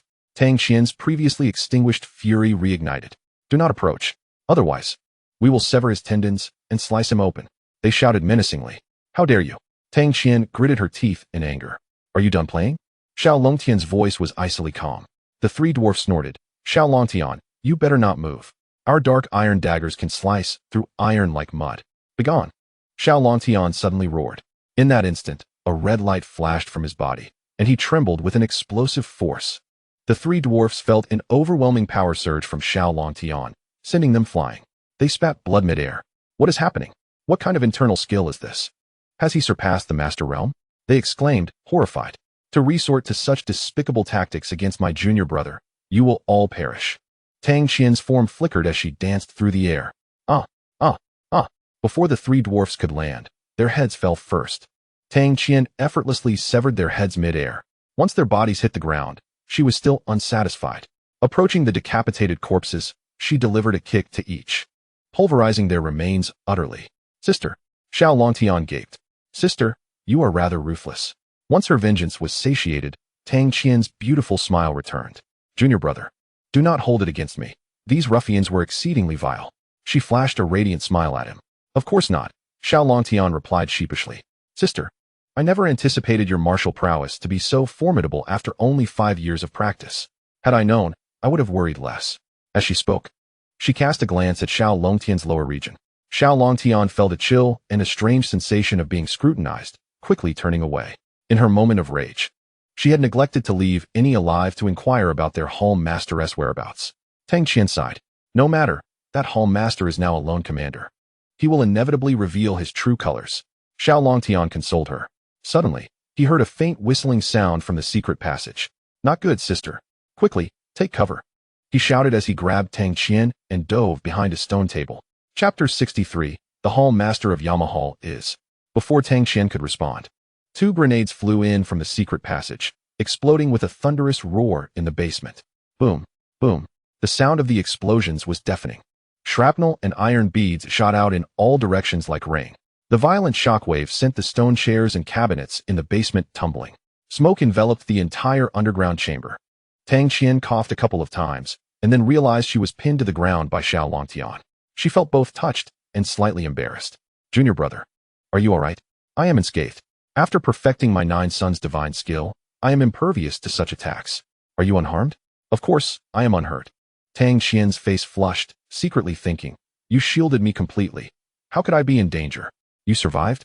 A voice filled with surprise rang out abruptly. Xiao Longtian stood up and saw a figure in black with a ghostly mask standing at the entrance of the secret passage. If I am not mistaken, you must be the Hall Master of Yamahal. Tang Qian also rose, her gaze fixed on the masked figure, her eyes glinting coldly. At this point, why persist with the mask? Does it serve any purpose? Xiao Longtian scoffed. Humph, you truly possess an extraordinary fate. The masked figure snorted, his left eye twitching. Xiao Longtian noted this and recalled the Hall Master's characteristic behavior before committing murder, instantly confirming that this masked figure was indeed the Hall Master. He turned to Tang Qian. Ninth sister, this person is undoubtedly the Hall Master of Yamahal. And if I am, the Hall Master roared. You have slain so many of my Yamahal's members. I shall have you torn to pieces. This chamber shall serve as your tomb. With a furious shout, the Hall Master charged forward. Sister, allow me. Xiao Longtian stepped forward to confront the masked figure. He was concerned that Tang Qian might inadvertently kill him, preventing him from gleaning the information he sought. Very well, this fellow is yours to handle, junior brother. Tang Qian stepped back. These little rascals possess quite the audacity. The Hall Master seethed with anger, raising his fist to strike Xiao Longtian. Xiao Longtian aimed to capture him alive, choosing to evade rather than retaliate. Bang, bang, bang. The Hall Master's 3 punches were all dodged by Xiao Longtian, striking the stone wall instead. Debris flew everywhere. The wall bore 3 gaping holes the size of cooking pots. Had an ordinary master been struck, they would have suffered grievous injuries. It turned out that the Iron Fist sex practitioners could indeed cultivate their iron fists to the level of a 9-star master. That was no easy feat. Tang Qian quickly recognized the fighting style of the man in black. Let us see how long you can evade, he growled, his fists moving even faster than before. Several times, his punches grazed the fabric of Xiao Longtian's clothing, but unfortunately, none found their target. After a brief exchange, the stone walls of the basement bore the brunt of the man's fury, debris scattering across the ground. What kind of footwork is this? The man exclaimed in disbelief, finally realizing he could not land a hit on Xiao Longtian, who was merely toying with him. Is a simple evasion enough to frighten you? If I were to employ the techniques taught by my master, the Dark Emperor, you would surely be terrified. Xiao Longtian chuckled lightly. Preposterous. How could a mere novice possibly evade the likes of me, a 9-star master? The man in black's confidence wavered, his body trembling with agitation. Surrender. If you answer my questions obediently, I can ensure your suffering is minimized, Xiao Longtian stated coolly. Surrender? Impossible. The Hall of Yama has no cowards. The man roared, unleashing his most formidable technique, channeling all his internal energy into a single devastating punch aimed at Xiao Longtian. The ground beneath him shattered with each step, the force of his strike whipping up clouds of dust. Stubborn fool, Xiao Longtian scoffed, extending a single finger toward the man's fist. You think you can block my iron fist with just one finger? Break. The man dismissed the gesture with a disdainful growl. In the next instant, their fists collided. Ack! The man cried out in pain as his middle finger was shattered by Xiao Longtian's touch, while Xiao Longtian remained unscathed. How is this possible? What level of martial arts do you possess? The man looked at Xiao Longtian in disbelief. Kneel before me, Xiao Longtian commanded, delivering 2 swift kicks to the man's knees. With a crack, the man collapsed to the ground. Let me see who you truly are. Xiao Longtian yanked off the man's mask, revealing a face twisted with malice. You are Fu Jinggang. Tang Qian gasped. The top warrior under the Flame War King?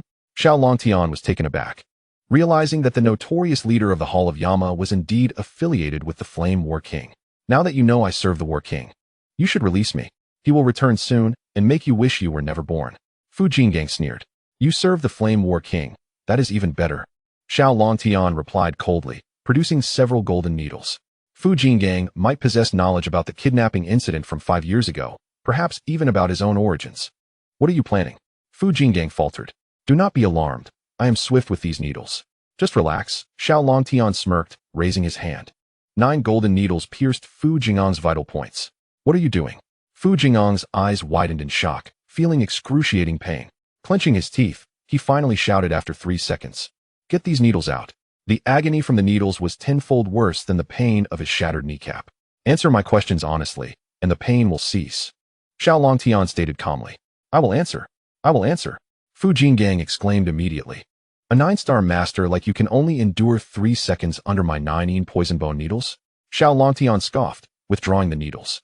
Breathing heavily, Fu Jinggang looked up at Xiao Longtian in fear. Who ordered my kidnapping 5 years ago? Xiao Longtian demanded sharply. Fu Jinggang's expression shifted, and his mouth opened only to close again. Speak. Who is it? Xiao Longtian raised the golden needles threateningly. Don't be rash. I will tell you. Fu Jinggang's face paled, panic setting in as he backed away until he was stopped by a stone table. Hurry up, Xiao Longtian commanded. It was the Flame War King who orchestrated your kidnapping. Fu Jinggang finally confessed.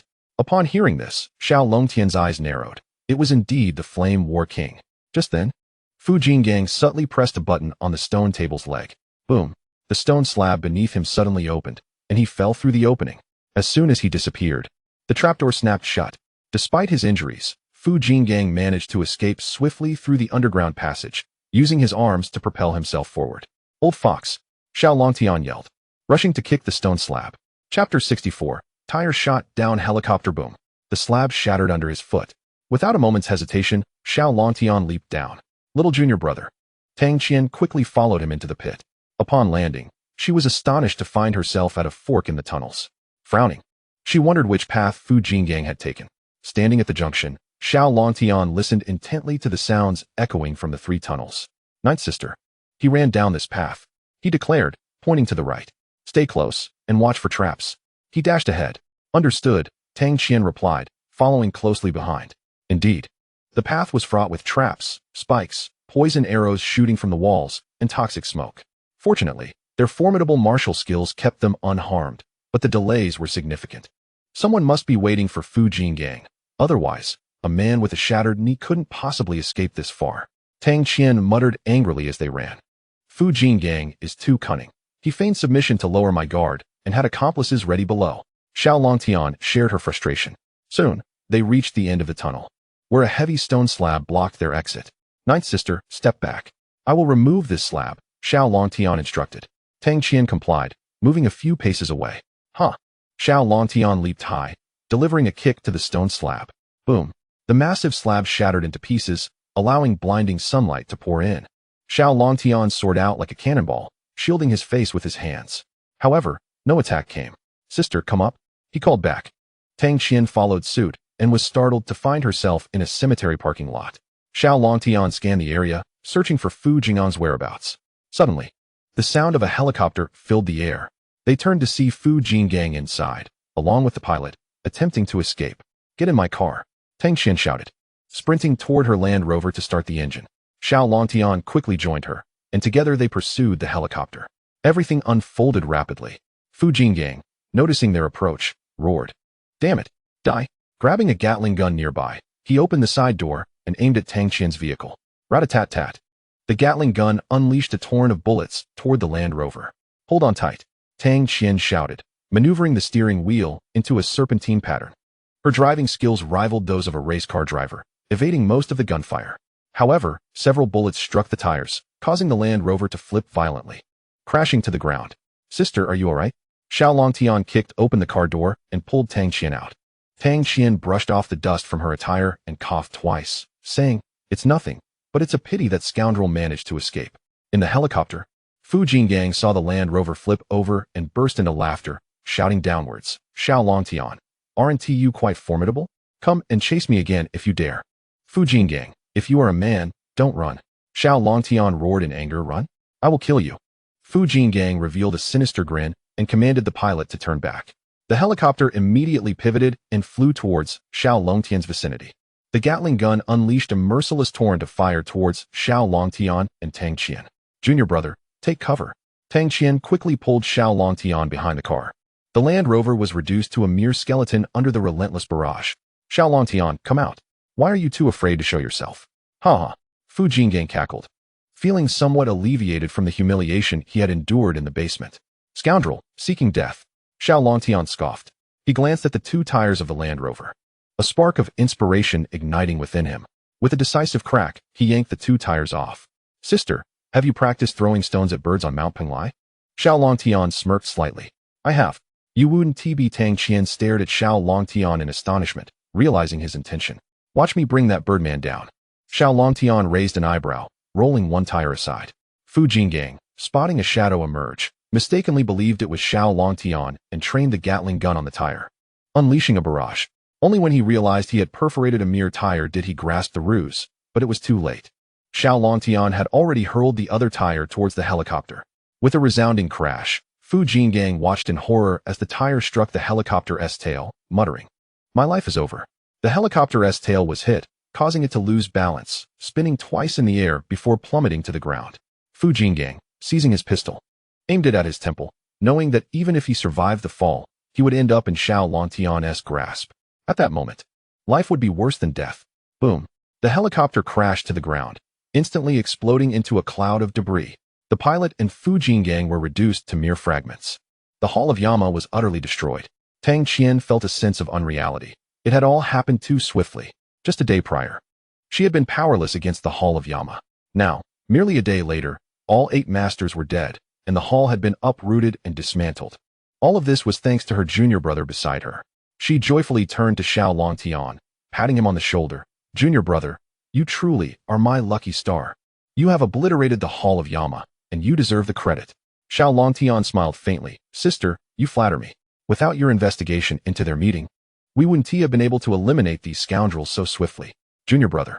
Fu Jinggang claimed that the kidnapping incident 5 years ago was orchestrated by the Flame War King. "Do you believe it?" Tang Xian inquired. "I believe there is an 80% chance that the Flame War King is involved," Xiao Longtian replied. Fu Jinggang didn't finish his sentence before he fled. "Something feels amiss. Perhaps, but now he is dead and cannot be verified. It doesn't matter. The Flame War King is returning soon, and the truth will soon be revealed." Junior brother, the Flame War King is not to be trifled with. He is a great martial master, and 10 9-star masters cannot match even one 1-star great martial master. Do not underestimate him. Rest assured, sister. As evening fell in the War King's mansion, a woman of regal bearing sat in the opulent hall. A man in his 50s with a handlebar mustache rushed in, kneeling in a flustered manner. "Madam, Fujian has died." "What? When did this happen, and how did he die?" "Madam, it occurred this morning. Fujian died at the Weishan Cemetery. Investigations reveal that Xiao Longtian shot down Fujian's helicopter, resulting in his explosive demise." Xiao Longtian again. How infuriating. How does this brat survive so many brushes with death? "Madam, should we dispatch a large army to hunt him down?" "No need. Recklessly mobilizing an army against one person would tarnish the War King's reputation if the Dragon City were to learn of it. Moreover, Xiao Longtian is highly skilled. The army may not be able to prevent his escape. What shall we do then?" Let Xiao Longtian live another day. The War King has achieved victory in the eastern region and will return to Donglin City tomorrow. The War King is coming back. That is splendid. Xiao Longtian won't be able to escape for long. The handlebar mustached man rejoiced. "Notify everyone in the War King's mansion, as well as all masters from the He, Bai, Mei, and Wu families, to do everything in their power to keep Xiao Longtian in Donglin City. We must delay until the War King returns." The War King's wife stood up, her voice commanding. "Yes, madam. I will attend to it immediately." The handlebar mustached man excitedly departed. The Jiangnan province once boasted 6 top families, but with the Lin family ousted, only 5 remained. Among them, for families, He, Bai, Wu, Mei, were under the Flame War King's command, while the Qing family remained independent due to their substantial background in Dragon City. Soon, the masters of the War King's mansion and the 4 families received the War King's wife's orders. The masters of the War King's mansion immediately mobilized to track down Xiao Longtian's whereabouts throughout the city. Within the He family, the patriarch commanded, "Send the word down. Our masters must depart immediately. We will dig 3 feet into the ground to find that brat Xiao Longtian." The Bai family patriarch retorted, "Do we really need to mobilize so many for just one Xiao Longtian? With the War King gone, it seems the monkeys are now king. Come with me." The Mei family patriarch exclaimed, "How fortunate. The War King's wife's orders are a timely rain. That brat Xiao Longtian killed my brother. I was just lamenting the lack of allies for revenge. Brother Lin Hai, you can now rest in peace." The Wu family patriarch cautioned, "I've heard Xiao Longtian is not easy to deal with. Our masters shouldn't stick out, but follow closely behind." Meanwhile, within the Qing family, the patriarch held a photograph of Xiao Longtian, lost in thought. "This Xiao Longtian resembles my brother from his youth. He could very well be my brother's son." With a sigh, he solemnly tucked the photograph into his pocket. Though seemingly calm, Donglin City was rife with hidden currents, and a chilling atmosphere swiftly pervaded the air. At this moment, Tang Xian and Xiao Longtian remained unaware of these changes, deciding to await the War King's return. In a restaurant aptly named Jiangnan Feast, the two had indulged in a lavish meal. Xiao Longtian's table was littered with empty plates, leaving the waiter astonished. This young man has quite the appetite. Unbeknownst to him, after mastering the 9 Suns' divine art, Xiao Longtian could consume the equivalent of 10 meals in one sitting. Moreover, he could immediately convert the ingested food into energy, sustaining him for 10 days without hunger, and could expel waste through his skin. Junior brother, to express my gratitude for your immense help, I'll take you to a wonderful place to unwind. Soon, Tang Xian drove Xiao Longtian to the most bustling center of Donglin City. Junior brother, we've arrived. Let us get out. After parking in a manor-like area, Tang Xian turned to Xiao Longtian. Ninth sister, are you bringing me inside here? Xiao Longtian looked up at the magnificent building, momentarily stunned. The neon sign on the exterior boldly read, Yaoqi Palace. Isn't this an entertainment venue? Do you enjoy such places, sister? Indeed, let us go in. Tang Qian seized Xiao Longtian's arm and strode towards the grand hall of the venue. Xiao Longtian sighed with a wry smile and followed her in. Welcome to Yaoqi Palace.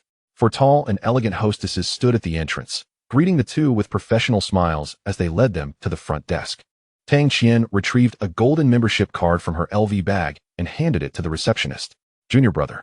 The Yaoqi Palace is the most exclusive chain club in Dragon Country, accessible only to members, Tang Qian explained. Those who come here are typically wealthy or of high status. Xiao Longtian nodded, as it was his first visit to such a place.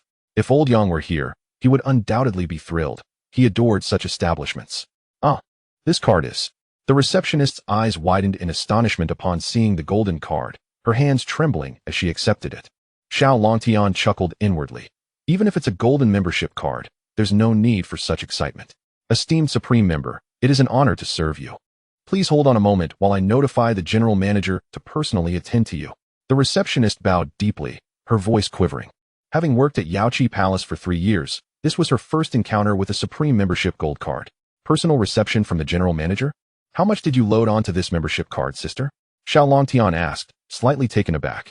Haha, no matter the amount, it is irrelevant. This Supreme Membership Gold card has only been issued in 18 copies, given to individuals with significant connections to the club's owner. Even the Dragon Lord cannot acquire one. Tang Qian replied with a mysterious smile. Is it really that impressive? Xiao Longtian asked, surprised. Where is the Supreme Member? Take me to meet her. At that moment, an urgent commotion arose within the club. Shortly after, a strikingly beautiful young woman hurried over, her high heels clicking against the floor. In her 30s, she had long, lustrous black hair and wore a red bodycon dress that perfectly accentuated her mature and voluptuous figure. General Manager, this Miss Tang is the holder of the Supreme Membership card. The receptionist promptly introduced Tang Qian to the stunning woman. The beautiful woman's eyes lit up as she quickly composed herself and approached Tang Qian with a respectful bow. Hello, Miss Tang. I am Qin Lian, the General Manager of the Donglin branch. You are the first Supreme Gold Card member to visit our branch. It is a great honor to meet you. Should you have any requests, please feel free to command us, and we shall fulfill your wishes. Tang Qian smiled gently and pulled Xiao Longtian closer, saying, just take care of my junior brother. My Supreme Gold Card membership is nothing in his presence.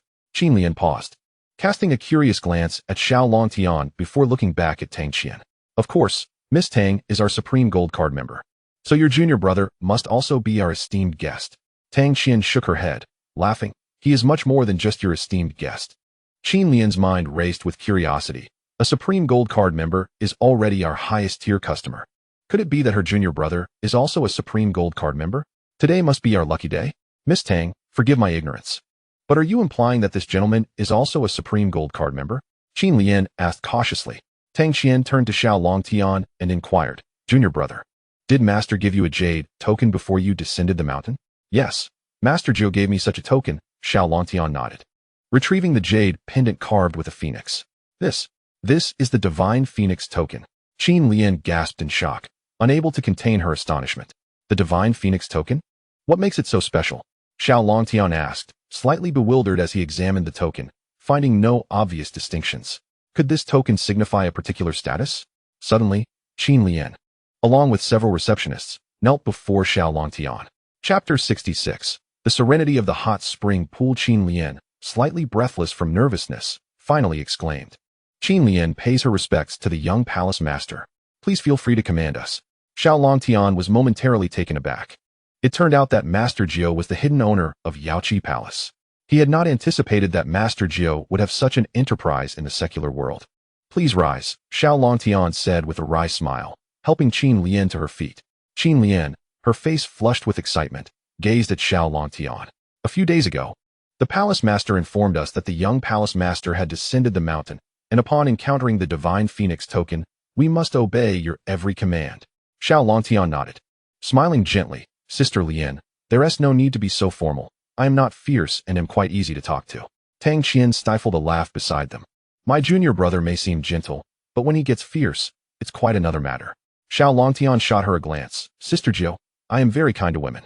Is that so? I find it hard to believe unless you let me experience it firsthand, Tang Qian teased, playfully resting her hand on Xiao Longtian's shoulder and casting a flirtatious smile. Xiao Longtian's face flushed crimson. Sister Jiao, this is a public place. Qin Lian observed. Stifling a laugh, it appears the young palace master is still quite innocent. All right, enough teasing. Sister Lian, please arrange a complete set of services for our young palace master. Tang Qian chuckled. Xiao Longtian awkwardly smiled. No, just take care of my sister. I'll just observe. Tang Qian laughed. The hot springs, massages, and private performances at Yaoqi Palace are renowned across the nation. You, as the young palace master, must thoroughly evaluate them. Yes. I'll arrange the best hot spring right away. Qin Lian promptly led the two to a hot spring known as Little Yaoqi. Young palace master. This is the finest hot spring in our Yaoqi Palace Donglin branch, accessible only to our most distinguished guests. As Qin Lian introduced the facility, she arranged for staff to bring bathrobes, exquisite fruits, beverages, snacks, and fine wines. Tang Qian went alone to the women's changing room, while Qin Lian guided Xiao Longtian to the men's changing room. Young palace master, I will assist you with changing. Without hesitation, she began to help Xiao Longtian remove his clothing. Soon, he was left in just his trousers, but she continued. Xiao Longtian was startled. Wait, Sister Lian, you needn't go this far. Qin Lian suppressed her laughter. Young palace master, do not be shy. I have seen much. It's perfectly fine. It will be quick.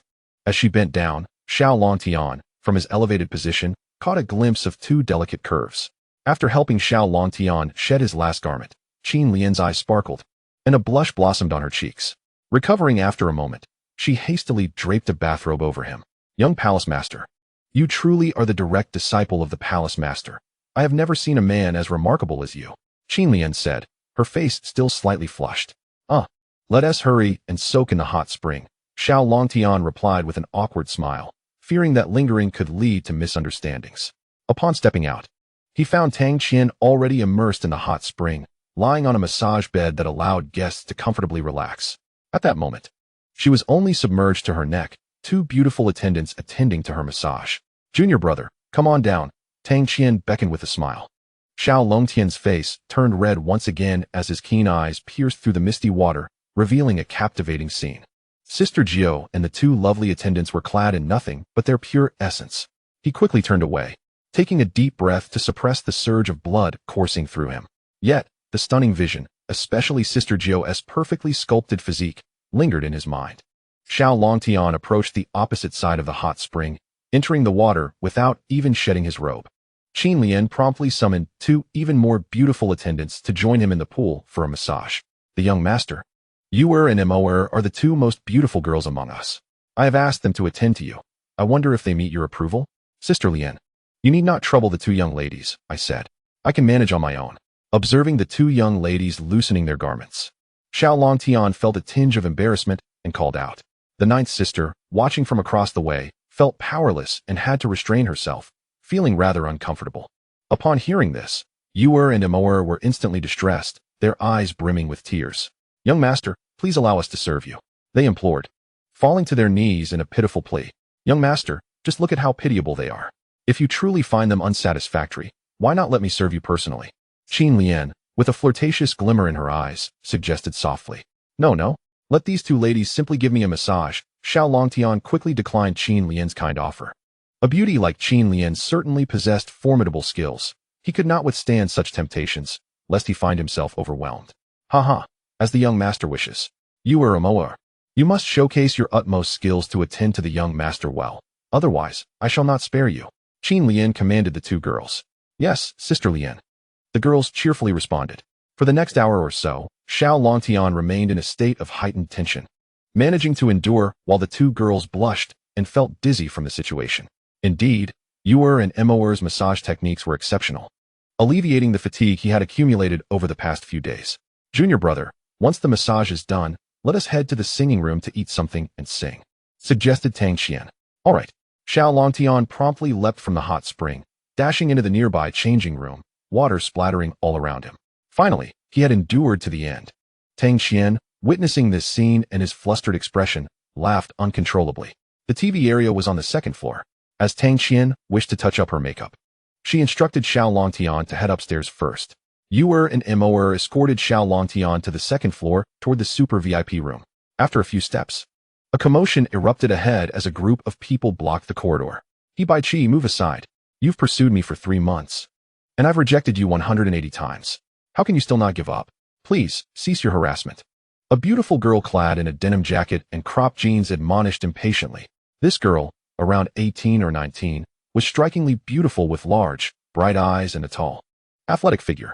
Her skin was a healthy golden hue, radiant and glowing, truly a sun-kissed beauty. Beside her were two girls who appeared to be her close friends. Opposite them stood 7 or 8 men, led by a stout fellow named He Baiqi, who was over 6 feet tall. With a grin, He Baiqi addressed the denim-clad beauty. Qing Xian, I have no ulterior motives. I simply wish for you to sing a song. I want to sing. I lack the mood. Now step aside. Qing Xian promptly rejected him. Even if you won't sing, how about I treat you to a late-night snack? He Baiqi persisted. Undeterred, Xiao Longtian, uninterested in the drama, moved forward with Yuer and Moer.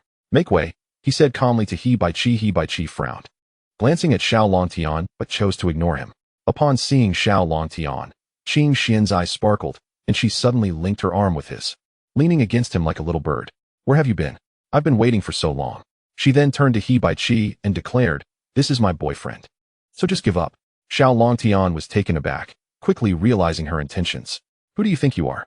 He Baiqi seethed with jealousy, angrily reaching out his hand to push Xiao Longtian aside. Chapter 67.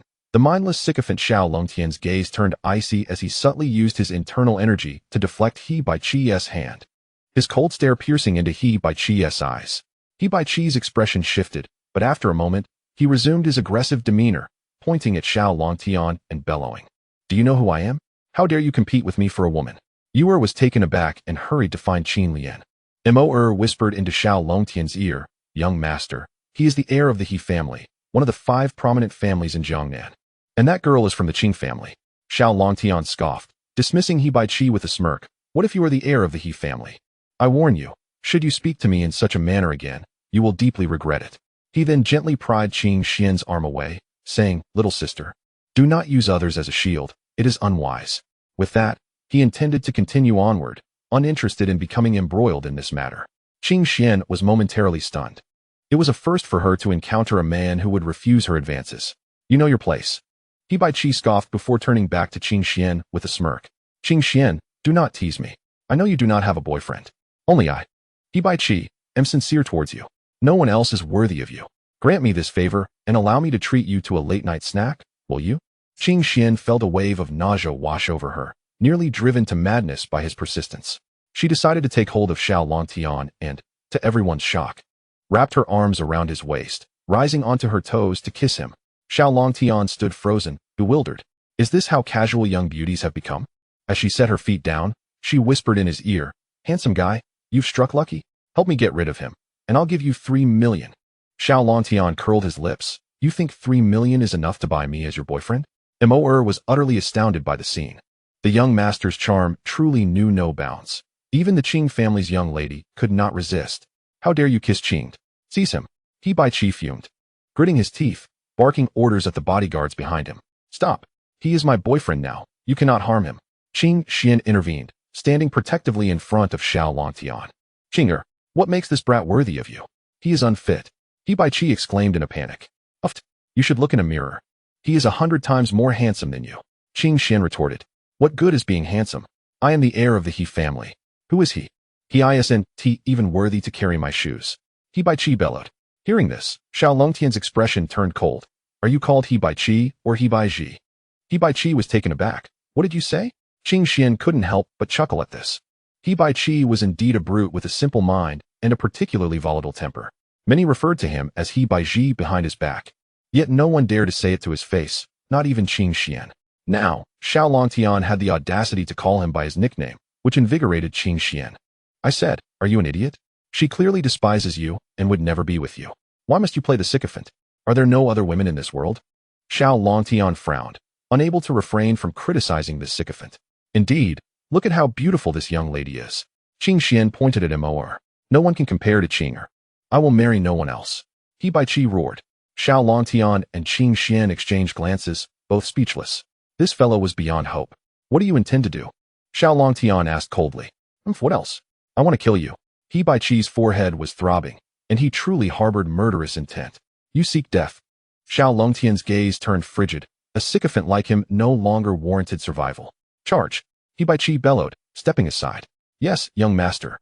A few bodyguards, already eager for a fight, rushed forward at his command. These individuals were no weaklings. They were all masters of martial arts. Xiao Longtian cast a cold glance at them, his hand remaining still as he merely lifted his right foot. The onlookers could only perceive a blurred shadow darting up and down. In the next instant, bang, bang, bang, bang, bang, bang. All 6 bodyguards were sent flying over 20 meters, crashing into the wall at the end of the corridor. Each of their chests caved in, their hearts shattered. Hiss. Moer and the others gasped in disbelief.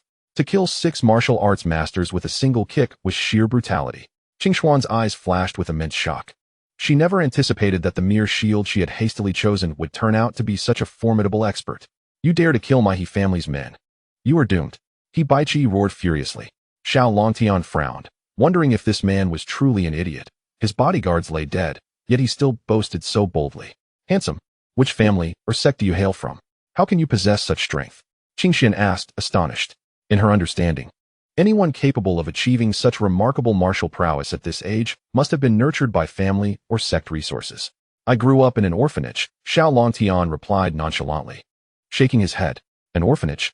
Qingxian was taken aback, a hint of disappointment flickering in her eyes. Haha, Shinner, did you hear that? He is just an orphan. Utterly insignificant. He cannot possibly compare to me. He Baichi laughed maniacally. At that moment, Qin Lian hurried over. Young mistress, are you all right? She approached Xiao Longtian with an anxious look, and upon confirming he was unharmed, she let out a sigh of relief. I'm fine, just encountered a few flies. Xiao Longtian replied with a faint smile. Young mistress? Handsome, are you the young master of the Yaoqi Palace? Qingxian asked in disbelief. Indeed, this is our young master. The owner of the Yaoqi Palace among the 72 in the Dragon Kingdom. Qin Lian confirmed with a nod. Then why did you lie about being from an orphanage? Qingshuan's mouth fell open, her eyes wide with astonishment. The Yaoqi Palace was the most prestigious high-end club in the Dragon Kingdom. No one knew the extent of its wealth or the vast connections it possessed.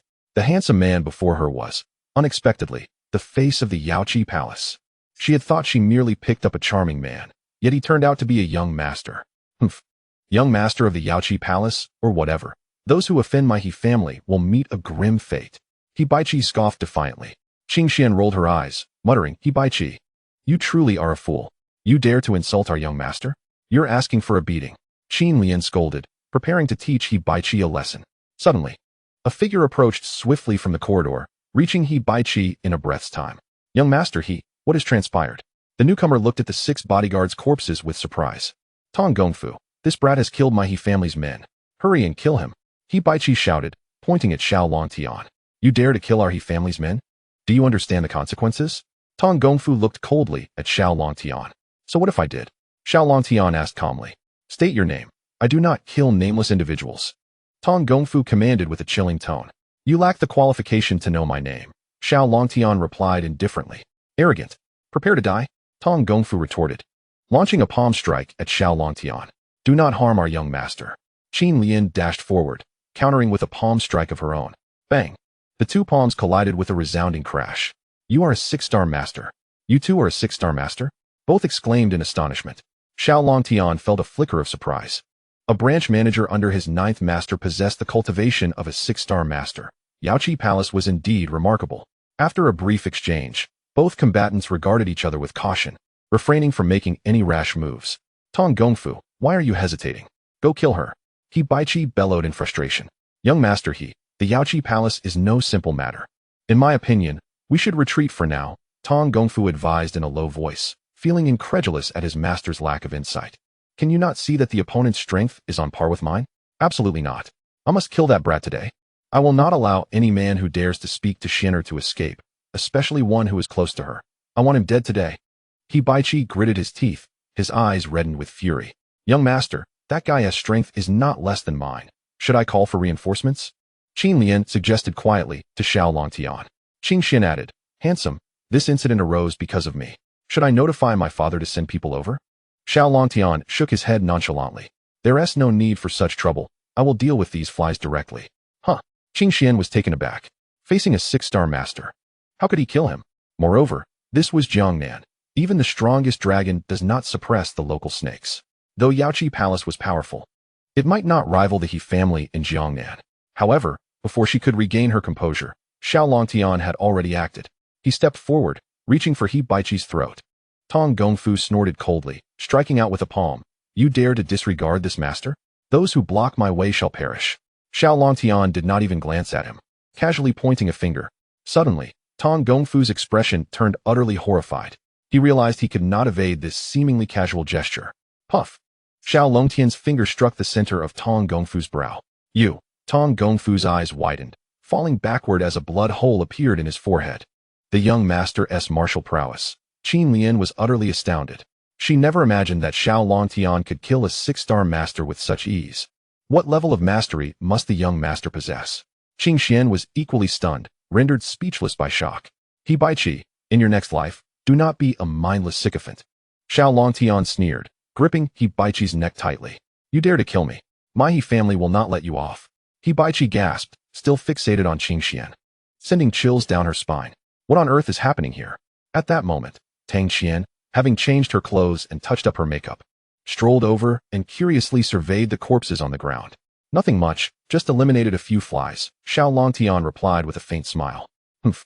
Those fools dared to provoke my little junior brother. They deserve it. Tang Xian huffed, aware that Xiao Longtian would never kill innocents indiscriminately. Suddenly, her gaze settled on Qing Xian. Haha, I see. My little junior brother must have come to the rescue, right? This young lady is indeed quite beautiful.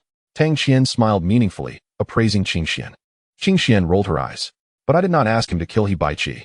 This has escalated the trouble. Qin Lian stepped forward, saying, Young master, I will immediately gather personnel to prepare for the He family's retaliation. He from the He family? Haha, it seems fate has brought us together. Tang Qian chuckled coldly. Ninth senior sister, what do you mean by that? My little junior brother, I just received intel. The War King's estate, and the 5 prominent families in Jiangnan, namely the He, Bai, Wu, and Mei families, have assembled numerous masters to hunt you down. They intend to kill you, or, at the very least, trap you in Donglin City before the War King returns. Such grand ambitions. It seems He Baiqi's death is no injustice. Since they wish to deal with me, I shall take the initiative to confront them. First, I will visit the He family. Xiao Longtian smirked. Young master, you intend to confront the 4 great families directly? Qin Lian questioned in disbelief. This is not a challenge. It is a massacre. Xiao Longtian shook his head. Do not worry, Lianjia. My little junior brother's capabilities are vast. In all of Jiangnan, only the Flame War King is qualified to contend with him, Tang Qian reassured, patting Qin Lian's shoulder to alleviate her concerns. The young master, I shall promptly rally the forces of the Yaoqi Palace to accompany you in vanquishing the 4 great families. A glimmer of determination flashed across Qin Lian's face. Regardless of the outcome, she must assist the young master, charging into the fray alongside him. Moreover, she felt a vague sense that the young master would prevail. Very well, gather some people to accompany you, then. Xiao Longtian nodded. Are you serious, handsome? Qing Xian, startled, inquired incredulously. Those are the 4 families of Jiangnan. As a lady of the Qing family, she was acutely aware of the formidable strength possessed by the 5 great families of Jiangnan, and the number of grandmasters among them. The young master intends to confront them directly?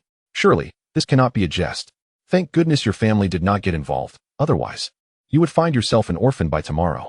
Xiao Longtian teased. You are the orphan. What you're doing is tantamount to striking a rock with an egg. Qing Xian retorted, displeased. Indeed, I have been an orphan for 21 years.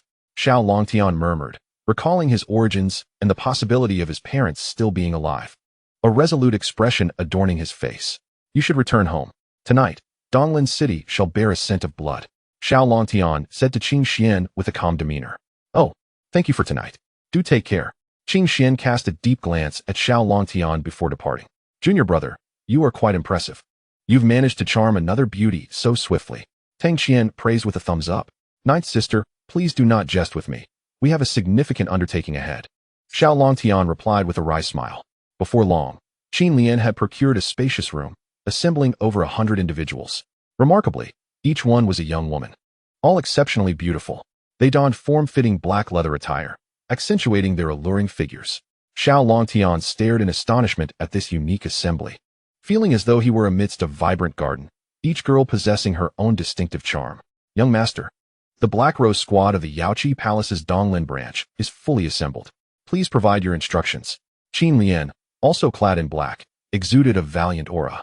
Sister Lian, What level of martial prowess do these ladies possess? Xiao Longtian inquired with curiosity, reporting to the young master. Among these 108 individuals, there are 99 martial masters ranging from 5 to 9 stars, and 9 grandmasters ranging from 1 to 5 stars. Qin Lian respectfully responded. Their strength is quite commendable. Xiao Longtian nodded in satisfaction. This is equivalent to the power of a second-tier family in Jiangnan, although it cannot compare to any of the 5 great families. This is merely a branch of Yaoqi Palace. Across the Dragon Kingdom, there are 72 such branches. The overall strength of Yaoqi Palace could be said to overshadow the 5 great families of Jiangnan. Ladies, my only request is that none of you sustain injuries. You are all too beautiful, and even the slightest harm would weigh heavily on my heart. Xiao Longtian smiled gently at the assembly of beauties. In truth, dealing with the 5 families is a task I can accomplish alone. Bringing you along serves merely to hone the team. Upon hearing this, everyone was amused. The young master appeared quite aloof, yet he could delight the hearts of young women. However, this is a mission to eradicate the 4 great families of Jiangnan. Given the multitude of experts among the enemies, how could we possibly avoid injury? Young master, we are prepared to shed blood or even sacrifice ourselves for you. Please trust in our loyalty and resolve. Qin Lian declared solemnly, her voice resonating with conviction. Rest assured, young master, this night, we shall brave fire and water for you. Without hesitation, the 108 members of the Black Rose Squad shouted in unison. Their voices, though melodious, conveyed an indomitable spirit willing to face death. Xiao Longtian was deeply moved. The women under 9th Master were indeed as loyal as they were formidable. He raised his hands to calm them, proclaiming, I believe in you. However, my demand remains that none of you shall be harmed. Your task tonight is to follow behind me and deal with any stragglers. Qin Lian and the Black Rose members exchanged glances, feeling somewhat helpless yet touched by Xiao Longtian's care for them. Let us depart. First, we shall head to the He family. Xiao Longtian commanded. Donglan City boasts a large lake, known as Tai Long Lake, spanning over 1,000 square kilometers. The He family's rise to prominence originated from this very lake. Today, the He family controls the entire river transport industry, fishing industry, sand mining, and municipal water supply in the Jiangnan region. Nearly all water-related industries in Jiangnan are monopolized by the He family. Their power stems from the formidable backing of the War King's mansion. Thus, the He family has established its estate on Tai Long Island. Situated at the center of the lake, surrounded by water on all sides, access is solely by boat, making it a formidable fortress and excellent refuge. At this moment, within the grandest villa on Tai Long Island, Master, Bai Qi has gone missing. I have called his phone a dozen times, but there has been no answer. Nor can I reach his bodyguards. Lady He, Bai Qi's mother, rushed into the study of the family head, He Dongsheng, in a state of panic. What is the fuss? What could possibly happen to Bai Qi in Jiangnan? He Dongsheng, putting down his copy of Water Margin, furrowed his brow as he looked at Lady He. I feel uneasy, restless. Something must have happened. Lady He insisted, her anxiety palpable. Women are just that, lacking composure. I will call Elder Tong. He Dongsheng scoffed, picking up his phone to dial Elder Tong. The phone rang, and soon Elder Tong answered. Hello. After just a few seconds, the call was connected. Ah, Elder Tong, you have answered the phone. Look at how flustered you are. He Dongsheng chuckled, teasing Lady He. Seeing this, Lady He exhaled a sigh of relief. Master, quickly ask him where Bai Qi is. Elder Tong, where are you? Where's Bai Qi? He Dongsheng inquired. A moment of silence ensued on the other end before the voice asked, Are you the head of the He family? He Dongsheng's expression shifted dramatically, his eyes widening as he shot to his feet. Who are you? How do you have Elder Tong's phone? He is dead, and your son is dead as well. What? What nonsense are you spouting? Who are you? Xiao Longtian. The call abruptly ended. Xiao Longtian. He Dongsheng's heart plummeted, collapsing back onto his Wang Wali chair. Master, what has happened? Has Bai Qi met with misfortune? Lady He sensed a grave situation and hastily knelt before He Dongsheng, her voice trembling with urgency. It's over, it's over. He Dongsheng mumbled. What do you mean it's over? Master, clarify your words. Lady He shook his knee, her hands trembling. Slap. He Dongsheng struck Lady He away. Bai Qi is gone. Is my statement not clear enough? He has fallen into Xiao Longtian's hands. Can he possibly survive? He roared, his fury boiling over, even lashing out at his wife. Master, send someone to rescue Bai Qi right away. Lady He cried out in anguish. Currently, every grandmaster in Donglan City is searching for Xiao Longtian. Once I find him, I will ensure he suffers a fate worse than death. He Dongsheng ground his teeth in fury, slamming his palm against the desk. Yet, He could never have imagined that at this very moment, Xiao Longtian, Tang Qian, and over 100 members of the Black Rose were aboard a boat, making their way toward Tai Long Island. Meanwhile, Old Yang was also en route with the Gatling squad.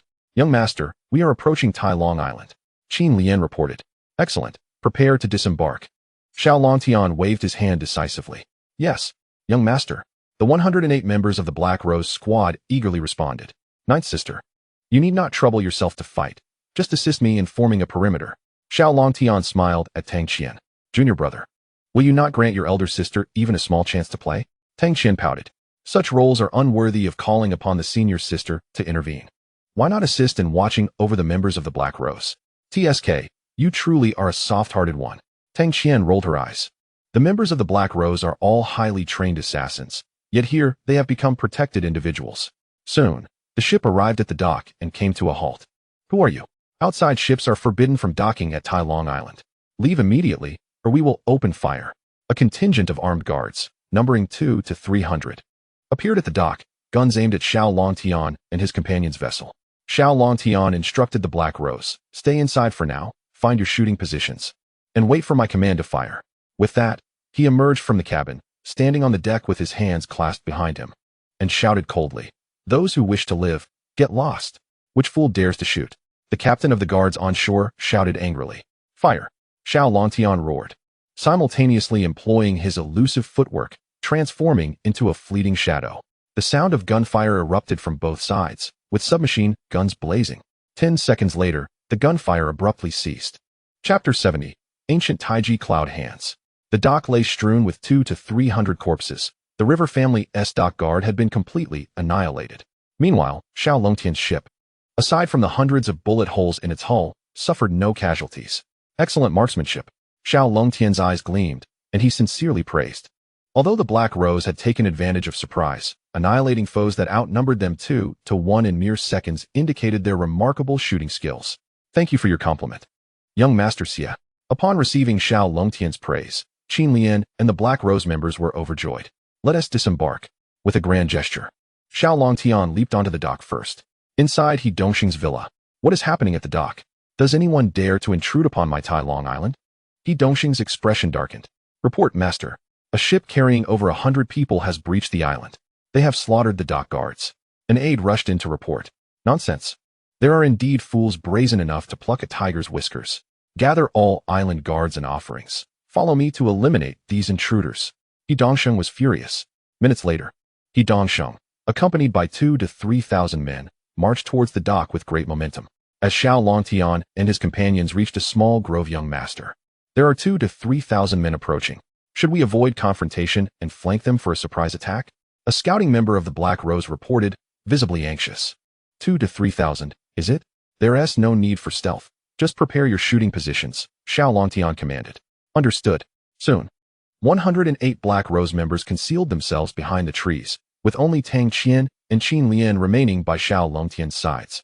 Just then, He Dongxing and his forces arrived. Under the moonlight, only the outlines of the men were discernible.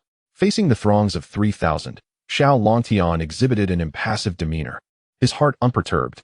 Tang Qian even bore a smile, while only Qin Lian felt cold sweat forming in her palms. Who are you? To dare invade my He family's Tai Long Island and slay my guards? He Dongxing bellowed angrily. Tai Long Island is a territory of the Dragon Kingdom. When did it become your He family's private domain? Xiao Longtian sneered.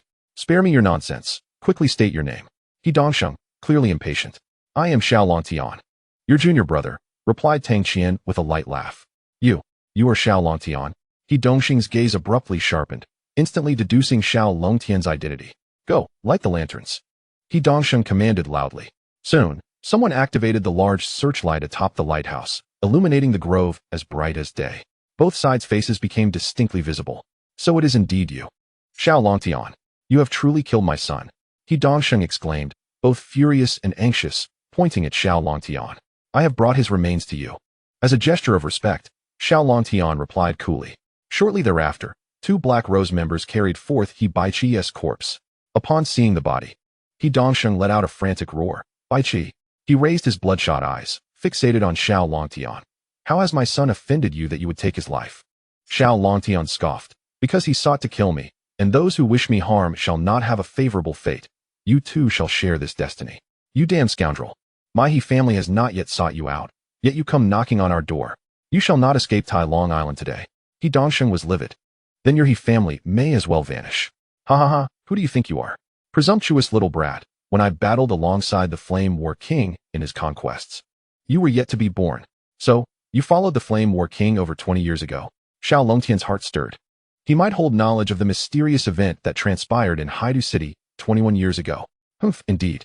To oppose the War King is to oppose my He family. Moreover, you have killed my son. Prepare to pay for it with your life. He Dongsheng snorted coldly, raising his hand. Crack, crack, crack. The 2,000 to 3,000 guards behind him immediately raised their weapons, aiming at Xiao Longtian and his companions.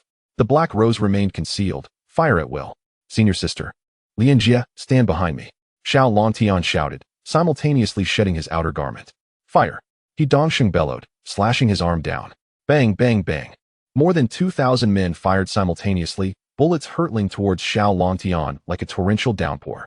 With such a barrage of bullets, evasion was impossible. Qin Lian felt beads of sweat trickling down her back, her heart racing.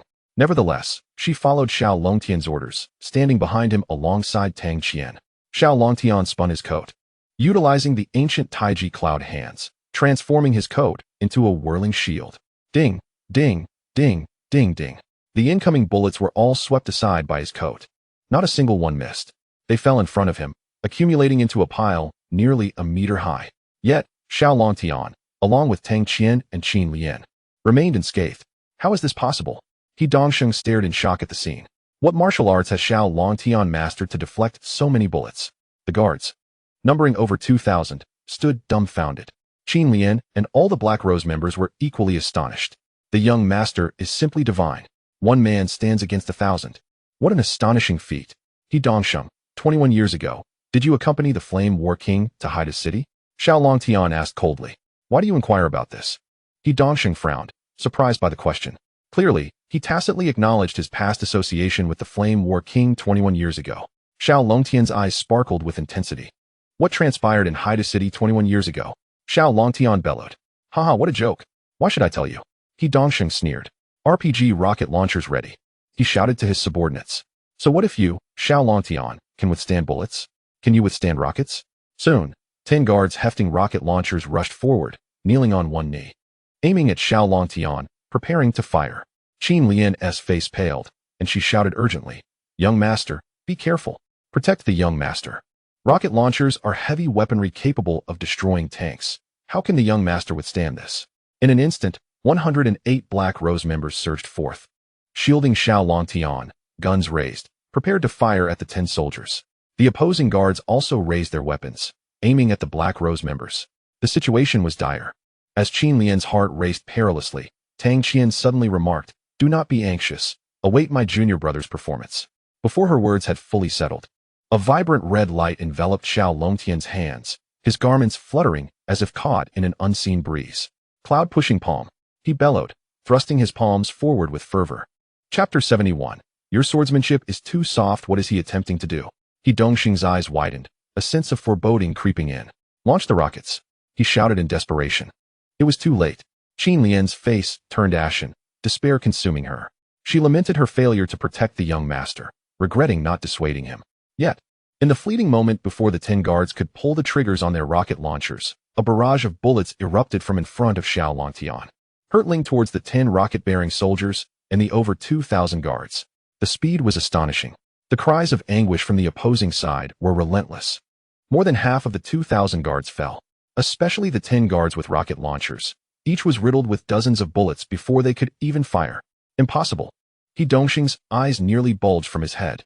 Young master, Qin Lian and the 108 members of the Black Rose team were moved to tears, each face reflecting disbelief and relief from the brink of disaster. Junior brother, your cloud-pushing palm has reached perfection, surpassing my expectations. Tang Qian's eyes sparkled as she gave Xiao Longtian a thumbs up. Sister, you flatter me, Xiao Longtian replied with a faint smile. Eradicate the remnants of the He family. Upon regaining her composure, Qin Lian commanded the Black Rose team to eliminate the remaining few hundred He family guards. Understood.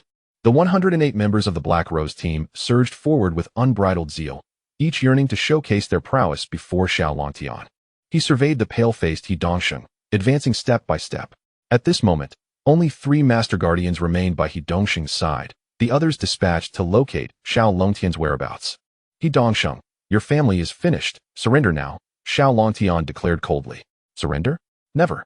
I have faced countless dire situations on the battlefield, He Dongsheng retorted, rallying the 2 Master Guardians. Lu Zhang, block him. Yes, Master. The 2 Master Guardians unsheathed their swords, stepping forward to shield He Dongsheng. Do you wield a sword? Xiao Longtian mused, intrigued by the 2. In this day and age, few martial artists employed swords as their weapon of choice. Those who dared either lacked skill or were formidable. My brothers and I have practiced Taiji's sword for 40 years. In Jiangnan, if we claim second place, none would dare to claim the first. Master Lu huffed, preparing to demonstrate their swordsmanship. With a mighty shout, Master Zhang charged ahead. The 2, as 7-star masters, felt a surge of indignation at Xiao Longtian's dismissive demeanor. Very well.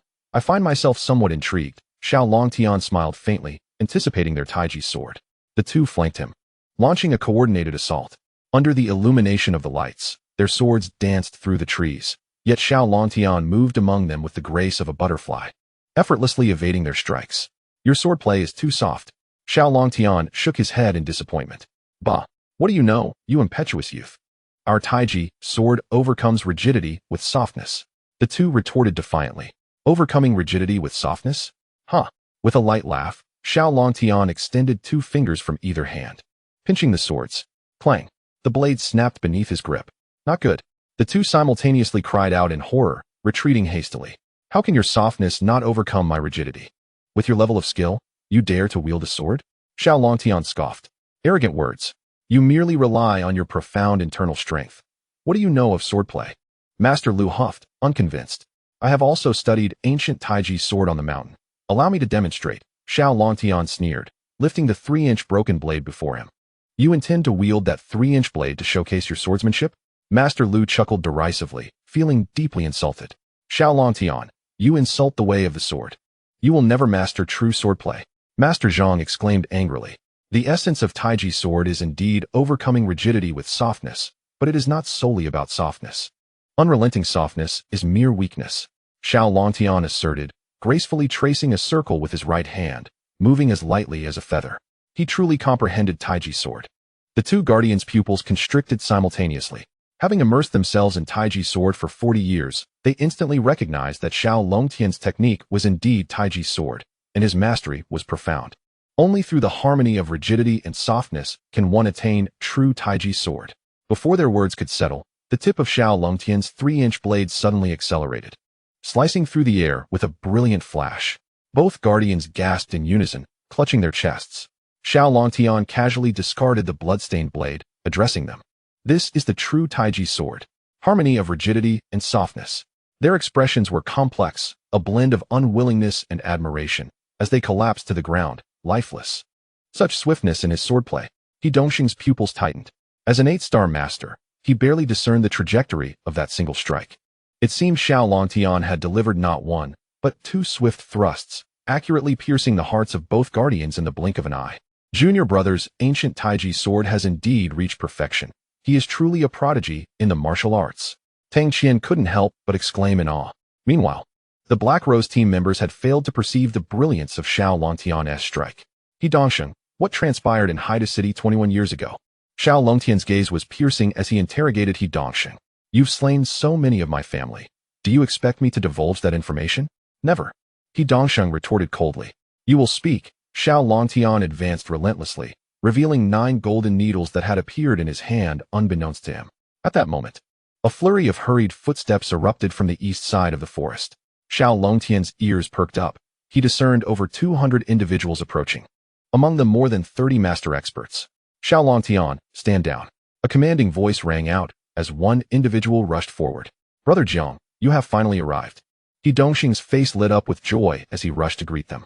Among the 200 newcomers were primarily masters dispatched by the He family to locate Xiao Longtian, alongside numerous personnel from the Jiangnan Martial Arts Department.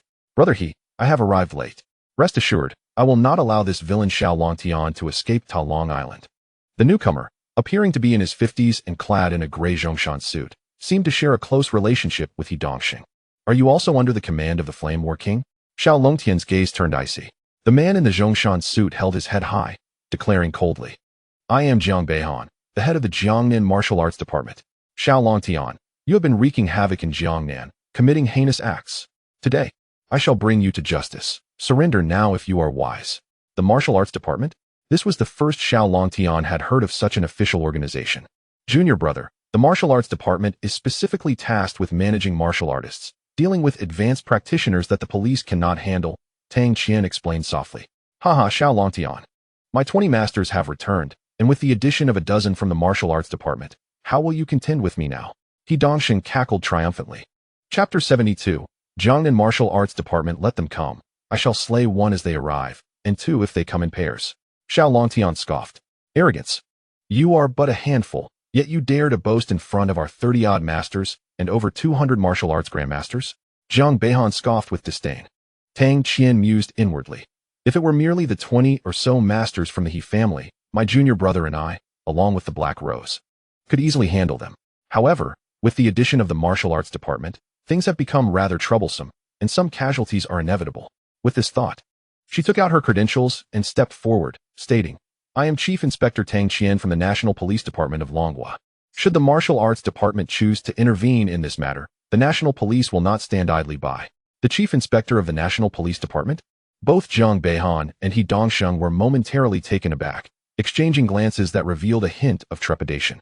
By rank, Tang Qian indeed surpassed Jiang Beihan.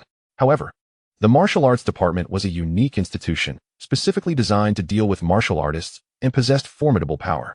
Chief Inspector Tang, Xiao Longtian has killed my son and many guards of the He family. Is it truly wise for you to shield him? He Dongsheng spoke coldly. My junior brother's actions against your family were acts of justifiable self-defense. I can attest that the He family struck first, and the surveillance footage serves as evidence. Upon hearing this, He Dongsheng was rendered speechless. Jiang Beihan snorted disdainfully. Chief Inspector Tang, regardless of the circumstances, we must first apprehend Xiao Longtian and conduct a thorough investigation thereafter. The Martial Arts Department possesses the authority to detain him. If you have any objections, you may address them with the headquarters of the Martial Arts Department of Longhua. He, relying on the status of the Martial Arts Department, regarded Tang Qian with indifference, insisting on capturing Xiao Longtian. You, Tang Qian glared fiercely, ready to erupt in anger.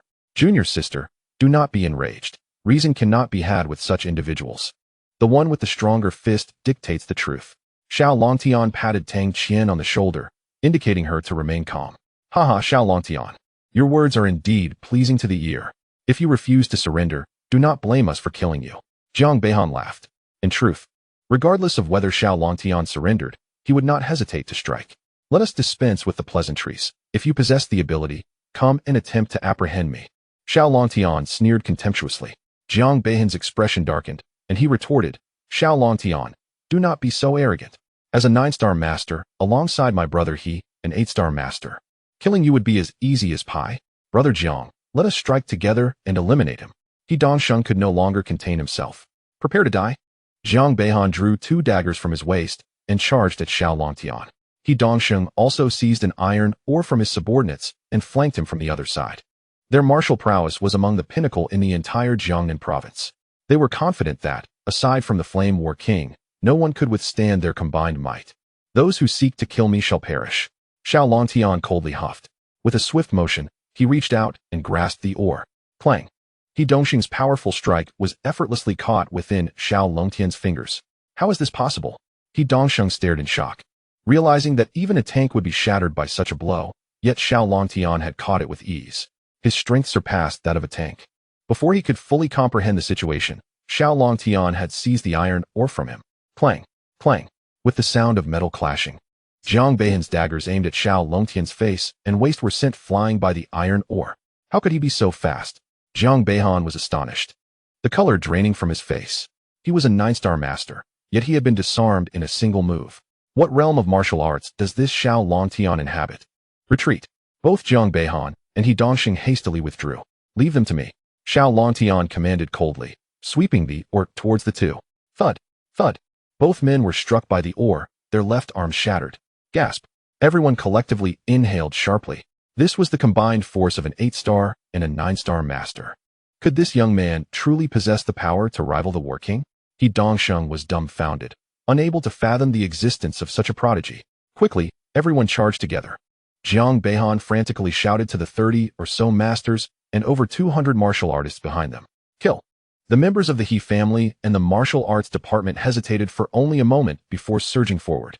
In the blink of an eye, over 200 individuals lunged madly at Xiao Longtian. Sisters, protect the young master.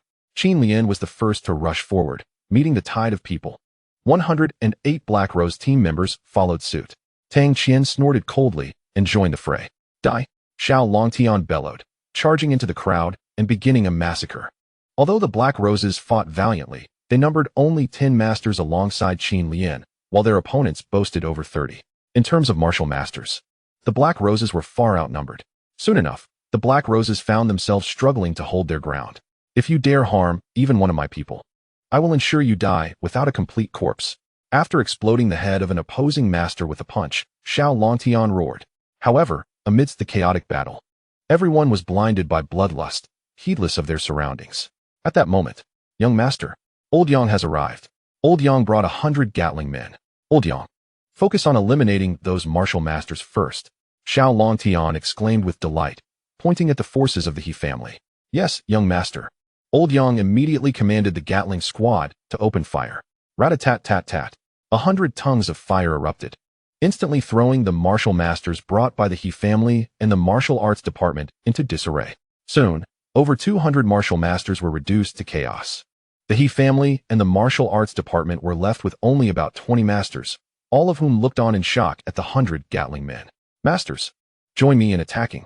Let us eliminate them all. The rest will form a perimeter, Xiao Longtian commanded coldly, leading the charge towards the 20 masters. Kill! Old Yang, Qin Lian, Tang Qian, and the 9 Black Rose masters followed Xiao Longtian into battle. The 20 masters had long lost their fighting spirit. Although they had the advantage in numbers, they were now filled with fear. In no time, Xiao Longtian had slain 7 masters, while Tang Qian had dispatched 5. The remainder were surrounded by Old Yang and his men, and it was evident they were on the brink of annihilation. Witnessing this scene, He Dongxing was filled with despair. With all the masters gone, the foundation of the He family lay in ruins. Brother Jiang, we are finished. Let us be brothers in the next life.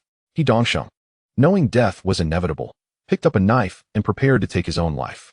However, he did not hear Jiang Beihan's response. Could it be that Brother Jiang has already departed? He Dongxing's heart trembled, and he quickly turned to look for Jiang Beihan. To his astonishment, there was no sign of Jiang Beihan. Where is Brother Jiang? He Dongxing was taken aback. He quickly scanned the area and soon spotted Jiang Beihan's staggering figure a few hundred meters away. You, Jiang, truly did leave first. He Dongxing trembled with rage. Wasn't it agreed that they would face adversity together? What happened to brotherly loyalty? Chapter 73. The secret incident from 21 years ago. Thinking of fleeing?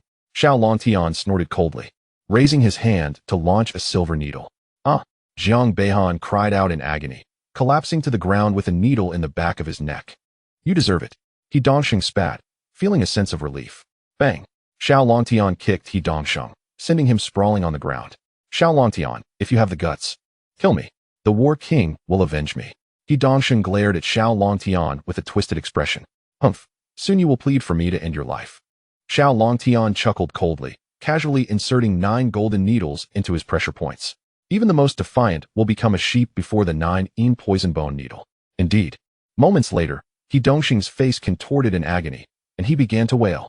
Xiao Longtian, kill me. Please, kill me. 21 years ago, what transpired in Haida City? Just tell me, and I will grant you a swift end. I would rather die than speak. Go ahead and kill me. He Dongxing was resolute, determined to endure.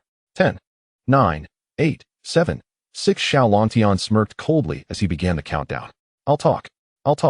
Just pull out the needles. He Dongxing, drenched in sweat as if emerging from water, gasped. To endure 5 seconds was already commendable. Xiao Longtian, with an indifferent smile, waved his hand to retract the 9 golden needles. Trembling with fear, He Dongxing glanced at Xiao Longtian and began. On July 15th, 21 years ago, the Flame War King brought me along with the heads of the Bai, Wu, and Mei families to Haidu, but he did not disclose our purpose. When we arrived at a certain outskirts of Haidu, we saw hundreds of vehicles surrounding a motorhome. On the roof of the motorhome, a woman held a baby, single-handedly battling several hundred formidable opponents. At this point, a flicker of dread appeared in He Dongxing's eyes. What happened next? Xiao Longtian pressed eagerly. At that time, the four of us were merely one-star masters, while the War King was already a seven-star master. He saw how powerful that woman was and instructed us to wait outside for orders while he charged in to join the assault. You all surrounded a woman with a baby? What became of her? Xiao Longtian's eyes began to redden, his fists cracking with tension. It is indeed shameful. He Dongxing admitted with a bitter smile. Despite the overwhelming numbers, we could not capture that woman. Among us were dozens of terrifying masters, capable of killing us with a single blow. The woman was too formidable. Even injured, she caused rivers of blood to flow. In the end, she escaped with the baby. He Dongxing sighed, knowing that Xiao Longtian had likely anticipated this outcome, yet he felt a sense of relief upon hearing it. What did that woman look like? Did she have a crescent-shaped black mole on her left earlobe? Xiao Longtian inquired further. It was too far. I could not see clearly. At the time, I wasn't even qualified to participate in the assault. He Dongxing shook his head. Disappointment washed over Xiao Longtian. Without this confirmation, he could not be certain that the woman was indeed his mother, although his intuition strongly suggested it. Who else was involved in the assault?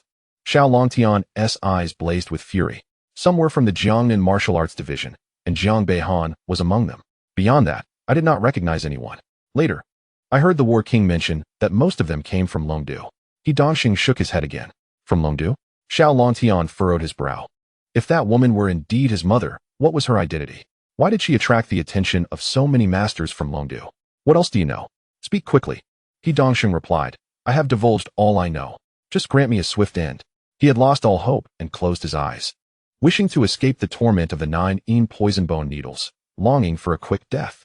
At that moment, several masked figures in black suddenly appeared from the direction of the dock, rushing towards Xiao Longtian and his companions.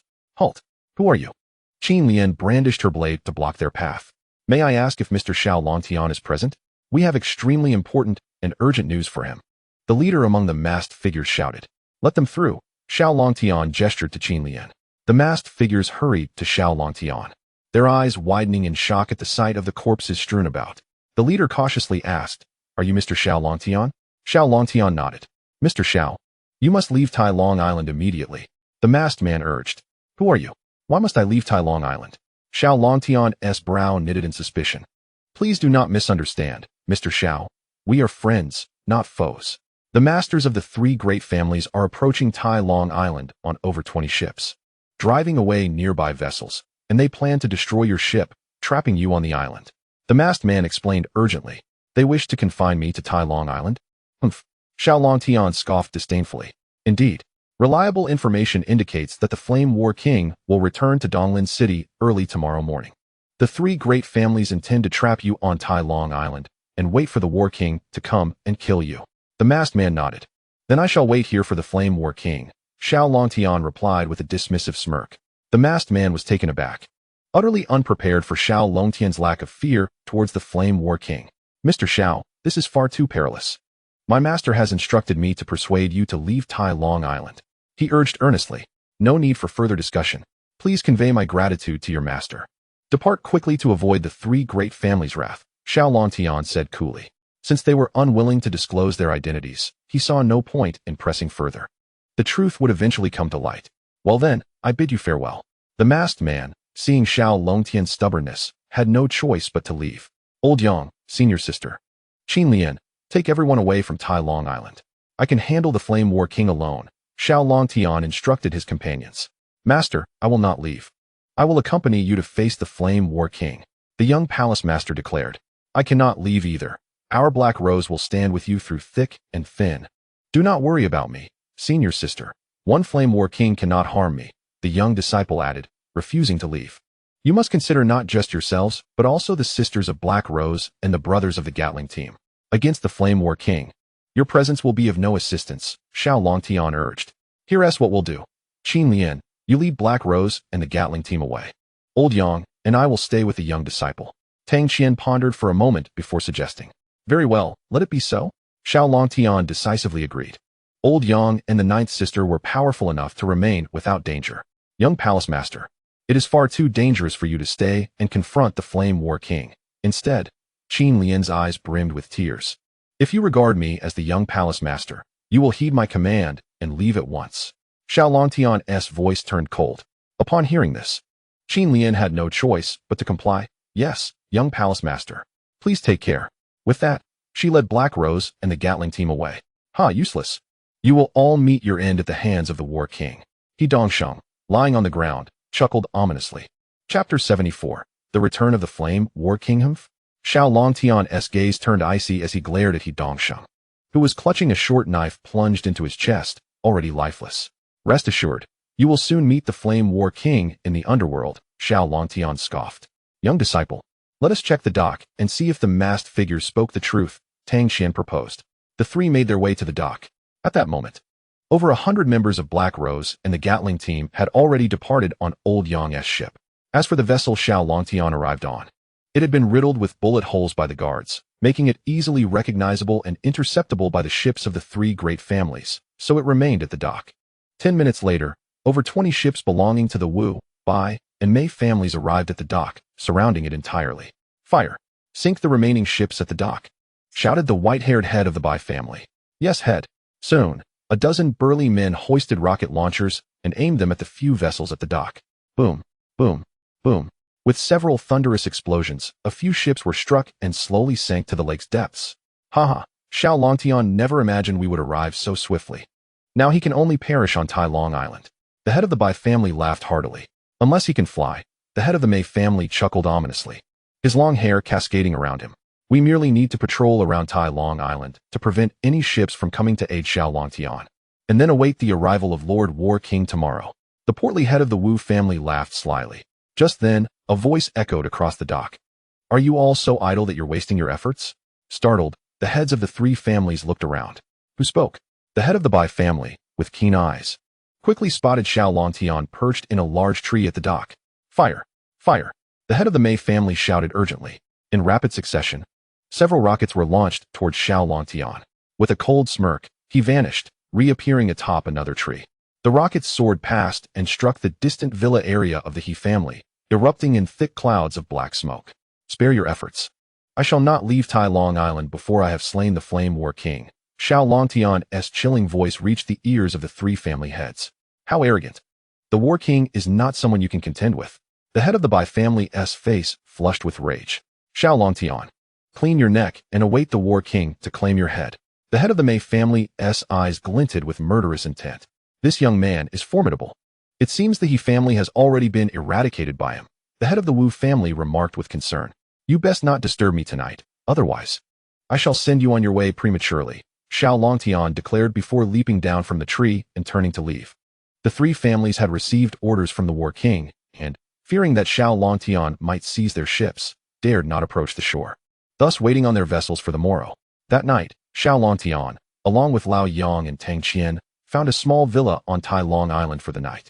The next morning, dark clouds drifted in, and a light rain began to fall. The trio sat in the dining room enjoying breakfast while the television aired the news. Good morning, dear viewers. We interrupt this broadcast with significant news. The Flame War King has led the Jiangnan army, successfully eradicating banditry after a grueling 2 weeks, and will return victorious today. It is said that the War Department will present a commendation to the Dragon Lord today. The excited voice of the female anchor rang out. Is it really worthy of such grand announcements just for eliminating a few thousand bandits? Lao Yang chuckled lightly. Currently, the Dragon Nation is peaceful and prosperous, with neighboring countries too fearful to infringe upon our borders, so there are no major battles to fight, only dealing with the bandits that have strayed into our southeastern perimeter. Tang Qian added with a smile. Merits are merits, and faults are faults. Accounts must be settled, Xiao Longtian mused inwardly. Suddenly, the distinct hum of helicopters reverberated from outside. So soon?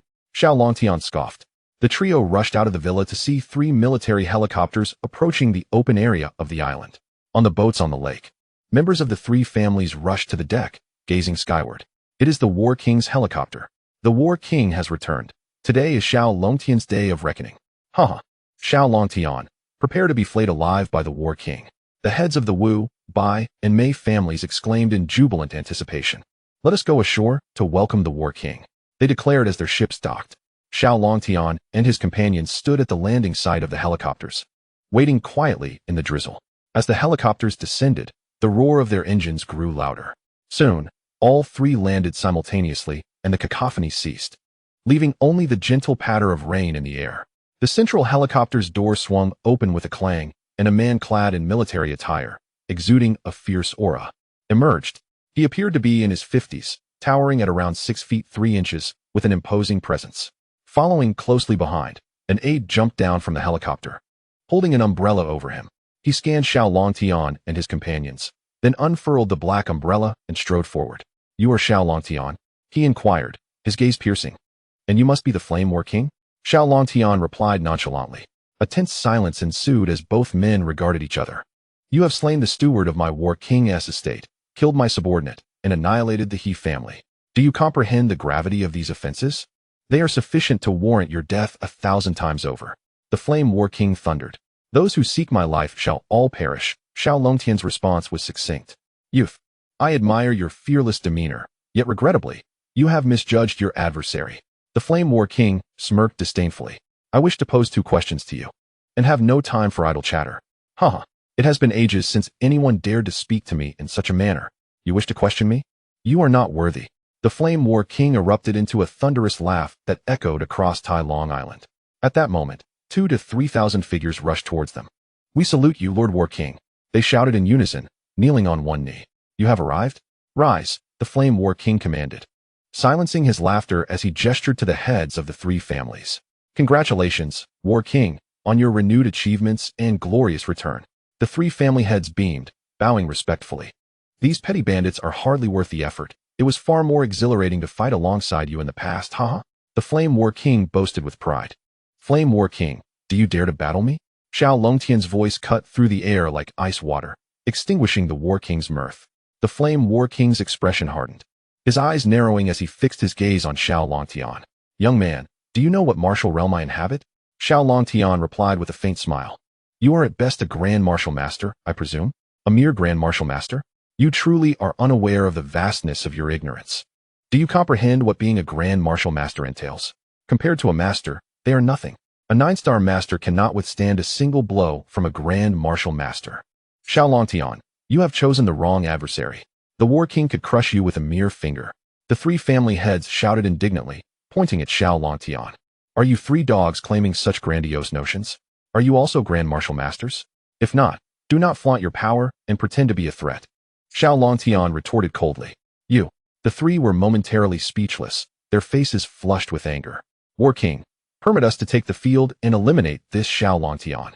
The head of the Bai family, unable to tolerate the ridicule before so many, urgently requested to fight. However, he was aware of Xiao Longtian's prowess in annihilating the He family and killing Fu Jin gang. So he proposed to join forces with the heads of the Mei and Wu families. The head of the Mei family immediately agreed, and the head of the Wu family, under pressure, had no choice but to concur. "You and Lao Mei are 9-star masters, while Lao Wu is an 8-star master. You may indeed stand a chance against him." The Flame War King nodded in approval. "Xiao Longtian, do you dare to accept the challenge?" The head of the Bai family mocked, glancing at Xiao Longtian. Xiao Longtian regarded the 3 with disdain. "Are you certain you wish to seek your own demise? Xiao Longtian, do not be so quick with your words. Come forth and meet your death." The head of the Mei family raged, seizing 2 meteor hammers from his subordinates and clashing them together with a resounding crash. At that moment, Lao Yang stepped forward. "Young master, they do not possess the qualifications to challenge you. Allow me to take the lead and pave the way for you." Xiao Longtian was slightly taken aback. Lao Yang was exuding confidence. He had never inquired about Lao Yang's martial realm, and Lao Yang had never volunteered the information. However, he knew Lao Yang would not act impulsively, and since he dared to take the initiative, he must have some assurance. "Very well, I leave these 3 dogs to you. Take care," Xiao Longtian replied with a slight smile and a nod. "Heh, I shall not disappoint the young master." Old Yang chuckled as he produced a soft whip from his person. A soft whip as a weapon? Tang Qian was somewhat taken aback. It was a rare choice, seldom wielded by men. "Junior brother, what martial realm has Old Yang attained?" she inquired of Xiao Longtian. "Senior sister, you have known him longer than I. You should be more aware," Tang Qian replied, shaking her head. Although Old Yang had been by the eldest sister's side for many years, she had never witnessed his prowess before coming to Jiangnan. "State your name, Yang. We do not slay nameless foes." The 3 heads of families surrounded Old Yang. The Bai family head wielded a meteor hammer, the Mei family head brandished a crescent staff, and the Wu family head brandished a saber. "If you're going to fight, then do so. Why ask so many questions?" Old Yang chuckled, unwilling to disclose his name. "You old rascal. Then let you report your name to the King of Hell." The Mei family head sneered and suddenly attacked, thrusting his staff at Old Yang's heart. Simultaneously, the Bai family head swung his dual hammers towards Old Yang's head, while the Wu family head executed a forward roll, aiming his blade at Old Yang's feet. These three were not weak. Tang Qian's gaze sharpened. They struck with precision, their martial skills evidently refined, and their coordination flawless. The Flame War King nodded in approval. Victory for the family head. Beat that old dog. Kill that decrepit old man. One strike to finish him. The thousands of members from the three families roared in excitement, their arrogance palpable. Just as they believed Old Yang was on the brink of defeat, a cryptic smile suddenly graced his lips. Is this how you reveal such a glaring flaw?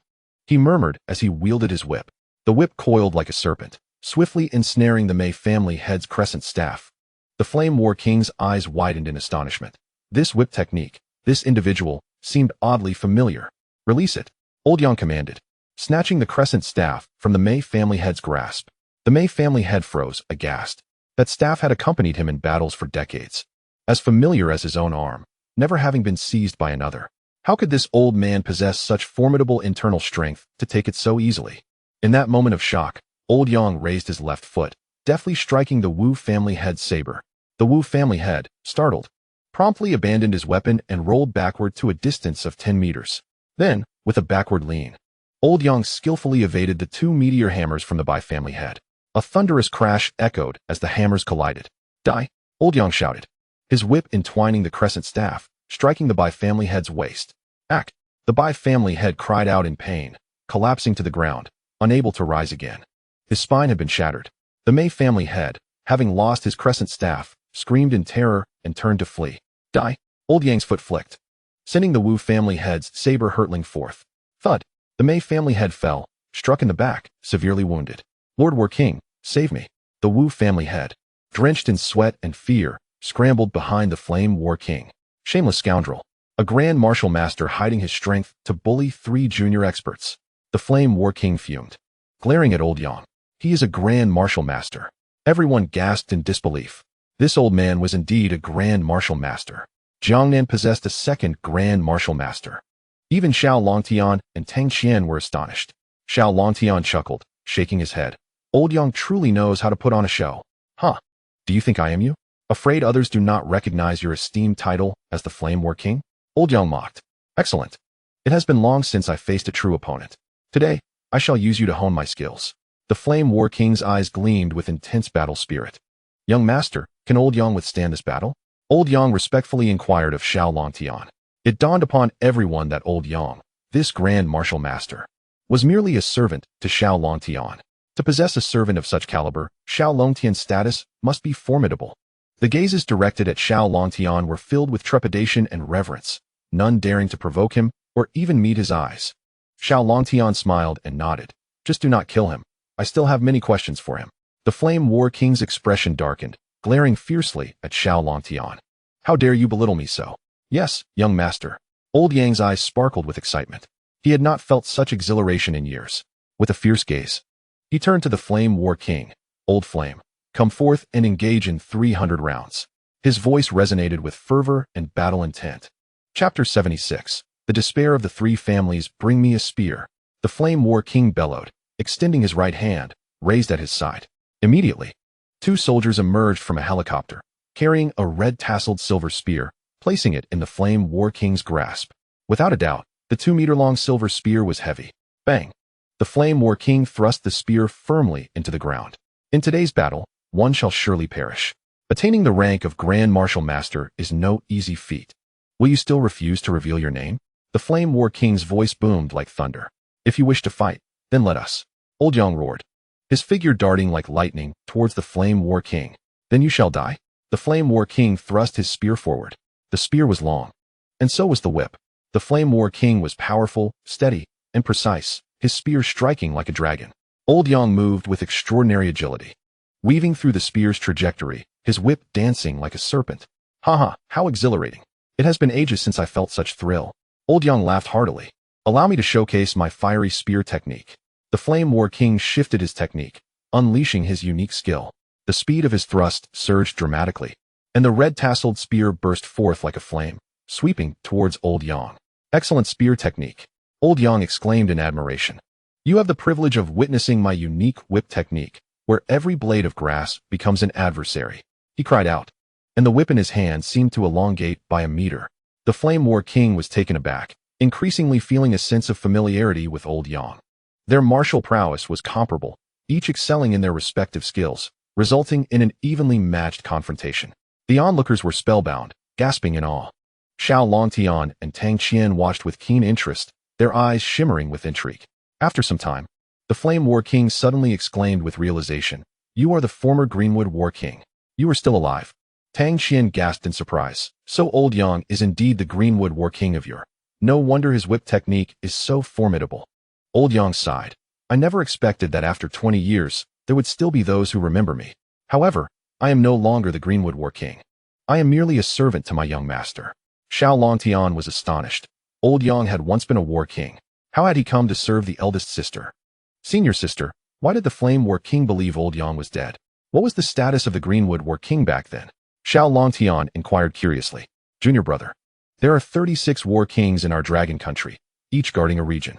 I have heard that 20 years ago, the Greenwood War King was unmatched, ranking among the top 3 of all war kings. At that time, the Flame War King was likely still a master, positioned at the bottom of the ranks. For reasons unknown, the Greenwood War King openly challenged a war god, who, in a fit of rage, killed him. Little did he know, he had survived and eventually aligned himself with the eldest sister," Tang Qian disclosed, her eyes glistening with knowledge. "The war god," Xiao Longtian pondered. "The god of war is a divine presence among the soldiers of the Dragon Kingdom, with a total of 6 individuals, each capable of shaking the very foundations of the earth." Once he regained his composure, he continued to observe the duel between Old Yang and the Blazing War King. "Aoki War King, had you retained the strength of 2 decades past, I fear I would have long since been defeated. Alas, you are but a shadow of your former self today," mocked the Blazing War King as he fought. "Why do you prattle on so?" Old Yang, finding it difficult to make progress, began to lose his patience. Seeing this, Xiao Longtian decided to call Old Yang back. He stepped forward and declared, "Blazing War King, if you cannot even best Old Yang, how dare you challenge me?" The Blazing War King snorted disdainfully. "Xiao Longtian, do not be so arrogant. I shall deal with you shortly." Xiao Longtian took the opportunity to shout, "After fighting for so long, what are you waiting for? Old Yang, step aside and allow me to teach him a lesson." Old Yang, understanding that Xiao Longtian had his best interests at heart, hesitated for a moment before nodding, "Yes, young master." After feigning an attack with his long whip, he retreated. The Blazing War King sneered, "Xiao Longtian, do you truly believe you can surpass Aoki War King? Your arrogance will be your downfall." Xiao Longtian replied with a smile, "Old Yang simply has not yet returned to his former realm. Otherwise, you would have perished 100 times by now. But rest assured, I can ensure your demise as well." Furious, the Blazing War King shouted, "You presumptuous little brat. Draw your weapon." Xiao Longtian extended his right fist, declaring, "This is my weapon." The Blazing War King coldly scoffed and charged at him with his spear. "Young master, do not underestimate him." Old Yang's pupils contracted, fully aware of the formidable power of the Blazing War King's silver spear. Confronting a weapon with bare hands was perilous. "Do not worry, Old Yang, my junior disciple can handle this," Tang Qian said with a confident smile. Old Yang felt slightly reassured.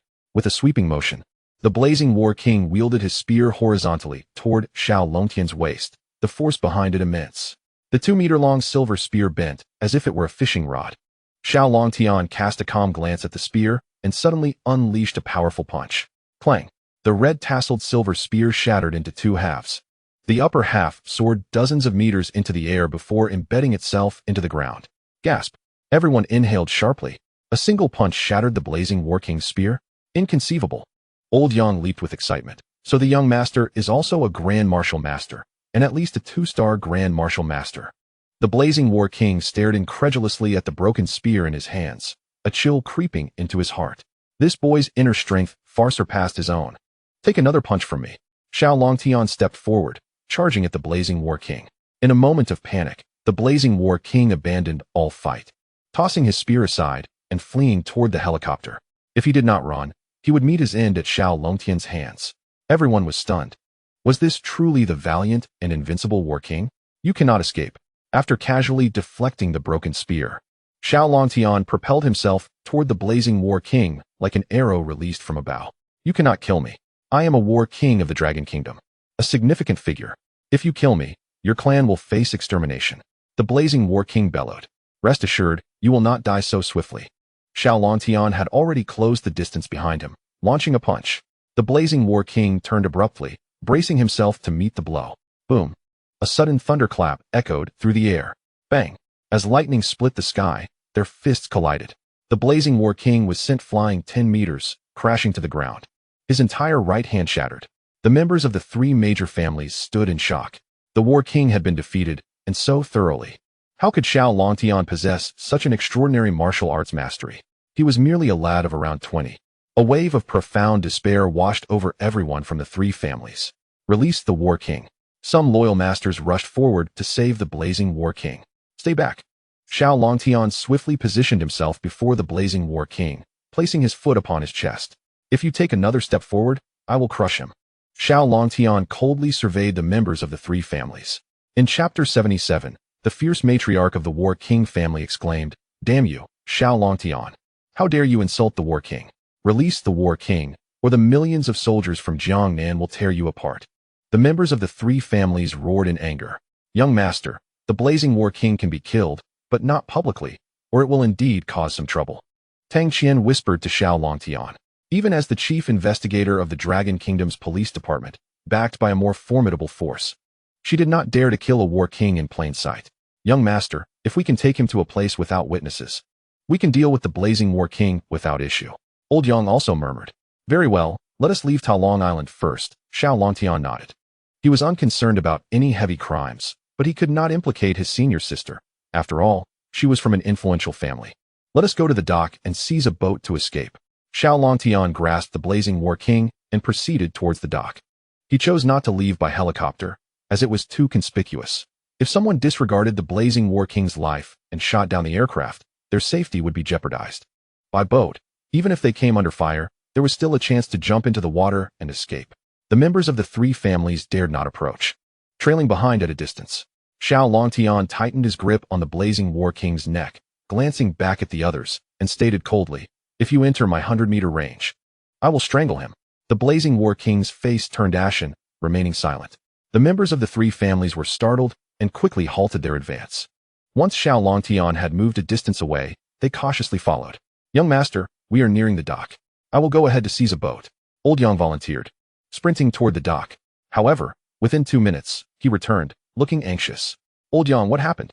"Young master, we were a step too late.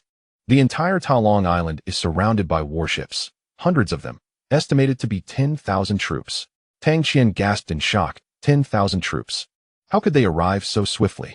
"Let us take a look," Xiao Longtian said, remaining calm. After arriving at the dock, they indeed found a multitude of warships. The vessels, adorned with flags bearing the blazing emblem, had countless dark cannon mouths aimed at Talong Island. "Welcome, blazing war king. Welcome, blazing war king."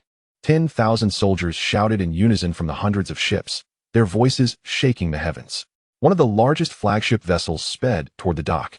"Blazing war king, do you think your subordinates will disregard your life and fire upon us?" Xiao Longtian asked the blazing war king with a playful smirk. "My subordinates will not. However, I hope she is not among them." The blazing war king replied with a bitter smile. "Who is she?" Xiao Longtian furrowed his brow. Just then, a group of people appeared on the deck of the flagship, surrounding a woman in her 50s or 60s, dressed in opulent attire. "That is her, my wife." The blazing war king gazed at the woman on the deck, his expression darkening rather than brightening. "Xiao Longtian, how dare you abduct the blazing war king? What punishment do you deserve?" The war king's wife shouted through a megaphone. Arriving just in time, she exhibited an imposing presence, rivaling that of the blazing war king upon his descent from the helicopter. "The blazing war king, your lady possesses the temperament of a fierce tigress," Old Yang chuckled. The blazing war king's expression darkened, and he remained silent. "What? Are you not afraid I will slay your husband?" Xiao Longtian's eyes gleamed coldly as he directed his internal energy towards the war king's wife. "Do you dare?" she retorted with a cold sneer. "What is there to fear? Quickly arrange a ship for me, and clear a path for our departure. Otherwise, I shall present your husband's head to you as a gift." Xiao Longtian bellowed. With that, he struck a powerful punch to the blazing war king's abdomen, bending him like a bow and forcing a mouthful of blood from him. "Xiao Longtian, if you have the capability, then kill me. A war king cannot be humiliated." The blazing war king roared in fury. Observing this, The War King's wife showed no signs of panic or heartache, merely her eyelids flickering. Xiao Longtian. You are quite bold. I keep my promises. Why haven't you arranged a ship for our departure yet? Let you leave? Absolutely not. Those of the War King's residents either stand and die or kneel and live. Unless you release the blazing War King. The War King's wife was resolute. And it was unclear whether her demeanor was feigned or if she genuinely did not care for her husband's fate. Blazing War King. Have you been keeping a harem outside, thus provoking your wife? She seems utterly unconcerned for your life. Xiao Longtian observed the blazing War King with curiosity. If I had other women outside, she would have long since expelled me from the residence, the blazing War King scoffed. Huh. I suddenly feel a pang of sympathy for you, Old Yang remarked with a hint of schadenfreude. Xiao Longtian, I give you 3 minutes to consider.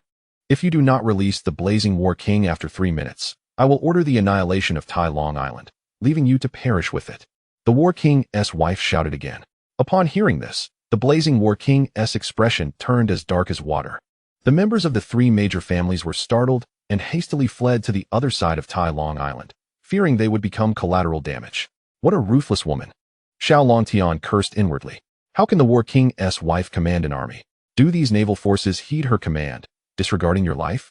Tang Qian questioned incredulously. She brought her own loyal followers. Of course they listened to her. Quickly release me, or we will die together. The blazing War King gritted his teeth. Xiao Longtian had not anticipated such a turn of events. What kind of person was this War King's wife, with such fierce tactics? 2 minutes remaining. The War King's wife called out expressionlessly, holding a megaphone. Junior Master, I believe that madwoman truly intends to blow up Tai Long Island. What should we do? Even Old Yang felt a twinge of fear. Junior brother, a gentleman's revenge is a dish best served cold. Perhaps we should temporarily release him? Tang Qian suggested, having no other alternative. Damn it. Xiao Longtian clenched his fists, the sound echoing ominously. Must I truly release the blazing War King? To let all my efforts be for naught. I refuse to accept this. I finally have him. I am so close to uncovering the secrets of 21 years ago. His eyes reddened with determination. Old Yang, ninth sister, you both must leap into the water and escape to the other side of the island. Once you are safely away, I will dive into the lake with the blazing War King amidst the chaos. Xiao Longtian whispered to the 2. He was unwilling to let the blazing War King go so easily. As long as Old Yang and ninth sister were safe, he would have no further concerns. No, that is far too dangerous for you. Old Yang and Tang Qian spoke in unison, refusing. Listen to me. Quickly go. Xiao Longtian hissed, his expression fierce. 30 seconds remaining. The War King's wife's icy voice rang out again. Hurry and release me. The blazing War King's forehead bulged with veins, desperation evident in his voice. If we are to flee, we flee together. If we are to die, we die together. Old Yang and Tang Qian exchanged determined glances, resolutely asserting their stance. 10 seconds remaining. 10, 9, 8, 7. The War King's wife began her countdown. Apart from her voice, the only sound near the dock was the howling of the sea breeze. Suddenly, a booming sound echoed from above. In the distance, hundreds of aircraft sped toward them. Most were fighter jets, with a few armed helicopters among them. Chapter 78. 2 Dragon Command Tokens. What is that? Everyone gazed in astonishment at the aircraft above. It was none other than the planes of the Special Operations Forces Eagle Battalion. What could they possibly want? The War King's wife's cold visage displayed a hint of shock as her eyes widened at the sight of a helicopter hovering above her. The helicopter bore the emblem of a soaring eagle. Could it be? Tang Qian gasped, her eyes gleaming with joy. Ninth sister, are these aircraft friends or foes? Xiao Longtian inquired. They are undoubtedly allies. These planes belong to the Eagle Battalion of the Special Operations Forces. Eighth Sister In Susu has arrived. Tang Qian exclaimed with delight. Eighth Sister In Susu? Xiao Longtian was taken aback. So it turns out Eighth Sister is a high-ranking official in the Dragon Kingdom's Special Operations Forces. The Special Operations Forces is the most elite troop in the Dragon Kingdom, each soldier capable of taking on 100 foes. Moreover, they possess the most advanced weapons and equipment, exhibiting formidable combat prowess. The reputation of the Dragon Kingdom's Special Operations Forces instills fear worldwide. The Eagle Battalion, in particular, is the aerial combat unit of the Special Operations Forces, equipped with the world's most advanced fighter jets and armed helicopters. It is no exaggeration to say that a single fighter jet could easily obliterate 10 of the War King's vessels. And now, several hundred have arrived, easily capable of overwhelming the hundreds of ships brought by the War King's wife. What a grand display from Miss In. Old Yang's eyes shimmered with envy and admiration. During his time as the War King, he had never possessed such a luxurious fleet of aircraft, not even in his wildest dreams. At that moment, a voice blared from a helicopter, addressing the ships below. Attention, Jiangnan Navy. We are the Eagle Battalion of the Special Operations Forces. The Dragon Lord has important orders to announce. No one is to act recklessly. Failure to comply will result in immediate execution. Upon hearing this, the 100,000 Jiangnan Navy members froze momentarily. The Dragon Lord has orders to announce? In such circumstances, this seems rather fortuitous. The War King's wife narrowed her eyes slightly, reluctantly abandoning her order to fire, refraining from any rash actions. The commander of the Eagle Battalion is your sister? Why did you not mention this sooner? The blazing War King was internally shaken. She is a prominent figure in the Dragon Kingdom's War Department, far more formidable than he, who commands 1,000,000 troops. Had he known Xiao Longtian had such connections, he would never have dared to threaten him. Xiao Longtian chuckled lightly. I only just discovered it myself. Isn't it a delightful surprise? At that moment, hundreds of fighter jets soared above Tai Long Lake, while dozens of armed helicopters hovered over the ships. One helicopter descended onto the dock's open ground. A stunningly beautiful woman clad in a black, form-fitting combat suit leapt from the helicopter. Eighth sister, Tang Qian exclaimed excitedly, rushing towards her. The enchanting woman was none other than Yin Susu. Standing approximately 5 feet 7 inches tall, her hair tucked beneath her military cap and clad in high boots. Her combat attire perfectly accentuated her alluring figure. Ninth junior sister, after playing in Jiangnan for so many days, are you reluctant to return to Longdu? Yin Susu teased with a smile. I wasn't playing. I've been engaged in battles with junior brother every day. It's been exhilarating. Come meet our junior brother. He is quite handsome. Tang Qian laughed, pulling her towards Xiao Longtian. Xiao Longtian, accompanied by Old Yang, stepped forward to greet her. Eighth sister, it is a pleasure to meet you. Xiao Longtian felt a bit bashful, unsure of what to say. Junior brother, you are even more handsome than Ninth Master described. That cool gaze of yours is charming. I'm fond of it. Yin Susu warmly embraced Xiao Longtian. Feeling the warmth of her form, Xiao Longtian's face flushed. Are all the senior sisters this affectionate? Junior brother, wait until I finish my business, then we will have a proper chat. Yin Susu released him. Retrieving an official document from her possession, she retracted her smile and looked sternly at the Flame War King. A sudden unease gripped his heart. Meanwhile, the War King's wife was fixated on Yin Susu, eager to hear what command she would announce. Yin Susu unfurled the official document and proclaimed loudly, "This is the first Dragon Lord's decree. Flame War King, heed my command." She began to read. The Flame War King has made significant contributions in pacifying the region. As a token of reward, he is awarded the military medal of the mighty War King. Furthermore, the participating Jiangnan army shall receive a 10% salary increase. At her words, the Jiangnan Navy erupted in cheers. This was indeed a commendation from the Dragon Lord for the Flame War King. He had received a military medal, and they too would enjoy a salary boost. Tears of joy welled in the Flame War King's eyes. This was the military medal of the mighty War King. Such a commendation was rare in peacetime. He couldn't help but feel immense gratitude towards the Dragon Lord. Even the War King's wife, usually composed, displayed a rare smile. Reveling in her husband's honor, with a cold laugh, she remarked, Xiao Longtian, do you think the Sky Eagle camp came to rescue you? They are here to save the War King.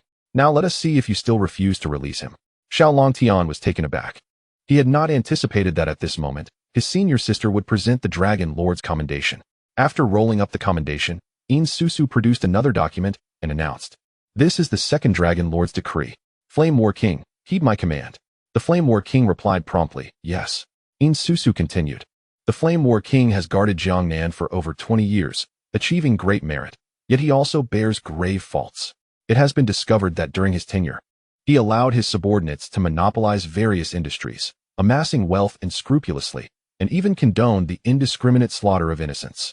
Moreover, the War King's household has committed numerous unforgivable sins.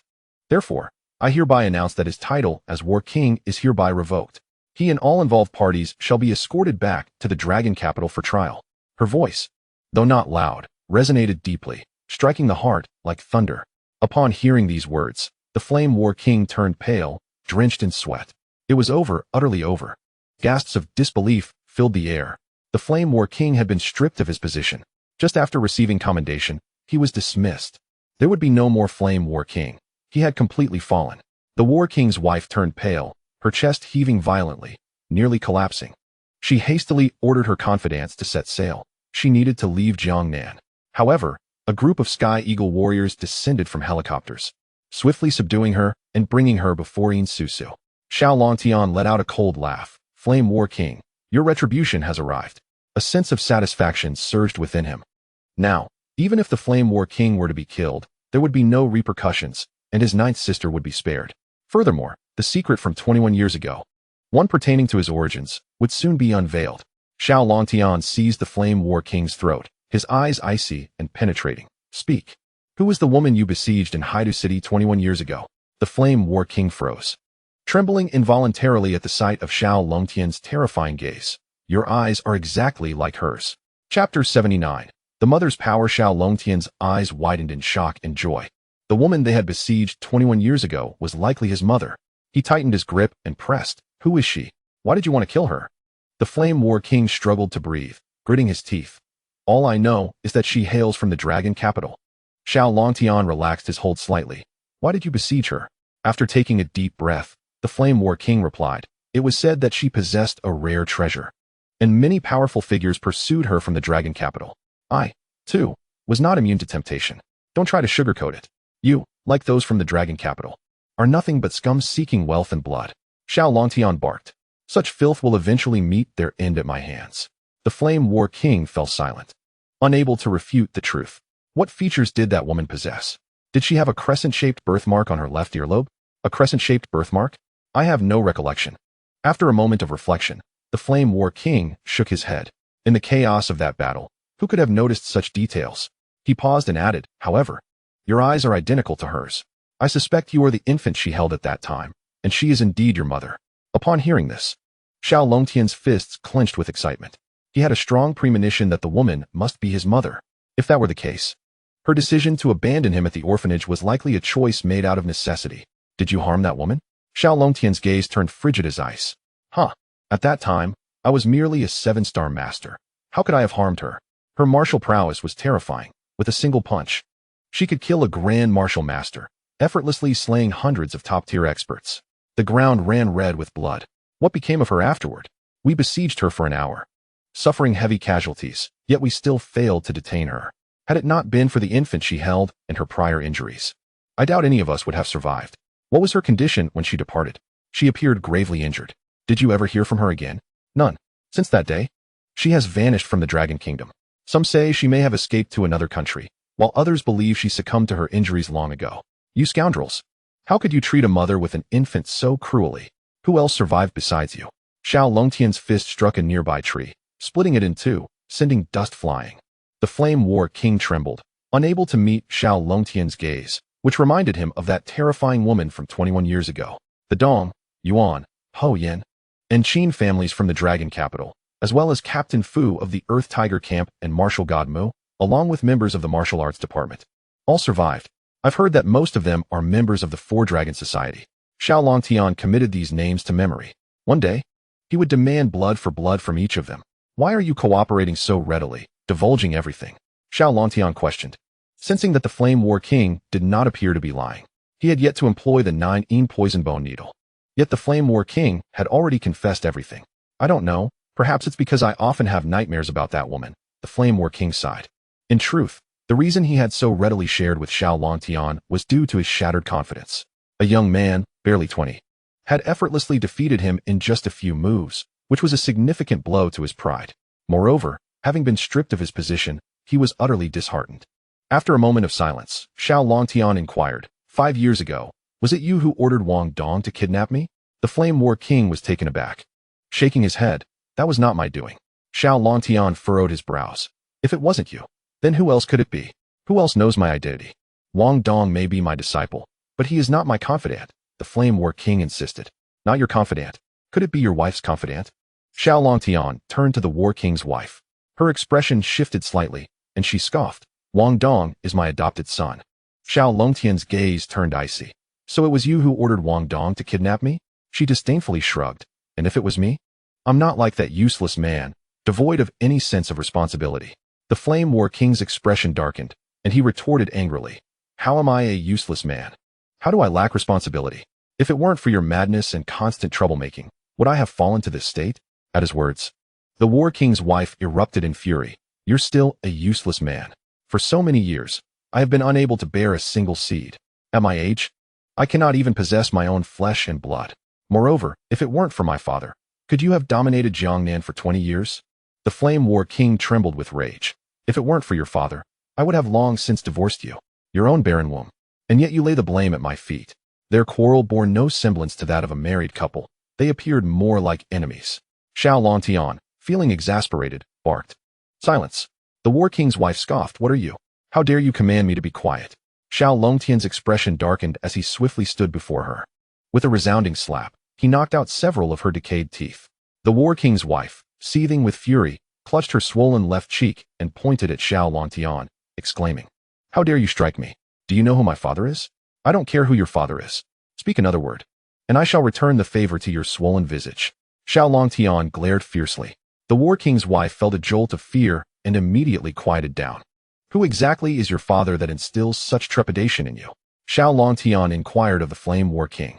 With a bitter smile, the Flame War King replied, He is the war god Wu, one of the 6 great deities of the Dragon Kingdom.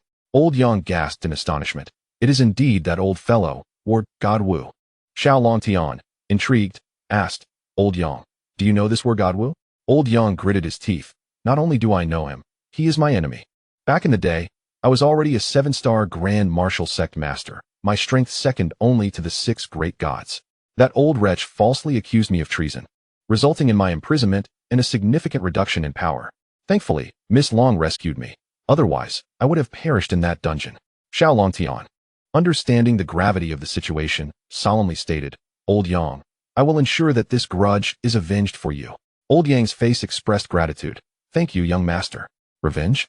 Perhaps in the next life, the War King's wife muttered disdainfully. Impudent. Xiao Longtian scoffed, delivering another harsh slap. Chapter 80. The death of the Flame War King. With a loud crack, the War King's previously swollen face was indeed restored, albeit at the cost of half her flesh rotting away, creating a ghastly appearance. Ah, that wretched scoundrel. May you suffer a fate worse than death. The War King's wife howled in pain. Xiao Longtian seized her by the throat, demanding, Tell me, why did you kidnap me 5 years ago? To whom were you going to deliver me in Longdu? The War King's wife struggled frantically, showing no intention of speaking. This is your own doing, Xiao Longtian declared, flipping his hand to reveal 9 golden needles. Swish, swish, swish. The 9 needles accurately pierced her 9 acupoints. The 9 poison bone needles were unleashed, and no one could withstand their effects. In an instant, the War King's wife displayed an agonized expression, her face contorted like twisted dough. I'll talk. I'll talk. Within mere seconds, she could no longer endure and surrendered. Xiao Longtian coldly snorted, retracting the golden needles. The War King's wife gasped for breath, still in shock. Speak quickly. I know that over the years, the prominent figures in Longdu have been searching for that woman and baby from years ago. So I specifically sent people to inquire at hospitals and orphanages in Jiangnan about that baby. As a result, 5 years ago, Wang Dong actually discovered your whereabouts. I immediately contacted the prominent figures in Longdu and instructed Wang Dong to abduct you and bring you to Longdu. Who would have thought that you, blessed with such fortune, would be rescued? The War King's wife recounted the truth. This information aligned closely with what Xiao Longtian had surmised. He was more concerned about which prominent figure in Longdu she intended to deliver him to. When you sent someone to deliver me to the Longma Temple in Longdu, who were you planning to hand me over to? Was it your father? A sly smile crept onto the War King's wife's lips. No. It was someone even more terrifying than my father. Knowing the identity of that person may not bode well for you. Spare me the riddles. Do you wish to taste the sting of my golden needles again? Xiao Longtian glared menacingly. Please, no? I'll tell you. The War King's wife quickly raised her hands in surrender. It is the president of the 4 Dragon Society. She finally revealed the secret. The revelation stunned Tang Qian, In Susu, Old Yang, and the Flame War King simultaneously. What kind of organization is the 4 Dragon Society? Who is that president? Xiao Longtian asked, bewildered. Young junior brother. The 4 Dragon Society is a vast and mysterious organization, its influence permeating the entire Dragon Kingdom, and it is truly formidable. It operates much like an alliance, with various factions involved. As for the president, only the higher-ups of the 4 Dragon Society know his identity, In Susu explained. Indeed, there is a saying in the upper echelons of Dragon Kingdom society, It is better to offend the Dragon Lord than to offend the Four Dragon Society, Old Yang added, nodding gravely. You madwoman, how could you possibly contact the president of the Four Dragon Society? The Flame War King gazed at his wife in disbelief. Humph. I am not as weak as you, the War King's wife retorted disdainfully. Xiao Longtian remained silent, his eyes glimmering with determination. The kidnapping incident from 5 years ago had finally unraveled. The mastermind was this old woman, and the hidden hand in Longdu was the president of the Four Dragon Society. As for the secret from 21 years ago, it was becoming clearer. The woman who had instilled fear in the entire martial world of the Dragon Kingdom was very likely his own mother. Old Yang, this vile woman is in your hands now. Consider it collecting some interest from that war god Wu, Xiao Longtian instructed Old Yang. Yes, young master. Old Yang's eyes sparkled with excitement. War god Wu, after what you did to me back then, your retribution has finally arrived. Do you dare to kill me? My father will have your bodies torn asunder. You beasts worse than pigs. The War King's wife screamed in a mix of shock and fury, desperation etched on her face. Go scream your curses to the underworld. Old Yang coldly scoffed, swiftly executing her with a single stroke of his knife. The Flame War King witnessed her demise with a complex array of emotions, suddenly feeling a profound sense of loss. All resentment and dissatisfaction towards her dissipated like smoke. Grant me a swift end, he said calmly, knowing death was inevitable. In light of your honest confession, take your own life. Xiao Longtian tossed a knife before him. With trembling hands, the Flame War King picked up the knife. One wrong step leads to another. He sighed deeply before plunging the knife into his heart. Thus, a once mighty sovereign was reduced to mere dust. In the most luxurious private room of the Yaoqi Palace, Xiao Longtian, Tang Qian, and Yin Susu sat upon leather sofas. A glass table before them laden with exquisite food and wine. Little junior brother, you have almost single-handedly annihilated the 5 great families of Jiangnan and forced the Flame War King to his death. You are now a figure of immense stature in Jiangnan. Tang Qian laughed. This hollow fame is hardly worth mentioning. Moreover, without the unwavering support of both of you, I could not have achieved this. I am genuinely grateful. Xiao Longtian waved his hand dismissively. My little junior brother is not only powerful, but also remarkably humble. I find myself increasingly fond of you, Yin Susu said affectionately, pulling Xiao Longtian's head to her bosom. Flushing with embarrassment, Xiao Longtian extricated himself from her embrace. 8th senior sister. Your sudden arrival at Tai Long Island bearing the Dragon Lord's decree cannot merely be a coincidence, can it? Of course not a coincidence. Initially, the Dragon Lord merely issued a commendation for the Flame War King, which was not meant for me to deliver. However, the eldest senior sister unexpectedly obtained evidence of the Flame War King's crimes, which led to her acquiring the Dragon Lord's order for his dismissal and arrest. She then instructed me to bring 2 copies of the Dragon Lord's decree to Tai Long Island. I hurried over and arrived just in the nick of time. Yin Susu explained with a smile. The eldest senior sister possesses such tremendous influence. What is her true identity? Xiao Longtian asked, astonished. He. She has instructed us not to reveal it to you. You will naturally discover it in due course, Yin Susu replied mysteriously, shaking her head, eagerly anticipating her arrival. Xiao Longtian found himself lost in thought. Junior brother, do you plan to go to Longdu? Tang Qian inquired. Indeed. I must journey to Longdu to uncover my parents' identities. Furthermore, I intend to expose the leader of the Four Dragon Society. A glimmer of murderous intent flickered in Xiao Longtian's eyes. After exchanging glances, Yin Susu and Tang Qian spoke. Junior brother, Longdu is unlike Jiangnan. The waters there run deep, with a myriad of factions and countless capable individuals. Moreover, the leader of the Four Dragon Society is quite formidable. You must exercise utmost caution. Xiao Longtian nodded. Rest assured, senior sister, I will tread carefully. By the way, could you enlighten me regarding the power dynamics in Longdu? Tang Qian replied. The official martial forces primarily include the War Department, the Martial Arts Office, the Special Operations Bureau, the Special Forces, and the Imperial Guard, among others. There are also various trade associations, industry guilds, dark organizations, and martial sections. Yin Susu added, in addition, Longdu is home to the 8 great families, which wield significant influence. However, the most enigmatic is the Four Dragon Society, rumored to harbor many Grand Martial Masters. Oh, are there numerous Grand Martial Masters in Longdu? Xiao Longtian queried, intrigued. Do you think Grand Martial Masters are as common as cabbages? They represent the pinnacle of the secular martial world.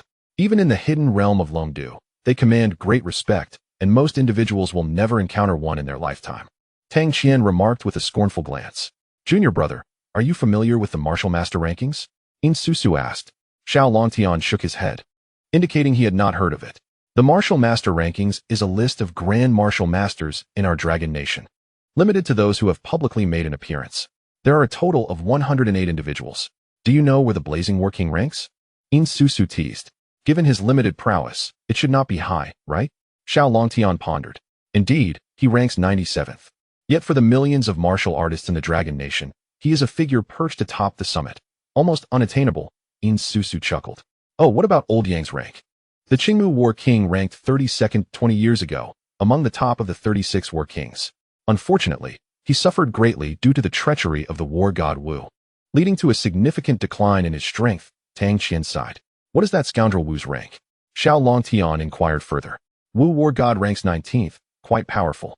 He is stationed in the northeast, but occasionally returns to Longdu. You must be wary of him, Susu cautioned seriously. Xiao Longtian nodded, fury igniting in his eyes. Regardless of the faction, anyone who has harmed those close to me or attacked my mother back then deserves death. Senior sisters, could you assist me with a request? Xiao Longtian asked earnestly. Speak, junior brother, Tang Qian and Susu replied with solemnity. My mother fled from Longdu to Haidu City 21 years ago and subsequently vanished, leaving almost no trace. All I know is that she has a crescent-shaped black mole on her left earlobe. Can you help me investigate her identity and whereabouts? Xiao Longtian implored. Relying solely on this physical characteristic to find his mother was akin to searching for a needle in a haystack. If the two senior sisters, both in high positions with abundant resources, could assist, the process would undoubtedly be expedited. Absolutely. They both responded in unison. Rest assured, junior brother. I will mobilize all resources to assist you in your search. However, your mother has been missing for 21 years, so results may not come swiftly. Tang Qian said with a sympathetic look at Xiao Longtian. Yes, I will inform a few other senior sisters and ask for their assistance as well. Susu nodded. I am immensely grateful to you both.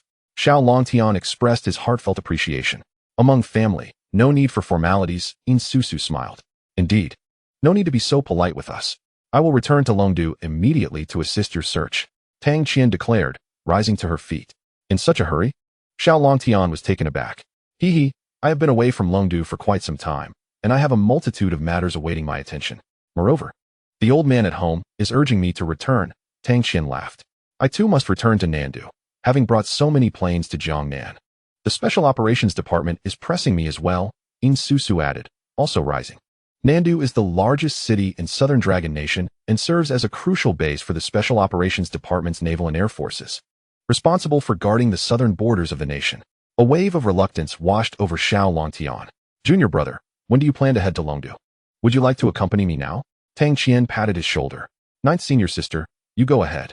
I will set off in 2 days and seek you out upon my arrival in Longdu. Xiao Longtian decided to spend a couple more days with Zhou Mingxue, as he had no idea how long he would be away from Jiangnan.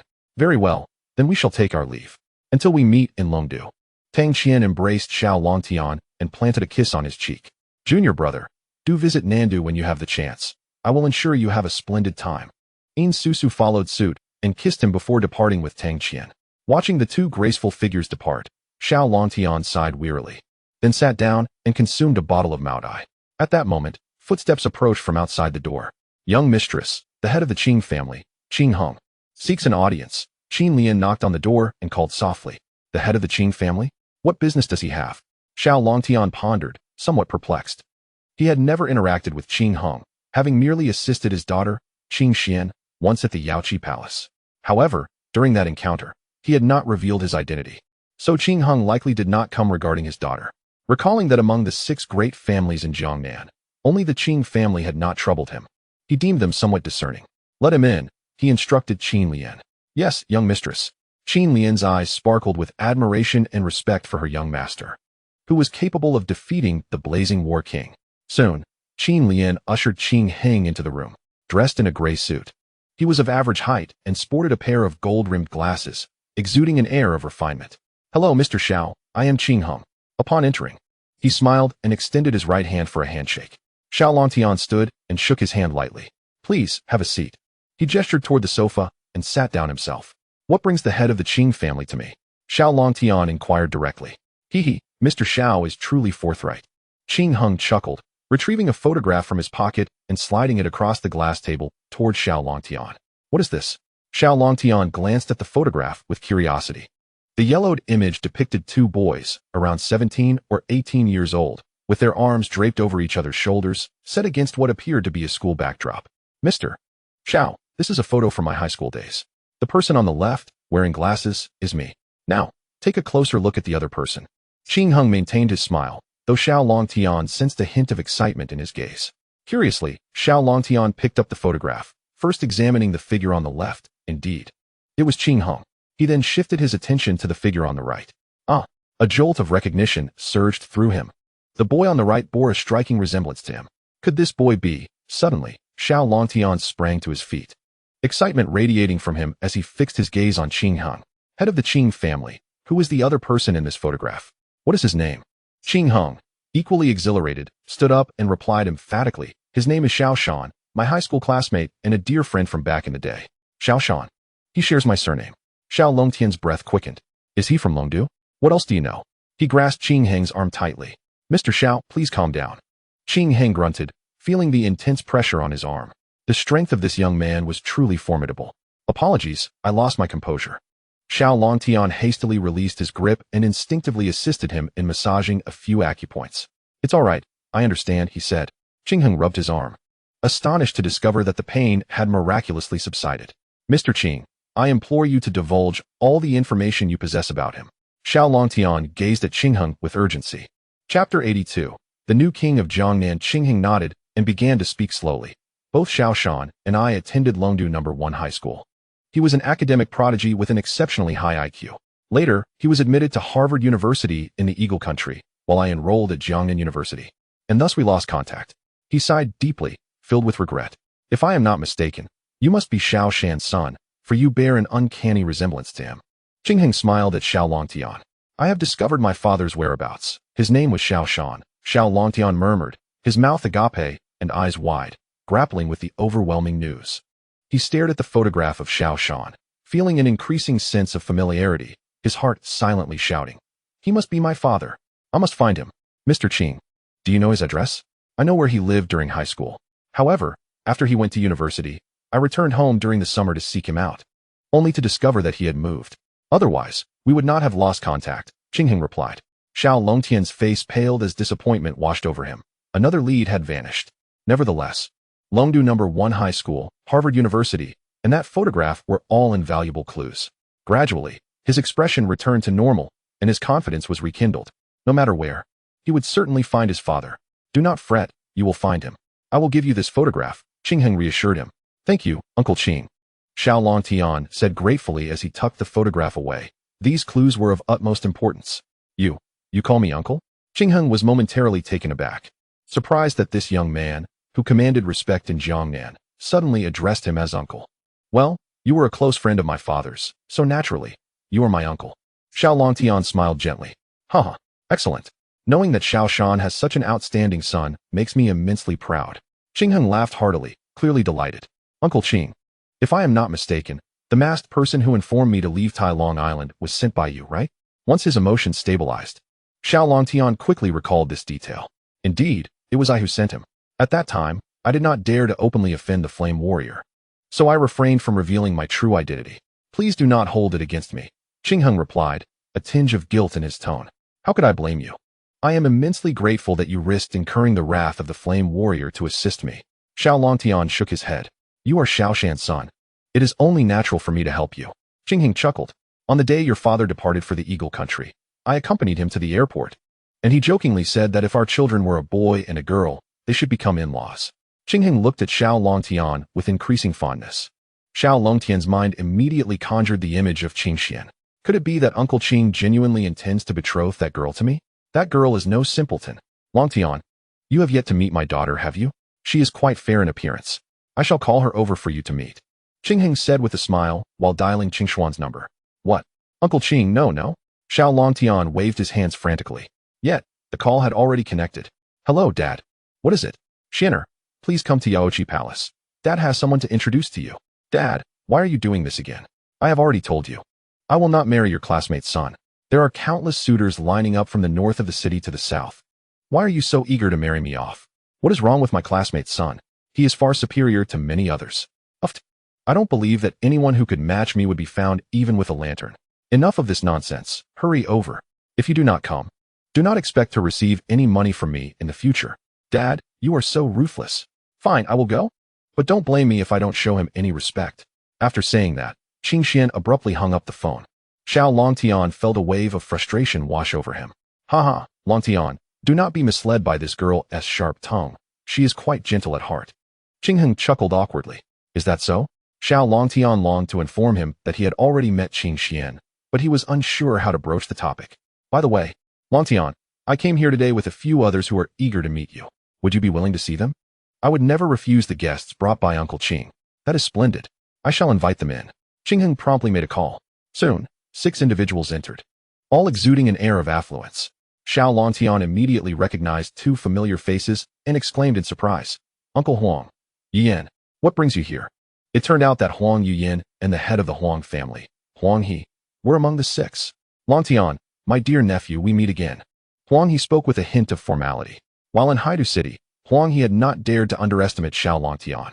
Now that Xiao Longtian had defeated the Flame Warrior and annihilated 5 of Jiangnan's top families, he felt a surge of respect. Huang Yuyan, both delighted and bashful, called out, Brother Tian. Haha, so Longtian and the Huang family have known each other for quite some time. Qingheng laughed merrily. Come, let me introduce you. These 4 are the heads of the largest families in Jiangnan's 4 major cities, the Zhou family, the Wang family, the Prung family, and the Lu family. They all admire you greatly and have come to me, hoping to visit you together. Qingheng introduced the remaining 4 individuals to Xiao Longtian.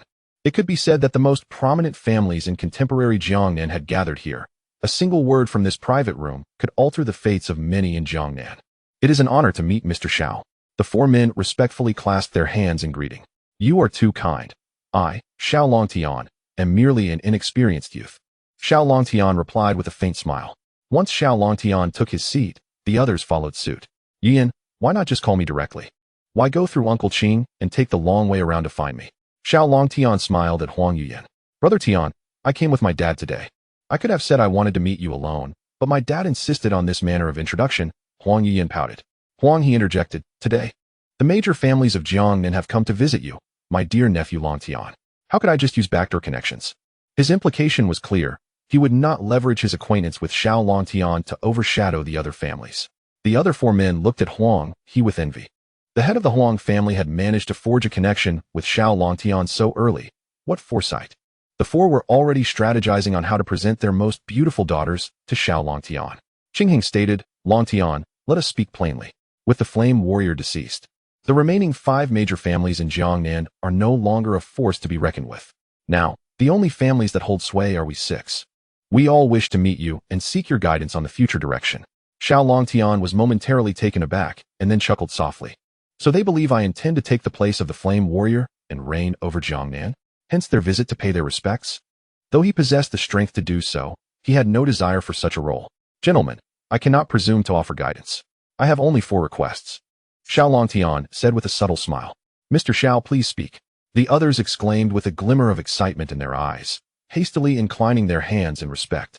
First, since Uncle Qing is a close friend of my father, you must heed his counsel in times of dispute or conflict. Upon hearing this, the men nodded vigorously. Of course. After the decline of the 5 prominent families of Jiangnan, the Qing family emerged as the largest clan in the region, compelling the other families to bow in submission. With the formidable Xiao Longtian as their backer, they now regarded the Qing family with utmost reverence.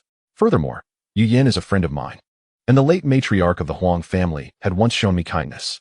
Thus, I implore you all to avoid any disputes with the Huang family. Xiao Longtian cast a casual glance at the 4 family heads, causing them to shudder internally, and they quickly responded, no problem. We will not contest any interests with the Huang family. Huang He and Huang Yuyan were instantly elated. Xiao Longtian nodded in satisfaction. Next, he stated, the daughter of the Zhou family from the South Trade Group in Donglin City is my woman, and no one shall harm her. His tone held an undeniable authority. The assembly gasped at his words. The Zhou family was considered a 2nd or 3rd-rate clan, previously dismissed by them. However, the dynamics had shifted. The Zhou family was now untouchable. They hastily affirmed, we shall heed Mr. Zhao's directives. Moreover, I require each of you to allocate some funds annually to aid the impoverished, especially orphans who are without parents. This is a duty we should all embrace. The group rejoiced and immediately acquiesced. Xiao Longtian's 4 requests posed no detriment to them. With this foundation established, Jiangnan would henceforth possess a stable power framework, allowing everyone to develop in peace. Although Xiao Longtian did not seek dominion, he was, in essence, the king of Jiangnan. These are my few requests. As long as you honor your commitments, I shall not interfere in Jiangnan's affairs. Absolutely. They responded in unison. I have guests arriving shortly, so I shall not see you out. Rising from his seat, Xiao Longtian performed a slight bow as a gesture of farewell. Qing Xian would be arriving soon, and he wished to avoid any awkwardness in front of a crowd. Thank you, Mr. Xiao, for your guidance. We shall take our leave now. Farewell. The group stood to depart. Huang He signaled Huang Yuyin to remain, while he and the 4 family heads exited. Longtian, I find myself increasingly impressed by you. You possess the talent to steer the tides of destiny. Alas, how could my wild daughter ever be worthy of you? Qing Heng expressed both joy and concern. Uncle Qing, my father merely jested in the past. Please do not take it to heart, Xiao Longtian replied with a wry smile. Brother Tian, I actually came today to bid you farewell, Huang Yuyin said with a hint of sadness. Oh, where are you headed, Yuyin? Xiao Longtian inquired. Our family owns several hotels in Longdu, but business has been quite poor this year, with stock prices plummeting. I plan to head there in a few days to manage the hotels, Huang Yuyin explained. To Longdu? What a coincidence. I shall also be going there soon. We can travel together, Xiao Longtian replied with a smile. Really? That would be wonderful, Huang Yuyin exclaimed with delight. Father, who is going to Longdu? Suddenly, a voice echoed from the entrance. It was Qing Xian. Xianer, why are you so late? Qing Heng chided, though his eyes sparkled with affection. Xiao Longtian turned to see Qing Xian at the door. What a surprise. You must be the son of my father's classmate, Qing Xian exclaimed, astonished by the coincidence. Xianer, do you know each other? Qing Heng's eyes brightened, sensing a potential connection. Uncle Qing, we met once at the Yaoqi Palace. At that time, He Baiqi was harassing her, and I ended up eliminating him, Xiao Longtian chuckled. Haha, you indeed did Xianer a tremendous favor. What serendipity. Qing Heng laughed heartily. He was aware of He Baiqi's previous entanglement with Qing Xian and had secretly rejoiced at his sudden demise, unaware it was Xiao Longtian's doing. With a blush, Qing Xian approached her father and quietly asked, Dad, you aren't seriously considering betrothing me to him, are you? Qing Heng chuckled, of course. He is a remarkable man. One you would be fortunate to marry. Upon hearing this, Qing Xian pouted, Humph. Is he really as perfect as you claim? Am I so lacking that I would need to cling to him? Coming from a privileged background and possessing beauty, she had many suitors, but had never found any man worthy of her. Thus, it irked her to feel undervalued by her father's words. Xianer, he is 100 times better than what I described. Marrying him would be an elevation. Qing Heng's demeanor shifted slightly, displeased with his daughter's attitude. Uncle Qing, please do not pressure Qing Xian. I am not as remarkable as you suggest, Xiao Longtian interjected with a smile, having little affection for Qing Xian. And her rejection only lightened his burden. Dad, did you hear that? He admits it himself. If he were to marry me, that would indeed be a climb. Qing Xian gleefully clung to her father's arm. How about this? I won't deny you an opportunity. I permit you to pursue me, if you try hard enough. I might just agree to date you, she said, raising her chin defiantly, resembling a proud peacock. In truth, Qing Xian harbored genuine feelings for Xiao Longtian. A tall, handsome, and capable man, the young lord of the Yaoqi Palace who had also helped her, was undeniably alluring. She was merely putting on a brave front. Had she known his name was Xiao Longtian, she might have abandoned her pretense altogether. Qing Heng grew anxious, poking her forehead in frustration. You foolish girl. What nonsense are you spouting? Do you have any idea who my nephew is? Noticing this, Xiao Longtian quickly intervened. Uncle Qing, please do not be upset. It is unnecessary. Huang Yuyin, witnessing Qing Xian's pride, couldn't help but chuckle, to aspire to be Brother Tian's wife. Women from Haida City could line up all the way to Donglin City. Even a beauty like Miss Qing could have suitors queuing outside the Yaoqi Palace. Both Xiao Longtian and Qing Heng paused, turning to her in surprise. Xiao Longtian internally sighed. Yuyin, you are only stoking the flames. This does not aid my cause. Indeed, Qing Xian was infuriated by Huang Yuyan's words, retorting, Oh really? So, are you here begging him to marry you? And if so, what of it? If begging would secure Brother Tian's affection, I would have done so long ago. Why not give it a shot, and see if he'll even notice you? Huang Yuyin coldly scoffed, stepping closer to Qing Xian. The two women locked eyes, each refusing to yield, and the air in the room thickened with tension. Huang Yuyin had long harbored feelings for Xiao Longtian, but alas, he had always treated her like a sister, never revealing any romantic inclination. Furthermore, his bond with Zhou Mingxue deterred her from pursuing him actively. Now, provoked by Qin Xian, her hidden feelings had spilled forth. Stunned by Huang Yuyan's vulnerability, Qin Xian fell silent. She had not expected this stunning beauty, who was her equal, to utter such humble words. Was it truly worth it for a man? The atmosphere in the private room became palpably tense. Chapter 84. What? He is Xiao Longtian. Xiao Longtian, too, was taken aback, staring into Huang Yuyan's beautiful eyes. He had sensed her affection for some time, but due to his feelings for Mingxue, he had never acknowledged Yuyan's sentiments. Now, hearing her confess, he felt an unfamiliar sensation stirring within him. Yuyan, are you serious? He asked softly. Brother Tian, I was merely angered by her self-importance, Huang Yuyan replied, her cheeks flushing with embarrassment. Humph, do you think I am incapable? I shall prove to you that the man you cannot have, I, Qin Xian, can. With determination, Qin Xian stepped forward, fixated on Huang Yuyan's gaze. Xiao Longtian stood in stunned silence. What do you take me for? Qin Heng was utterly astonished. He had never seen Qin Xian in such a manner. He glanced at Xiao Longtian and then at the two women competing for attention, a peculiar feeling rising in his heart. Could it be that my dear Xianer has already fallen for Longtian? After a brief moment of contemplation, he let out a hearty laugh. Haha, why don't you two ladies engage in a fair competition to see who can win Longtian's affection? All right, I'm in. Who is afraid? Qin Xian immediately agreed. However, Huang Yuyan lowered her head, remaining silent. What's wrong? Are you afraid? If you concede, you'll have to drink that bottle of Maotai, Qin Xian declared with a cold smirk, pointing at a bottle of Maotai on the table. Qin Heng was puzzled. Huang girl, why do you suddenly back down? Huang Yuyan lifted her head and managed a weak smile. Tian Gu already has someone he likes. Qin Heng let out a sigh of relief, chuckling. I thought it was something serious. You all have a chance before he gets married. Even if he marries, what does it matter? As long as you both are willing, that's all that counts. Qin Xian also scoffed. Exactly. In this world, power is paramount. A strong man naturally attracts many women, and I don't mind if a powerful man has multiple partners.